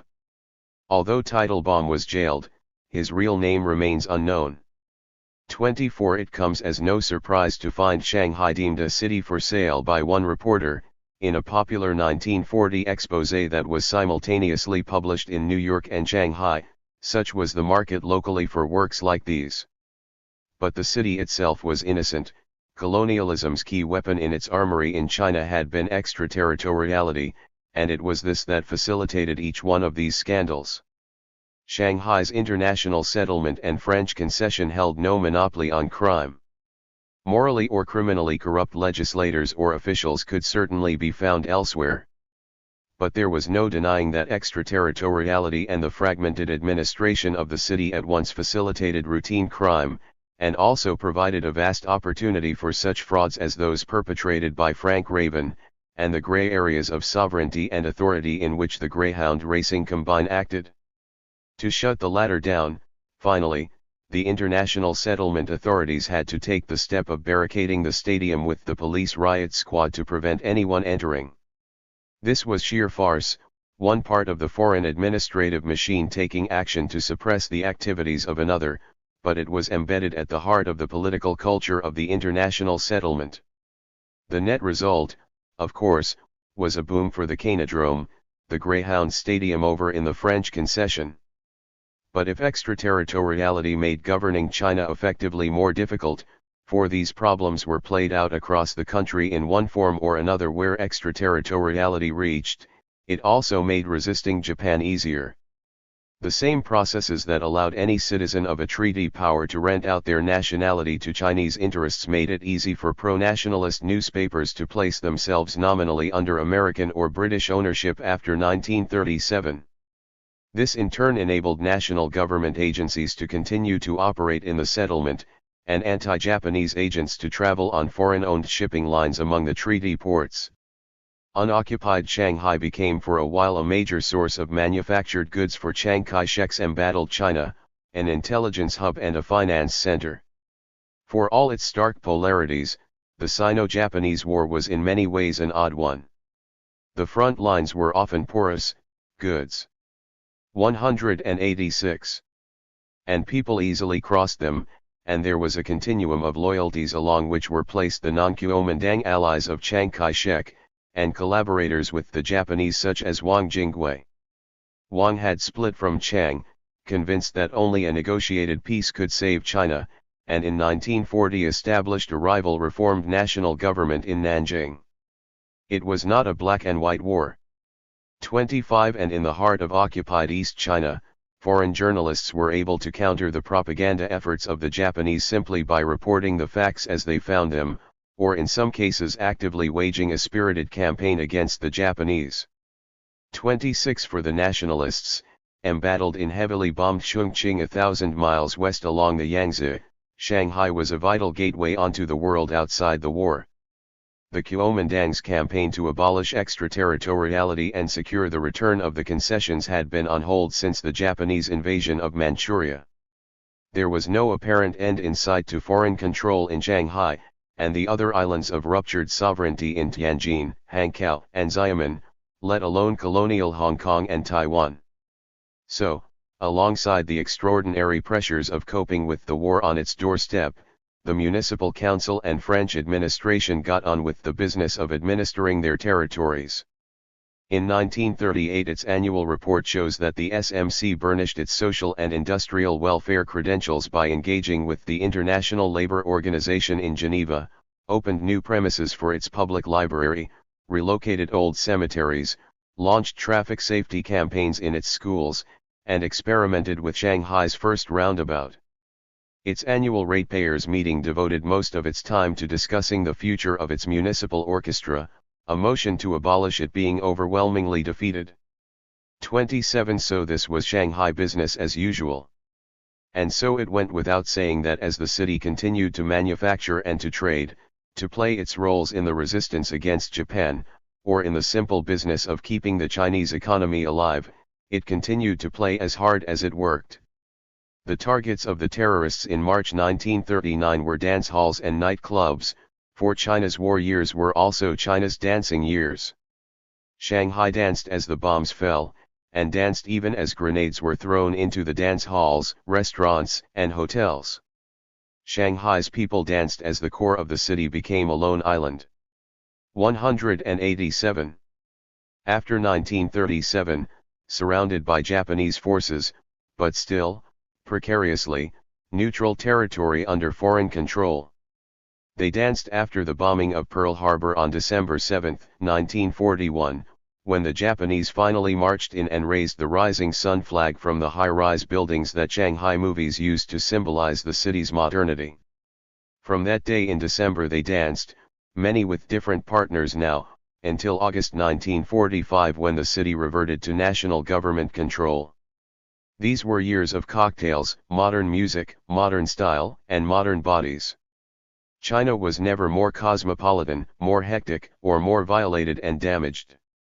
The Chinese dance craze had begun as the nationalists assumed power in 1927-8. 28 establishments aimed solely at Europeans long predated this, but from this point on new clubs and halls started to be opened by Chinese owners, aimed at a rapidly growing Chinese dancing market. When Swedish-American bandleader Whitey Smith arrived in the city in 1922, he claimed that the Chinese hadn't learned to dance Western style yet. 29 By the time he left in 1937 they could not be stopped. Faster and cheaper cross-Pacific shipping connections brought goods, ideas, and people more swiftly from the United States. Dance halls had mushroomed in American cities during and after the war, and the impact overseas was swift. Cargoes of jazz are laden on all vessels passing through the Golden Gate, announced a young American journalist, Burnett Hershey, in 1922, and Shanghai without jazz, he ventured, would not be Shanghai. 30 Music traveled on song sheets, on gramophone recordings, with musicians, and in the tastes of a dancing public. New dance steps traveled with them too, and with stage dancers who showcased new styles. Back to China too had come the cohorts of students who had sailed overseas to study. They returned with their degree certificates, and their lessons from the school of life lived abroad, changed outlooks, clothes, hairstyles, and habits, and a taste for jazz and dancing. Nothing undermined British cultural dominance more comprehensively and swiftly than Shanghai's jazz world. Treaty port foreigners had formerly danced in hotel ballrooms, but in the 1920s and 1930s dedicated dance halls and clubs were added to a fast-evolving nightlife scene. Those that attracted the attention of the vigilantes in 188. March 1939 included the Great Eastern Ballroom, located in the Wing On department store, which had been built at the height of the Chinese dance hall boom in 1928. This was a populist venture, aimed at students and urbanites, and the Great Eastern became famous for the star dance hostesses it retained. Its neon sign, topped with an image of a ball-gowned woman and her tuxedo-wearing dancing partner, hung over the Nanjing Road.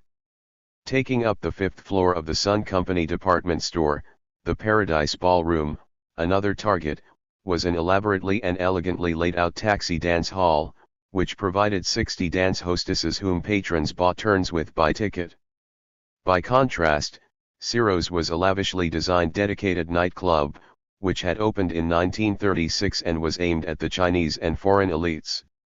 The Art Deco building with its neon-lit tower was part of Sir Victor Sassoon's portfolio of Shanghai property investments, and a counterpart to his Bundside Cathay Hotel. These were sites in which the sexes mixed in public, which was still daring in Chinese society, and they were representative of the complexity of the multinational environment of the city. The Great Eastern was popular with Japanese customers as much as Chinese ones. Its owners were Chinese Australians.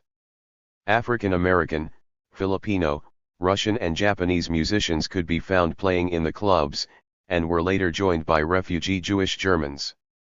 In 1934 the first all-Chinese band started performing at a ballroom opened under gangster patronage in a newly built Chinese-owned hotel. 31 cabarets and taxi dance halls employed Russian hostesses, who became the subject of a hugely popular vein of salacious foreign reportage. Half naked, poured into their evening frocks, wrote the journalist Henry Champley, to the strains of the universal jazz they revolved in the arms of yellows in long robes or in national uniform. 32 Chinese commentators paid equal attention to the subject. Exposed in print, this world was hardly hidden physically, the clubs were all of them lit, the Paradise employed its own neon light designer, and were in this and many other ways bright shining beacons of hedonistic modernity. So they were also sources of acute anxiety, to European racists like Champley, and to Chinese social commentators and educationalists, as much as to the patriots who threatened them. The Canodrome Ballroom exemplifies the complex interplay of 189. Politics and culture, technology, modernity, and crime that marked Shanghai's 1930s.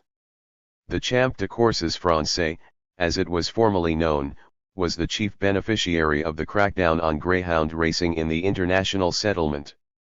Elaborately constructed on a large site in the French concession, on a former property of the owners of the North China Daily News, it opened in late 1928. It consisted of a stadium that could hold 20,000 spectators, the racetrack, sports fields, and an Art Deco hotel with a ballroom overlooking the blindingly lit course. Races were dizzyingly short, but deliriously popular, and the company's returns from the bets placed on them were huge.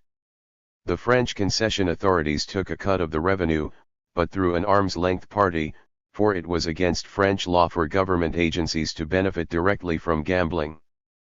33. Shanghai Green Gang interests were known to be involved in the business, working through French proxies on the board of directors.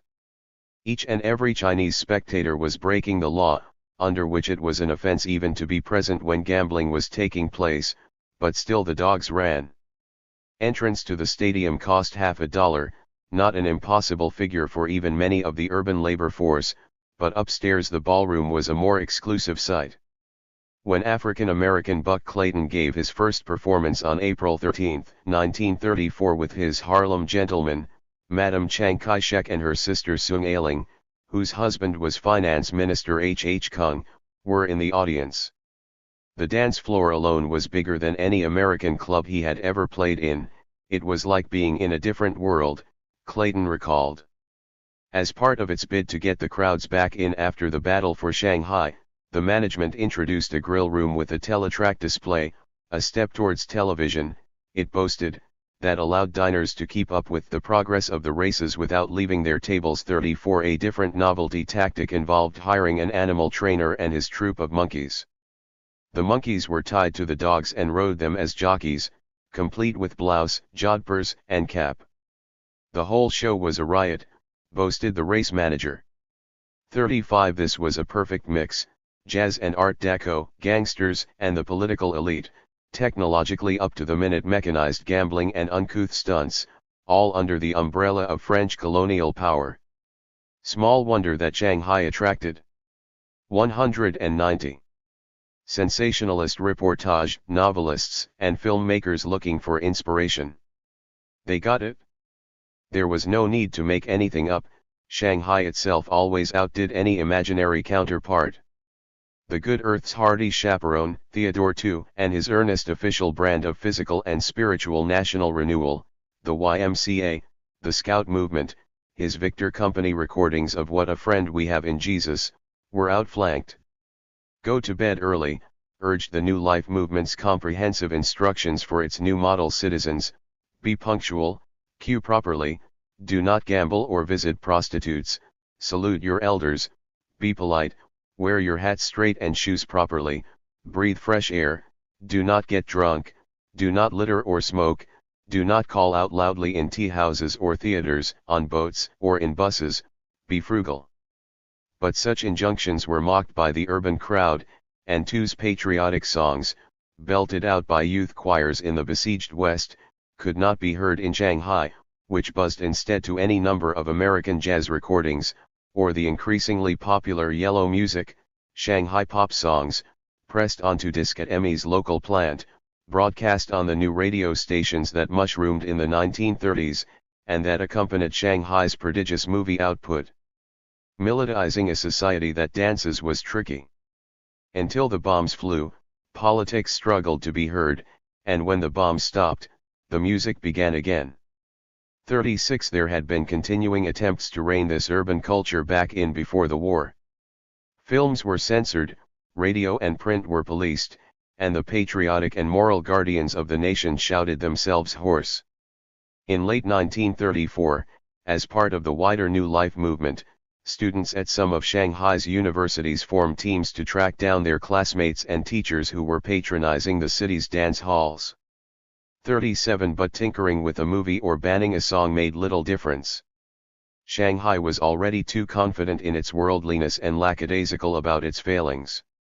Social satire of the time joked knowingly about the dilemmas faced by men about town in Shanghai who were faced with so much choice. Cartoonist Xiao Ji Unqing's 1936 volume Manhua Shanghai takes the reader through the city of plenty, flesh for purchase in the dance halls, cabarets, or bathhouses, or through guide agencies or on the streets, or simply on view in stage shows, or in the modeng outfits of 191. The female university students. 38 launched in 1934, and heralding a wave of imitators, a deliriously colorful new graphic magazine, Modern Sketch, gave the new life movement cottars and blood and soul core much to fulminate about. 39 Over its 3 years of publication, the monthly tossed together sex and politics, social satire and hard-edged criticism, silliness and eroticism. Its artists were inspired by the work of George Grosz, John Hartfield, and James Thurber, amongst many others, including Mexican and Japanese cartoonists. The magazine was as utterly eclectic as the city, and utterly modern. One article introduced and explained modern speech, including the words tango, jazz, waltz, Charleston, and foxtrot, as well as coffee, curry, toast, agfa, Kodak and, never forgetting, imperialism. 40 It is impossible to tease apart sex and politics in Modern Sketch. Both stand out dramatically. Although there were some women artists, the female body as imagined by men was relentlessly on show, as it was, eroticized to greater or lesser extent, across the visual culture of China's 1930s. 41 The women on display were naked, transparently or barely dressed, showed off modern swimwear, pleasured themselves for the reader, or were simply reduced to their breasts alone.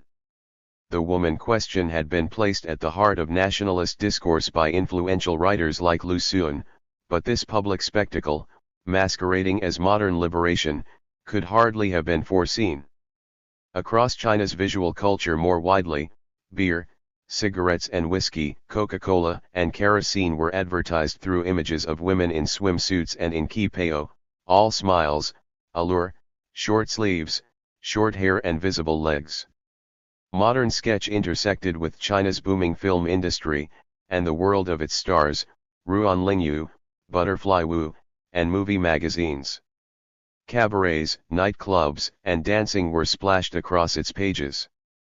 The politics of Modern Sketch were sometimes safely generic, pillorying archetypes such as the complacent bourgeois, the corrupt bureaucrat. These were targets nobody could object to, but the magazine could also hit more dangerous ones. In 1936 it was banned for 6 months for attacking China's ambassador to Japan, and the Japanese were increasingly an object of attention. Their country could not be named, it was always XX country, for the national government. 192. Had played a holding game through the mid-1930s, endeavoring not to provoke its enemy until it was strong enough to. Meanwhile, Chiang Kai-shek's forces had launched a series of campaigns aimed at destroying the communist insurgency in central China, excising what he termed in 1933 the disease of the heart, before he turned to the disease of the skin that was Japan. 42 Dropped in among the social and cultural skits in the final issue of Modern Sketch in June 1937 was a cartoon of an XX country battleship, bristling with guns, dragging the Angel of Peace across the lawless Pacific. There was a third element to Chiang Kai-shek's equation, a disease of the soul, we might name it, the westernized culture on display in the rambunctious pages of Modern Sketch or on the dance floors of Shanghai, a culture protected by the armed power of the treaty nations, and the fine detail of those treaties. Most people never danced, of course, or read Modern Sketch, or could even read, though they could listen to the radios that could be found in 4 out of 10 households in the city. Many had cash to spare to get into the canodrome to watch the dogs, but vast numbers did not. Theirs was the Shanghai story as well, urban destitution, squatter villages on the settlement edges and refugee camps. A mass influx of 1 million people into the international settlement and French concession took place swiftly after July 1937, and they did not leave. They needed feeding and they needed work. Their bodies needed collecting from the streets. The politics of managing this crisis consumed the energies of the foreign authorities in the city. 43 They were at least in this sphere allowed to get on with the job. Although national government special service units disciplined their citizens with bomb, gun, and knife, they did not attack the authorities in the international settlement. The Kuomintang's rhetorical opposition to imperialism and the unequal treaties remained, but active contestation of foreign privilege remained on hold. That nationalistic language was instead stolen by the Japanese, and especially by their collaborators and proxies, who attacked Anglo-American hegemony. It was the Japanese who directly confronted and challenged the status quo in the international settlement. Between 1937 and December 1941 an unequal struggle played itself out in the foreign-administered heart of the city. This had three facets. First, the Japanese military. 193. Worked to force the SMC and French concession authorities to suppress Chinese nationalist and patriotic activity. They aimed to gag radio, cinema, and the press, and clamp down on any manifestation of support for the national government. National Day, and the roster of public memorial days commemorating such national humiliations as the 21 Demands, or the start of the Manchurian Crisis, were obvious targets. As the rearguard insurgency unfolded, the Japanese succeeded in suborning the foreign security apparatus to their own ends. Secondly, as Japan remained a treaty power, for war against China was never declared, with representation on the SMC and personnel in all its branches, Japanese diplomats lobbied for greater and proportionate representation of their interests within the international settlement. Thirdly, with much less effort, they allowed the British, French and Americans to shoulder the burden of running China's most populous city, bloated further with refugees, at this time of acute crisis. They secured all the benefits of conquest, with far less of the cost. It was occupation on the cheap, the British and Americans serving as their proxies in the business of governing the conquered. On the whole, the sympathies of most foreign non-belligerents came swiftly to lie wholly with the Chinese, but expediency and force majeure created unhappy de facto collaborations. The projection of Japanese military power into the international settlement began almost straight away. On December 3, 1937, General Iwan Matsui, who had led the Japanese forces during the Battle for Shanghai, oversaw a 6,000 strong victory parade along the Nanjing Road to the Bund through the heart of the settlement. The route had long been the site of such military theater. The British and Americans, and the Shanghai Volunteer Corps, regularly paraded along it. The Kaiser had done so in 1918, so the Japanese intention was doubly symbolic. Despite precautions, a small stay-behind unit of Chinese fighters managed to bomb the parade. 3 days later, in just one of many such incidents, Japanese forces openly operating within the settlement, in contravention of long-standing agreements, seized 4 Chinese suspects from a hotel and took them into their zone of control. As the Chinese insurgency started to grow, Japanese pressure on the international settlement to cooperate in security. 194. Matters grew accordingly. The SMC issued regulations prohibiting the broadcast or publishing of anti-Japanese propaganda, and restricting the raising of the Chinese national flag to only a few days a year. However, despite such actions and extensive surveillance, it could not prevent attacks that increased in tempo and ferocity to astonishing levels as undercover units bombed and shot the enemy and their associates. In response to Japanese demands, the Council finally agreed in February 1939 that the municipal police would actively collaborate with Japanese police organs. They conducted joint raids, and the settlement authorities handed over arrested suspects to the Japanese. The Council pleaded with Chongqing through British diplomats, asking Chiang Kai-shek directly to order his men to assassinate collaborators outside and not inside the settlement, so as not to destabilize it terminally and provoke a Japanese takeover. 45 There was no let-up. In February 1941 the SMC established a Western Shanghai Area Special Police to be run jointly with the puppet Special Municipality of Greater Shanghai. Britons and other staff from the municipal police found themselves working for the collaborators and their Japanese puppet masters. At the same time, the SMC found a gentlemanly agreement that had for decades underpinned the sharing of control over the council itself under stress. The British had always held the largest number of seats on the council, although no longer an absolute majority, but the apparent cosmopolitanism of council membership, 5 Chinese, 2 Japanese, 2 American, and 5 British members, obscured the fact that Britain still held the majority of jobs in the council administration, and within the police force. Now there were sustained pressures to open up senior positions to Japanese, to which the SMC was forced to accede. Moreover, the property-based electoral franchise was structured in favor of the British, whose voting numbers were enhanced by the larger land holdings of British firms in the settlement. Sheer weight of numbers alone of nationals resident in the settlement would favor the Japanese in elections. But an established tradition required electors to cast votes to ensure the accepted balance of nationalities on the council. The Japanese put forward 2 candidates only, and British voters headed their lists with these so that they would be returned. In 1939 this started to unravel, as the 195 Japanese Residents Association, which organized Japanese votes, began a campaign for a more representative council. Few things appear in the historical record of foreign power in Shanghai that are more absurd than the battle of the ballots that followed.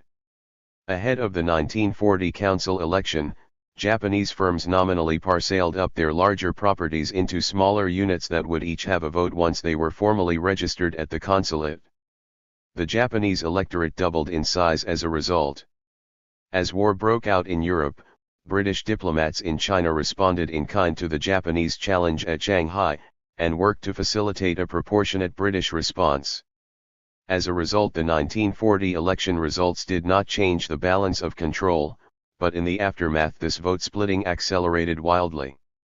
By February 1941 there were 10 times as many British votes as there had been in 1939, and there were fewer Britons actually living in Shanghai.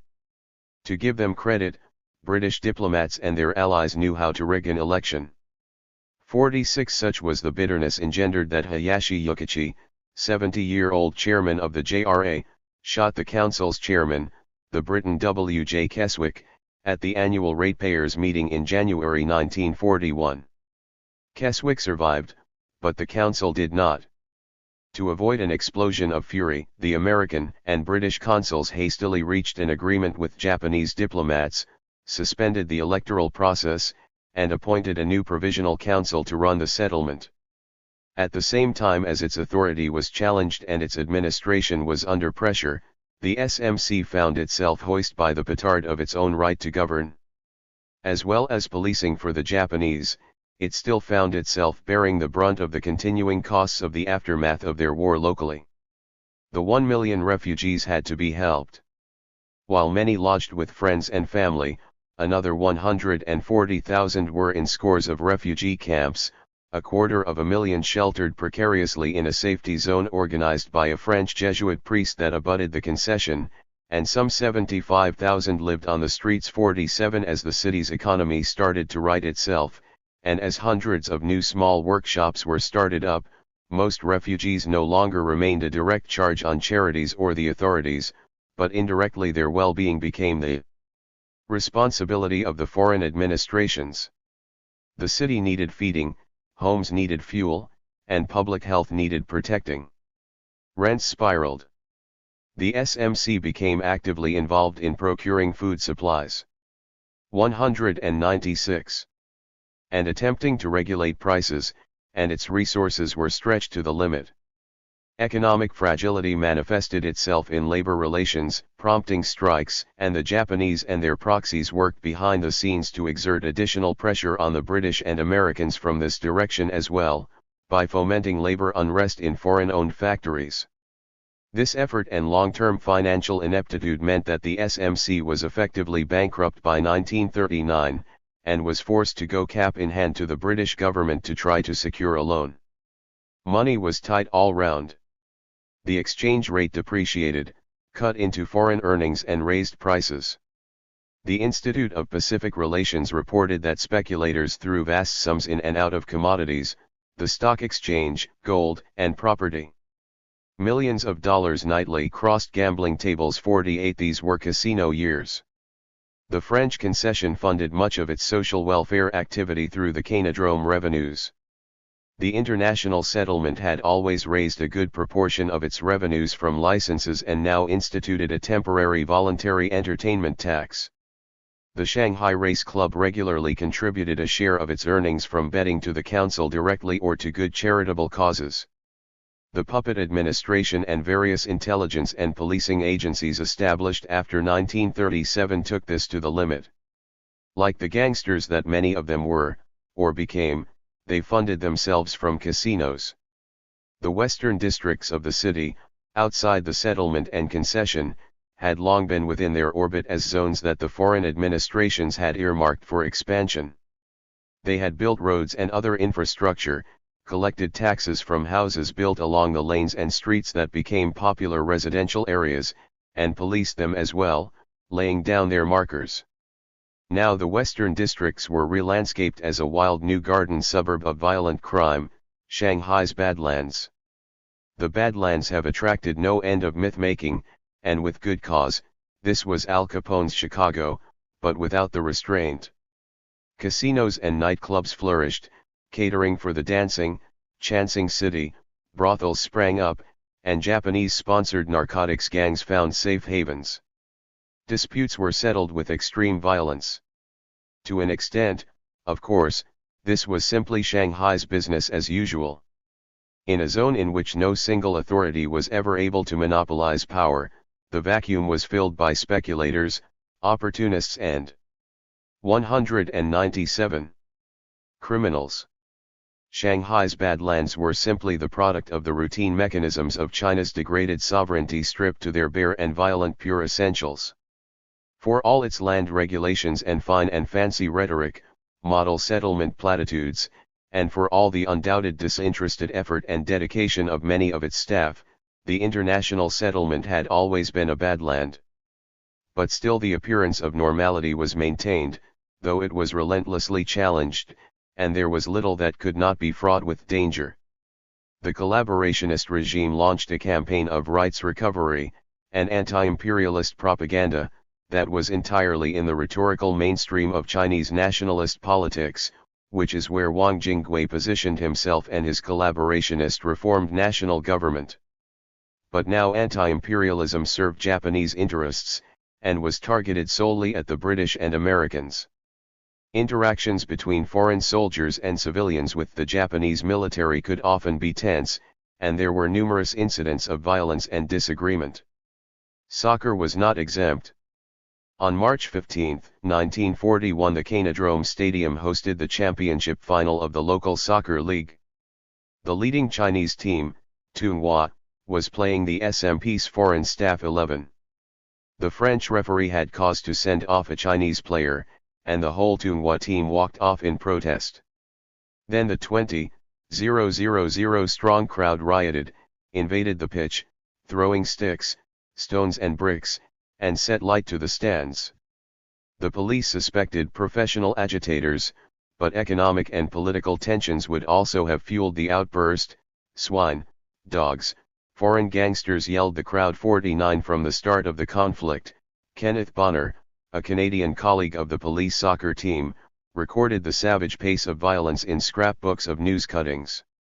The battle for Shanghai seamlessly moves across the pages from the clash of armies to the tit-for-tat terror war, indistinguishable even in its casual violence from the wave of armed crime that unfolded alongside it and often fueled it.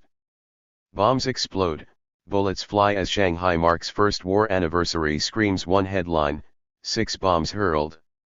3 dead when police and gangsters wage war through Luzha district. Another Tatao official slain. Salt tax chief riddled. Gunmen shoot pro-Japanese chief. Bomb breaks up wedding party. Bomb. 198. Thrown in gambling den. Chinese die after ballroom shooting. Nanking foreign minister shot. A year's end roundup was headed Unmuzzled Terror Era. Unmuzzled, they killed or kidnapped each other's bankers, they killed each other's journalists. They bombed courts, banks and newspaper offices. They shot puppet officials and suspected loyalists, they shot court officers and cabaret stars. The SMP's most senior Japanese and Chinese officers were assassinated, as were lowly constables. 50 most murders simply spoke for themselves. They killed the head of the Russian Emigrants Association, and his successor, they killed the chief of the French police's Chinese detective branch, and his successor, as well as the interim director of the French concession, and a leading French lawyer. They attempted to shoot the British chief administrator of the international settlement, who thereafter rode around Shanghai in the British ambassador's bulletproof car. Kenneth Bonner snipped out the stories and pasted them in, but nothing could contain the violence. Like the monkeys on the Canodrome greyhounds, the settlement authorities, all properly costumed, were yoked to dogs of war and terror. The whole show was a riot. The Japanese seizure of the international settlement on the morning of December 8, 1941 in some ways came as a blessed relief. 51 The extraordinary thing about the almost 2 years that then followed was that the international settlement, its council, and its agencies, remained in place, and most of the existing staff as well. Local Japanese interests had no stomach for handing the settlement over to their notional collaborationist allies. In the early hours of December 8 the Japanese announced that they would be coming in, readying the settlement administration and police to receive them. The British and American councillors resigned in January 1942, and were replaced with neutral or Axis nationals. Some British heads of section resigned as well, and senior police officers were retired. It was all perfectly proper and formal. But most stayed on in post, for they had nowhere else to go, and nothing else they could do to earn a living. This suited the Japanese, who had no desire to pay for the subsistence of their enemies. Other 1. Ready for burning, victory celebrations at Shanghai Racecourse, December 1, 1918. 2. Foreign Mother's Helper, the Chinese Emma. 3. Young Tientsin, Margot Fontaine, 1928. 4. China Helpers, Mikhail Borodin, and Morris Tu-Gun Cohen, Guangzhou, c. 1926. 6. Traders in Training, Shanghai Volunteer Corps, c. 1924. 5. Massacre on the Nanjing Road, May 30, 1925. 8. An American Shanghailander, Chuck Culbertson, on the polo field, 1940. 9. Jazz band leader Buck Clayton and Friend in Shanghai, c. 1934. 7. Weedy Women and a Shanghai Lawn, c. 1930. 10. Buddha in Piccadilly, setting up the Chinese exhibition, 1935. 11. Hollywood's China, with Nanjing's assistants, Paul Muni and Louise Rainier in The Good Earth. 12. Western Civilization in the Eyes of Wang Dunking, Modern Sketch. 13. Shanghai Besieged, Refugees Trying to Enter the International Settlement, August 1937. 14. All Roads Lead to Hong Kong, illustration by Friedrich Schiff from Ellen Thorbecke, Hong Kong, 1938. 15. In the Midst of Battle, British hostage Mavis Lee, and her dogs Mitzi and Otto, accompany Japanese envoys to beleaguered Hong Kong Island, December 13, 1941. 16. Hong Kong's